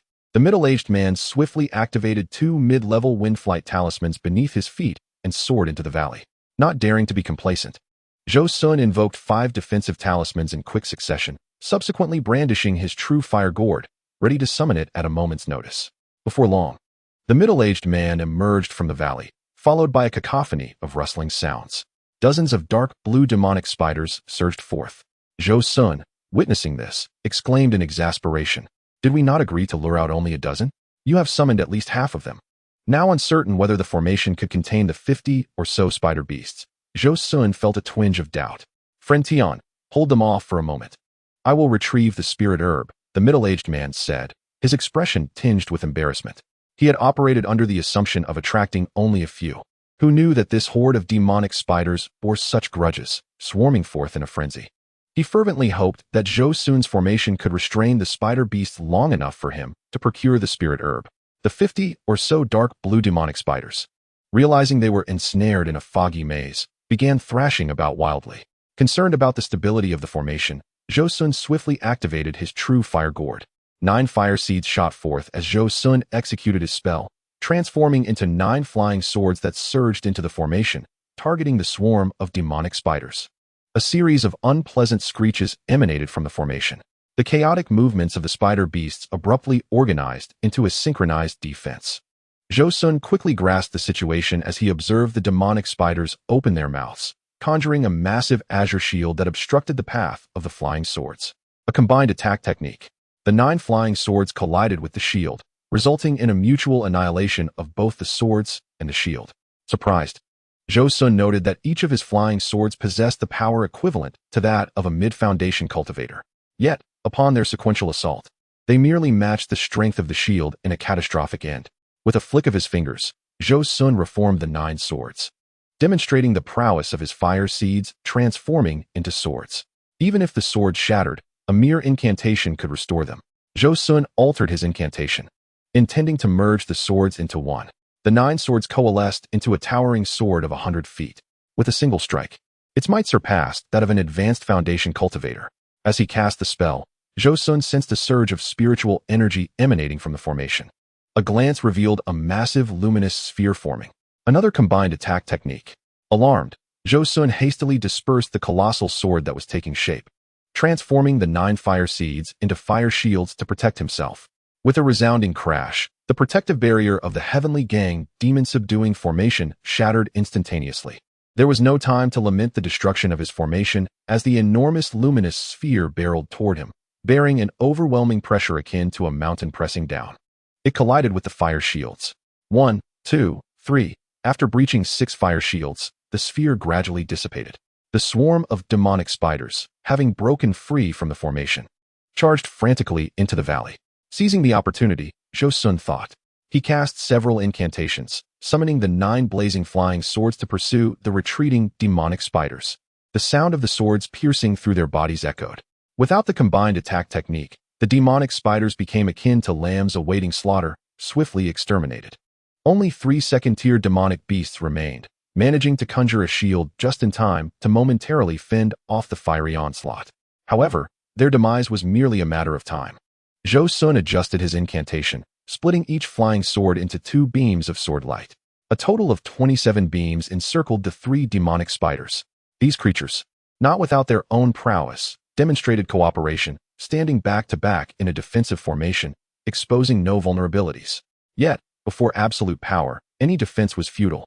The 27 beams surged toward the demonic spiders, each radiating a crimson glow and trailing a long tail of light. An enchanting sight reminiscent of a meteor shower descending upon the earth, utterly mesmerizing. The shields of the demonic spiders crumbled after only a few strikes, as fragile as paper. The 3 second-tier beasts, comparable to foundation-level cultivators, appeared minuscule under such overwhelming force. The fiery glow intensified upon their bulging compound eyes, culminating in a series of sounds as the sword lights pierced through them, extinguishing their lives in an instant. Heart-heavy, Zhou Xun gathered the remnants of the shattered Heavenly Gang demon-subduing formation's disc and flags, uncertain if they could be repaired, before surveying the fallen demonic spiders. What a bounty of materials, he mused. Collecting them would help mitigate his losses. Thus, he began to harvest the materials from the demonic beasts. The spider legs were exceptionally sharp, ideal for crafting offensive magical artifacts, while their carapaces were suitable for defensive ones. Having completed his collection, Zhou Xun sat in meditation outside the valley. Suddenly, his eyes flew open. This is not good. At that moment, 3 fresh late foundation-level auras emanated from within the valley. In Chapter 57, Obtaining Spirit Herbs, the middle-aged man in splendid attire, Chen Xuanjia, witnessed the influx of 50 to 60 demonic spiders into the formation Zhou Xun had set. Seizing the opportunity, he hastened back into the valley, intent on harvesting the spirit herb. Upon entering, he was promptly detected by several large spiders, which swiftly charged toward him. Simultaneously, they unleashed beams of white light, hurtling toward him like lightning. True to his status as a quasi-dan cultivator, and aided by the 2 wind flight talismans affixed to his legs, Chen Xuanjia exhibited astonishing speed, narrowly evading the onslaught. He then raised his hand, unleashing a torrent of golden light, dozens of golden needles that struck the smaller demonic spiders behind him. In an instant, nearly 20 spiders fell lifelessly. With a swift execution of the advanced spell needle technique, successive waves of golden needles followed, culminating in the demise of nearly all but a handful of the original 50 to 60 spiders. The remaining creatures emitted anguished cries, fleeing into a massive cave in the northern region. Before him lay only 5 spiders, 3 second tier and 2 third tier. With fervor igniting in his heart, Chen Xuanjiao felt assured that the Jade Essence Spirit Herb was as good as his. With a determined gesture, he produced 6 or 7 various top-tier magical artifacts from his storage pouch, casting them into the air while simultaneously executing several incantations. A silver giant ruler, a white cone, and golden scissors surged forth, imbued with formidable spiritual pressure, aimed at the remaining large spiders. Just as Chen Xuanjiao believed he would soon witness the demise of these spiders beneath his artifacts, the several spiders suddenly aligned in unison, their movements synchronized. With a wide opening of their mouths, a colossal light shield materialized in the air, effectively blocking all of the middle-aged man's magical artifacts. Witnessing this, the middle-aged man in fine attire wore a grave expression. He had not anticipated that these creatures possessed such a coordinated attack. It seemed he would need to unleash his true capabilities, and thus he ceased to hold back. Retrieving all his magical artifacts, he drew forth 3 resplendent golden flying swords. With his left hand raised in a sword gesture, he executed several unique incantations, causing the golden swords to hum and hover above his head. Subsequently, numerous beams of sword light shot forth from his left hand, merging into the 3 flying swords, amounting to a staggering total of 81. Once integrated, the sword's might intensified, emanating a brilliant golden radiance, forming 3 swords of light approximately 10 feet in length. Each sword possessed power comparable to a full-force strike from a foundation-building cultivator. As the middle-aged man directed his sword gesture, the 3 flying swords aligned in a single line and surged forward like a flash of lightning. In an instant, they collided with the enormous light shield. 2 of the swords dissipated, shattering the protective barrier. Only then did the tremendous roar reach his ears. Astonishingly, the speed of the golden sword surpassed that of sound. Once the shield vanished, the 3rd golden sword sliced through the bodies of the 3 second-tier spider beasts without hindrance, cleaving them into multiple pieces. As the middle-aged man witnessed the success of his flying swords and prepared to eradicate the remaining 2 spider beasts, 2 beams of white light shot forth from a massive cave in the northern valley, hurtling towards him. Judging by their speed, they were only slightly slower than his golden swords. Realizing he could not evade, he called back his sword to block the 2 white lights.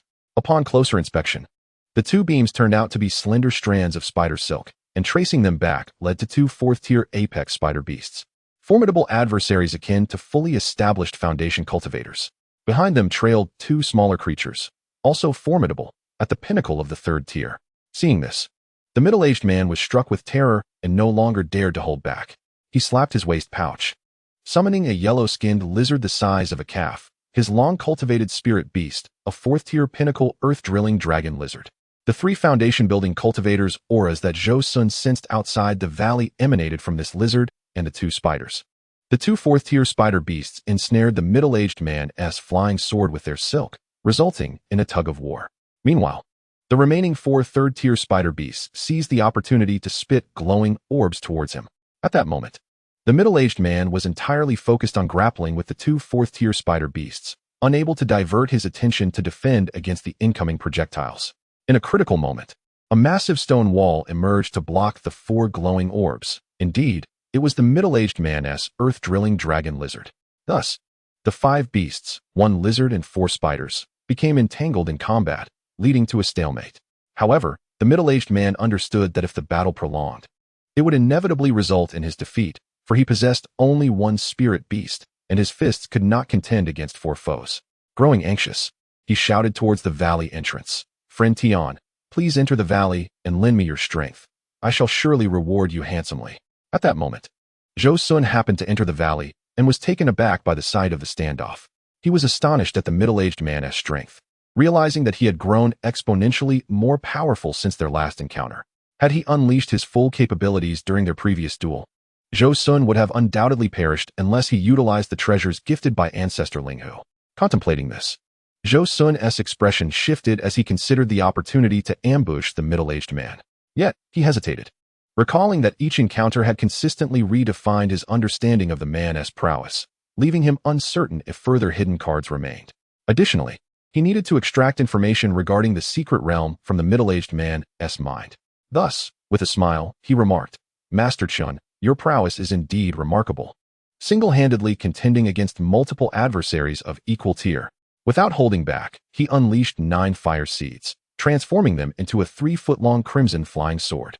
Unlike the colossal sword technique, this sword was more refined and swifter. He aimed to demonstrate his own capabilities, instilling caution in the middle-aged man to deter any rash actions. With a wave of his left hand, the crimson flying sword glided through the bodies of the 4 third-tier spider beasts, as if slicing through parchment, extinguishing their life forces in an instant.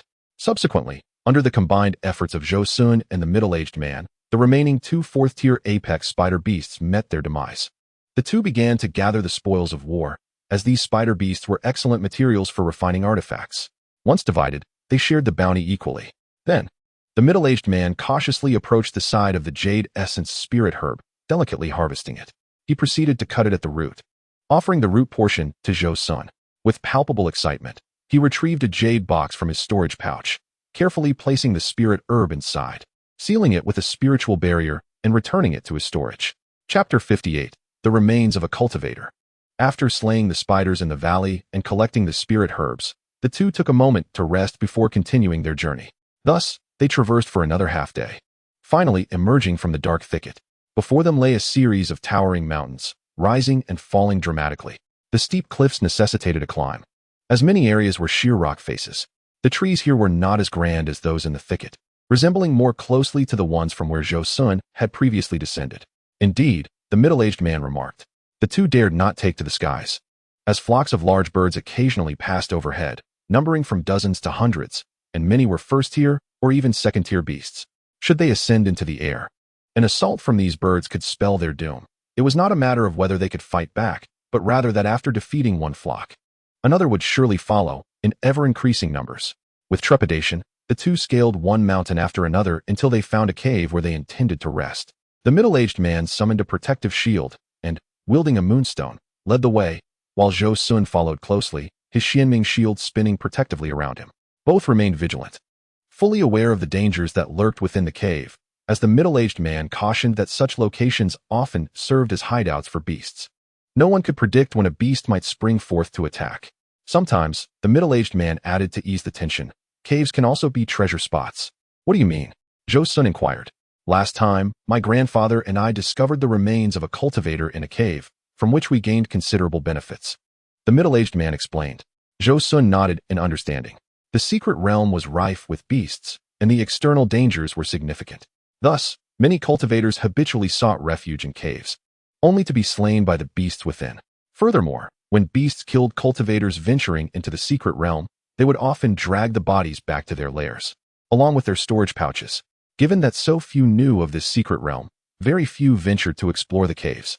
As time passed, the likelihood of encountering the remains of cultivators within these caves increased. Realizing this, Zhou Xun smiled and remarked, I wonder if the cave we are entering holds any remains of cultivators? Suddenly, a gust of foul wind swept through the air. A claw, resembling a scythe and of a bluish-gray hue, suddenly emerged from the cave wall, crashing heavily against the spiritual shield of the middle-aged man in fine attire, sending him tumbling several times. Both individuals were struck with astonishment, utterly unaware of the beast's stealthy approach. Upon entering the cave, they had remained fully alert, their senses heightened. Yet they failed to detect any signs of the creature's impending attack. The middle-aged man, particularly, wore a grim expression as he realized that the spiritual shield had shattered under the force of that strike. Had the blow been even slightly more powerful, he would have met his demise on the spot. Hastily, they retrieved defensive talismans, affixing them to their bodies and activating them. Vibrant, multicolored shields enveloped them, layered 5 or 6 times. The ambushing beast, after its initial strike, vanished without a trace. As the saying goes, the enemy is not to be feared, but rather the one lurking in the shadows. Such foes can lie in wait, biding their time to strike when one is most vulnerable. Master Chun, did you catch a glimpse of that beast? Zhou Xun inquired, his expression grave. I did not discern its exact form. I only glimpsed a bluish-gray claw, scythe-like, adorned with barbs. By the time I regained my senses, it had already disappeared, the middle-aged man replied, recalling the details of the beast's attack. However, judging by the force of that strike, it is likely an ordinary 4th-level beast. The troublesome aspect is its ability to conceal itself, making it difficult to detect in advance. If things become dire, we should retreat and continue our journey, Zhou Xun suggested. Agreed. Let us advance a bit further. Not far ahead lies a cavern, where we will no longer fear its ambush, the middle-aged man concurred. The two proceeded cautiously and soon reached the cavern without further incident. The cave was expansive, measuring several dozen yards in circumference. Zhou Xun settled on an elevated stone platform, scanning the surroundings meticulously. As he glanced towards the northeastern corner, his gaze sharpened. There, he beheld a towering heap of white bones, among which lay a shattered human skull. At that moment, the middle-aged man also noticed the skull, and they exchanged looks. A sense of sorrow enveloping them, a poignant reminder of the fallen. Indeed, there are remnants of a cultivator. They cautiously approached the pile of bones, carefully clearing it away, and discovered 2 storage bags among the tattered cloth. With reverence, they gathered the remains of the fallen cultivator and buried them beneath a pile of rubble. Opening the storage bags, they poured out the contents. Upon counting, they found over 3,000 spiritual stones and 7 top-tier magical artifacts. There were more than a dozen talismans, presumably expended in this secret realm. 5 vials of elixirs were revealed, but upon inspection, they were found to be devoid of spiritual energy. Additionally, there were several jade boxes, which they opened with little hope, considering the elixirs had lost their potency due to time. As expected, they revealed only withered remnants of what once were herbs. Among the items were a few jade slips, containing mostly common cultivation techniques. They replicated one for each of themselves, but one particular slip brought them great joy. It contained a portion of the map of this secret realm. The dense forest they had traversed previously and the lofty mountains they now occupied were marked on the map, prompting them to delve deeper. Suddenly, a foul wind swept through. It was the beast once more. They swiftly dodged to the side, narrowly avoiding the attack. Turning back, they finally discerned the creature's true form, a burrowing insect, roughly the size of a calf, yet undeniably a peak 4th-level beast. The middle-aged man produced a green circular mirror. Casting a spell upon it, beams of green light shot forth, striking the beast and immediately slowing its movements. Quick, strike now. Zhou Xun summoned the Qixin sword, a flash of red light illuminating the air as the insect's head fell to the ground, lifeless. They collected the materials from the creature's remains and divided the items from the storage bags. Continuing to study the map, they noted that following the indicated path would lead them to a vast canyon. We must fly over it, the middle-aged man analyzed. Flying over would be tantamount to seeking death. It is evident that numerous large avian beasts lie in wait on either side of the canyon, Zhou Xun scoffed. Then we must circumvent it. They exchanged glances, deliberating. Shall we choose the lake or the swamp? I have ventured into this secret realm before. Trust me. We should opt for the swamp, the middle-aged man asserted confidently. Very well, I will acquiesce to your judgment, Zhou Xun agreed. In the swamp, 2 figures were frantically fleeing, one furiously berating the other. Behind them, a 5th-level crocodilian beast pursued relentlessly. Chapter 59. The 5th-level crocodile beast after emerging from the cave. The two followed the middle-aged man's advice, heading westward for 2 days until they exited the mountains and arrived at the marshy area depicted on the map. Upon entering the swamp, they traversed several hours in silence, encountering no beasts, an experience starkly contrasting their earlier encounters in the dense forest. However, this tranquility did not ease their minds. Instead, an unsettling feeling lingered. As the saying goes, unusual circumstances often herald danger. True to form, a formidable beast lurked within, a 5th-level creature comparable to a core formation cultivator. As they walked, one behind the other, cautiously navigating the swamp, a 10-foot-long alligator suddenly leapt from a nearby pool, its aura unmistakably that of a 5th-level beast. The two were taken aback and wasted no time turning to flee. They even neglected the threats above, activating their flying artifacts to escape. Yet, the 5th-level alligator proved itself swift, closing the distance between them. They resorted to using their artifacts to strike back, hoping to slow its pursuit. However, even the finest artifacts were no match for the beast's ferocious bite. As they fought while retreating, employing every tactic at their disposal, they finally distanced themselves over 100 miles from the swamp before the beast relinquished its pursuit, leading to the earlier scene. Once the crocodile ceased its chase, they continued for several miles before stopping. Master Chun, your choice of route was indeed poor. Traversing the swamp nearly cost us our lives. Zhou Xun, still fuming, chastised the middle-aged man. That was a 5th-level beast, akin to a golden core cultivator. I nearly perished there. Our escape has come at a great cost.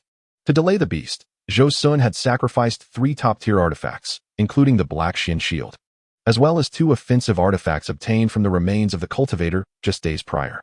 They had also consumed nearly half of their talismans, a significant loss. The middle-aged man, feeling somewhat guilty, acknowledged Zhou Xun's frustration. After all, it was his suggestion that had led them into such peril.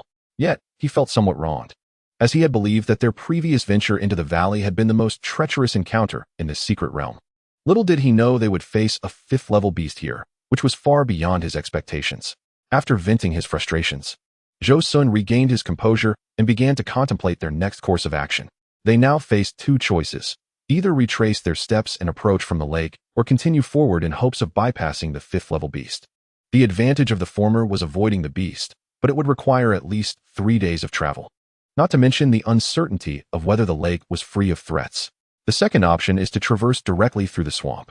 The advantage lies in the fact that it would save time, while the disadvantage is the presence of that 5th-level beast, along with the possibility of encountering even more formidable creatures behind it. Should we retrace our steps or press forward? Zhou Xun turned to the middle-aged man in the embroidered robe, seeking his counsel. I lean towards forging ahead and eliminating that 5th-level beast, Zhou Xun declared, interrupting the man before he could respond. I share your sentiments. Your prowess is indeed remarkable, surpassing even that of the false Dan cultivators. Together, we shall surely subdue it. The middle-aged man replied with a confident smile. While our offensive capabilities are sufficient, the real challenge lies in how to confine it, he continued, deep in thought. Zhou Xun, upon hearing this, hesitated for a moment before stating, I possess a method to ensnare it, but I have a condition. What condition? The middle-aged man exclaimed with delight, sensing that the 5th-level beast was almost within their grasp. Upon vanquishing the beast, the inner Dan and spirit essence shall belong to me. The remainder will be yours. Zhou Xun stated calmly, exuding an air of composure. Absolutely not. The most valuable prizes are the spirit Dan and essence. If you take them, what remains for me? The middle-aged man protested vehemently, unwilling to be a mere pawn for Zhou Xun. How would you prefer to divide it then? Zhou Xun inquired. I only desire the spirit Dan. The rest belongs to you. The middle-aged man offered, revealing his true intentions. The inner Dan of this 5th-level beast was precisely what he sought. His spirit beast, the earth-drilling dragon lizard, had already reached its peak at level 4. Should he consume this inner Dan, he might one day possess a 5th-level spirit beast, rivaling the existence of a core formation cultivator. Zhou Xun was well aware of this, and he certainly wouldn't allow matters to unfold so easily. With a subtle smile, he remarked, You seek this inner Dan for your spirit beast's ascension, do you not? A 5th-level beast is a rare sight throughout the southern lands, and yet here it stands. How could one part with it so readily? He emphasized the term readily, casting a meaningful glance at the middle-aged man. The middle-aged man instantly grasped Zhou Xun's insinuation, understanding it without further explanation. If you would be willing to part with the inner Dan, I shall offer you a generous reward, he proclaimed, producing 500 spirit stones and placing them before Zhou Xun. Zhou Xun, maintaining a faade of indifference, accepted the spirit stones into his storage pouch and replied with a grin. Since Master Chun is so intent on acquiring this inner Dan, I would not wish to thwart your desires. I shall yield it to you. A smile finally graced the middle-aged man's face. Although he had to expend more than anticipated, he had ultimately achieved his goal. This expedition into the secret realm had left him quite satisfied. First, he acquired the medicinal herbs necessary for breaking through to the core formation stage. And now he would obtain the inner Dan of a 5th-level beast to aid his spirit beast's ascension, leaving him in high spirits. Seeing the satisfaction radiating from him, Zhou Xun surmised his thoughts and inwardly chuckled, redirecting the conversation to more pressing matters. The two then deliberated on the specifics of dealing with the beast. Once their plan was finalized, they began their preparations. This time, they employed a strategy akin to the one used in the valley against the spider. Zhou Xun set up a formation near the swamp, while the middle-aged man lured the beast towards them. Once the creature was ensnared within the formation, Zhou Xun would activate it to confine the beast, allowing both to unleash their techniques to slay it. This shall be the site, Zhou Xun murmured to himself. After circling the swamp's edge, he discovered a clear valley. He and the middle-aged man proceeded to sweep the surrounding area for several miles, annihilating any beasts present to prevent interference when they lured the target. Standing in the valley, Zhou Xun assessed the terrain, his expression thoughtful. Suddenly, he soared to the peaks on either side, producing a series of formation flags and placing them around the valley. He then buried the formation plate, With a series of incantations, the formation was activated, enveloping the valley in a faint azure light. Subsequently, Zhou Xun altered the incantation, causing the light to gradually fade. As if nothing had ever been there. Perched upon the left peak, Zhou Xun awaited the middle-aged man to bring the beast. Chapter 60. Collaboration. The middle-aged man ascended directly into the air, arriving at the hiding place of the fifth-level beast, the short-snout crocodile, in less than 15 minutes. Hovering in the air, he felt a twinge of regret. How reckless of me. I have already secured the medicinal herbs for core formation. This expedition should have been deemed complete. It would be wiser to bide my time until I fully achieve core formation in 30 years before venturing into this realm again. Yet, with matters having reached this point, there was no room for regret. The beast had already detected him. The crocodile opened its massive jaws, launching a colossal ice arrow in his direction, swiftly following its trajectory. The middle-aged man turned to flee, casting several intermediate talismans behind him. Colorful shields sprang up instantaneously, intercepting the ice arrow and the beast. Seizing this moment, he activated his top-tier flying artifact to its utmost capacity, propelling himself several hundred feet away. At that moment, the crocodile broke through the shields and landed in the swamp, pursuing him at a rapid pace. Despite its considerable size of over 10 feet, the beast moved with surprising agility, rapidly closing the distance between itself and the middle-aged man. Having previously encountered its speed, the middle-aged man was prepared. He threw 2 more intermediate talismans, transforming into stone walls to obstruct the crocodile's path. As the beast shattered the walls, he managed to retreat nearly 100 feet. Employing this strategy, he evaded the beast's pursuit. Meanwhile, Zhou Xun sat atop the mountain peak, sensing a powerful fluctuation of spiritual energy rapidly approaching from the west. His eyes snapped open, fixating intently on the circle of formation flags surrounding the valley, his lips pressed tightly together. Though everything was arranged, and the formation was capable of dealing with late-stage core formation practitioners, the prospect of confronting a high-level beast for the first time ignited a sense of tension within him. Suddenly, the middle-aged man dashed past the valley, followed closely by a 10-foot shadow that crashed into the long-prepared formation, triggering a burst of radiance that ensnared the crocodile. Zhou Xun exhaled in relief. This beast was now his to claim. He understood that while fifth-level beasts possessed a semblance of intelligence, being trapped within such a formidable formation as the inverted 5 elements formation rendered escape impossible, despite their power being likened to that of early core formation cultivators. In actual combat, most would not match up against their equal, let alone being confined within a formation capable of restraining late-stage core formation practitioners. The middle-aged man flashed to Zhou Xun's side, his demeanor fraught with concern. Is the beast confined? It is, Zhou Xun affirmed. Then summoned his wind-soaring vessel to fly above the formation. He gestured toward the azure-purple flag planted in the ground, which immediately soared into his hand. After infusing it with spiritual energy and giving it a gentle shake, a beam of yellow light shot forth, illuminating the formation and revealing the 5th-level crocodile within. The creature measured approximately 10 yards in length, enveloped in a deep brown hue, its back adorned with a multitude of orderly, rivet-like bony protrusions, while its sides were embellished with erratic yellow band-like stripes. Its tail was exceptionally robust, radiating a metallic sheen. The limbs were incredibly strong, covered in scales and bony plates, exhibiting astonishing defensive capabilities. It had withstood multiple mid-level spells without bearing a single trace of damage. After being ensnared within the formation, the creature began to lash out wildly in all directions. Its formidable body struck the array with a resounding crash. Observing this, Zhou Xun hesitated no longer and beckoned to the middle-aged man in brocade. Together, they prepared to strike. The brocade-clad man held nothing back, unleashing his ultimate move. 3 golden flying swords merged into one, as the brocade-clad man's left hand continuously projected sword shadows into the sword body. A colossal sword, nearly 10 yards long, gradually took shape, emanating a dazzling golden light, suspended above the formation with its tip pointed downward. The powerful fluctuations of spiritual energy stirred a gentle breeze. Zhou Xun couldn't help but glance sideways. The might radiating from this sword struck a chord of trepidation within him. He had not witnessed this technique in the valley, and he was determined not to be underestimated. Zhou Xun thought to himself. Subsequently, he tapped his storage pouch, and a dozen beams of white light burst forth. These were the puppet beasts he had purchased from Lin Shiji. 7 third-tier puppets were summoned, alongside 8 second-tier puppets, strategically positioned around the formation. The two exchanged a glance. The golden giant sword suddenly descended towards the 5th-tier demon crocodile below. Like a shooting star, It traversed the interior of the formation in an instant. Simultaneously, the puppet beasts under Zhou Xun's command revealed their fearsome maws, unleashing a barrage of radiant white light towards the demon crocodile within the formation. Despite its cumbersome size, the demon crocodile reacted swiftly. Sensing impending danger, it opened its massive mouth towards the golden sword, emitting a piercing shriek. Its dark brown skin shimmered with waves of white light.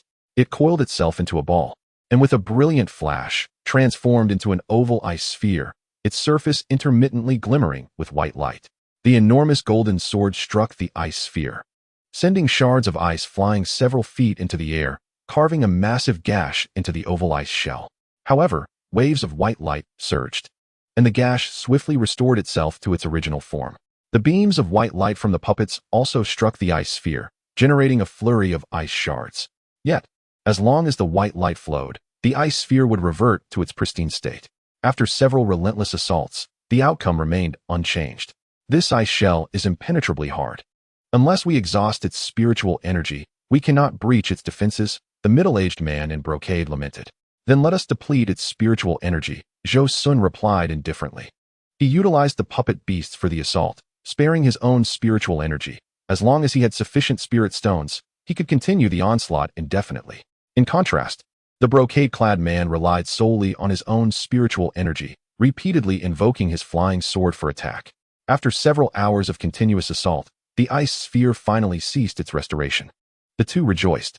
At this juncture, the brocade-clad man had expended more than half of his spiritual energy, having paused once to meditate and recuperate. Meanwhile, Zhou Xun had consumed nearly 2,000 spirit stones. This endeavor is truly a financial drain, Zhou Xun mused painfully. With another onslaught from the golden sword and puppet beasts, the ice sphere shattered completely, revealing the demon crocodile's true form. At this moment, it appeared feeble and dispirited.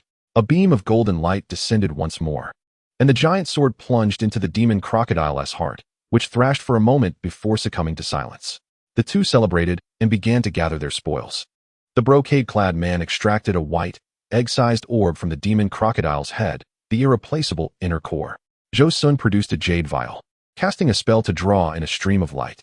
With the soul of this fifth-tier beast, he might persuade Lin Shiji to craft a fifth-tier puppet for him. Following this, he cast an ice-sealing talisman, encasing the demon crocodile's corpse in ice, before placing it in an empty storage pouch. Every part of this fifth-tier beast is invaluable. Its hide is excellent material for crafting precious armor, while its blood can be refined into top-tier spiritual ink. After securing their loot, the two rested briefly before continuing their journey. Chapter 61. Male and female cultivators. As they traversed the marshlands, they encountered no more fifth-tier beasts like the demon crocodile. The highest they faced was merely fourth tier. United, they proved unstoppable, quickening their pace and exiting the marsh in just a day and a half. Beyond the marsh lay an expansive grassland, stretching endlessly. Without the guidance of the jade pendant, Zhou Xun would not have dared to venture in. Upon entering, he quickly realized that his spiritual awareness was severely restricted here, limited to 100 yards. Given his current strength, which rivaled that of late-stage Foundation establishment cultivators, it meant he could rely solely on his eyesight. How extraordinarily peculiar. The middle-aged man in brocade displayed a look of delight at the sight of this grassland, prompting Zhou Xun to ponder. Master Chen, have you visited this place before? The brocade-clad man nodded. Indeed. My grandfather and I spent considerable time here until the secret realm concluded. Years ago, he discovered the spiritual herbs that allowed him to break through to the late Foundation establishment stage right here in this grassland. Though it bears the name of a grassland, its resources are exceedingly abundant, home to many spiritual herbs rarely found outside. Strangely, this place is devoid of powerful beasts, allowing us to search for herbs at our leisure. A slight regret lingers in that the limitations on spiritual awareness hinder our efficiency significantly, as we can only rely on our eyes for detection. The middle-aged man sighed, turning to Zhou Xun and gesturing towards the vast expanse. Rather than a grassland, it could be described as an enormous herb garden. Spiritual herbs? If that is all there is, let us hasten our journey, Zhou Xun replied, expressing little interest in the so-called spiritual herbs. With Huangfenggu and Hanli, spiritual herbs are readily available. What truly piques his interest are substantial spirit stones and formidable magical artifacts. Sensing Zhou Xun's lack of enthusiasm, the middle-aged man refrained from pressing the matter. Recalling his previous visit, where he lingered too long and lost the opportunity to explore deeper, he resolved to press onward this time. If the treasures of the outer layer are so rare, those of the inner layer must be even more precious. With determination, he turned to Zhou Xun. There are no formidable beasts in this grassland. The strongest I have encountered is merely at the peak of first tier. We can easily fly on our tools, which will allow us to traverse swiftly. Without further ado, the two mounted their flying artifacts, soaring in the direction indicated by the jade pendant. The middle-aged man stood upon his flying shuttle, hovering in midair, his eyes gleaming with golden light as he scanned the surroundings. This was a secret technique he had cultivated to enhance his vision. Having previously visited this grassland, he had prepared this technique specifically for the occasion. Zhou Xun, intrigued, inquired, "Master Chun, what is this golden-eyed technique of yours?" Noticing Zhou Xun's astonishment, the middle-aged man felt a surge of pride. This is known as the extreme vision technique. It's not particularly special, but it allows practitioners to see further. I have cultivated it to the second level, enabling me to see 4 times the distance. It was precisely because of this grassland that I honed this skill. Zhou Xun nodded, recognizing the advantage of experience, which allows for advanced preparation. They flew for an indeterminate duration. Suddenly, the middle-aged man in a brocade robe halted his flight. Furrowing his brow and turning to his companion, Zhou Xun, with a tone tinged with gravity. "Someone is approaching us." He had always presumed that this secret realm was solely occupied by himself and Zhou Xun, and the sight of another cultivator startled him considerably. Upon hearing this, Zhou Xun promptly ceased his own flight alongside the brocade-clad man and descended to a sheltered slope. "Did you catch a glimpse of how many there were?" he inquired hastily as they landed. Encountering other cultivators in this place was far from a fortuitous event. The most formidable adversaries within this secret realm were not the demonic beasts, but rather other practitioners of the Tao. Any cultivator who entered this realm was bound to return laden with treasures, significantly increasing their worth, thus making them prime targets for those with ill intentions. The quicker path to fortune lay in seizing the spoils from others rather than laboriously searching alone. There are 2 of them, but they are not flying. They are approaching on foot. The brocade-clad man recalled the scene he had just witnessed. One was a man, the other a woman. Their cultivation levels were indiscernible. But to have survived in this secret realm for so long, they were at least foundation establishment stage cultivators. Zhou Xun nodded, contemplating that hiding in place was not a viable option, especially given their restricted divine sense. After a brief discussion, they decided that the brocade-clad man would ascend once more to the skies to utilize his superior vision to observe the movements of the 2 newcomers. Meanwhile, Zhou Xun would set up a reversal of the 5 elements formation. Should the 2 merely engage in commonplace conversation, they would be allowed to pass. However, if they harbored ulterior motives, Zhou Xun could draw them into the formation. As the brocade-clad man soared into the air, he called urgently to Zhou Xun, "Hurry! They are flying towards us. We have been discovered." Zhou Xun was taken aback. There was no time to set up the formation. He hastily stowed away the formation flags and disc into his storage pouch. Just as he secured them, the figures of a man and a woman entered his line of sight. Quickly, he patted his storage pouch, producing the Xianming shield and the true fire gourd, activating them in a flurry before ascending on his momentary light vessel to stand side by side with the brocade-clad man, facing the 2 intruders from a distance. As the 2 foundation establishment late-stage cultivators drew nearer, they sensed the cultivation levels of the man and woman opposite them. Sighing in relief, they began to scrutinize the newcomers. The male cultivator, clad in a short green outfit, bore a dark complexion, a bushy beard, and an impressively robust physique, appearing to be in his early 30s. The female cultivator, adorned in a flowing red gauze dress, swayed gracefully in the breeze, subtly revealing her alluring form. The low-cut neckline displayed ample skin, momentarily dazzling Zhou Xun's senses. She was indeed a strikingly beautiful woman. The style of their attire, however, was not typical of the Tiannan region. Could they be from another cultivation territory? Zhou Xun pondered. Indeed, the ensuing dialogue between the brocade-clad man and the pair confirmed Zhou Xun's suspicions. "Fellow Taoists, may I inquire what brings you to this humble location?" the brocade-clad man asked, his demeanor icy and filled with foreboding. The 2 newcomers, without a hint of hesitation, approached them, prompting the brocade-clad man to heighten his vigilance. It would have been preferable had they merely passed by. Their current behavior clearly indicated they were intent on confronting the 2 of them. He tightened his grip on the talisman in his hand. "What is your intention here?" the black-faced, robust man inquired. The brocade-clad man looked bewildered, glancing at Zhou Xun, only to realize that Zhou Xun too was perplexed, as neither understood the man's words. "This person is not speaking the official language of Tiannan," Zhou Xun noted. Given the man's fierce expression, it was evident that his words were far from friendly. The newcomers did not come with good intentions. The brocade-clad man remained on high alert, yet gestured with his hands, signaling a desire for peaceful coexistence. The man and woman soon engaged in a heated debate, their voices gradually diminishing as they appeared to reach a consensus. Zhou Xun's eyes narrowed as he sensed something amiss. Indeed, a cloud silk magic artifact and a black flying dagger shot forth from the hands of the two, aimed directly at him. Chapter 62. The eerie corpse refinement. Zhou Xun infused his momentary light vessel with spiritual energy, retreating rapidly by over 10 zhang. He then slapped his left hand against his body, enveloping himself in a layer of azure light. Simultaneously, he flicked his right hand, casting several talismans forward. The golden blades collided with the cloud silk and flying dagger, successfully intercepting them. The black-faced man displayed a look of astonishment, evidently unprepared for Zhou Xun's swift reaction, which had thwarted their assault in the blink of an eye. After blocking the two magical artifacts, Zhou Xun directed several incantations towards the true fire gourd.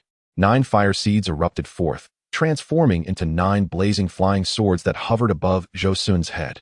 His expression darkened as he had not anticipated that the two would resort to violence so quickly, launching a surprise attack against him.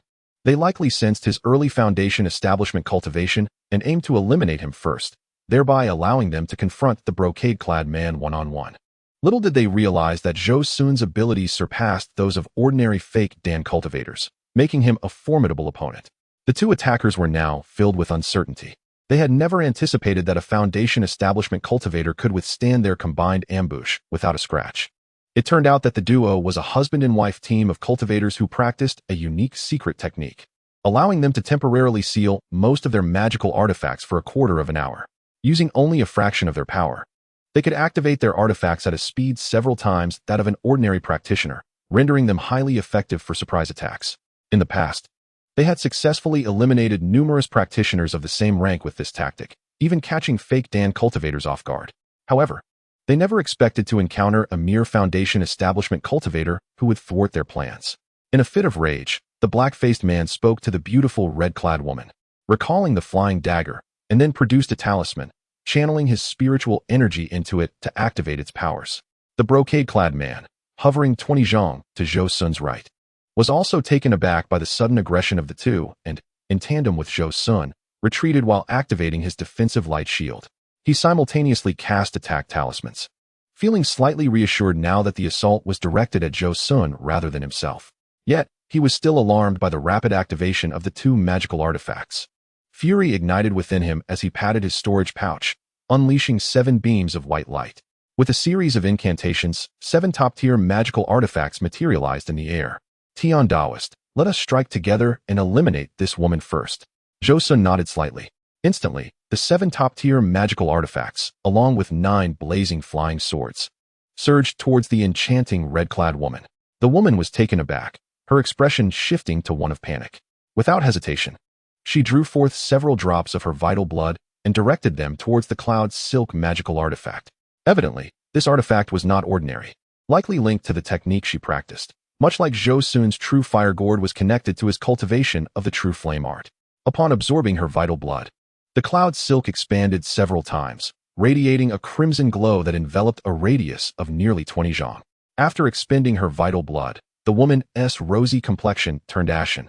Yet under the illumination of the artifact's red light, she possessed an oddly captivating beauty. In a flurry, she retrieved a talisman from her storage pouch, hurling it towards Zhou Xun, forming several blood-red bone shields in front of the cloud silk. With a face etched in urgency, she called back to the black-faced man, who seemed equally anxious. He quickly tapped his chest multiple times, spitting forth a mouthful of vital blood to empower the talisman. Visible to the naked eye, the blood-red ghost flag, activated by the talisman, stood tall against the sky, fluttering in the wind. At that moment, Zhou Xun's 9 fiery swords collided with several blood-colored bone shields. A series of thunderous roars echoed as the shields shattered instantaneously, 4 of the flying swords perishing alongside them in a burst of scattered sparks. The remaining 5 swords pressed forward, piercing fiercely into the red light emanating from the spruce. Flames and crimson light intertwined, rapidly depleting one another. Meanwhile, the middle-aged man in fine robes unleashed 7 magical artifacts against the red radiance of the cloud silk artifact, their collective strike causing the red light to scatter. A single more strike would suffice to utterly destroy it. Fortunately, the black-faced man had fully activated his blood-colored flag. He exchanged a few words with the red-haired woman, who charged toward Zhou Xun, evidently intent on a one-on-one confrontation. He himself executed the flag spell, its surface glowing crimson as 9 skulls emerged to confront the fine-robed man's artifacts. Each skull was a towering figure, gaping wide, ready to bite upon encountering the artifacts. One flying sword, unable to evade in time, was seized in a single bite, instantly losing its spiritual brilliance and combat efficacy. Enraged at the destruction of his artifact, the middle-aged man struck his spirit beast pouch, releasing a pinnacle 4th-grade burrowing dragon lizard. Upon its emergence, the colossal lizard unleashed several stone confinement spells, ensnaring 4 of the skulls. Seizing the opportunity, the middle-aged man hastily retrieved 2 of his artifacts, now significantly diminished in power, and produced 3 golden flying swords. After integrating a staggering 81 beams of sword light into the golden swords, they advanced to confront the skulls that had broken free from the stone confinement. The confrontation between the 2 parties reached a temporary stalemate. On Zhou Xun's side, he gathered 9 fire seeds anew, casting a spell that transformed each seed into 9 clusters of true fire, totaling 81 clusters. With a series of incantations, the true fire instantaneously spread throughout a 100-foot radius, enveloping the red-haired woman in a blazing inferno. She felt a flash of red light before being surrounded by nearly 100 strands of true fire, her heart seizing with alarm as her face turned pale. In a desperate plea, she called out to the black-faced man. Unbeknownst to her, her crimson robe slipped slightly, revealing her smooth, snow-white skin, a sight that invoked pity against her sorrowful expression. Zhou Xun remained expressionless, elevated above the fire array, observing coldly as he waved his left hand. Nearly 100 clusters of true fire surged toward the woman, resembling heavenly flames descending upon the earth, strikingly beautiful. The flames reflected off her porcelain skin, enhancing her allure, akin to a blooming peony. The light of the fire grew larger in her bright eyes until suddenly she was engulfed in the true fire, reduced to ashes, her storage pouch also consumed by the inferno. In mere 2 breaths, she vanished without a trace. At that moment, the black-faced man heard the woman's voice, turning to witness her transformation into ash. His eyes widened in horror, consumed by grief. He let out a colossal roar to the heavens, though no sound escaped. His face contorted in anguish, yet not a tear fell. His sorrow was profound, reaching the depths of despair. Suddenly, all emotion vanished from his face, replaced by an expression of stark neutrality, yet his eyes betrayed an overwhelming madness. He murmured to himself, then struck his storage pouch, summoning forth a peculiar azure corpse. As he did so, his limbs abruptly severed at the joints, exploding into a cloud of blood mist that enveloped the eerie corpse. The black-faced man cackled maniacally, casting several spells upon the azure zombie, his eyes reflecting a fervor of lunacy, before his own body detonated, dissolving into an even thicker blood mist that rushed toward the corpse's nostrils. The bizarre corpse began to voraciously absorb the blood mist, creating a swirling vortex. As the mist thinned, it underwent a transformation, its aura amplifying, approaching the pinnacle of the early core formation stage. Suddenly, its eyes opened. With the infusion of magical energy ceased, the skull talisman reverted to a mere piece of paper, drifting down from the air. Simultaneously, the black-faced man's storage pouch fell to the ground as his body erupted into blood mist. Seizing the opportunity, Zhou Xun extended his hand, drawing both treasures into his grasp. The talisman retained half its potency, which he stored away, while the black man's pouch was fastened to his waist without a second glance. The middle-aged man in fine robes observed this silently, not uttering a word. Zhou Xun, noticing his gaze, chuckled, "I'll hold on to this for now. We can divide it later." Meanwhile, the peculiar corpse had opened its eyes, still in the midst of transformation, its gaze mirroring that of the black-faced man. Zhou Xun's thoughts stirred. Channeling his energy into the instant light boat beneath him, calling out to the middle-aged man, "Let us go." He then sped toward the direction indicated by the jade pendant, propelling himself with all his might. The middle-aged man, hearing Zhou Xun's call, followed suit without hesitation, leaving behind the blood-colored eerie corpse, which glared at their receding figures with immense fury and resentment.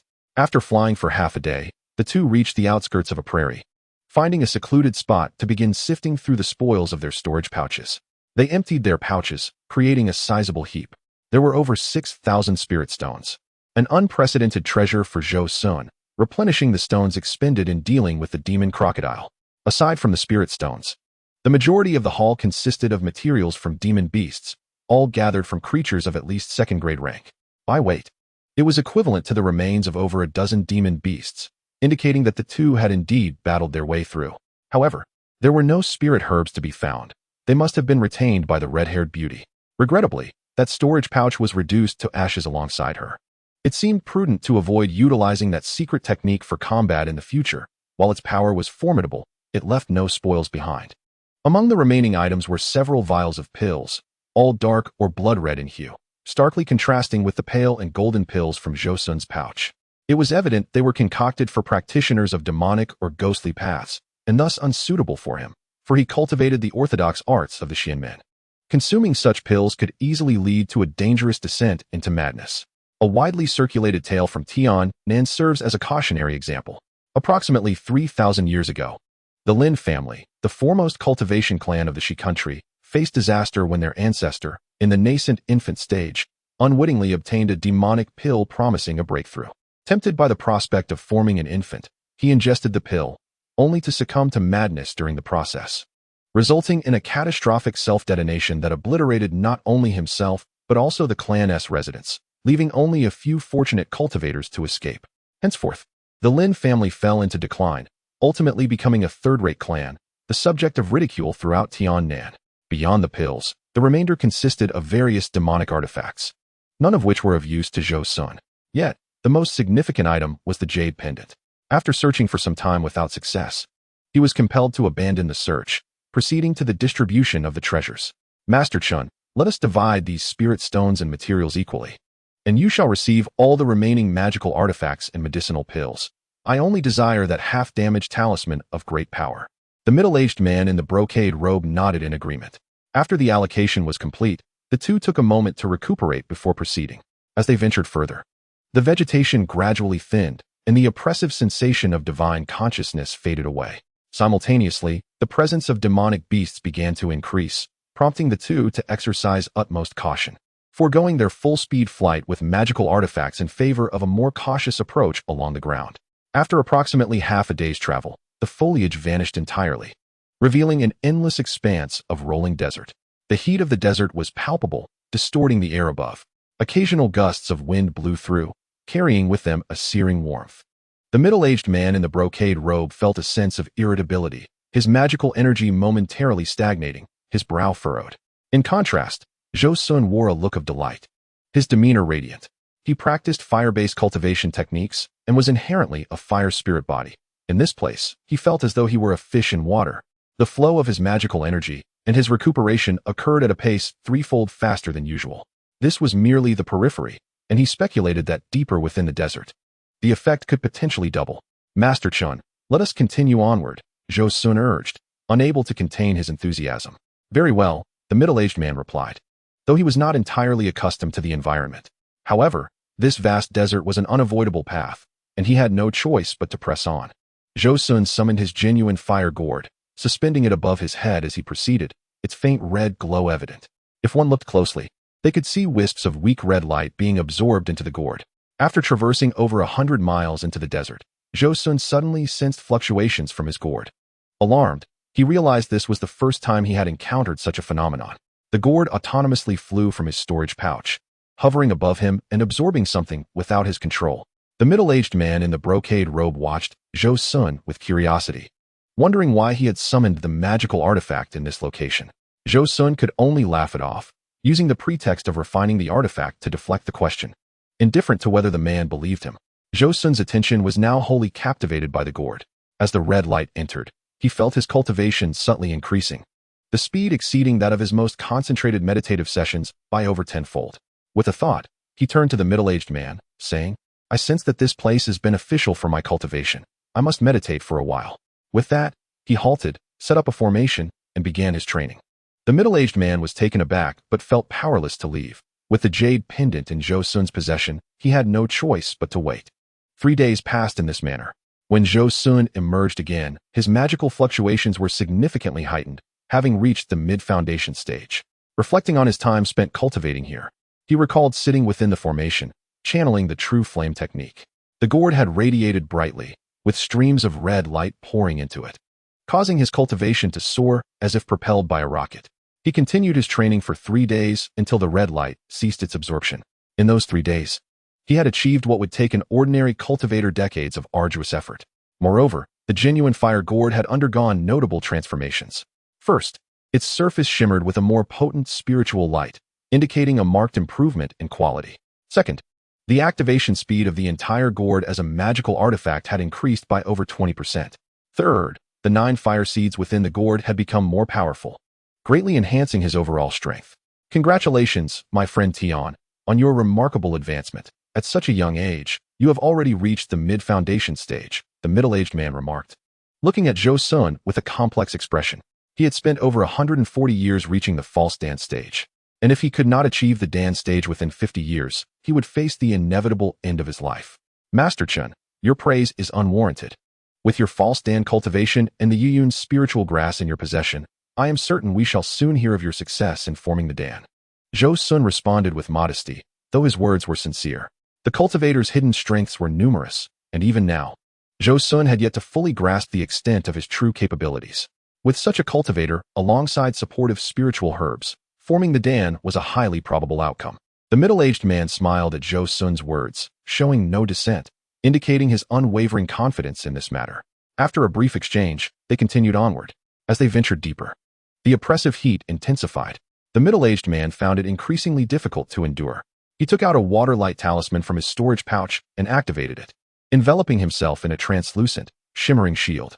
Feeling a long-lost sense of ease as his magical energy flowed freely, he found that the shield effectively blocked the searing heat. Thus, every few hundred miles, he would activate another water talisman to protect himself. Suddenly, they spotted small black dots appearing on the distant sand dunes, multiplying rapidly. As they drew closer, these dots became recognizable as a horde of demonic beasts, numbering in the hundreds. Behind them loomed a massive cloud of darkness. Fire ants! Zhou Xun exclaimed, realizing the gravity of the situation. Indeed, it was an enormous swarm.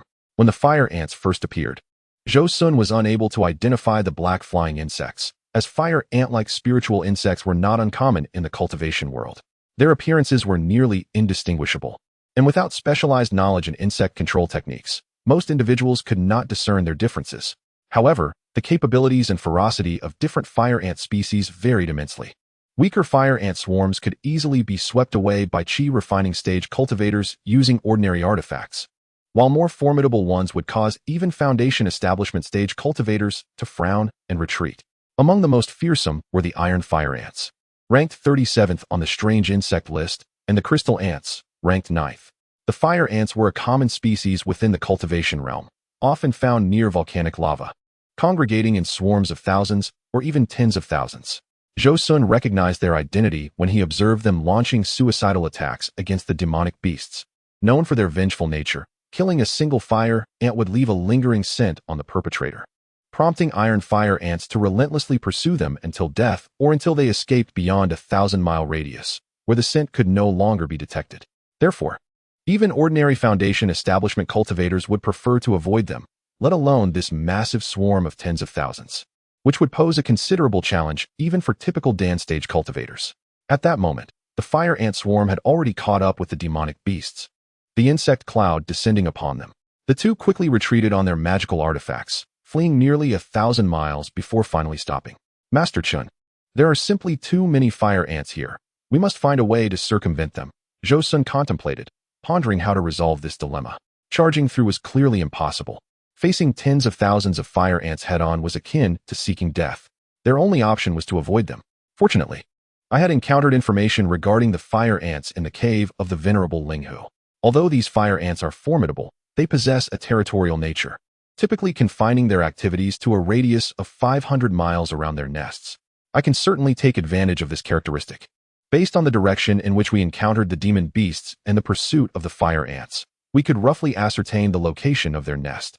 Furthermore, considering the habits of the fire ants, we planned our route accordingly. We needed to travel northeast for 1,500 miles, then proceed north for 2,000 miles, and thereafter follow the direction indicated by the jade pendant. This route would allow us to essentially avoid this swarm of fire ants. Having devised our strategy, the two of us commenced our journey. Indeed, after traversing over 2,000 miles, we encountered not a single ant. Aside from a few scorpions and soil beetles, the path was clear. However, as is often the case, what one fears tends to come to pass. Just after we crested a sand dune, A swarm of fire ants appeared before our eyes. Fortunately, it was not the same group as before. This swarm consisted of only a few thousand, which we could easily eliminate with our abilities. Shall we take a detour, fellow Taoist Tian? The middle-aged man in splendid attire contemplated circumventing the swarm. But he also sought Zhou Xun's opinion. Let us go around, Zhou Xun replied with a wry smile. This time, we won't take such a wide detour. We can simply pass by. Thus, the two of them rode the light of their escape, keeping a considerable distance from the swarm of fire ants. However, the fire ants were not inclined to let them leave so easily. They had set their sights on the two. A buzzing sound filled the air as the fire ants surged towards them, their speed slightly surpassing that of the two. This was another characteristic of the fire ants, their remarkable speed in pursuit, which even ordinary core formation cultivators would find challenging to match. This is precisely why cultivators often shun provoking them. Once ensnared, it is exceedingly difficult to escape without the speed of a foundation establishment cultivator. Before long, the swarm of fire ants closed in on the two men. They are catching up. It seems we cannot evade them. Let us fight. As soon as the words left his mouth, both men unleashed their techniques, and beams of light flickered back and forth. The swarm of fire ants fell like rain, and in the blink of an eye, the entire group was eradicated. However, the journey ahead was fraught with danger, as swarms of fire ants continued to attack them, ranging from several thousand to tens of thousands. The more they killed, the more came to converge upon them. With no other choice, the two men had to cooperate, setting aside their wariness of each other as they took turns piloting their flying artifacts. Fortunately, the middle-aged man in splendid attire possessed a secret technique for rapid escape, which, at the cost of half his spiritual energy, could enhance his speed by 50% for a short duration. Thus, whenever the fire ants drew near, he would employ his secret technique to create distance, allowing Zhou Xun to steer them onward while he rapidly replenished his energy. Through this method, they flew nearly 10,000 miles, but by then, the middle-aged man's spiritual energy had dwindled to less than half, and Zhou Xun's energy had also been significantly depleted. The fire ants were now merely 10 miles behind them. After crossing a massive sand dune, just as Zhou Xun was about to use his ultimate artifact, two figures appeared in the distance. Chapter 65. The deep bond of brotherhood. Upon seeing the two figures in the distance, Zhou Xun and his companion were overjoyed. There was hope. With their combined strength, they could contend with the swarm of fire ants, and even if they could not withstand them, they would at least have a moment to catch their breath and find an opportunity to escape, diverting the calamity away from themselves. Without hesitation, Zhou Xun directed his escape light towards the two. As the two figures saw Zhou Xun approaching, they displayed expressions of delight, preparing to greet him with courtesy. Both were clad in black robes. One was a tall, slender, middle-aged man with sunken cheeks, while the other was a stout, prosperous-looking elder. Both had reached the late foundation establishment stage. Seeing this, Zhou Xun was elated. Their level of cultivation could indeed provide some resistance against the fire ants. He immediately altered his plan, speeding past the two figures and heading further away. The stout elder and the slender man exchanged glances, particularly the prosperous elder, who wore a look of astonishment. He considered himself quite amiable, yet this person had simply fled without a word. Junior brother, why did he just run off? The stout elder asked the slender man beside him. Senior brother, in such a chance encounter, which cultivator would not be on high alert? Your overly friendly approach is highly suspicious. Better to flee than risk unforeseen trouble, the slender man replied, casting a reproachful glance at the elder. We finally meet too. And you scare them away. What will we do about our mission? The secret realm is so vast. Where shall we search for others? The stout elder could only smile awkwardly at his words, quietly explaining, with our abilities as brothers, we can at best deal with an ordinary late foundation establishment cultivator. That youth's escape technique was astonishing. He is certainly not an ordinary cultivator. The middle-aged man sitting cross-legged on that flying vessel, if I am not mistaken, is a core formation cultivator. If it comes to a confrontation, we would be no match. It turned out that these two were brothers in the same sect, devoted to their cultivation and not skilled in combat. They practiced a method that yielded remarkable results in enhancing their spiritual energy, yet lacked powerful divine abilities. They typically avoided confrontations with cultivators of the same level. Thus, upon sensing Zhou Xun's flying technique, they abandoned any thoughts of forcibly capturing him, opting instead for a peaceful approach. Little did they anticipate that Zhou Xun would use this to his advantage. At this moment, the two of them also heard the overwhelming buzzing sound. Earlier, they had not used their spiritual sense to probe far. Hence, they had not detected the massive swarm of fire ants. Now, upon hearing the commotion, they directed their spiritual sense towards the source. What they discovered startled them. a sky filled with fire ants, darkening the heavens. No wonder the two had fled without a second thought. They had assumed it was due to fear of them. Damn it, I became that brat's shield. The stout elder fumed, cursing under his breath. Senior brother, let us hurry. The slender middle-aged man urged, having already activated his flying artifact. The elder finally regained his composure, leaping onto the gourd-shaped artifact to follow Zhou Xun's fleeing direction. However, they had not flown far before their expressions soured, for they soon realized that the swarm of fire ants was astonishingly fast, now less than 5 miles away. A dark mass obscuring half the sky. We can't escape. Senior brother, you go ahead. I will hold them off for a while longer, the slender middle-aged man declared resolutely. Junior brother, we have been comrades for over 100 years. How could I abandon you? It is better for me to stay. You are younger and still have the opportunity to break through. Remember to let me know what the core formation realm is like, the stout elder replied. His expression serene as he turned resolutely towards the approaching swarm of insects. Though the odds may be 1,000,000 to 1, I shall press on. Hearing his senior brother's words, the slender middle-aged man displayed a complex expression, his face shifting as he stood on the gourd artifact and chased after the elder. Senior brother, since I entered the Master's door at the age of 6, you have always looked after me. How could I bear to abandon you? Seeing his junior brother unwilling to flee alone, but instead returning to share his fate, the elder was overwhelmed with memories of their over a century of companionship. Tears streamed down his face as he interrupted his junior brother. Junior brother, I am sorry. This is a concealment talisman bestowed by our master. I truly am not human. Saying this, he proceeded to slap his own face several times. Then, from the storage bag, he extracted a mid-level concealment talisman. The tall, emaciated elder paused upon hearing this. And with a pained expression, he said, Brother, how could you? Alas, to err is human. As long as you repent, that is sufficient. As he spoke, he instinctively rubbed his nose with his right hand while tightly clenching the concealment talisman in his left, subtly hiding it behind him. Fearful of being discovered by the portly elder, this small gesture, however, did not escape the elder's keen observation. Noticing the corner of the talisman peeking out from the emaciated man's hand, he suspiciously remarked, Junior brother, you have a habit of touching your nose when you fabricate tales. Now, reveal the talisman in your left hand. Realizing he could no longer conceal it, the tall, emaciated man reluctantly opened his palm, exposing the concealment talisman within. He then turned his face aside, unable to meet the elder's gaze. Junior brother, how could you? The elder quickly grasped the ulterior motive behind the actions of his younger counterpart, and, in a fit of rage, exclaimed, You ungrateful wretch. Are you truly attempting to use me as a shield? The middle-aged man, incensed by the accusation, retorted, But brother, have you not done the same? The elder, reflecting on his own actions, found his anger dissipating. Shortly thereafter, the two reconciled, as if nothing had transpired, returning to their former amicable selves. Activating the concealment talisman, a transparent shield enveloped them, rendering their presence and form completely invisible. The fire ants lingered at the spot where the two had concealed themselves for some time, seemingly perplexed as to how two living beings had vanished so abruptly. After circling for a while without locating the hidden duo, they resumed their pursuit in the direction of Zhou Xun. At that moment, Zhou Xun realized that the fire ants were no longer within his sense range, and he breathed a sigh of relief. Reflecting on his earlier encounter with the two men, he shook his head, wishing them good fortune.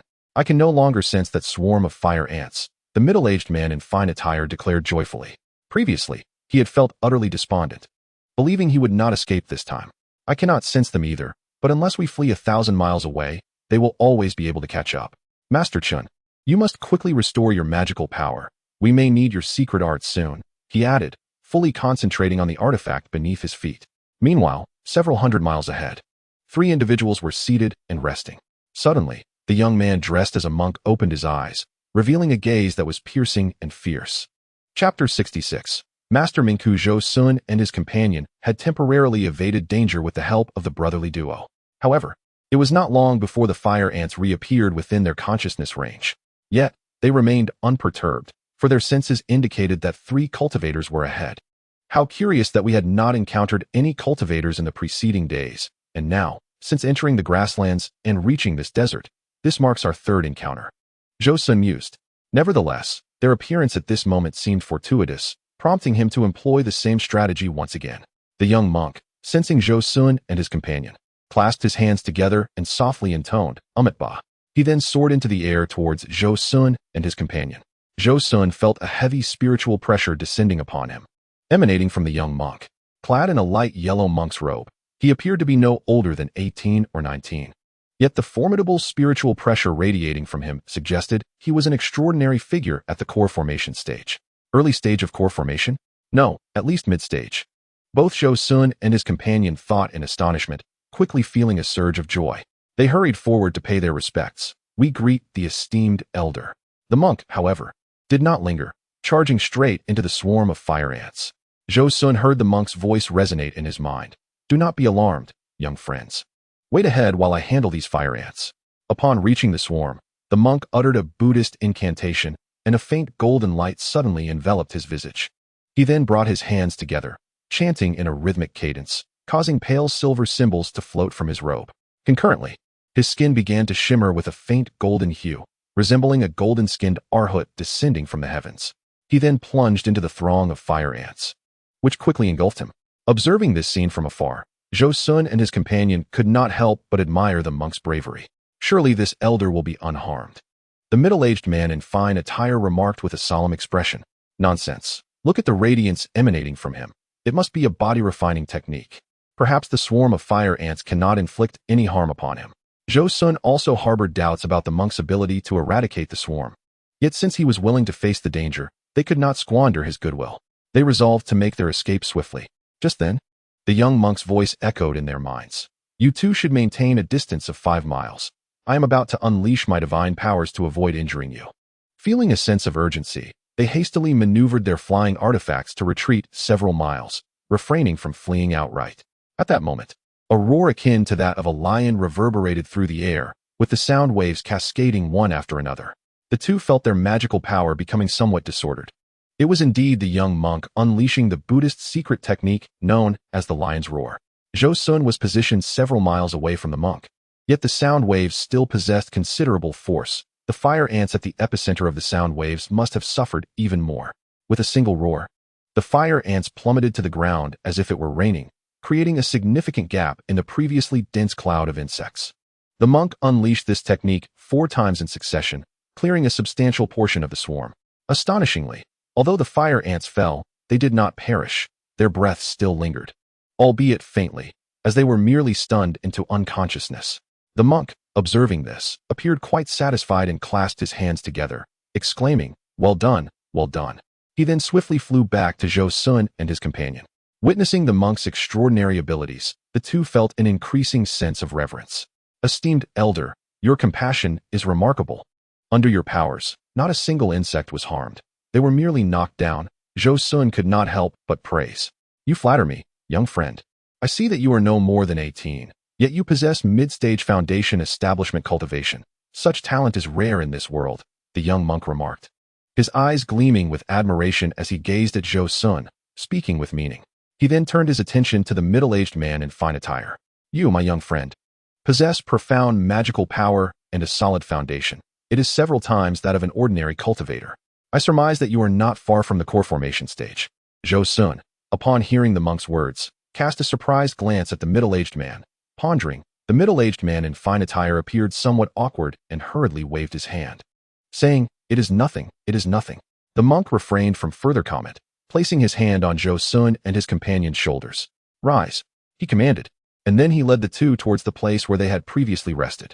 Observing the speed, it was more than double that of the middle-aged man's secret technique. In no time, they arrived at their destination.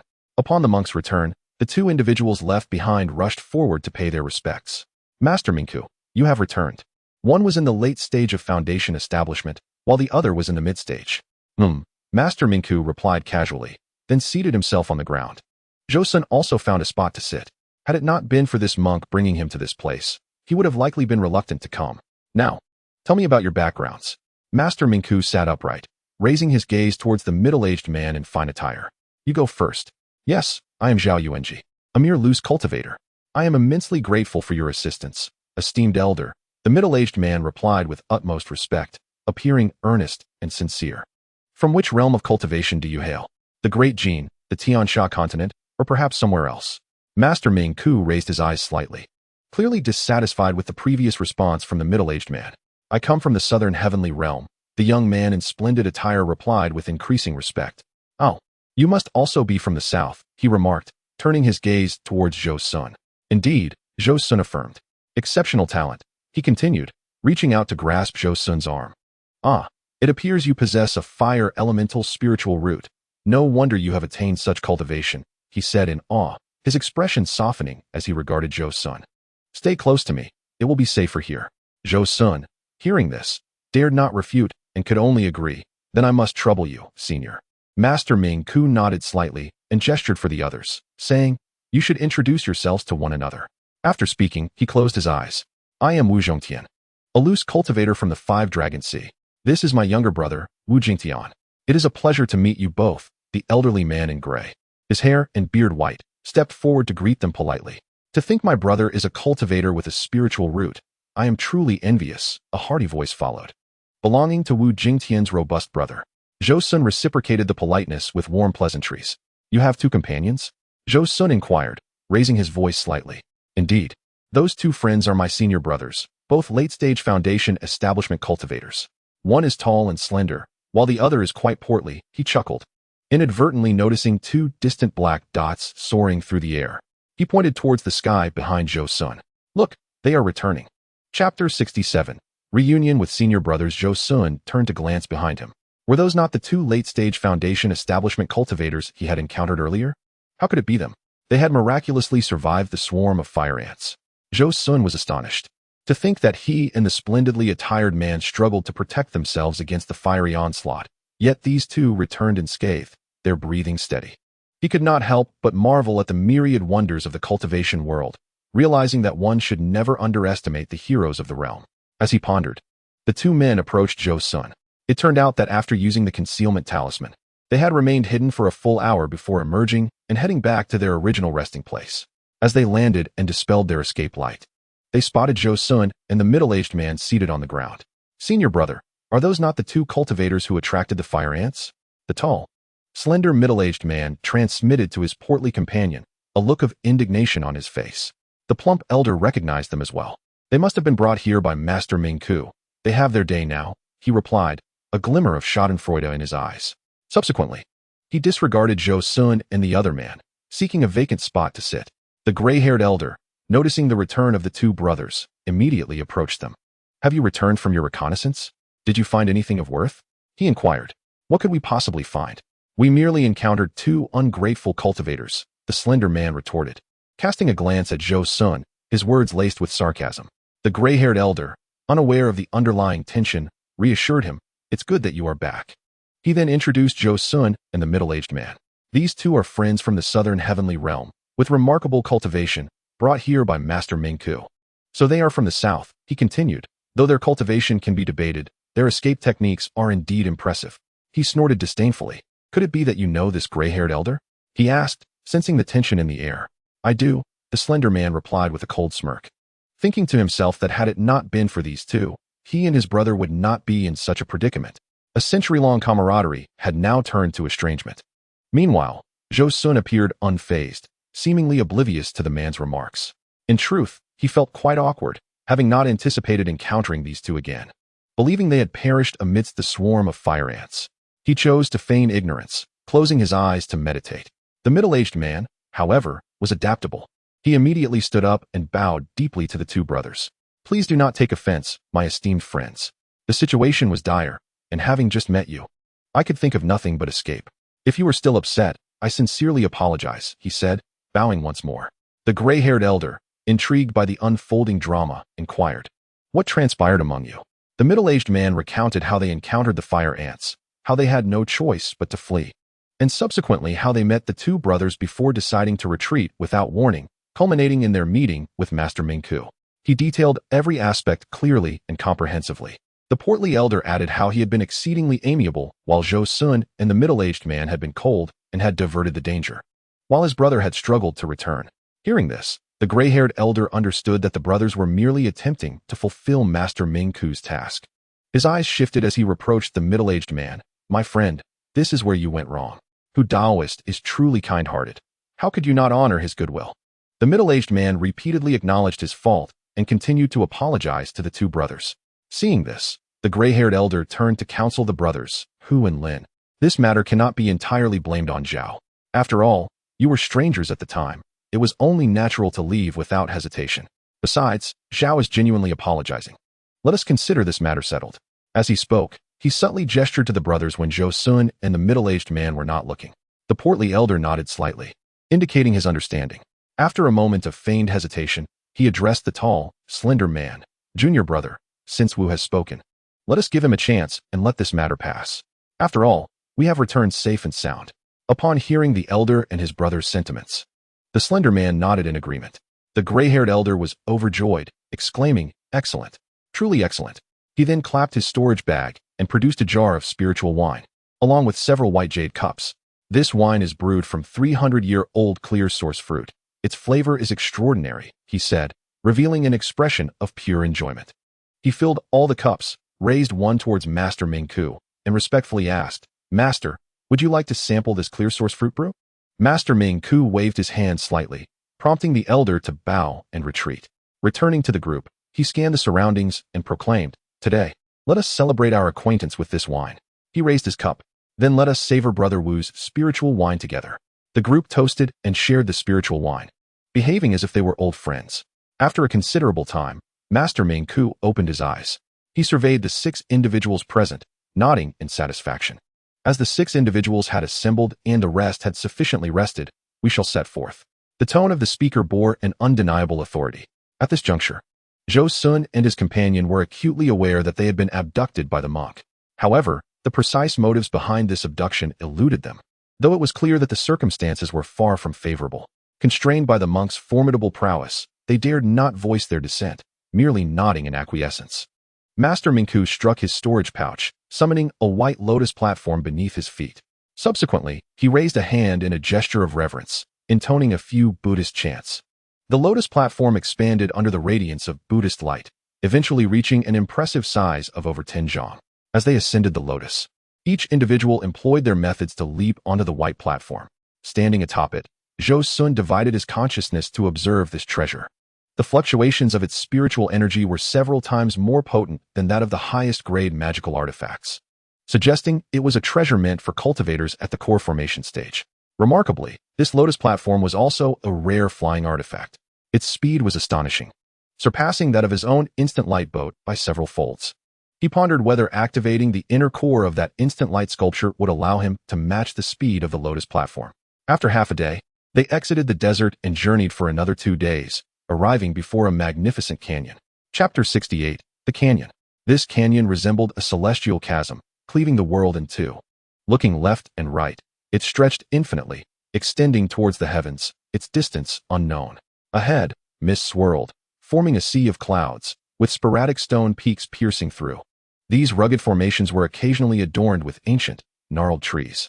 Great birds would occasionally burst through the cloud cover, soaring upward, stirring the mist into a tumult. A melodious call resonated through the air, akin to celestial music. What a scene of ethereal beauty! The onlookers were mesmerized, momentarily forgetting their purpose. Zhou Xun murmured to himself, "The sea of clouds loathes the sky's descent. The soaring rock seeks to rise higher." Master Mingku, with hands clasped, recited a quiet Amitabha. After a prolonged gaze, they gradually returned to their senses. Master Mingku cast a sweeping glance at the group, then spoke slowly. "Next, we must descend to the canyon floor. Prepare your escape methods, and follow me." With that, he stowed away the lotus treasure, and they gracefully descended to the ground. "Stay close behind me. Hold on to this rope, maintaining a distance of 10 zhang between each of you." He produced a golden rope, exuding faint spiritual energy, comparable to that of top-tier artifacts. Such luxury in a rope was indeed extravagant, Zhou Xun thought to himself, feeling a twinge of admiration, for even with his wealth, he would not dare to squander in such a manner. Master Mingku secured the rope around his waist, then intoned a few more Buddhist verses. A colorful protective barrier rose from him. Observing this, the others also employed their techniques. The middle-aged man in brocade, positioned behind Master Mingku, summoned a black shield artifact. Placing it before him, an item he had previously acquired from the remains of a cultivator alongside Zhou Xun. Not stopping there, he also activated 5 initial-grade defensive talismans, enveloping himself in 6 layers of defense, which assuaged his concerns. Zhou Xun stood just behind him, summoning his own shimming shield. With a few incantations, The shield expanded to half his height, spinning gracefully around him, exuding agility. This shield was his most powerful defensive artifact, having thwarted numerous attacks in battles. Its presence offered him considerable reassurance. Behind Zhou Xun were the two discarded brothers, who displayed even greater extravagance, each brandishing a handful of mid-level initial-grade talismans and activating 4 or 5 of them in succession. Several astonishingly powerful protective barriers encased them, drawing the attention of the group. Bringing up the rear was a cultivator from the Wuxing Sea. The two brothers each produced a blue orb, and with a flick of their fingers, the orbs hovered above their heads, emitting a pale blue translucent barrier that enveloped their bodies. The array of techniques displayed by the group was exceptional, indicating that those who could enter this secret realm were no ordinary cultivators. Zhou Xun mused. Once everyone was prepared, Master Mingku nodded and waved his hand. "Let us depart." With that, he leapt into the canyon, his form vanishing amidst the clouds. One by one, the others followed suit. Upon entering the mist, Zhou Xun found himself enveloped in a white haze, visibility reduced to merely 10 paces. The mist was peculiar, possessing the ability to suppress spiritual senses. The voice of the brocade-clad man echoed ahead, confirming Zhou Xun's suspicions. Indeed, as he extended his spiritual sense, he discovered its range was limited to 10 zhang, a far greater suppression than that experienced on the grasslands. It was no wonder that even Master Mingku, with his physical cultivation, required a protective barrier. In such an environment, should a beast launch a surprise attack, there would be no time to summon defensive artifacts. Thus, activating their defenses in advance was of utmost importance. With this in mind, Zhou Xun acted with caution, quickly retrieving 2 mid-level initial-grade defensive talismans from his storage pouch and activating them, affixing them to himself. 2 pale blue translucent barriers now encircled the Xianming shield, providing him with 3 layers of defense, which eased his worries as he focused on the surrounding environment. The deeper they descended, the lower the visibility became, likely due to the dense mist obscuring the light. He wondered if the canyon's depths would be as dark as night. However, there was solace in the fact that the concentration of spiritual energy increased with their descent. After merely descending 100 zhang, the spiritual energy density was already over 50% greater than that at the summit. It was evident that the canyon's depths would be rich in spiritual energy, enhancing the likelihood of discovering rare spiritual herbs. Of course, this also meant the presence of formidable beasts would increase. After descending over 1,000 zhang, a sudden fluctuation of spiritual energy reverberated ahead. Before long, the disturbance dissipated. Was it a beast attack? Zhou Xun inquired loudly. The brocade-clad man responded promptly, "No worries. It was merely a level 4 beast, dispatched by Master Mingku with a single punch." His tone carried a hint of astonishment.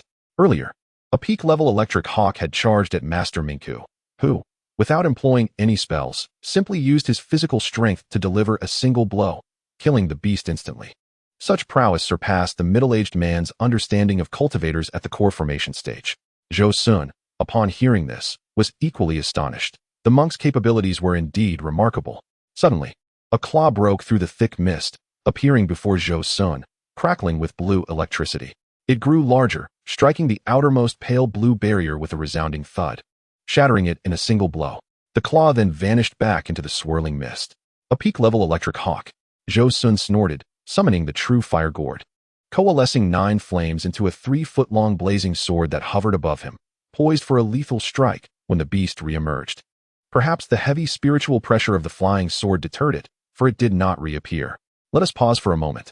After a prolonged descent, Master Mingku's voice resonated. They had reached a protruding platform, a few zhang in diameter, providing an excellent resting spot for the group. As they descended, aside from Zhou Xun, the others exhibited disordered breaths, evidently having endured considerable assaults. Upon everyone alighting upon the platform, Master Mingku produced a golden bowl-shaped artifact. He hurled it into the air, and a beam of Buddhist light emanated, causing the golden bowl to visibly expand into a gigantic, semi-transparent vessel that enveloped the entire platform. "This is my golden bowl artifact, renowned for its formidable defensive capabilities. Let us take a moment to rest here," he remarked, settling cross-legged and closing his eyes to meditate and recuperate. Observing this, Zhou Xun retrieved 2 mid-tier spirit stones from his storage pouch, one in each hand, and began to absorb the spiritual energy within to restore his mana. After approximately the duration of an incense stick, a tremendous crash startled everyone from their meditation. A colossal head, resembling both a serpent and a dragon, relentlessly rammed its horns against the golden bowl. A pinnacle-level 5th-grade demon beast.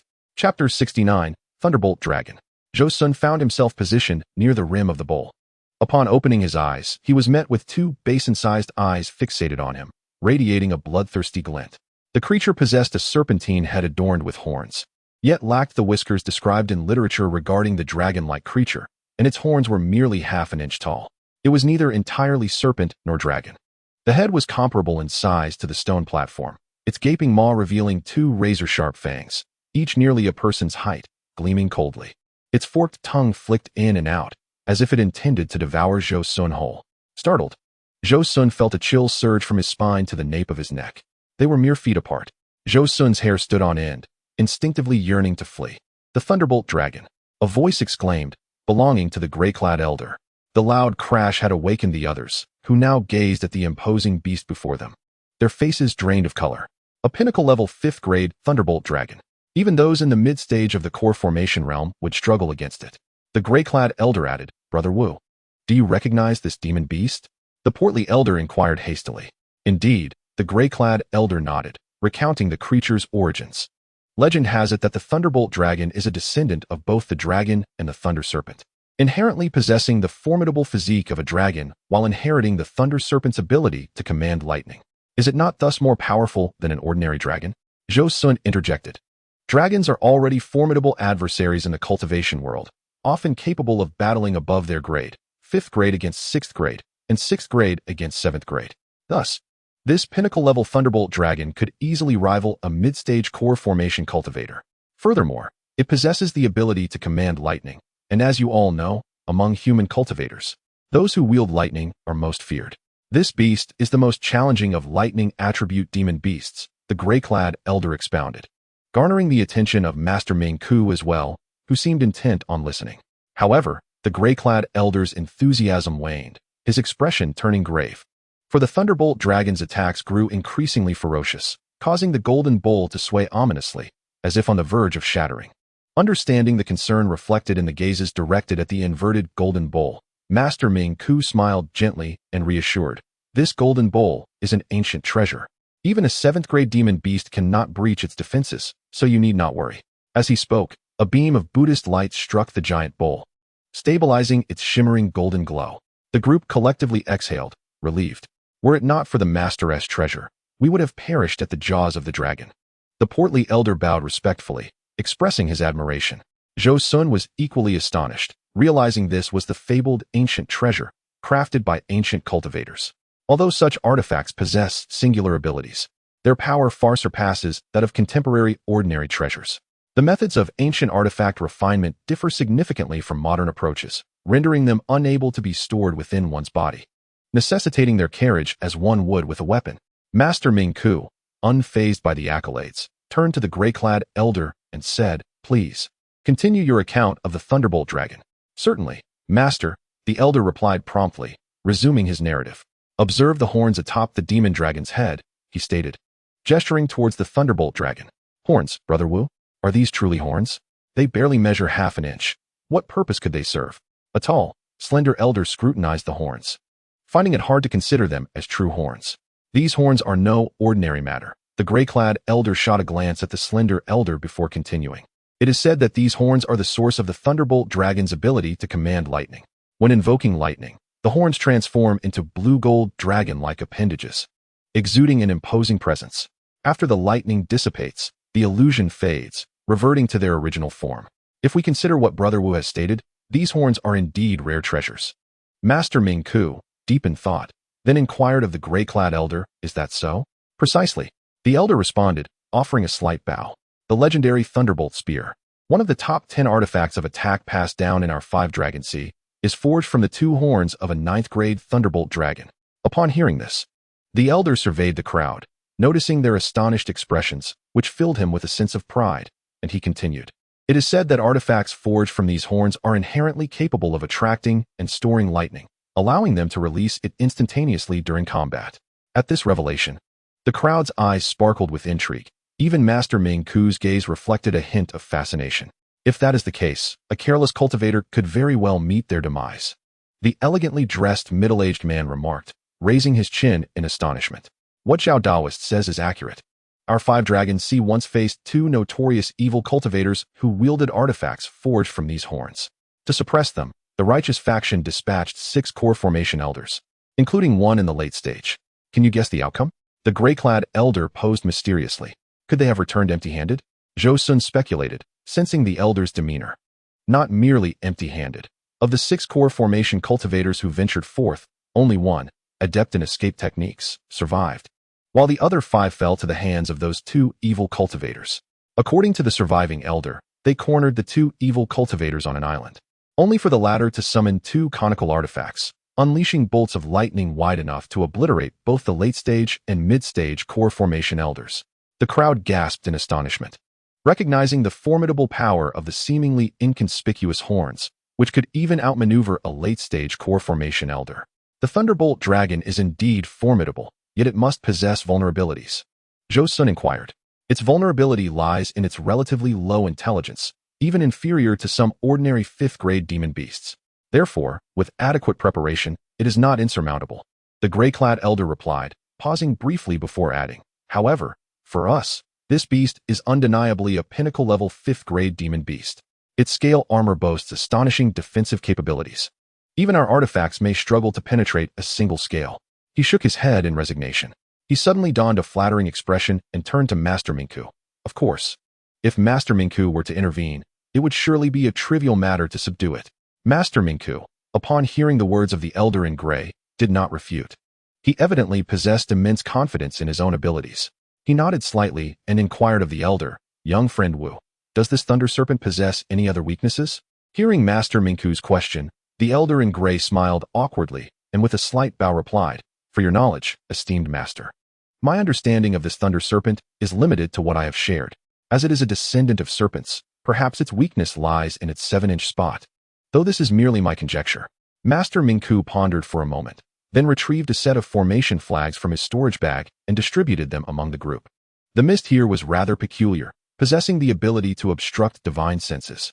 Engaging the thunder serpent directly could prove troublesome if it were to slip into the fog. I possess an 8-part heavenly dragon formation, which is a top-tier formation within the Buddhist sect.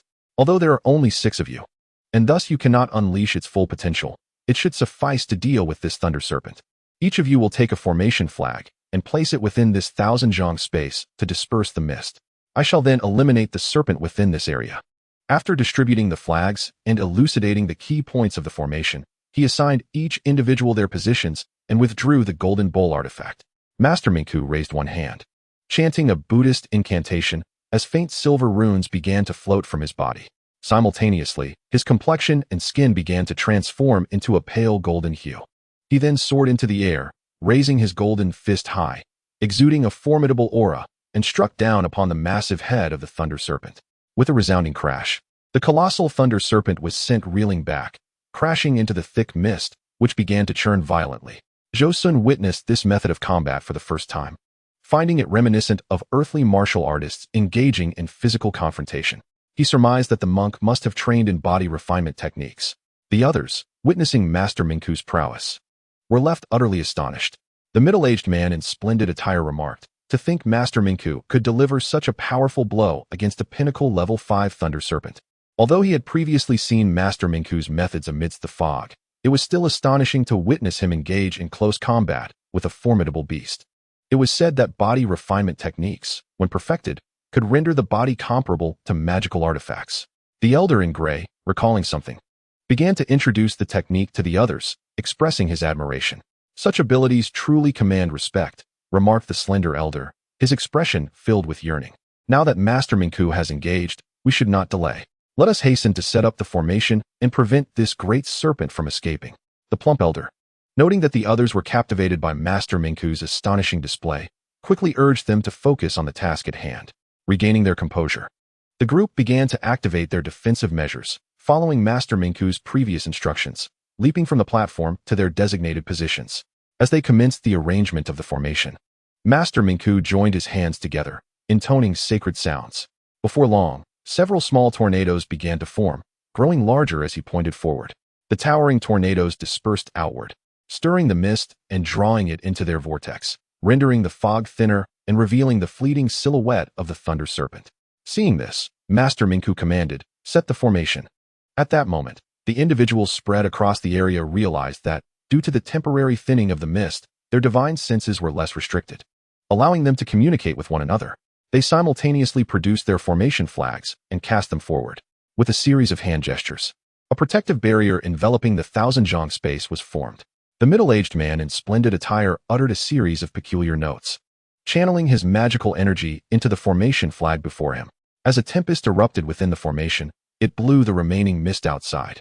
Instantly, clarity descended within the formation, creating a stark boundary with the dense mist outside. At that moment, the massive body of the thunder serpent became vividly visible to all. Its head was as large as a room, its body stretching over 60 zhang, adorned with scales of an eerie blue hue that reflected glimmers of gold. With 4 formidable claws, each divided into 4 toes tipped with sharp, dark claws exuding a menacing glow, the thunder serpent stood enraged at being surrounded by the group. Its hiding mist dissipating. Rising on its hind legs, it raised its lethal claws, and the bumps upon its head began to swell. The elder in gray cried out, "Not good. It is about to unleash its lightning technique. Quickly, trap it with the formation." The group acted in unison, executing hand seals and channeling their magical energy into the formation flags before them. The formation began to accumulate spiritual power, and a flash of azure light appeared. Enormous azure chains emerged from their positions, lashing out towards the thunder serpent. "Each of you must bind apart," instructed the elder in gray. The group shook their flags, controlling the azure chains. One ensnared the serpent's head, another its tail, while the remaining 4 each bound one of its claws. Thus, 6 azure chains held the thunder serpent suspended in midair. The thunder serpent thrashed violently, attempting to break free from the chains. However, with the formation established, the chains could not be severed until the energy of the wielder was expended. Seeing no escape, the thunder serpent fiercely summoned the 2 lightning horns atop its head. Master Mingku, observing the horns elongating, quickly raised his fist and struck down upon the serpent's massive head. With each punch, the spiritual light condensed within the horns shattered. The thunder serpent writhed furiously, the azure chains shimmering with energy as the group's magical power rapidly drained. Suddenly, the elder in gray's brother shouted, "My magical energy is nearly depleted." At this, the group felt a jolt of alarm. Zhou Xun too lamented, realizing that if not for his unique cultivation method granting him twice the magical energy of ordinary cultivators at the same level, he too would have been exhausted. Suddenly, a sharp sound echoed as the chain binding the thunder serpent's left front claw snapped into several segments, dissipating into smoke. With one of its claws freed, it furiously tugged at the chain on its right. Master Mingku, witnessing this, swiftly produced a staff artifact from his storage bag and unleashed it, striking fiercely at the thunder serpent's head. Yet, its physical form proved exceedingly formidable. The scales shimmered, and the blow barely caused any damage. In an instant, the chain on the right also broke free. Master Mingku, realizing the urgency, retrieved a metallic plate, slowly infusing it with magical energy. He then tapped the dark bag at his waist, summoning a blood-red humanoid creature before the thunder serpent. Zhou Xun focused intently, his heart racing in shock. Isn't this the strange corpse from the grasslands? Chapter 71. The Valley Bottom. Isn't this the strange corpse from the grasslands? Zhou Xun exchanged a glance with the middle-aged man in splendid attire. Unbeknownst to him, he had fallen into the hands of the illustrious Master Mingku, seemingly under the control of a metallic talisman. Observing his gaze, it was evident that the once formidable brute had lost his faculties. This was perhaps fortuitous. Otherwise, being targeted by a corpse cultivator at the pinnacle of the early stage of foundation establishment would have posed considerable trouble. The corpse cultivator lunged at the thunder dragon, raising its claws to strike at its neck. Sensing the overwhelming spiritual pressure emanating from the corpse, the thunder dragon dared not be complacent and hastily lifted its claws to counter the attack. The collision was thunderous. The diminutive form of the corpse seemed insignificant before the thunder dragon. Yet, in this clash, the corpse only slightly faltered. Consequently, the thunder dragon found itself besieged. The crowd engaged in a standoff, with Master Mingku and the corpse taking the offensive. In that moment, the array began to resonate with a series of booming sounds. It turned out that other beasts within the canyon were assaulting the formation. Recognizing the urgency of the situation, Master Mingku knew he had to act swiftly. He began to chant incantations in a melodious tone. Suddenly, a kaleidoscope of spiritual light enveloped him, which then surged into the staff in his hand. The staff transformed into a brilliant array of colors, expanding to several zhang in size. But this was merely the beginning. Master Mingku continued to recite sacred verses, causing a towering phantom to materialize behind him. As he infused it with his formidable power, the phantom grew increasingly solid. Finally, as the apparition took form, Master Ming Ku ceased his chanting. The phantom seized the massive, colorful staff and brought it down with tremendous force towards the Thunder Dragon's vital point. The impact reverberated, sending waves of spiritual pressure cascading through the air, causing the breaths of those nearby to become unsteady. The Thunder Dragon, sensing the impending doom of this strike, struggled fiercely and managed to break 2 chains in its frantic effort. However, it was too late. The staff struck decisively at its vital point, leaving a profound indentation. In an instant, the once mighty Thunder Dragon lost its capacity for resistance. The phantom then drove the tip of the staff into the creature's head, extinguishing its life force. The 5th-tier Thunder Dragon had been slain. As the massive carcass lay before them, the onlookers erupted in joy. Master Ming Ku collected the most precious items from the Thunder Dragon, its inner core, demon soul, and 2 thunder horns. You have all contributed significantly. You may share the spoils of this Thunder Dragon's body, he proclaimed. The crowd rejoiced at his generosity. In the realm of cultivation, strength reigned supreme. Even if Master Ming Ku had chosen not to share, they would have dared not voice their discontent. His decision to distribute the body was indeed magnanimous. Moreover, although the Thunder Dragon was only at the pinnacle of the 5th tier, its lineage was exceptional. Thus, the materials harvested from its body were by no means inferior to those of 6th-tier beasts. Additionally, every part of the Thunder Dragon was a treasure. Its eyes, fangs, skin, claws, tail, dragon tendons, and bones were all top-tier materials for crafting. Even its blood was a precious ingredient for the creation of high-grade talismans. Zhou Xun received 4 claws and a dragon tendon, while the richly dressed middle-aged man took the entire hide. The brother duo claimed all the dragon blood and the pair of eyes, leaving the remainder for the Wu brothers. Once the treasures were divided, the group meditated to recuperate, preparing to depart when the voice of the plump elder resonated. Master Ming Ku, esteemed friends, may I request 2 hours for my brothers and me? What is it? Master Ming Ku inquired, his brow furrowing. We have obtained some dragon blood and wish to refine it into spiritual ink. This process is most effective if completed within 3 hours. Otherwise, the spiritual essence will diminish significantly, the elder explained hastily. Are you 2 talisman masters? Master Ming Ku raised his head, eyeing the brothers with intrigue. Indeed, they replied respectfully. You shall have your 2 hours. By the valley floor, beside the stone wall. The group gathered around a campfire, beneath a golden, semi-transparent bowl that had been inverted over them. The canyon towered above, reaching heights of 10,000 zhang. After slaying the Thunder Dragon, they descended without encountering any further high-tier beasts, reaching the valley floor in less than half an hour. Contrary to Zhou Xun's earlier assumptions, the valley was not dim but rather vibrant and filled with abundant spiritual energy, far exceeding the concentration at the summit. This valley's spiritual density must surpass that of even the finest spiritual veins, the slender, tall middle-aged man remarked. Zhou Xun compared it to the cave of his master and noted that the energy here was even richer. He nodded in approval. If one could cultivate here, reaching the false dance stage would surely be swift, the plump elder sighed. Among the 7 individuals present, 6 were at the foundation establishment stage. While only the richly dressed middle-aged man had attained the false Dan realm, the others were still in the late stages of foundation establishment. His disciple and the gray-robed elder nodded in agreement. Such dense spiritual energy must surely harbor rare spiritual herbs, declared the stocky gray-haired elder with conviction. And there are likely even more rare beasts, the lean elder added. Indeed, it was evident that in such a pristine, energy-rich environment, high-tier beasts would flourish. With the 8-fold celestial dragon formation and Master Ming Ku with us, what beast could pose a challenge? If we could acquire a few more top-tier materials, it would be an excellent opportunity, the robust elder exclaimed, feeling that the recent spoils from the Thunder Dragon equated to decades of toil for him and his brother. As the saying goes, fortune favors the bold. Encountering such an opportunity, the elder wished to gather additional resources in preparation for his advancement.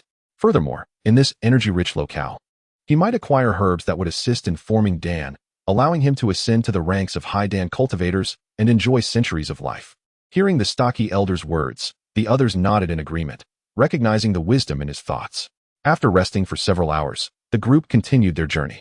They formed a line according to the misty order, with Master Ming Ku leading the way. Having traveled a mere 100 zhang from the stone wall, the forest ahead grew increasingly dense. Master Ming Ku halted and addressed the group. The forest ahead is rife with miasma. The deeper we venture, the more potent it becomes. Caution is imperative.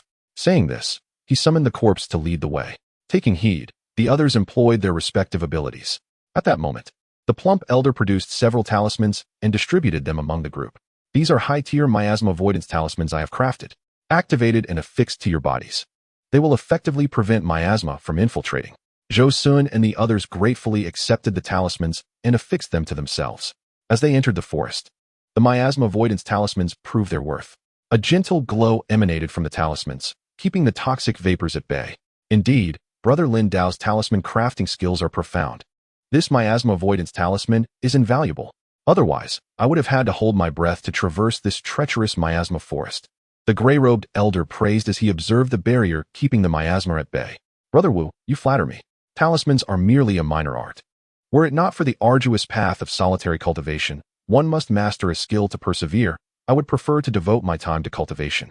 The plump elder replied modestly. The corpulent elder wore a humble expression as he reminisced about his years as a solitary cultivator, a wistful look adorning his face. The two brothers, now advanced to the later stages of foundation establishment, had entered this secret realm, leading them to believe that achieving the golden core stage was not far off. The elder, clad in gray, offered words of comfort to both of them, though his sentiments also reflected his own inner thoughts. We are grateful for your auspicious words, Brother Wu. Suddenly, a robust voice filled the air, exclaiming, Snow Spirit Fruit. It was the brawny elder who had spoken. Upon hearing this, the crowd, except for Zhou Xun and the middle-aged man in brocade, quickly gathered around the burly elder. Second brother, where's the Snow Spirit Fruit? The gray-clad elder inquired eagerly. Over there. The robust elder pointed, and the group followed his gesture. Indeed, several dozen feet away, behind a large tree, swayed a Snow Spirit Fruit tree, its form barely visible as it danced in the wind. Initially concealed by the tree, the fruit was partially revealed, swaying gently in the breeze. It was fortunate that the robust elder possessed keen eyesight to have spotted this precious herb. The Snow Spirit Fruit is a primary ingredient in concocting the auxiliary elixir, Snow Spirit Water, exclaimed the tall, thin middle-aged man in astonishment, eager to collect it. However, just as he took a step forward, his senior brother halted him, sternly warning, where there are spirit herbs, there are often strange beasts. Have you forgotten? The tall, thin middle-aged man halted, embarrassment washing over his face. Allow me to handle this, the corpulent elder said, producing a mid-tier ice arrow talisman and activating it toward the vicinity of the Snow Spirit Fruit. The crystalline ice arrow swiftly struck the large tree beside the fruit, piercing through it. Suddenly, a mouse the size of a calf emerged from the nearby ground. A level 4 demon beast, the escaping spirit mouse. The crowd quickly drew their magical artifacts, intent on slaying it. However, the clever mouse, recognizing the odds against it, swiftly burrowed back underground, vanishing from sight. With the threat gone, the group approached the spirit herb. 1, 2, 3, 7, 8. 8 fruits. The tall, thin middle-aged man counted, a look of delight illuminating his face. We can concoct 8 portions of Snow Spirit Water. Since there are 7 of us, the extra one will, of course, belong to Brother Wu, the corpulent elder promptly stated. Thus, the Snow Spirit fruits were harvested, with each person receiving 1. The robust elder, who had discovered the herb, claimed 2, while 1 was presented by the gray-clad elder to Master Minku. Entering the forest, they had already acquired a spirit herb to aid in foundation establishment, igniting everyone's anticipation for the journey ahead. With this experience, they agreed to take turns extending their spiritual senses to meticulously explore their surroundings, ensuring they wouldn't overlook any precious herbs. They also resolved that any future spirit herbs discovered would be divided into 7 portions, with Master Minku receiving 1 as well. Not long after, a beastly roar reverberated through the valley. A 2-meter-long pinnacle level 4 demon beast, the illusory spirit leopard, appeared, battered and surrounded by 6 cultivators. A golden flying sword descended from above, piercing through the illusory spirit leopard's skull, and in an instant, the demon beast's life force extinguished. The group then harvested a blood-red spirit mushroom.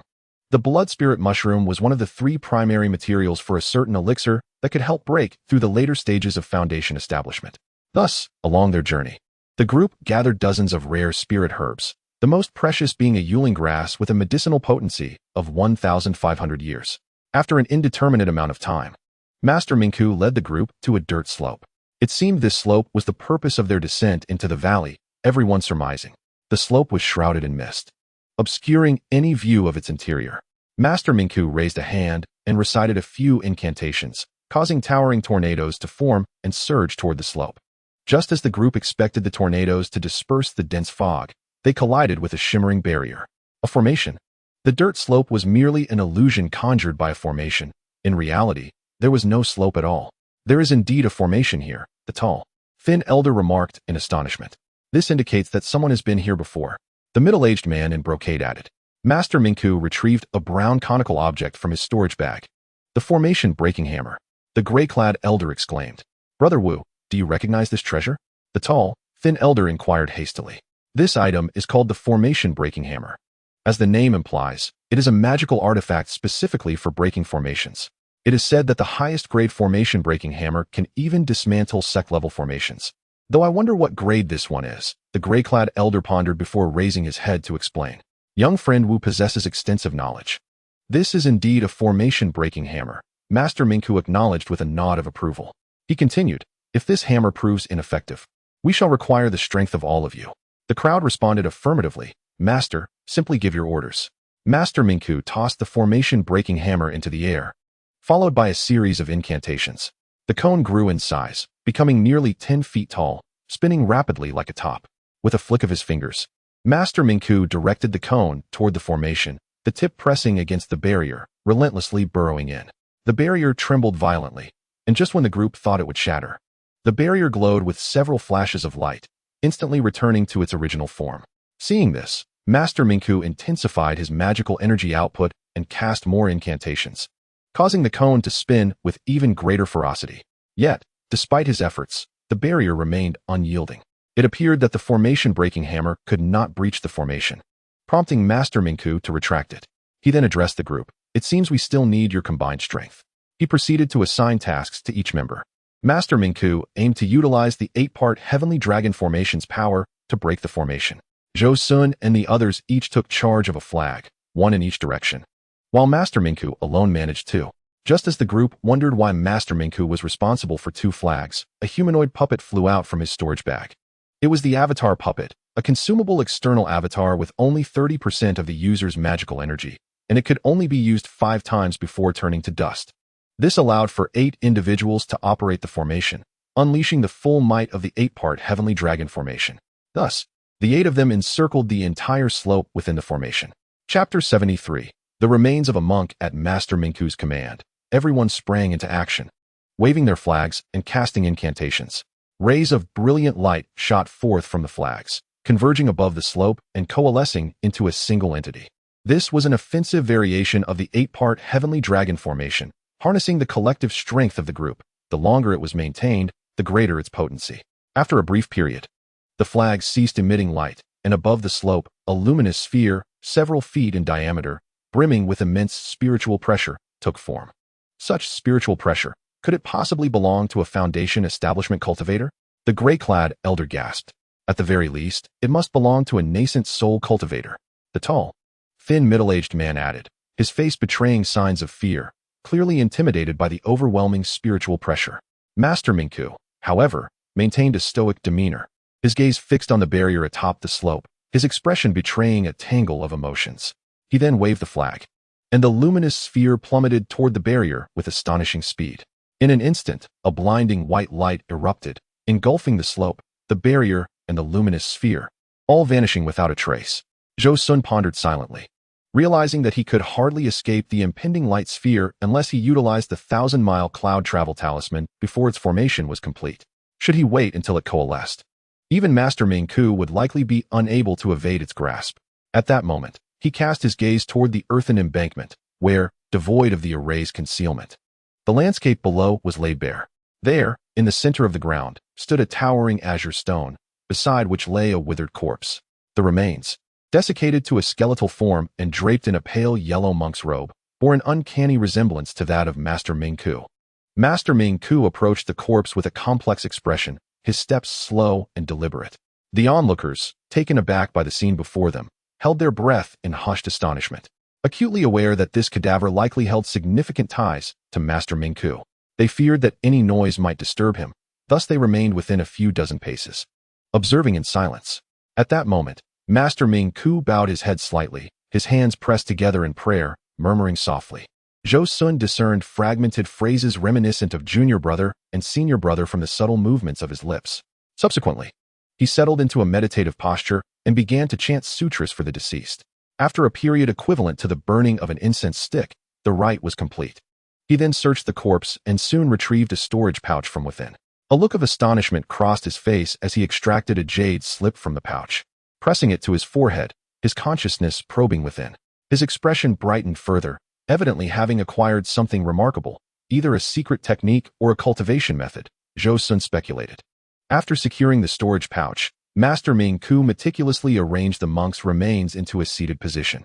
He then sat before the corpse, hands joined in prayer, chanting in reverence. A wisp of white spiritual flame emerged from within him, floating gently to the monk's remains. Contrary to Zhou Xun's expectations, the white flame did not reduce the corpse to ashes. Instead, it waged a tug-of-war with the remnants. Master Ming Ku recited several Buddhist incantations, directing strands of spiritual light toward the white flame. The flame absorbed the light, intensifying in brilliance and gradually gaining the upper hand. After approximately half a day's effort, the remains were finally reduced to ashes, from which faint traces of multicolored spiritual light emanated. Master Ming Ku gathered the monk's ashes into a wooden box, then produced a golden orb from within. It was a Vajra relic. Zhou Xun felt a surge of awe. Relics, unique to the Buddhist sect, could manifest during the core formation stage or even later during the nascent soul stage, seemingly without any discernible pattern. To practitioners from outside the Buddhist sect, they appeared profoundly mysterious. However, it was certain that many of the profound techniques and supernatural abilities within Buddhism required the possession of a relic before they could be cultivated or wielded. Thus, practitioners who had refined a relic were often regarded with great caution, even by those from other sects, regardless of their superior cultivation levels. The relic left behind in the remains was a Vajra relic, a rarity as most relics were primarily white, with colored variants being exceedingly scarce.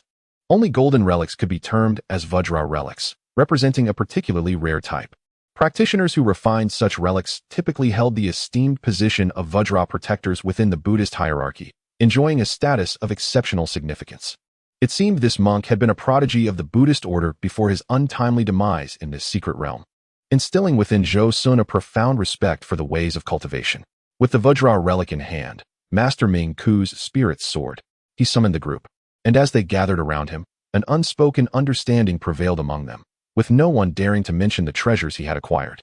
It was as if the earlier scene had been but a figment of imagination. Even the most sycophantic among them, the gray-robed elder, remained tight-lipped, wearing a smile as he inquired, "Master, do you have any instructions?" Master Ming Ku surveyed the assembly, a satisfied smile gracing his lips. "During this expedition into the secret realm, I may have compelled you all to accompany me, perhaps leaving you with grievances in your hearts." The crowd was taken aback, their thoughts racing. Did the monk intend to silence them now that he had used them? Zhou Xun immediately delved into his storage pouch, reaching for the 1,000-mile cloud travel talisman, preparing to activate it at the slightest hint of danger. Noticing the anxious expressions among the group, Master Ming Ku reassured them, "Fear not. I am not one who revels in bloodshed. It would not be fitting for you to toil without due reward." With that, he produced several jade vials, distributing them among the group. "Consider this a token of my gratitude." "Heavenly fire liquid?" the gray-robed elder exclaimed, opening a vial to inhale its fragrant aroma, his face lighting up with delight. The others mirrored his expressions of joy, bowing to Master Ming Ku. "Thank you, Master. This is precisely what we require." Master Ming Ku nodded approvingly and produced more jade vials, speaking slowly. "Contained within are dust-settling pills, which can enhance your chances of core formation by a substantial margin." The crowd gasped in astonishment, their faces alight with elation. Could it be that this elixir was for them? With the previously acquired spiritual herbs combined with the dust-settling pills, it was conceivable that, apart from Zhou Xun, one or two among them could achieve core formation. "As long as you continue to follow me, by the time this secret realm's end approaches, these elixirs will be yours." They understood that such generous rewards would accompany heightened dangers, their expressions a mix of joy and trepidation as they pressed onward. Days later, a colossal bridge of white jade emerged before them, stretching 1,000 feet in length and 2 feet in width. Every 10 feet along its railings were intricately carved representations of rare and exotic creatures, each unique and unrepeatable. Below the bridge lay an abyss of unfathomable depth, where the bottom could scarcely be glimpsed, only vague shadows of blackness hinting at its vastness. chilling the hearts of those who gazed down. Behind the bridge stood a stone hall, measuring 100 feet in size and soaring several tens of feet high. Master Ming Ku regarded the scene before him with an inscrutable expression, his fingers brushing against the storage pouch containing the monk's ashes as he murmured, "Junior brother, once again I have returned here. May you bless me with the acquisition of that infant cultivation pill. This must surely be the inner sanctum." Zhou Xun communicated telepathically with the middle-aged gentleman in fine attire. "I cannot be certain, but the presence of such magnificent architecture suggests this is indeed the inner sanctum." The gentleman replied, gazing at the 1,000-foot-long bridge. "At last, I have reached the inner sanctum. In my previous life, while I amassed numerous treasures here and successfully advanced to the false core realm, I still lamented never having entered this inner sanctum. Had I done so back then, I might have already attained core formation." The Wu brothers and the pair of apprentice brothers were equally awestruck, marveling at the wonders of this secret realm. What kind of formidable power could have constructed such a place? The gray-robed elder mused. "Surely, it must have been a predecessor of the transformation stage," replied the tall, thin elder, for in his understanding, transformation stage practitioners were akin to deities capable of moving mountains and seas. With a moment of reflection, Zhou Xun followed Master Ming Ku onto the stone bridge. The moment he set foot on it, an unsettling sensation enveloped him. The peculiar seal in his storage bag began to tremble slightly. Probing with his consciousness, he discovered that the seal had shed its ordinary appearance, now radiating a brilliant golden glow with a hint of red, adorned with ancient inscriptions. Observing this, Zhou Xun felt a flicker of intuition. Before long, the group crossed the stone bridge and arrived before the stone hall. The grand entrance swung open, revealing a spacious hall over 100 feet wide. Surrounding the hall were numerous statues of strange demonic beasts, and in the center lay a teleportation array. This array connected to a bizarre realm, known for its illusions. It was imperative for everyone to maintain their focus to avoid being ensnared by these illusions.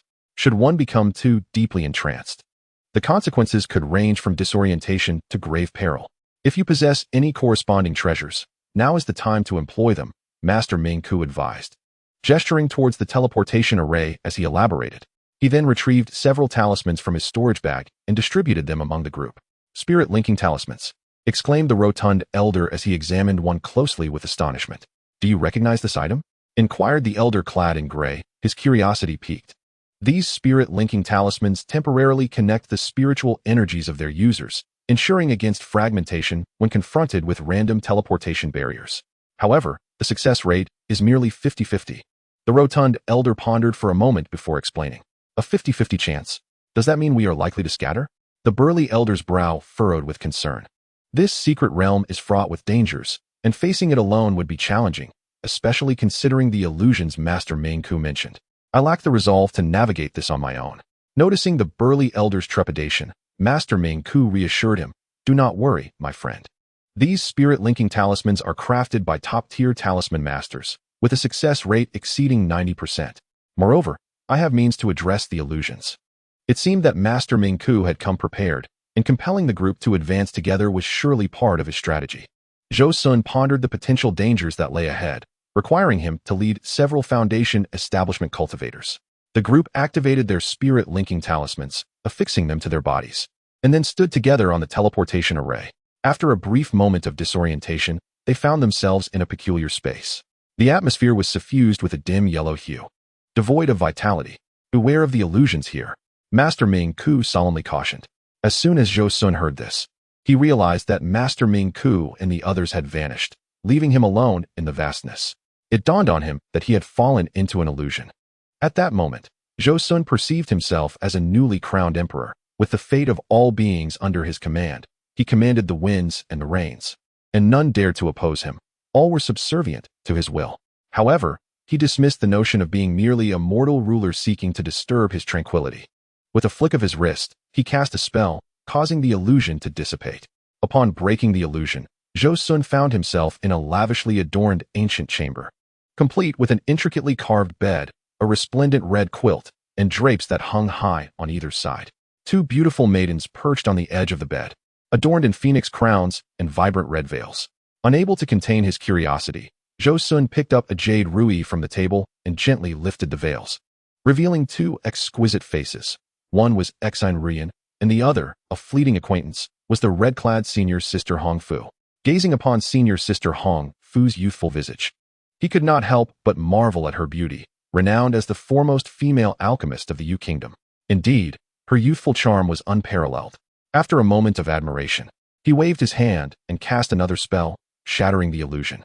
Subsequently, Zhou Xun found himself in Huangfeng Valley, where Han Li diligently cultivated spiritual herbs to concoct elixirs for him. Lin Shizhi was fervently working on his puppet beasts, while Xian Rian and Qi Yunxiao were devising new formations to ensure Zhou Xun's safety during his excursions. At that time, Zhou Xun had already reached the pinnacle of foundation establishment. After half a year of closed-door meditation, he broke through to the core formation stage, continuing to seclude himself. With consecutive breakthroughs over a century, he ascended to the nascent soul realm, commanding respect throughout Tiannan.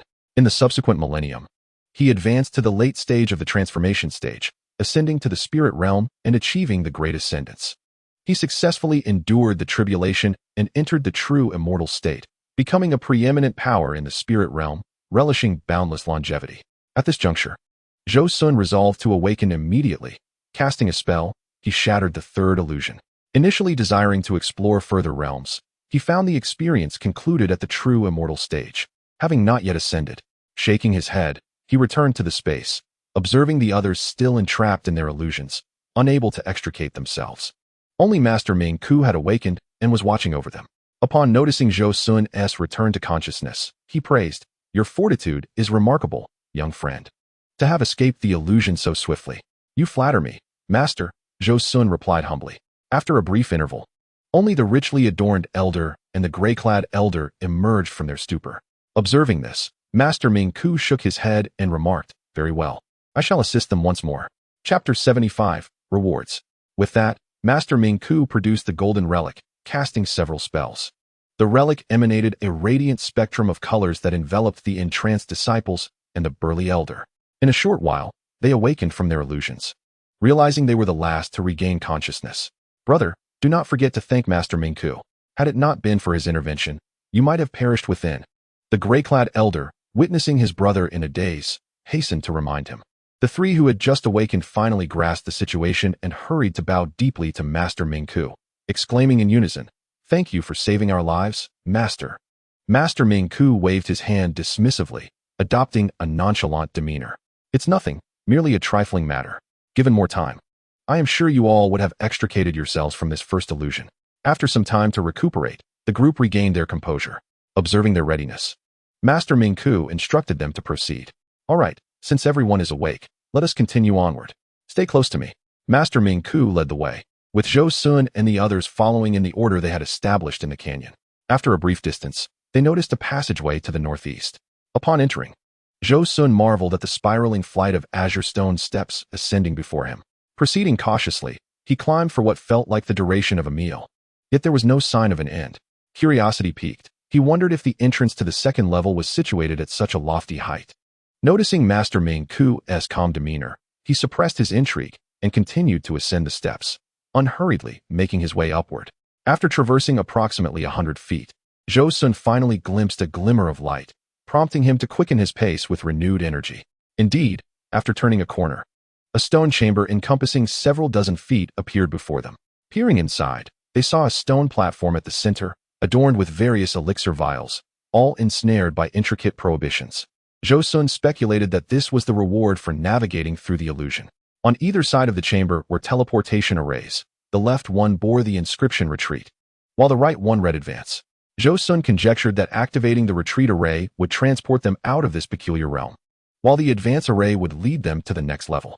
Upon entering the stone chamber, Master Ming Ku halted, not rushing to guide everyone to the next tier. Each individual was permitted to select one elixir vial from the central shelf, a reward for their perseverance through the illusion. They were cautioned not to take more than one. Master Ming Ku gestured towards the vials, but showed no inclination to retrieve one himself. The burly elder could no longer contain his eagerness and approached to claim a jade vial. However, his greed compelled him to reach for another, only to be repelled by a prohibition that sent him crashing against the chamber wall. Coughing, the elder in gray hurried over to assist his brother, chastising him. "Master Ming Ku has stated clearly that only one vial may be taken. Your greed could have cost you dearly. Had that not been a mere rebound prohibition but a lethal one, you would have lost your life." The burly elder wore a sheepish expression. Meanwhile, the others returned with their chosen elixirs. Observing this, Zhou Xun seized his share, reaching into the wooden rack without obstruction, casually retrieving a vial before stepping back. Upon uncorking the vial, he discovered it contained a foundation establishment pill, which he had no use for. Nonetheless, it could fetch over 2,000 spirit stones at auction. The others examined their own vials. I have 2 barrier-breaking pills. One exclaimed, "Mine is a foundation establishment pill." Another chimed in. There were only 2 types of elixirs, the foundation establishment pill and the barrier-breaking pill, both suited for chi refining stage cultivators. Considering that all present were at least mid-foundation establishment stage, it was no wonder Master Mingku had remained unmoved. Suddenly, the elder in gray spoke up. "Which of you has obtained a foundation establishment pill? I would be interested in trading," he explained, "though my brother and I have no use for it. Many of our younger kin require this pill." Zhou Xun pondered for a moment, realizing that trading here would spare him the trouble of running around, and thus spoke up. "Brother Wu, I have one. If you offer 2,300 spirit stones, I shall sell it to you." "Thank you, my friend," the elder in gray replied without haggling. Zhou Xun deemed this price quite fair. Subsequently, he acquired another pill from the portly elder, bringing his total to 3 foundation establishment pills. Meanwhile, the middle-aged man in brocade had also intended to procure a foundation establishment pill, but had been too slow to act, and thus missed out. Feeling embarrassed to pursue it further, "Brother Wu, do you want a barrier-breaking pill?" inquired the tall, lean man. No, thank you." The elder in gray declined with a smile. Although the barrier-breaking pill was indeed rare, it was only of value to ordinary chi refining cultivators, as its ingredients could be cultivated by practitioners themselves, albeit requiring extensive time. Unlike the foundation establishment pill, which could only thrive in specific environments, its primary components could not be cultivated. After this brief exchange concluded, Zhou Xun contemplated a question.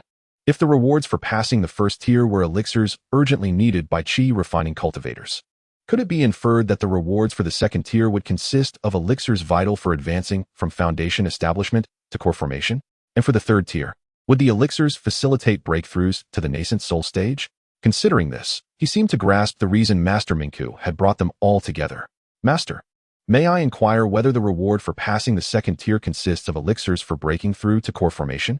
At that moment, the tall, lean man voiced Zhou Xun's most pressing question. "Similar to the first tier, it will not be solely that.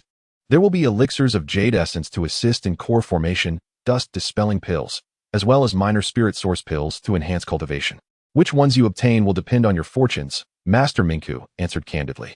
Upon hearing about the elixir of jade essence, everyone displayed expressions of delight, as it could increase the chances of core formation by 40%. The minor spirit source pill, while less potent than the spirit source pill, could still save a foundation establishment practitioner decades of arduous cultivation. If one could acquire the minor spirit source pill, their goals would be achieved ahead of schedule. With that thought, everyone was eager to advance to the next tier in pursuit of those enticing rewards. Observing their excitement, Master Mingku felt satisfied and led them onto the teleportation array that would take them to the next level. Chapter 76. The second tier. Upon arriving at the second tier, Zhou Xun sensed something amiss. The world of the second tier appeared slightly more normal, yet it still bore an unsettling resemblance to the first. The sky remained a grim, dark yellow, but the space was vast, seemingly boundless. Surrounding them were towering black stone mountains, imposing and formidable. The ground beneath was rugged and desolate, devoid of any semblance of life. As they walked, the clattering of rocks echoed around them. Here, their consciousness and spiritual energy were suppressed within, unable to be released.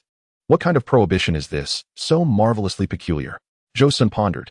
Just as he was lost in thought, the tall, lean man suddenly exclaimed, "I cannot release my consciousness or spiritual energy." "Neither can I," others echoed in agreement. Even the storage pouches could not be opened. The middle-aged man in brocade wore a grave expression as he patted his pouch vigorously, yet it yielded no response. He shared his discovery with the group. "We cannot use our spiritual energy, and thus, talismans cannot be activated," the portly elder lamented, holding a yellow talisman with a grim countenance. "This is one I had kept in my robe. Had I not still felt my consciousness and spiritual energy, I would have thought myself a mere mortal." The burly elder remarked after sensing his own condition. "How shall we confront the trials of the second tier?" The tall, lean man raised his gaze to the others, seeming to seek their opinions while also musing aloud. "Fear not. The second tier will suppress all consciousness and spiritual energy, rendering them unusable. The subsequent trials will consist merely of common beasts, none exceeding level 2, Master Mingku reassured the group, observing their worried expressions. "But without our spiritual energy or consciousness, We are no different from ordinary mortals. Even a level 1 beast would pose a formidable challenge, the burly elder replied, concern etched across his face. Master Mingku smiled gently. Do not fret, I will guide you through this second trial. It seemed he had anticipated this situation, and the group collectively exhaled in relief. Indeed, Master is a core formation expert and will undoubtedly be unaffected by this paltry prohibition, the burly elder remarked, clapping his hands in approval. Not so, I too am like you, unable to utilize my consciousness or spiritual energy. Master Mingku shook his head. What? Even with your cultivation, you cannot evade the suppression of this prohibition? The elder in gray looked astounded, pondering the formidable nature of this prohibition that could restrain even a powerful core formation expert's spiritual energy and consciousness. Unable to contain himself, he inquired further, then what will you do? Master Mingku only smiled and said, come, follow me. At that moment, everyone finally realized that Master Mingku, relying solely on his physical prowess, posed no threat from those first and second-tier demon beasts. It seemed that only those with formidable physical strength could pass through this second layer. Zhou Xun mused. Once again, I must rely on you, Master, said the elderly man in gray with a courteous demeanor. In the next layer, I will need your assistance, Master Mingku announced as he led the group forward. Not long after, the ground suddenly heaved, and a sharp horn lunged towards Master Mingku, who was at the forefront. With a resounding thud, Master Mingku remained unfazed, raising his hand to deliver a single downward strike. The black horn shattered instantly, as if struck not by flesh and bone, but by an iron plate. In truth, even an iron plate would have been penetrated by that sharp horn.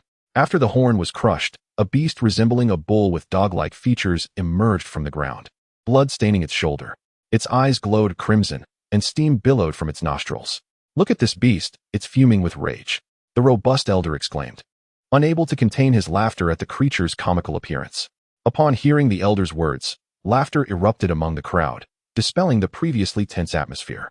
Indeed, as he had said, the beast, with its broken horn, bleeding, and glaring red eyes, looked quite ridiculous. This strange beast fixed its gaze upon Master Mingku, as if determined to remember the bald monk who had shattered its horn. With a powerful rear kick, it prepared to charge at Master Mingku with astonishing speed, leaving only a blur to the onlookers. However, as a formidable cultivator at the core formation stage, Master Mingku was not easily trifled with. He swiftly placed both hands on the beast's shoulders and executed a shoulder throw, flipping the creature onto its back. Then, he pressed down on its neck with his left hand and raised his right fist. Bang, bang, bang. 3 strikes shattered the beast's skull, causing blood to pour from its 7 orifices, and it lay lifeless. A second-tier beast, comparable to a top-tier magical artifact, was easily dispatched with a single strike, while the beast itself was vanquished with 3 punches. This was truly a display of raw, unarmed combat, without even utilizing any magical power. The crowd stood in stunned silence. Truly, a monk from the Buddhist sect. Subsequently, whenever a demon beast appeared, it was Master Mingku who dealt with it. The least he used was a single punch, and the most he needed was no more than 3, each falling under his might. After several hours of travel, a passage similar to the first layer appeared before them. Upon entering, they soon encountered another stone chamber, resembling the previous one, but distinguished by the treasures displayed on the wooden rack in the center. Besides spirit pills, several jade slips were also present. It was once again time to select rewards. The crowd buzzed with excitement, and even Zhou Xun could not remain aloof. Although he had no need for the spirit pill that could aid in breaking through to the core formation stage, the small Fin Yuan Dan, which could enhance his cultivation by several decades, was precisely what he sought. Whether he could acquire the coveted treasure now depended on luck. The first to choose was Master Mingku, who approached the wooden rack, hesitating for a moment before finally selecting a jade slip. Next up were the Wu brothers. The robust elder murmured to himself as he approached, Yiyun Dan, Yiyun Dan. It could be said that aside from Zhou Xun and Master Mingku, everyone else here yearned for that Yiyun Dan. After much hesitation, the robust elder finally made a choice, spurred on by his brother's impatient kick. Upon selecting, he discreetly retrieved it, and a joyful expression spread across his face, as if he had just won a fortune. Clearly, he had obtained the Yiyun Dan. Following him were his brother, the senior disciples, and the well-dressed middle-aged man, all showing signs of delight, suggesting they had also secured valuable treasures. Finally, it was Zhou Xun's turn. He walked to the rack, turned his head back, and without even looking, reached inside, pulling out a pill bottle. Stepping into a corner, he slowly uncorked it. Jiangxin Dan, I bought a watch last year. Zhou Xun lamented as he peered into the bottle once more, confirming it was indeed the Jiangxin Dan. Zhou Xun had hoped to acquire the Fun Yuan Dan. Even if he couldn't get that, at least he thought he might secure the Yuyun Dan. Instead, he ended up with a Jiangxin Dan. He feared no one would be willing to trade with him. Aside from the well-dressed middle-aged man, none of the others had reached the false core stage. Possessing the Fun Yuan Dan would at least allow them to reach core formation sooner. Moreover, Master Mingku would also provide Jiangxin Dan later.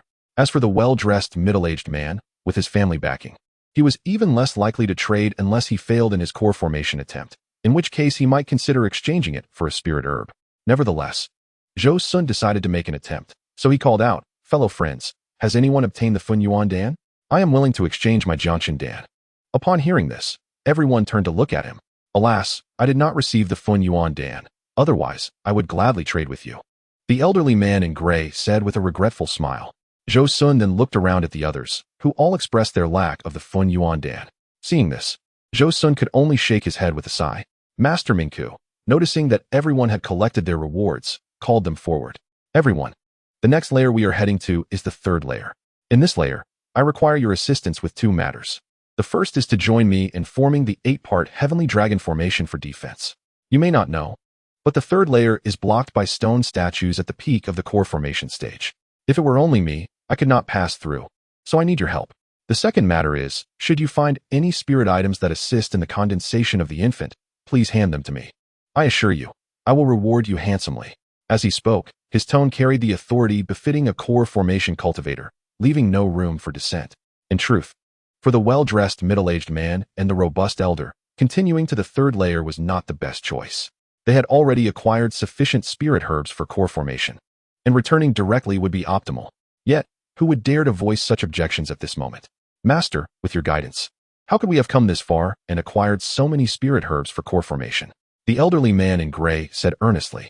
"Indeed, Master. Let us not speak of rewards. We will certainly retrieve the spirit items from the third layer for you," the stout elder added, patting his chest. The others echoed their agreement. Hearing this, Master Mingku appeared quite pleased. "Then let us set off," he declared, leading the group onto the teleportation array toward the third layer. The third layer was unlike the previous two. It was not in a separate small world, but rather within a passage several feet high and over 10 feet wide.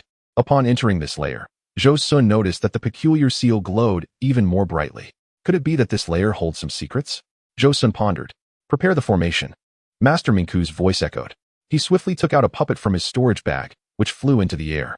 8 individuals, each grasping a formation flag and uttering incantations, summoned forth a dazzling array of light from the 8 flags. Shortly thereafter, a semi-transparent golden barrier enveloped them, instilling a sense of tranquility among the group as they beheld the formidable shield. However, as they advanced, a colossal silhouette suddenly materialized at the passage's entrance. It was a stone warrior, clad in metallic armor and wielding a cerulean spear, emanating a powerful aura, indicative of a peak stage in the core formation realm. Fear gripped the hearts of the onlookers. "Fear not, my companions. With our 8-man team commanding the 8-part Heavenly Dragon formation, we can withstand the full might of 2 peak core formation strikes," Master Mingku reassured, noting the unease among his comrades, a natural response to confronting such a high-tier automaton. His words brought them solace. The elder in gray further praised, "With Master Mingku present, why should we be concerned?" As they spoke, the stone warrior had already begun its assault. Raising its cerulean spear, it swung it towards the group, unleashing a massive azure blade that sliced through the air, radiating immense spiritual pressure, as if intending to cleave the passage in twain. With a thunderous crash, the group barely had time to react before the blade collided with the golden barrier, dissipating into the ether. Their gazes turned towards the shield, which stood unscathed against the onslaught, confirming its capability to withstand the full force of 2 peak core formation attacks. Relief washed over them. Evidently, the stone warrior posed no threat. "It seems this statue cannot harm us," chuckled the robust elder. "However, it is essential to remember that this stone figure lacks sentience, acting in a rigid and unyielding manner. If it were under the control of a master, the situation would be far more precarious," the gray-clad elder observed, noting the warrior's cumbersome nature. In light of Master Mingku's preparedness, it was relatively easy to counter. Indeed, had they encountered such a warrior unprepared, even Master Mingku might have struggled. After realizing its initial strike had been ineffective, the stone warrior swung its spear multiple times, launching several azure blades. Each impact reverberated with a deafening sound, yet the golden barrier remained intact, albeit interrupting their momentum. "Do not mind it. Let us press forward," Master Minku commanded, his demeanor unchanged as he urged the group onward. They moved a few steps, only to be halted again by the azure blades, which continued to disrupt their advance. After repeating this sequence, they finally approached the stone warrior closely. Seemingly endowed with instinct, the warrior ceased its barrage, opting for a different tactic. It slammed its cerulean spear into the ground, then pointed forward, causing the spear to extend dramatically, its blade radiating a sharp azure glimmer. Suddenly, the stone warrior's mouth moved, and an ancient, mysterious voice echoed, threatening to overwhelm their senses and disrupt the flow of power sustaining the formation. Master Minku, witnessing the imminent peril, paled in alarm.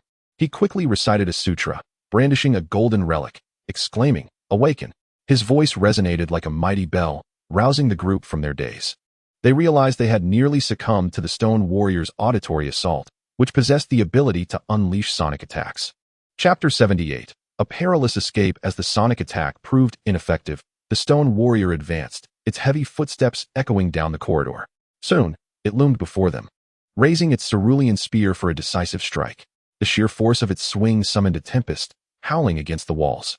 They caught a fleeting glimpse of the azure light before the spear crashed against the golden barrier, causing it to sway and flicker. "Reinforce the barrier," Master Minku commanded urgently. The group hurriedly formed hand seals and recited incantations, channeling their energy into the formation flags. A beam of light surged towards the barrier, which shimmered and stabilized once more. "Quickly, we must pass this stone warrior," Master Minku directed. With renewed vigor, they waved the flags, hastening their pace and swiftly surpassing the stone warrior, which pursued them relentlessly. In no time, they emerged from the passage into a spacious stone hall, measuring dozens of feet in width and stretching infinitely into the distance. Stone doors lined either side at intervals, marked with ancient inscriptions, "Door 1, Door 2, and so forth.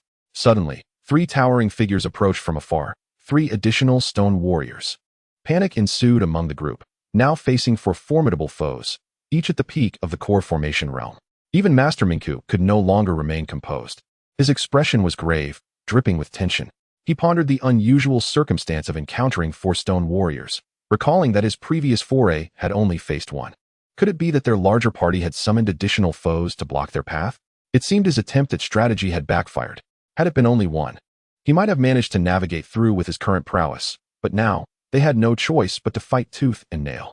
"Everyone, full speed ahead. Our survival lies in reaching the next chamber," Master Minku urged fiercely. The group drew forth their lifeblood, channeling it into the formation flags. A series of robust beams surged towards the barrier, reinforcing it further. The 3 stone warriors halted, raising their cerulean spears, and with a sweeping motion, launched 3 colossal blades at the group. The 4th warrior followed suit, unleashing its own strike. The 4 azure blades crashed against the barrier, causing it to flicker ominously as though it might shatter at any moment. Yet, bolstered by their combined energies, the barrier flickered and held firm. As they rushed forward, they quickly closed the distance to the 3 warriors. However, the warriors were equally swift, blocking their path with rapid movements. Once more, they raised their spears, preparing to strike the barrier. Realizing the grave danger, the group felt a surge of urgency. The previous warrior had nearly shattered the barrier with a single blow, and now 3 combined would surely be devastating. They hastily retrieved their defensive artifacts, but before they could activate them, the warrior's assault struck the barrier.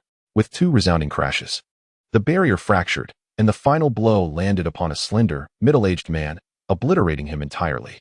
The corpulent elder gaped in despair, his heart wrenching as he cried out in anguish. The bond between him and his junior had spanned over a century, their lives intertwined. Although a recent discord had created a rift between them during their time in the desert, both had sincerely regretted their estrangement. Now, with his junior's demise looming over him in such a tragic manner, his sorrow was immeasurable. However, before he could mourn for long, the onslaught from the armored soldiers resumed. He swiftly retrieved a jade talisman from his storage bag and hurled it with great force toward the assailants. The talisman transformed into a colossal hand that grasped the soldier advancing upon him, effectively ensnaring him. Seizing this moment, the elder made his escape. Meanwhile, others demonstrated their prowess as the protective light shield shattered. The swiftest was Master Minku, who entangled the soldier attacking him with his puppet avatar, then soared away. Yet, the soldier behind him pursued relentlessly.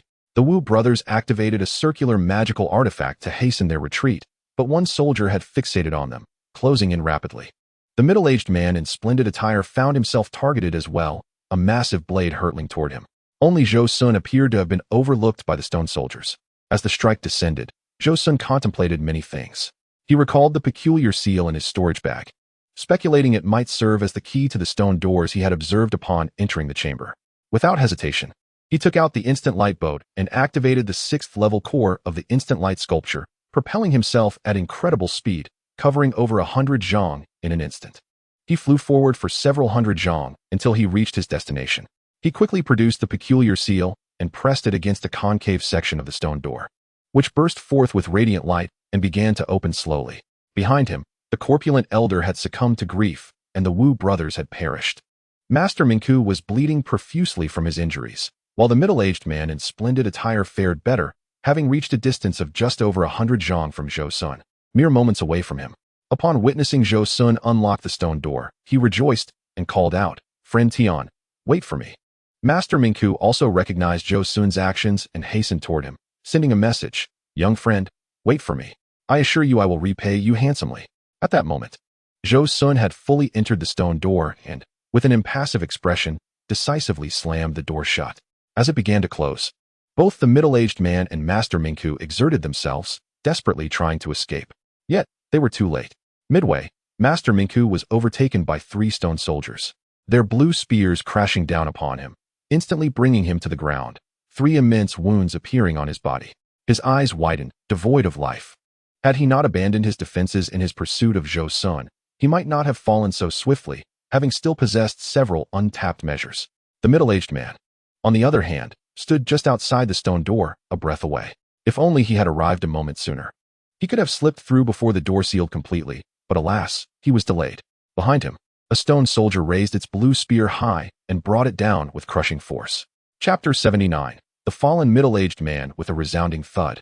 The middle-aged man met his end. Zhou Xun sat on the ground, gasping for breath, the previous events having been exceedingly perilous. He had narrowly escaped death. Even with the protective talisman bestowed upon him by ancestor Linghu, it would have been futile. The spirit locking ring could only confine 1 stone soldier, while there were 4 in total. Even the 1,000-mile wandering talisman would not suffice. This was a sealed space where such abilities could not be employed.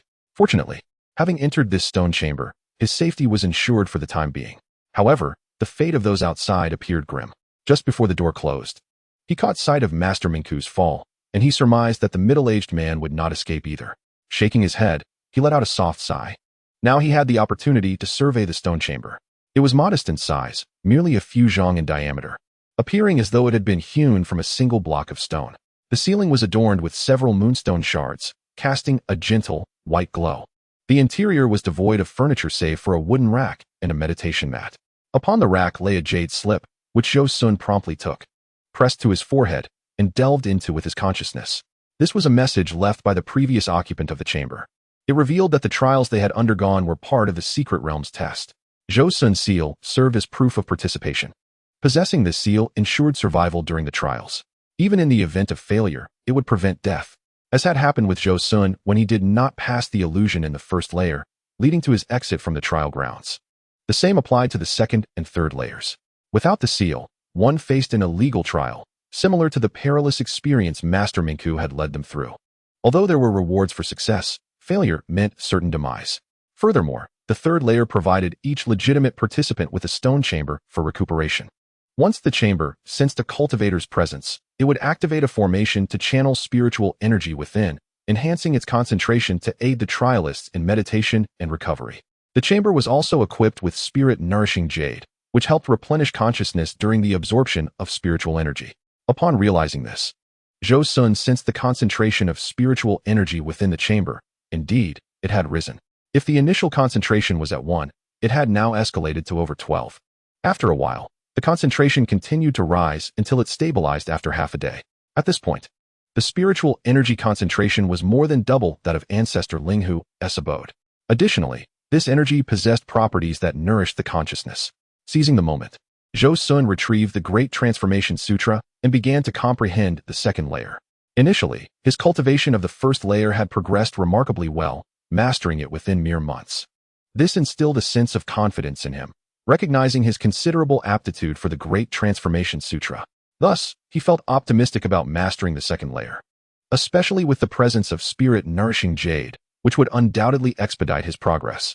According to the half-manuscript of the second layer, upon completion, one's consciousness would amplify several-fold, allowing the division of one's spirit into over 100 parts. It was only when this technique was combined with puppet mastery that the true terror of the Great Transformation Sutra would manifest. Although he understood that the second layer would be significantly more challenging than the first, the time investment exceeded Zhou Xun's expectations. Recalling the overwhelming sensations of mental strain from his prior training, he felt a shiver of apprehension. Yet, the refreshing clarity experienced during the recovery phase lingered in his memory. In this stark contrast of extremes, his consciousness surged rapidly. In merely 10 days, he successfully advanced the Great Transformation Sutra to the second layer. Upon reaching the second tier, he resolved to test the formidable power of his divine puppetry. With a swift motion, he retrieved over 50 puppet beasts from his storage pouch, his mind directing them to form an array. A commanding gesture aligned the puppets to face forward. Had he been more familiar with the surroundings, he would have relished the spectacle of over 50 beams of puppet technique emanating simultaneously. With a subtle mental shift, he transformed the array into several circular formations, their backs touching, before reshaping them into 3 square arrays, arranged in a triangular pattern. The formations alternated between circular and square, sometimes elongating into a serpentine line, all under his deft control.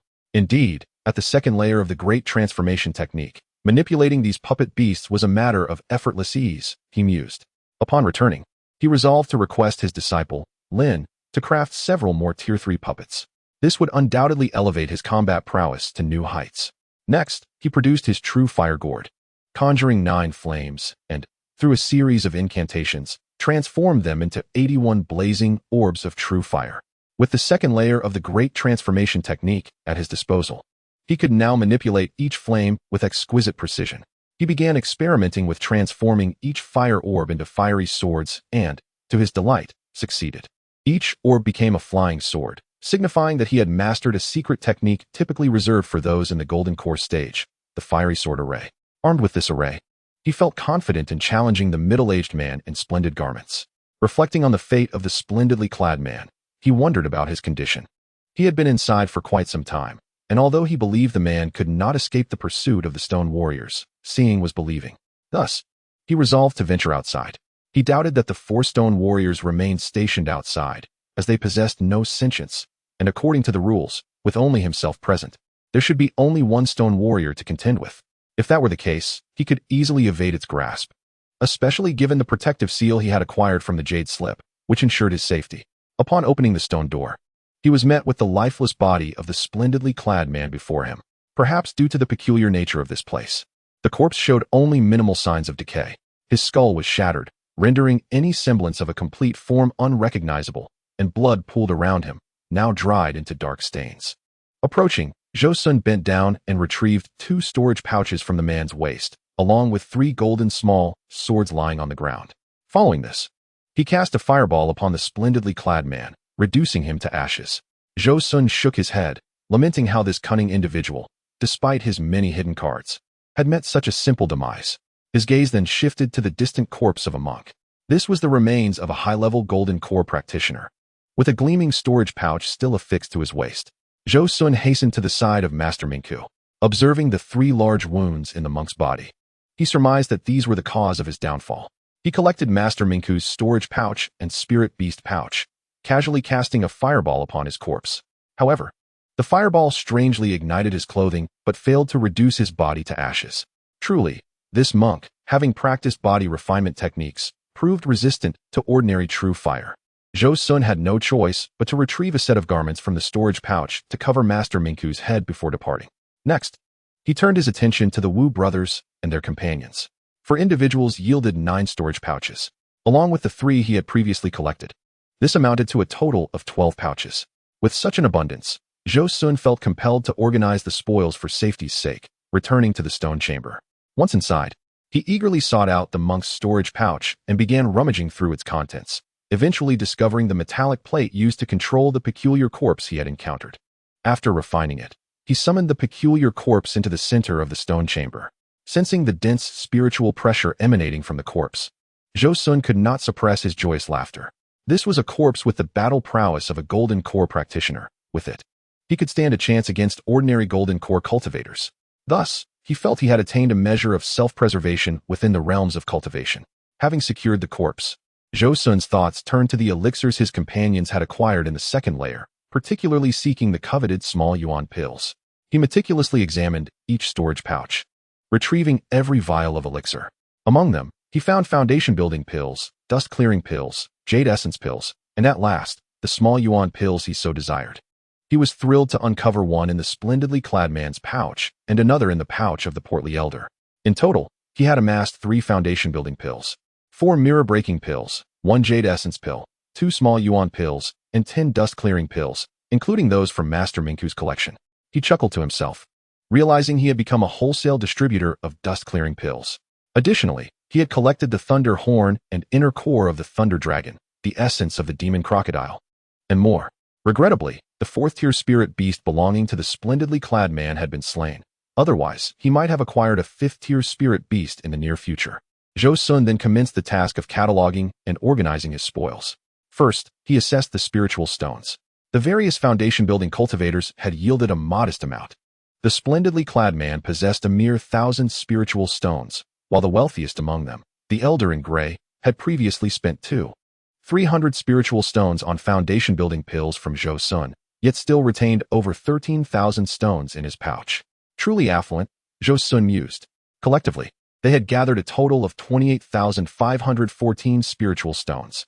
However, compared to Master Minku's collection, this was a mere pittance, with 527 mid-tier spiritual stones and 1 high-tier stone. Remarkably, Zhou Xun had amassed nearly 100,000 spiritual stones, including his own, solidifying his financial standing. Yet, this was merely the spiritual stones. The greater treasure lay in the spiritual herbs.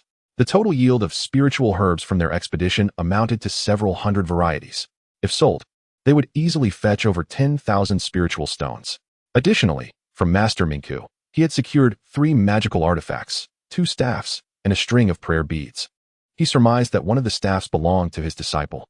Regrettably, the golden bowl he coveted had been shattered, though he had collected its fragments, which might yield some high-tier magical materials. Moreover, he had amassed 36 magical tools, all of the highest quality, with the splendidly clad man contributing 9 of those. Master Minku's storage pouch contained 6, all top-tier artifacts.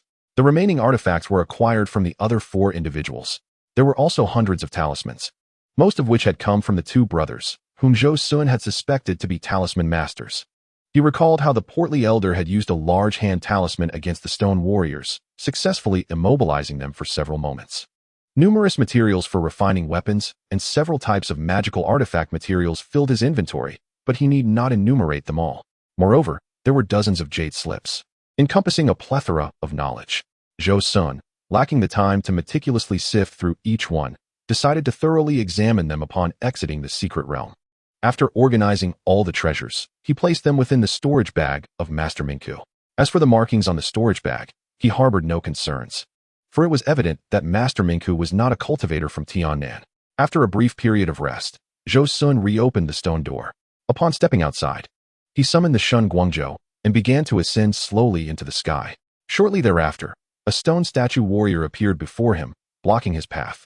Without hesitation, Zhou Xun produced his locking spirit ring talisman and activated it. The ring soared high, transforming into a massive gray circle. With a pointed gesture, Zhou Xun directed the circle to instantly envelop the stone warrior, rendering it unable to escape. Seeing this, Zhou Xun hastily piloted the Shun Guangzhou and activated the 6th-level demon beast's inner core. Within mere moments, he had evaded to a distance of 1,000 feet, and with a flick of his hand, the locking spirit ring released itself, soaring back into his grasp. The stone warrior, having shed its restraints, commenced a fervent pursuit of Zhou Xun. Yet, bolstered by the inner core of the 6th-level flying demon beast, the warrior could not catch up with Zhou Xun. Thus, they maintained a distance of 1,000 feet from one another.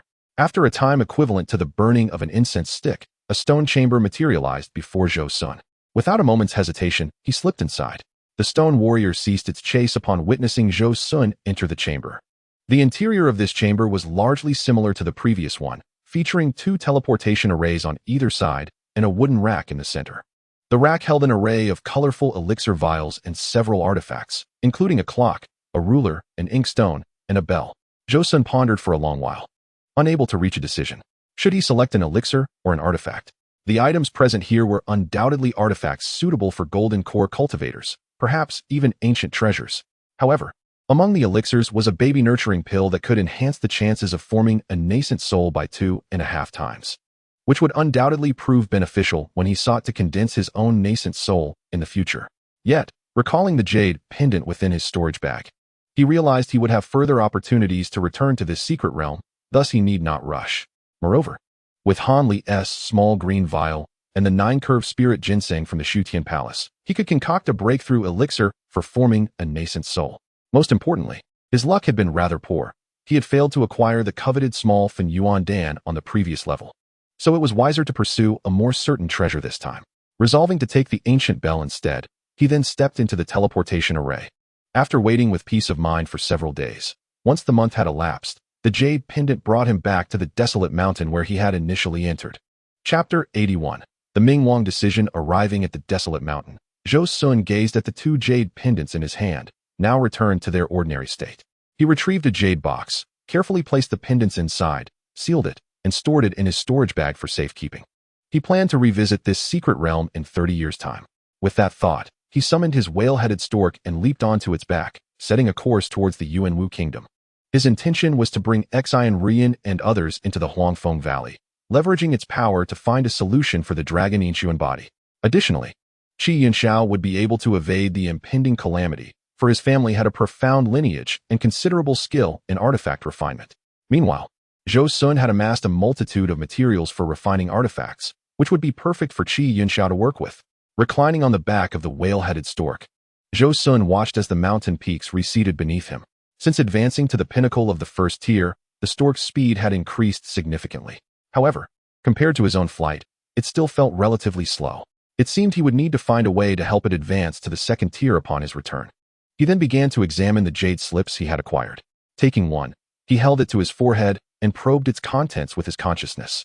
This slip contained a cultivation technique known as the Tianxing sword art, comprising 11 levels and suitable for sword cultivators up to the mid-stage of the transformation of God. It detailed techniques such as the division of sword light, transforming swords into threads, and legendary secrets of sword cultivation within the realm of immortality. Among its most unique aspects was a technique for creating sword shadows. It was reminiscent of the day when the well-dressed middle-aged man vanquished the demon spider, unleashing 81 sword shadows from his left hand, which augmented the power of his flying sword nearly twofold. Of course, this was due to the middle-aged man having cultivated the technique to its 3rd level. This technique had a total of 4 levels. At the first level, one could manifest 9 sword shadows, enhancing the power of the flying sword by 20%. At the second level, one could conjure 27 shadows, boosting the sword's might by 50%. By the 3rd level, one could unleash 81 shadows, doubling the sword's power, and at full mastery, one could produce 243 shadows, tripling the might. However, the requirements for mastering such a technique were exceedingly high, as it was said that only those with a natural sword body could achieve full mastery. For ordinary cultivators, even accomplishing 20% was a remarkable feat. It seemed that the well-dressed middle-aged man was indeed a rare talent in sword cultivation. Continuing to read, Zhou Xun discovered that this technique also had corresponding sword artifacts. Intrigued, he produced the 3 golden small swords he had obtained from the middle-aged man. They were precisely the artifacts recorded in this technique. Much like Zhou Xun's true fire gourd, these 3 golden swords could be further refined and, upon reaching the golden core stage, could serve as his life treasure. Furthermore, they had already absorbed numerous materials from other artifacts, and when combined with the technique of transforming swords and the 3rd-level sword shadow technique from the well-dressed middle-aged man, the 3 swords fused into one, augmented by the 81 sword lights, could yield a power surpassing 50% of an ordinary golden core cultivator's might. It appeared that this was indeed the middle-aged man's trump card. With such a sword cultivation method, even ordinary fake golden core cultivators would be no match for him. Had he not encountered a stone warrior on par with the peak of the golden core stage, the middle-aged man would not have fallen so easily. This sword shadow technique was something Zhou Xun could endeavor to cultivate himself. When he employed the true fire transformation sword technique, he could also utilize the sword shadow technique, thereby enhancing the power of the true fire flying sword. Even if he could not achieve full mastery, reaching the 2nd level would still provide a significant boost. After carefully placing the jade slip back, Zhou Xun continued to examine the next one. The next slip contained a remarkable inheritance of talisman techniques. It seemed that this slip was sourced from the two senior brothers. The initial part detailed common talisman techniques, but as it progressed, it recorded jade talismans and stone talisman crafting techniques not passed down in Tiannan. These talismans could even be combined to form a powerful talisman array, making them exceedingly potent. Such an inheritance was indeed rare, but ultimately not aligned with his interests, so he set it aside. Considering that if he encountered someone with a talent for talismans in the future, he could pass this knowledge on. He then proceeded to examine the next jade slip, which contained the water origin technique, rotation skill, and extraordinary immortal artifacts. Zhou Xun reviewed several slips in succession, encountering either common cultivation techniques or various musings. Nonetheless, he remained thoroughly engaged, as this was tremendously beneficial for broadening his understanding. After all, there is a saying, the stones from other hills can be used to polish jade. This method for crafting artifacts is quite intriguing, Zhou Xun murmured to himself. At this moment, he was examining a technique known as the earth element technique, which contained the method for refining a treasure called Thousand Peaks. For several consecutive days, Zhou Xun had been engrossed in the contents recorded within the jade slip. On this particular day, he took out a new jade slip from his storage bag, as soon as his consciousness entered. Upon seeing the name of the technique inscribed on the slip, he could hardly contain his excitement. This was the Mingyu technique. To his surprise, it was this very technique. The Mingwangju was a foundational body refinement technique from one of the four great Buddhist sects of the Great Jin dynasty. Zhou Xun recalled that in the original text, Hanli had obtained this technique as well. He pondered how, despite merely being in the foundation establishment stage, Hanli was afforded such an opportunity. He remembered how Master Ming Ku had relied solely on his physical prowess to slay the Thunder Dragon. He speculated that this jade slip must have originated from Master Ming Ku himself. If he could possess such a physique, navigating the perilous realm of cultivation would undoubtedly become a safer endeavor. Thus, he began to study this technique. To cultivate the Mingwangju, two prerequisites were necessary. The first condition was the need for a spiritual vein, as the technique demanded a high concentration of spiritual energy. The second condition was the possession of a Vajra relic, which is why this technique was deemed essential for the Buddhist Vajra protectors. The Vajra relic could emit a peculiar radiance that, when infused with spiritual energy, would protect one's consciousness from being dissipated. Furthermore, starting from the third layer onward, the Mingwangju could accelerate cultivation by inviting malevolent energy into the body. It seemed that this technique was perfectly tailored for him. As for the spiritual vein, he had access to the abode of the esteemed Lord Linghu, a place renowned for its abundant spiritual energy. Regarding the Vajra relic, he had recently acquired Master Ming Ku's storage bag, which contained precisely such a relic. As for the malevolent energy, he recalled having obtained 2 malevolent pearls from Master Ming Ku's storage as well. At the time, he had been puzzled as to why a Buddhist practitioner like Master Ming Ku would keep such ominous items. Now, it became clear that they were intended for cultivating the Mingwangju. Truly, fortune favored the prepared mind.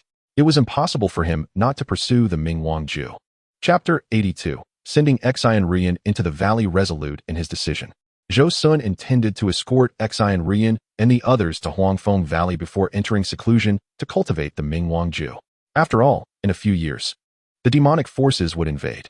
Days later, outside Jinma City, in the hills near Qi Yunshao's residence, Zhou Xun arrived before the stone house, having summoned the whale-headed stork. Friend Qi, Zhou Xun has come to visit, he called out, channeling his energy towards the stone dwelling. In fact, he had sensed Qi Yunxiao was inside, crafting array flags. Upon hearing Zhou Xun's voice, Qi Yunxiao felt a surge of joy, promptly ceasing his work and hastening to the stone door to greet him. Senior Zhou, please come in, Qi Yunxiao exclaimed, beaming with delight at the sight of Zhou Xun. It had been a while since they last met, and his heart was filled with happiness at Zhou Xun's visit. Every encounter with the esteemed Zhou seemed to bring good fortune. Upon entering the stone house, Zhou Xun couldn't help but chuckle at the disarray within. It seemed Qi Yunxiao had devoted most of his thoughts to refining artifacts and attending to Xian Rian. A thought crossed his mind. Could he enlist Qi Yunxiao's assistance in refining his 2 thunder horns into magical artifacts? In truth, the best candidate for this task would be Brother Lei Yunhe, a lightning cultivator who would surely have effective methods for handling the thunder horns. However, he feared that Brother Lei might become overly attached, persistently seeking to obtain his treasures, which could lead to complications. Nevertheless, Qi Yunxiao was merely a qi refining cultivator, and he thought it prudent to test his capabilities first. Just as his thoughts wandered, he was interrupted by Qi Yunxiao. Senior Zhou, would you care for some tea? The young man brought forth 2 cups of fragrant tea, which had been brewed by Xun Rian. Zhou Xun marveled at the unique flavors of this tea, each sip revealing a different nuance. Senior, what brings you to my humble abode? Qi Yunxiao inquired, finally addressing the purpose of Zhou Xun's visit. Oh, nothing of great significance. I concluded my errands and merely stopped by to see how you all were faring, Zhou Xun replied, withholding the full truth, as he understood that Qi Yunxiao did not hold sway over Xun Rian. Shall I summon Rian to join us for a chat? He proposed, which was precisely what Zhou Xun had hoped for. He nodded in agreement, saying, that would be lovely.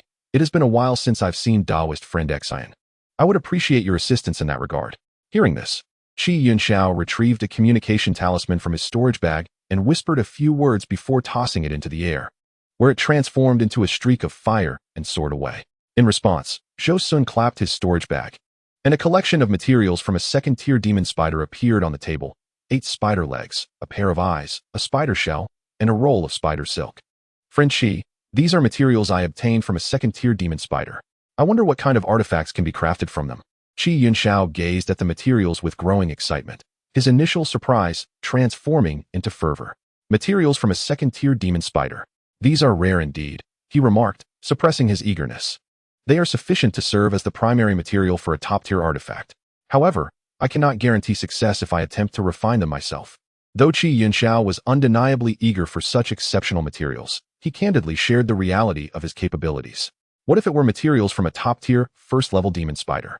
Zhou Xun asked, producing a leg from such a creature. Qi Yunxiao examined the spider leg closely, running it through his fingers and performing a spell, as if probing its qualities. He noted, the leg from this first-level demon spider is slightly lacking to serve as the primary material for a top-tier artifact. It can only be used to create a high-tier artifact. With a serious expression, he added, however, it might be possible to refine a top-tier artifact if some exotic materials are included. Zhou Xun nodded, aware that if ordinary first-level top-tier materials could be transformed into top-tier artifacts, such items would be commonplace by now. If you were to refine this demon spider, how many artifacts could you create, and what would the success rate be? After pondering for a moment, Qi Yunxiao slowly replied, from these 8 spider legs, I could produce 4 spear-type artifacts. Of course, it is also feasible to create a complete set of top-tier artifacts, but it would require 1 leg from a second-tier demon spider as the core. This spider shell could be crafted into a high-tier artifact shield, and the eyes could be fashioned into a pair of magical pearls. If we were to focus solely on high-tier artifacts, I am confident I could succeed in all aspects. What about a set of top-tier artifacts? Zhou Xun recalled Han Li's set of golden mother blades. 50%. Zhou Xun calculated, realizing that selling the obtained materials outright would yield far less profit than refining them into artifacts first. Moreover, with Qi Yunxiao's involvement, once he joined Huangfeng Valley, they would naturally form a part of his faction. Providing him with these materials for refinement would not only enhance his own earnings, but also hone Qi Yunxiao's skills. He could hardly believe that any weapon craftsman possessed hundreds of beast materials for refining. As he pondered this, Xun Rian arrived. Rian pays her respects to Senior Zhou. Xun Rian's expression was one of profound melancholy, her complexion markedly worse than a month prior. Taoist Xun, what troubles you? Zhou Xun inquired, a sense of foreboding creeping into his thoughts. Last time, thanks to the esteemed elder's generosity, I acquired 3 millennium spirit herbs. I followed the ancient prescription to concoct several medicines, yet she wore a wry smile. My dragon roar physique remains unchanged. It seems to be fate. Zhou Xun nodded in understanding and offered her some comfort, then expressed his purpose for visiting. In that case, Taoist Xun, why not accompany me to Huangfeng Valley? I can ensure your safety. Indeed, Rian, let us venture to Huangfeng Valley with Senior Zhou. Your condition cannot afford any delays, Qi Yunxiao added, his concern palpable. Upon learning that the 3 millennium spirit herbs had not resolved the issue, he became increasingly anxious. In truth, I was already planning to go to Huangfeng Valley. Xun Rian remarked with a bow. I hope it does not trouble you, Senior. Zhou Xun nodded, then prepare your belongings. I shall wait here with Taoist Qi. We depart in 3 days, shall we? As you say, Senior. Xun Rian concluded her farewell. After her departure, Qi Yunxiao began to gather his own items. 3 days later, atop the back of a whale-headed stork, stood 3 men and 2 women, the companions following Zhou Xun to Huangfeng Valley. Chapter 83. Repaying sect spirit stones. After approximately a day's journey, they entered the territory of Huangfeng Valley. Wow, is this truly the grandeur of Huangfeng Valley? One of the 7 sects of the Yu Kingdom? "It is magnificent," exclaimed Xiaomei, Exine maid, as she gazed at the towering pavilions and continuous terraces, nestled against the mountains. "You flatter me, young lady," Zhou Xun replied with a smile. "Senior Zhou, may I also join such a prestigious sect?" Xiaomei seemed incredulous, contemplating the extraordinary turn of fate for a mere servant. "All of you may join Huangfeng Valley as disciples," Zhou Xun assured them, deeming it a simple task. "However, the quota for foundation establishment pills must be sought after by yourselves." Zhou Xun added, "It is already a tremendous favor for Senior Zhou to recommend us to the valley. We would not dare to overstep," Exine replied wisely, recognizing Zhou Xun's considerable assistance. In truth, he already possessed several foundation establishment pills, intending to offer them to Exine and Qi Yunxiao, but he refrained from presenting them immediately, understanding the adage of gratitude and resentment. Before long, they arrived above the main hall of Huangfeng Valley. "We shall disembark here," Zhou Xun indicated towards the plaza in front of the main hall. He then directed the whale-headed stork to land, and everyone descended from its back. Under Zhou Xun's guidance, they proceeded towards the hall. Upon sighting Zhou Xun, the two guards at the entrance hurried forward to pay their respects. It appeared they recognized him. "We pay our respects to the ancestor," they both addressed in unison. Zhou Xun nodded, his expression neutral as he commanded, "Inform Master Zhong of my visit." "Yes," one of the guards replied with a bow before hastily entering the hall. "Ancestor." Exine and the others exchanged glances, clearly taken aback by this address. These two guards were at the pinnacle of Qi refinement. Yet they still referred to Zhou Xun as ancestor, underscoring his esteemed status within Huangfeng Valley, which reassured them further. Shortly thereafter, a resonant voice echoed from within the hall. "Junior Master has arrived. My apologies for the delay." As these words fell, Master Zhong Lingdao appeared at the entrance, promptly bowing to Zhou Xun. "It has been a month. Your complexion seems to have deteriorated. Is there a matter of concern?" Zhou Xun was taken aback by Master Zhong's pallid complexion, indicative of exhaustion. "Master, your discerning eye is as sharp as ever. Perhaps we should enter the hall for you to rest while I explain," he suggested, gesturing towards the inner hall. "And these friends may join us as well." Zhou Xun nodded and instructed Exine and the others, "Let us proceed inside." He stepped into the main hall first. Once inside, Zhou Xun took the seat of honor, with Zhong Lingdao beside him, while Exine and the others sat on either side. "Are you aware of the blood-colored Forbidden Land?" Zhong Lingdao inquired, raising his head to look at Zhou Xun. "I have heard whispers. Could your fatigue be due to the blood-colored Forbidden Land?" Zhou Xun asked, perplexed. "Indeed, during this blood trial, the number of applicants was scarce, and I was reprimanded by Uncle Li." Zhong Lingdao sighed, shaking his head in exasperation. "As they say, great rewards come with great risks. This blood trial demands our disciples to fight for their lives. Do not hesitate to utilize the treasures in the storeroom." Zhou Xun regarded him with a nonchalant expression. "What you may not know is that last month, a new spirit stone mine was discovered in Lanzhou, and all suitable treasures from the storeroom were dispatched to aid its development. It seems unfortunate timing, does it not?" Zhong Lingdao lamented. "Surely, you cannot claim that not even a few treasures for dozens of disciples can be spared?" Zhou Xun questioned, skeptical of Huangfeng Valley's vast resources. "Quite the coincidence, indeed. While we do possess top-grade treasures in our storeroom, they cannot be utilized as rewards for this trial. If they are of inferior quality, they will fail to attract participants. Ideally, we need high-quality advanced magical artifacts, but the batch we had was already distributed last month. What of spirit stones?" Zhou Xun pressed further. "We have 1,000 spirit stones for the sect's operations, but as for the storeroom's inventory, I would not dare to touch them." Zhong Lingdao replied with a rueful smile, casting a glance at Exine and the others, before discreetly communicating with Zhou Xun. "Did you not take the spirit stones previously?" "They were the ones I used to replace the supply stones." Realizing it was due to his own actions, Zhou Xun felt a tinge of embarrassment. Suddenly, he noticed Qi Yunxiao and recalled the hundreds of beast spider materials he possessed, leading to an idea. He turned to Qi Yunxiao, Taoist Qi. "You mentioned that you could forge high-grade magical spears from beast spiders. How long would it take to create 50 such artifacts?" 50? Qi Yunxiao exclaimed, contemplating for a moment before answering. "At least 10 months. "That is too slow," Zhou Xun sighed, contemplating for a while before addressing Zhong Lingdao. "On this journey, I acquired materials from dozens of top-tier beast spiders. Crafting several high-grade magical artifacts should be more than sufficient. Why not allow me to sell some to you? You can enlist some craftsmen to forge them into high-grade artifacts, thus alleviating your immediate concerns. You need not pay me in spirit stones. Simply offset it against the spirit stones I previously advanced. What do you say?"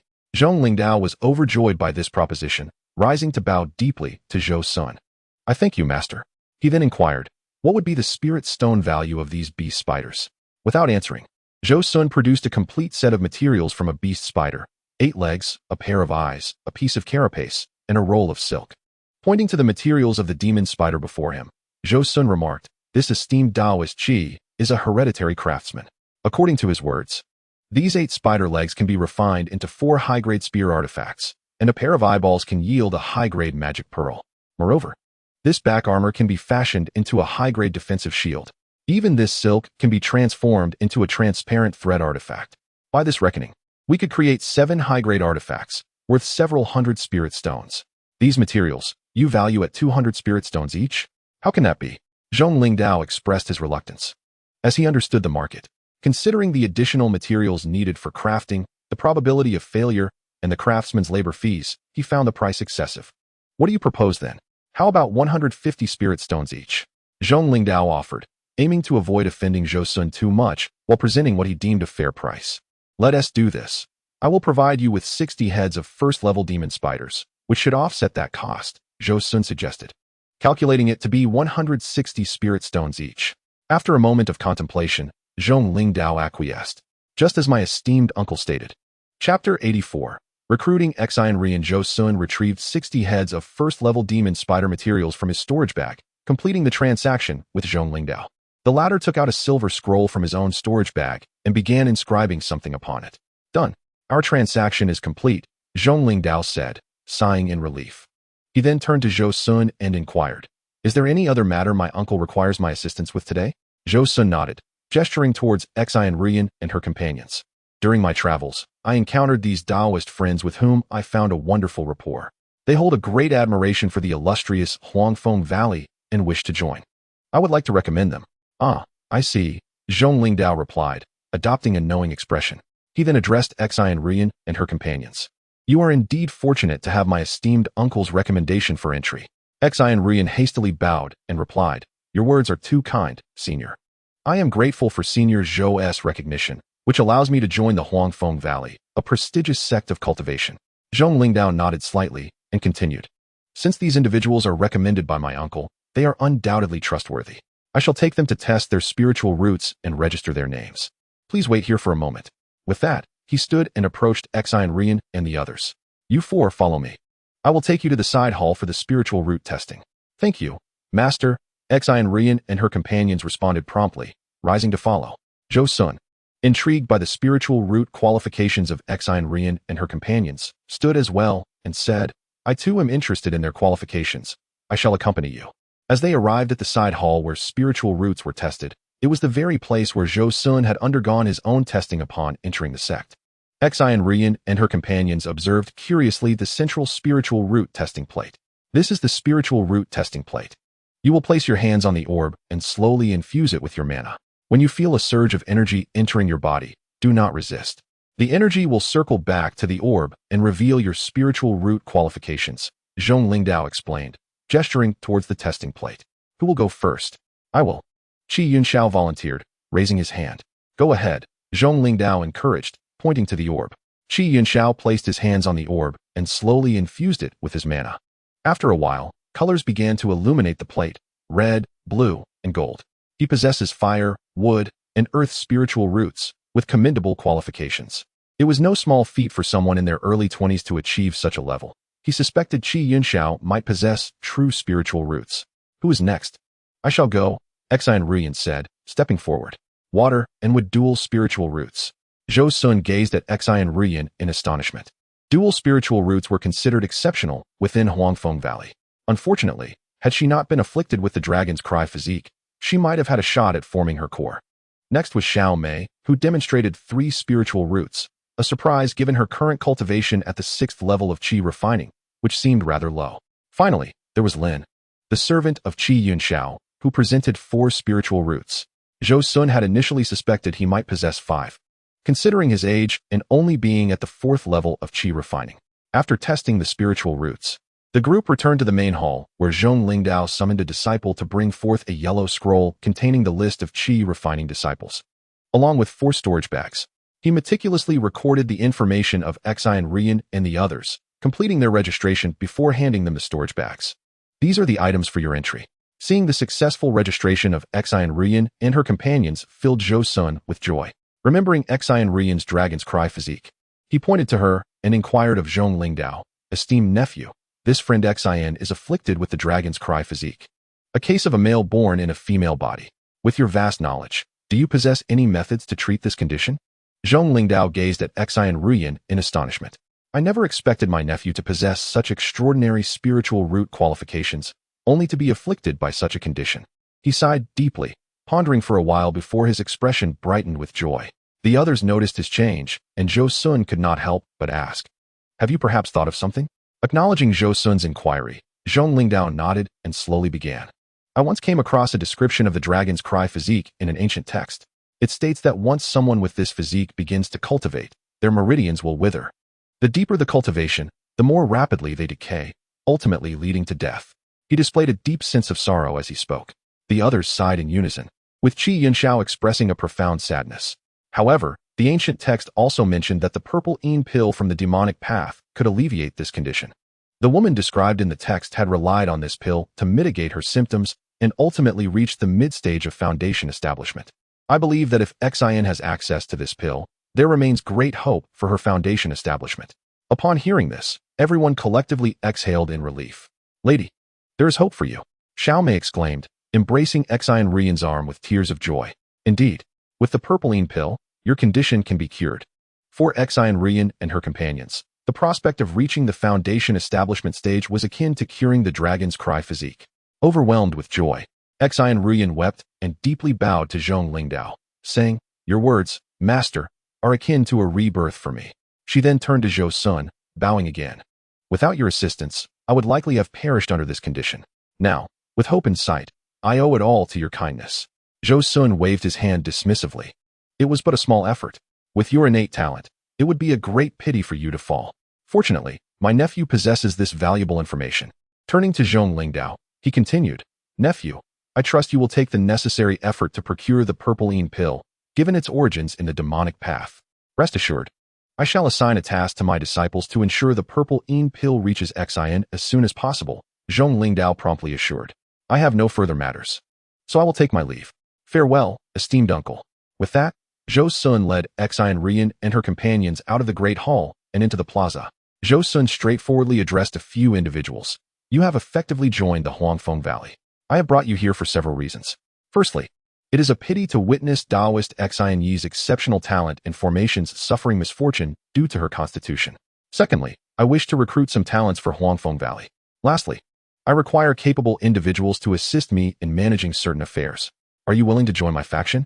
Xian Rian, with a composed expression, inquired.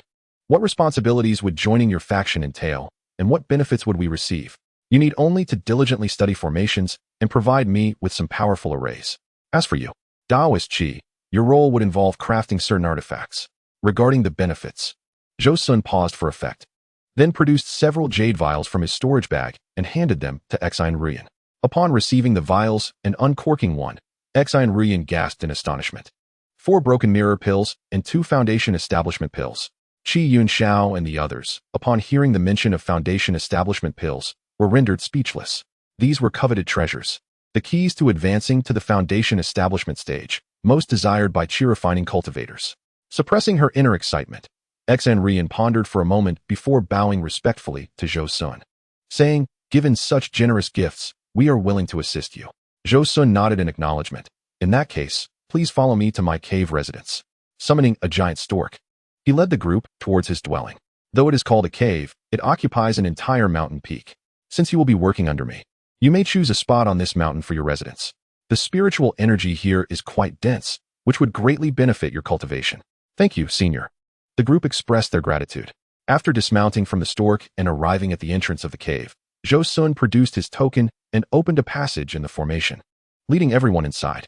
Upon entering the main hall, they found Han Li waiting. As soon as Zhou Xun stepped into Huangfeng Valley, he had sent a message to Han Li, informing him of his return with companions.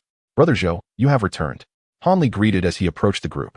This is Taoist Xian Rian, the talented individual I mentioned to you, who developed the inverted 5 elements formation. Zhou Xun gestured towards Xian Rian as he introduced her to Han Li.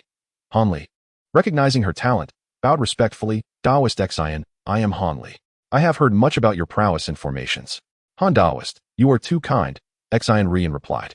Noting that this seemingly ordinary chi-refining cultivator addressed Zhou Xun as Brother Zhou, indicating their close relationship. Thus, she refrained from being presumptuous and returned the courtesy. Zhou Xun, observing the interaction, proceeded to introduce Qi Yunxiao. This is Qi Yunxiao, a scion of a renowned artifact forging family, with ancestors who were elders of the divine weapon sect. Qi Daoist, it is a pleasure to meet you. Han Li continued to make pleasantries, recognizing that both individuals Zhou Xun had recruited were certainly not ordinary cultivators. He thought to himself that he could approach them in the future for purchasing formations or crafting artifacts. As for the two attendants of Xian Rian and Qi Yunxiao, the young lady Xiao Mei and Zhou Daoist, Han Li did not neglect them either. With everyone acquainted, and Zhou Xun's purpose fulfilled, he began to dismiss them. Daoist Xian, Daoist Qi, if you have no pressing matters, you may find a site on the mountain to build your own cave residence. Suddenly, Qi Yunxiao stepped forward, producing a wooden box approximately a foot long from his storage bag and placing it on the stone table before Zhou Xun. Senior Zhou, this is the inverted 5 elements formation set that I promised you. Please pass it on. At that moment, they were unaware that this formation set was precisely what Han Li desired. However, Zhou Xun did not wish to disclose that information, considering Han Li was still merely a chi-refining cultivator. Revealing that the Millennium spiritual medicine was his acquisition might incite envy. Zhou Xun nodded and accepted the wooden box, stating, I shall take care of its delivery. Once Zhou Xun had received the formation, Qi Yunxiao and the others took their leave. After they exited, Zhou Xun pointed to the wooden box and said to Han Li, Brother Han, this is the inverted 5 elements formation. It has been enhanced by Daoist Xian, and its power is remarkable, capable of restraining even late-stage core formation cultivators for a time. Han Li was astonished, repeatedly exclaiming in wonder at the existence of such a formation. He joyfully stored it in his storage bag. Brother Zhou, how is it that you returned after only a month? Zhou Xun had previously mentioned his departure, and Han Li had assumed he would be absent for at least several years. I went out to seek opportunities, and now that I have found them, it is time for me to focus on my cultivation, Zhou Xun patiently explained. His journey to the secret realm had yielded substantial rewards, including a significant number of auxiliary pills for breaking through to the core formation stage.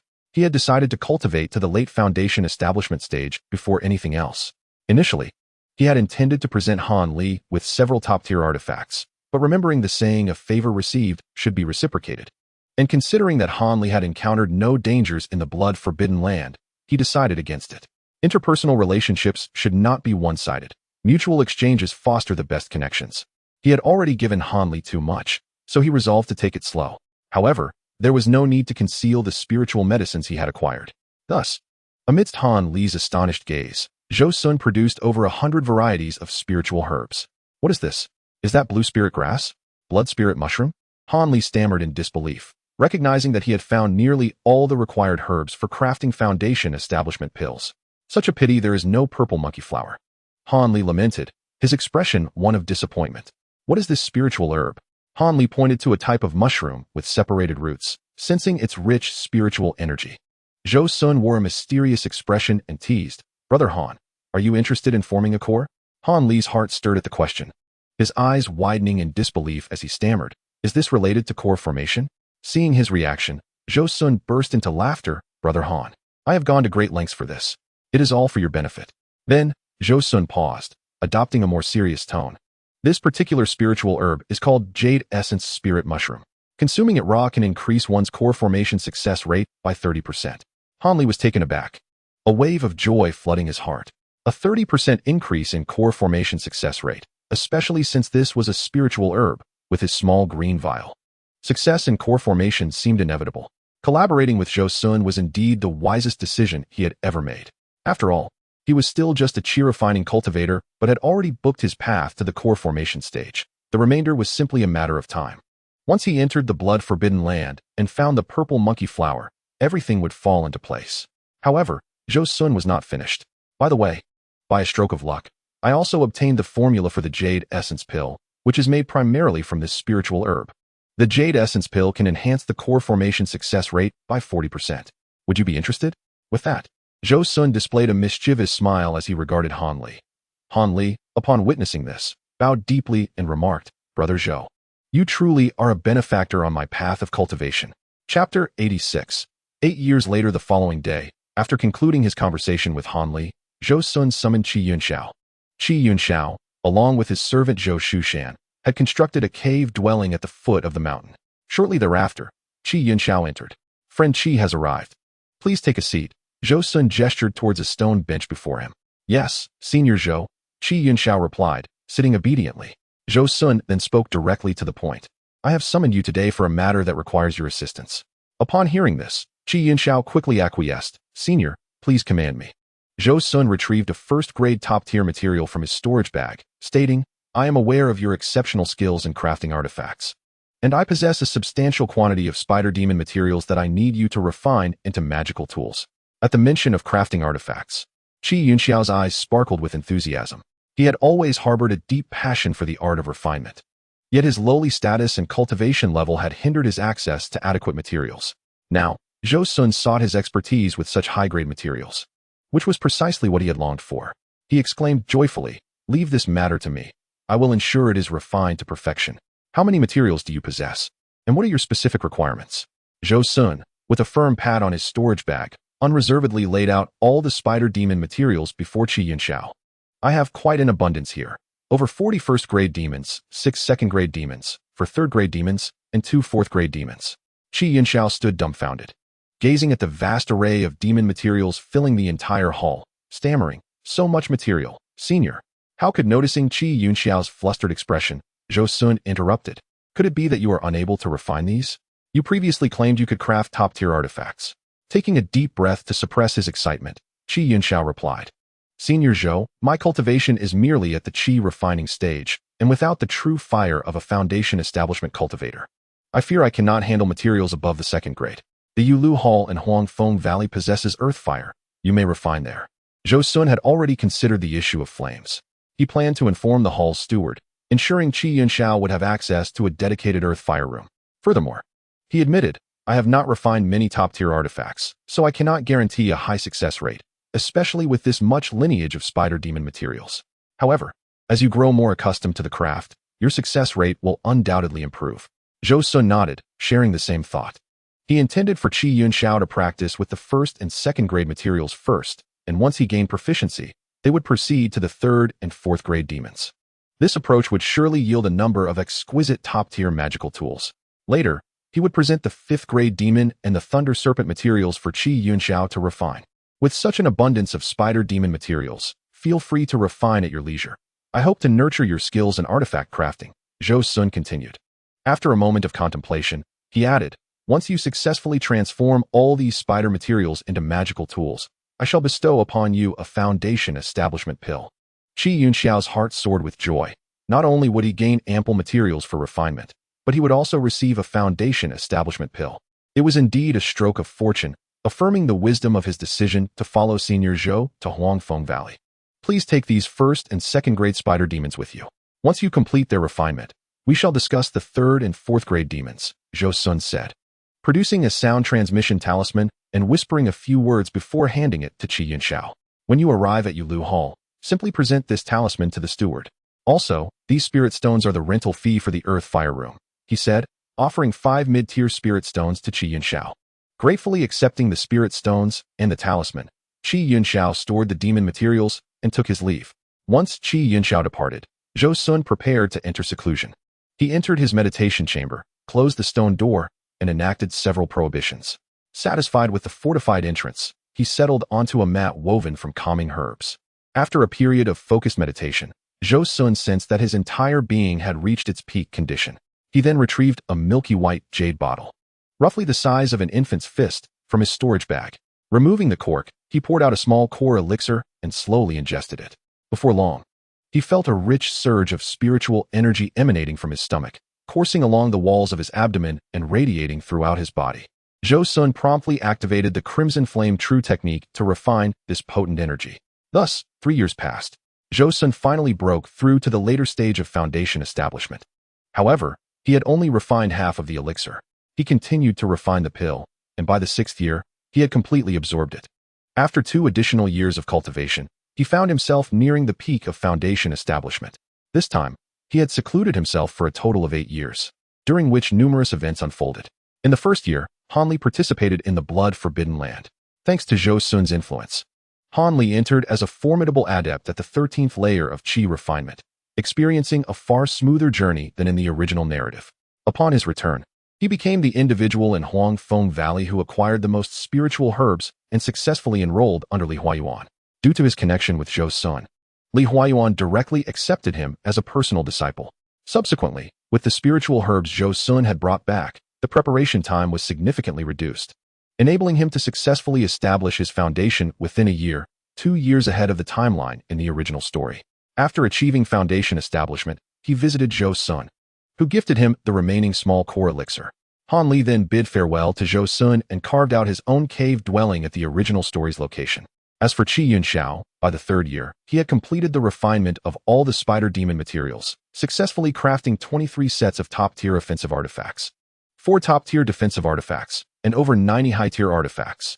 After accepting these, Zhou Xun provided him with all the remaining materials of 5th grade and below, including the 6th, 3rd, and 4th grade spider demons, as well as the other 8 demon materials from his storage bag.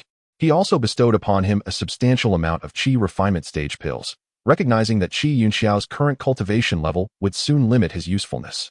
In the 7th year, Qi Yunxiao presented 21 top-tier exquisite artifacts to Zhou Xun. In return, Zhou Xun handed over the last foundation establishment pill from his storage bag and advised him to reach the foundation establishment stage before claiming the materials for the 5th grade demons. Thereafter, Qi Yunxiao entered seclusion. Additionally, Xian Rian was summoned by Zhou Xun in the 1st year to receive the demonic elixir, the purpleine pill. By the 6th year, she had reached the pinnacle of Qi refinement, and in the 7th year, she successfully broke through to the foundation establishment stage, becoming a foundation establishment array master. One day, as Zhou Xun recalled the impending invasion of the demonic path, he decided to cease his seclusion. Chapter 87. A visit to Han Li. Zhou Xun exited his cave dwelling and summoned the whale-headed stork, feeding it several spirit-feeding pills. He then set off towards the northwestern outskirts of the Tai Nan Mountain range. The whale-headed stork, having consumed the pills Zhou Xun had procured 2 years prior, had successfully advanced to a 2nd grade demon beast. Now, with a wingspan of several dozen feet, it was significantly faster than before. Half a day later, they arrived at Han Li's cave dwelling, marking Zhou Xun's first visit to this place. A sound transmission talisman was activated, transforming into a flicker of fire that darted into the formation. Before long, Han Li emerged. Raising his gaze, Zhou Xun was struck by the peak aura of a mid-foundation establishment emanating from Han Li. It has only been a few years since we last met. Yet Brother Han has remarkably advanced to the pinnacle of mid-foundation establishment. Truly impressive. Do not jest, Brother Zhou. Were it not for the minor foundational elixirs you provided, I would not have progressed so swiftly, Han Li replied, an expression of envy crossing his face as he continued. And you, Brother Zhou, are nearing completion of the late foundation establishment, are you not? With your innate talent, I presume the formation of your core is not far off. Zhou Xun, now merely 26, was on the verge of core formation, a talent that astonished many. Han Li then inquired, what brings you to my humble abode? Since your foundation establishment, I have yet to visit your cave. Just a whim, Zhou Xun replied with a casual demeanor. Han Li gestured towards the interior of the cave, inviting him inside. Zhou Xun stepped in, finding that Han Li's dwelling was quite spacious, with a great hall of considerable size and several modest rooms, furnished only with stone tables and stools. Brother Han, your accommodations are rather sparse, Zhou Xun remarked, surveying the empty space. But I must explore, he added, wandering from room to room. Fortune smiles upon you. You possess a spirit spring. Though your cave may be simple, it harbors secrets. As he turned down a corridor, Zhou Xun beheld Han Li's spirit spring. Han Li, without concealing anything, recounted how he had once rented a dual-eyed mouse that led him to this valuable location. It may be a tad smaller than Brother Zhou's, but it's still a treasure, he said, his pride evident, despite his humble words. After all, in Huangfeng Valley, only core formation cultivators and gifted disciples like Zhou Xun could enjoy such a resource. The two then engaged in a discussion about cultivation, both being foundation establishment practitioners. They exchanged insights, deepening their understanding of the path. Thus, they spent a fortnight immersed in discourse. One day, a sudden flash of blue light appeared from afar in the sky, circling the grand formation before transforming into a jovial scholar, who held a uniquely shaped blue wooden plate. So this is my junior's cave. How peculiar to choose such a remote location, and the spiritual energy is rather lacking. If not for Master Lei's guidance, it would be quite difficult to find. The scholar murmured in surprise. After a brief assessment of the cave's formation, a spark of excitement ignited within him. He then produced a sound transmission talisman and tossed it into Han Li's grand formation. The talisman instantly transformed into a flicker of fire, silently penetrating the formation. Inside the cave, Zhou Xun and Han Li were engrossed in discussions about ancient tales of the cultivation world when a flash of fire appeared before Han Li. He swiftly grasped it, revealing a sound transmission talisman. Upon activating it, he realized it was from his senior brother, Xun. "Brother Zhou, please wait here. My senior brother has arrived outside," Han Li said. Zhou Xun took a sip of tea, unhurriedly replying, "Brother Han, do as you wish." However, Han Li was reluctant to host the loquacious Xun, as he remembered their last encounter at Bai Bo Cave, where he had been overwhelmed by Xun's incessant chatter for several hours. Yet, with Zhou Xun present, he could not feign absence. Outside, a scholar in his 30s appeared, extracting a blue wooden talisman and preparing to take flight. Upon sensing the formation's activity, Xun landed with a lively expression. "Han Shidi, so you are here in the cave. I thought you had gone out," he exclaimed, retracting the activated talisman. Han Li, suppressing his inner thoughts, politely suggested, "Senior brother, it is your first visit here. You cannot leave so soon. Why not come in for a cup of spirit tea instead? That sounds splendid." "It has been too long since I last saw you, Shidi," Xun responded, recalling their previous engaging discussions. Han Li, with no choice, led his senior brother into the cave's hall. Upon entering, Xun spotted Zhou Xun savoring a cup of spirit tea, his eyes lighting up. "This fellow cultivator is also a disciple of Huangfeng Valley, yet I do not recognize him." "I am Xun," he introduced himself. Han Li quickly interjected, formally introducing, "Brother Zhou, this is my master's eldest disciple, Xun." Having heard of Xun's reputation for verbosity, Zhou Xun inclined his head slightly, greeting, "Ah? So you are Yushitzizi." Xun was momentarily taken aback, suspecting he had misjudged Zhou Xun's cultivation level. Upon a closer look, he confirmed Zhou Xun was indeed a foundation establishment practitioner. Just as he was about to express his thoughts, Han Li interrupted, "Senior brother, this is a direct disciple of old ancestor Linghu. In terms of seniority, he is our uncle." Xun was astounded. He had not expected the young man before him, barely in his 20s, to be the renowned heavenly spirit root. He quickly composed himself, stating, "You are Zhou Xun, Shu. I often hear Master mention you. I did not realize you have already reached the late foundation establishment." Zhou Xun's entrance into the sect as a heavenly spirit root disciple was a significant event in Huangfeng Valley, known to all. Xun, recalling that Zhou Xun was merely a qi refining cultivator a decade ago, was astonished to see him now nearing late foundation establishment.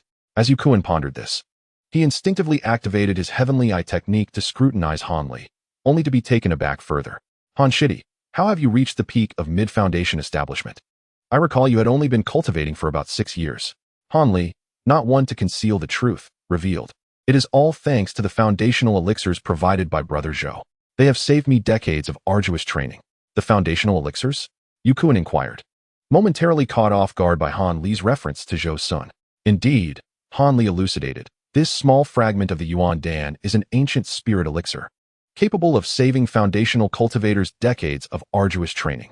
It is precisely due to such a spirit elixir that Brother Zhou and I have made such remarkable progress in merely a few years." Upon hearing Han Li's words, Xun's face reflected envy. Having lived under the tutelage of Li Huayuan since childhood, with an abundance of techniques, elixirs, and guidance, he had spent over 60 years merely reaching the late stage of foundation establishment. The fact that these two had acquired a single elixir and thus caught up to him was indeed a source of profound envy. "Such opportunities for a junior like you are truly admirable. I, too, owe my progress to Brother Zhou's gift of the elixir," Han Li replied modestly, feeling a swell of appreciation for the collaboration with Zhou Xun.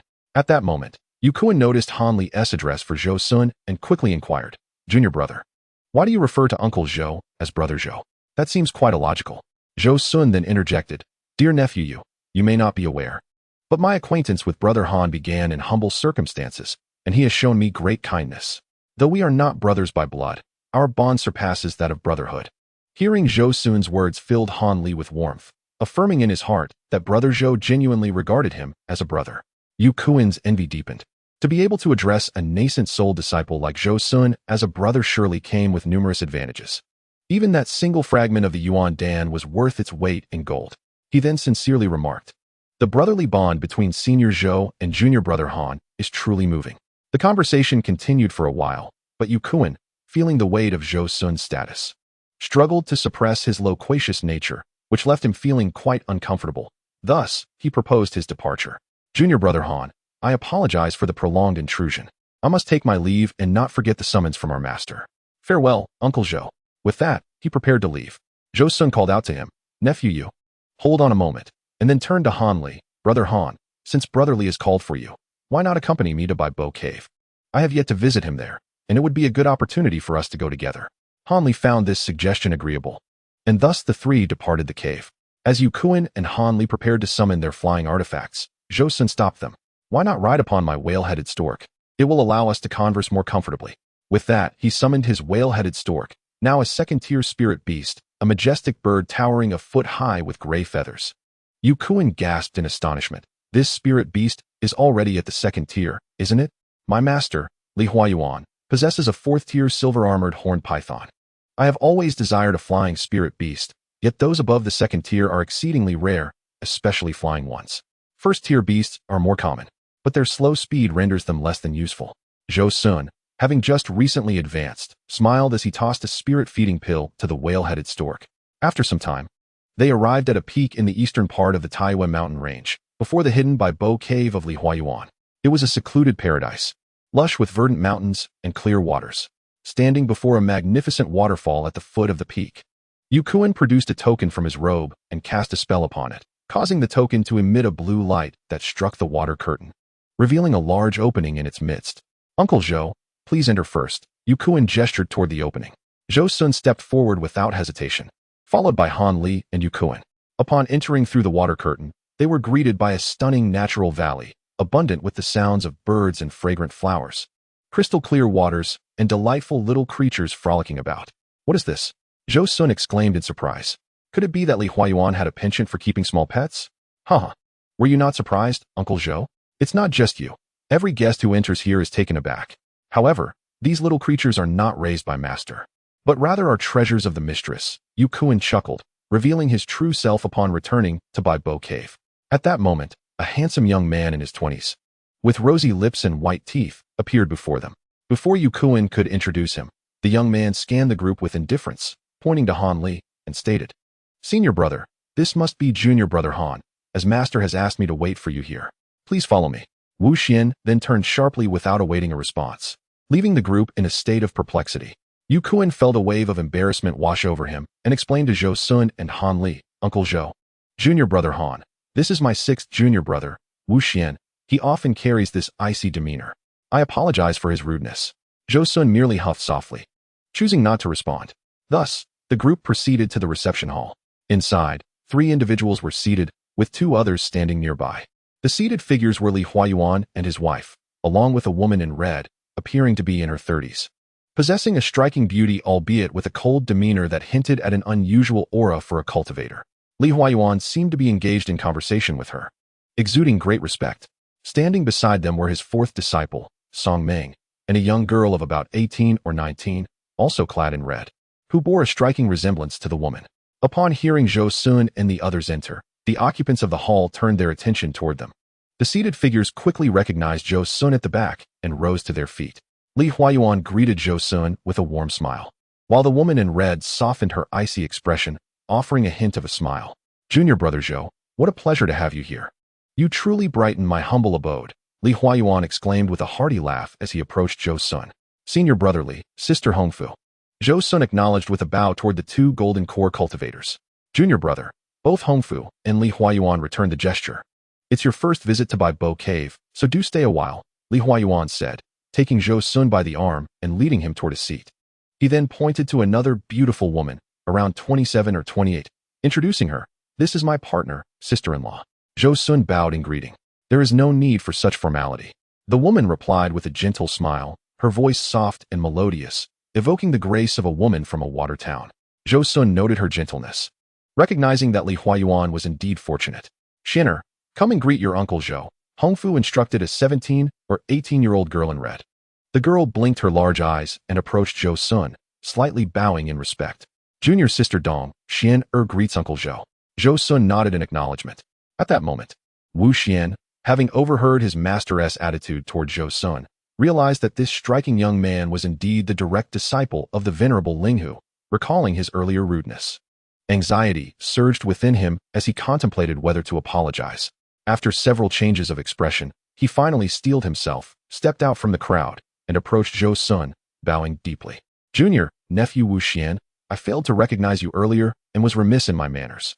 I seek your forgiveness, uncle. Wishing not to offend this esteemed master uncle. Zhou Xun remained silent.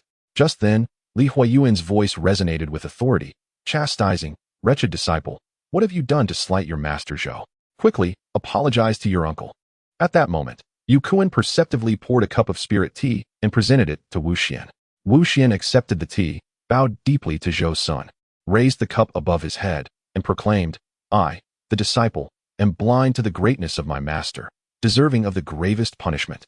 Seeing this, Zhou Xun, wishing to preserve Li Huayuan's dignity and aware that Hong Fu was also present, thought quickly and reassured, it is but a trivial matter. There is no need for you to take it to heart. He then accepted the spirit tea, gently lifted the lid, and took a sip. Comforted by Zhou Xun's gesture, Wu Xian expressed his gratitude. Thank you, master uncle, for your forgiveness. He then stood and bowed his way out of the hall. As Wu Xian departed, Zhou Xun found his earlier actions perplexing. Wu Xian did not seem like an impolite person. Thus, he turned to Li Huayuan and inquired. I perceive that Wu Xian is a person of etiquette. His previous behavior seems to have an underlying reason. Might you enlighten me, brother? Just as Li Huayuan was about to explain, Hong Fu interjected, I sought out Li Shidi precisely to find a partner for my disciple. Wu Xian harbors affections for my student, yet I am quite dissatisfied with him, which has rendered him in a foul mood. Understanding the situation, Zhou Xun remarked, the fair maiden is indeed sought after by many.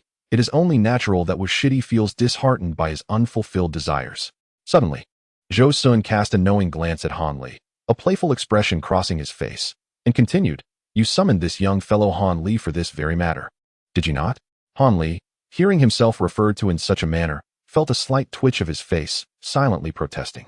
However, with Li Huayuan and Hong Fu present, addressing Han Li as brother Han would likely cause discomfort for the two, and it could create awkwardness for Han Li in the future under Li Huayuan's tutelage. Recognizing Zhou Xun's goodwill, Han Li begrudgingly accepted the situation. Satisfied, Hong Fu nodded with a faint smile. Seeing this, Li Huayuan's spirits lifted, and he began to extol Han Li's virtues. Haha. It seems Sister Hong Fu is quite pleased with this lad. Although my disciple's appearance may be rather ordinary, he is a genuine foundation-building cultivator, clever and resourceful. Truly a delight. Indeed, this young man seems quite suitable. Hong Fu agreed. Han Li, I must congratulate you. Li Huayuan joyfully exclaimed after observing Han Li for a moment.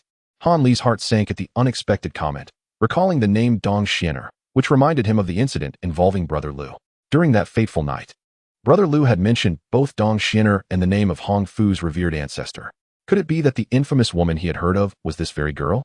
Reluctant to engage in dual cultivation with her, he subtly signaled Zhou Xun, then mustered the courage to say to Li Huayuan, disciple has never contemplated dual cultivation.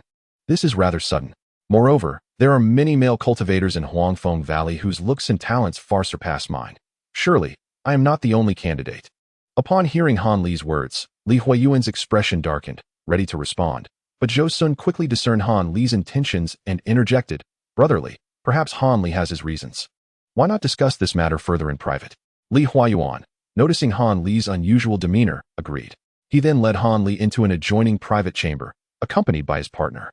Inside, Li Huayuan's partner recounted the rumors surrounding Dong Xiener, leaving Li Huayuan in a state of distress.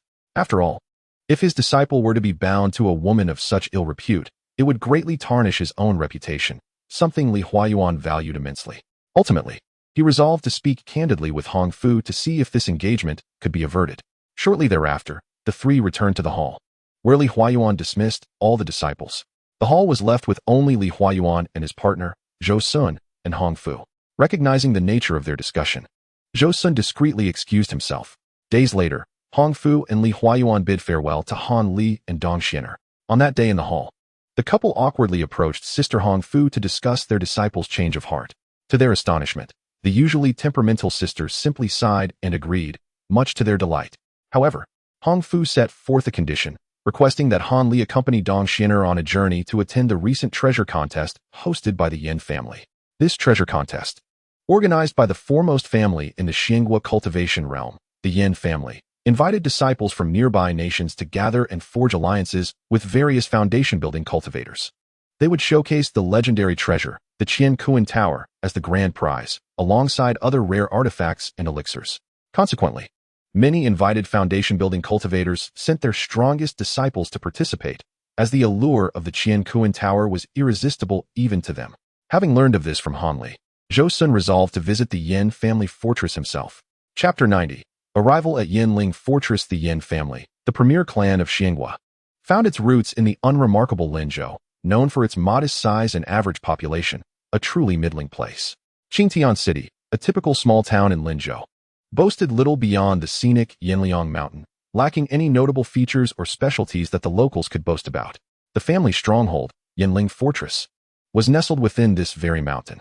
At present, Han Li held an invitation to the treasure contest in his hand, detailing the event's location at Yinling Fortress. Shortly after setting out, Han Li sent a message to Zhou Xun. Upon receiving the communication talisman, Zhou Xun shadowed Han Li and Dong Xianer, noticing them atop a small peak, seemingly waiting for the Yin family's welcoming cultivators. He hastened his pace to join them. At that moment, the girl wore a mocking expression as she spoke to Han Li. Upon Zhou Xun's arrival, her eyes brightened, and she promptly ceased her teasing. Adopting a demure demeanor as she greeted him, Suner pays respects to Master Uncle. Her voice was melodious, captivating enough to draw Han Li's attention. Zhou Xun, intrigued by the interaction between Dong Xianer and Han Li, jested, "Brother Han, you are fortunate to have such a beauty by your side."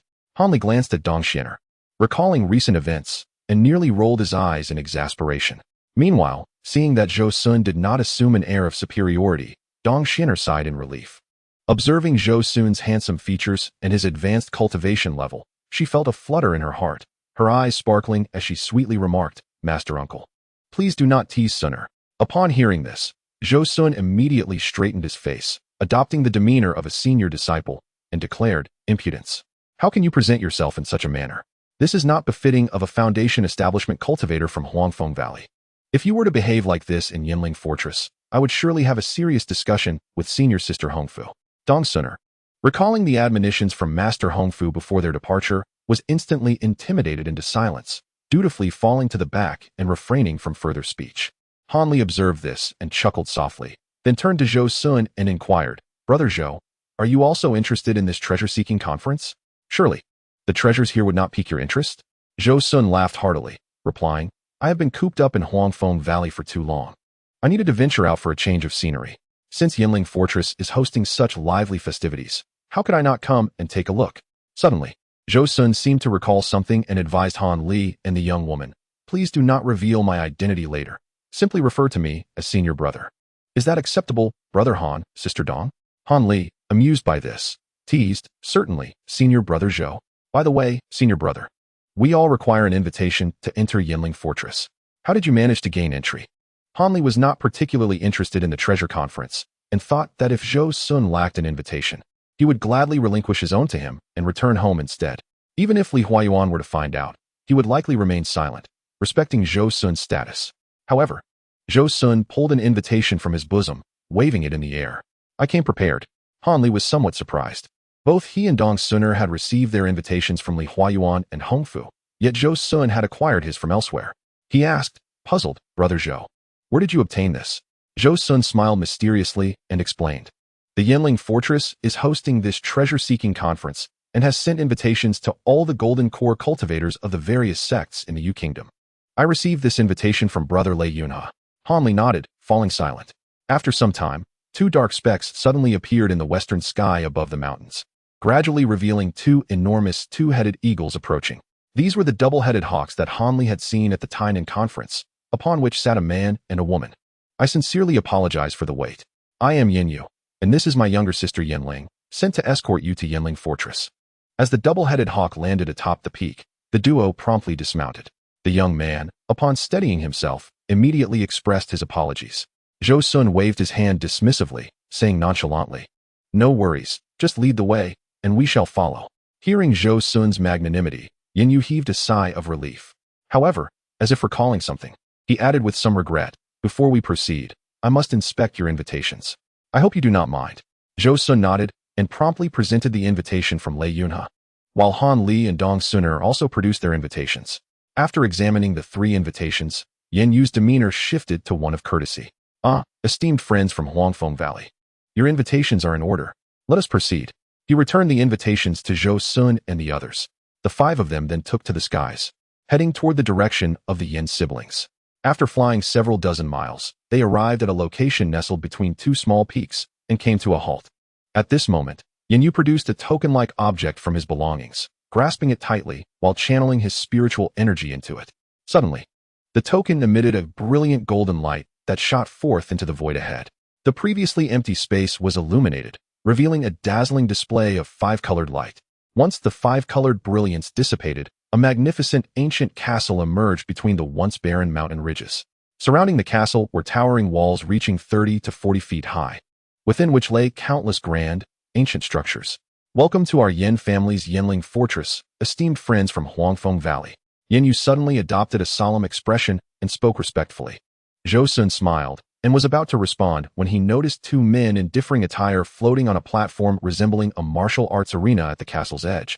Locked in a standoff, one was a robust man clad in the Yin family's brown garb, while the other was an odd-looking figure with curly facial hair, gray eyes, yellow hair, and dark skin, dressed in an emerald green robe. Surrounding them was a massive white light barrier, outside of which gathered numerous spectators. With 2 groups standing out prominently, one comprised of Yin family disciples, and the other clad in emerald green robes, clearly the fellow disciples of the 2 combatants. Observing the group in emerald green robes, Zhou Xun formed a conjecture. He turned to Yan Yu and inquired, Brother Yan, would it be convenient for us to observe the duel? I wish to take a look. Observe? Of course. Yan Yu readily agreed. Thus, the 5 descended near the martial arts arena, making their way toward the gathered crowd.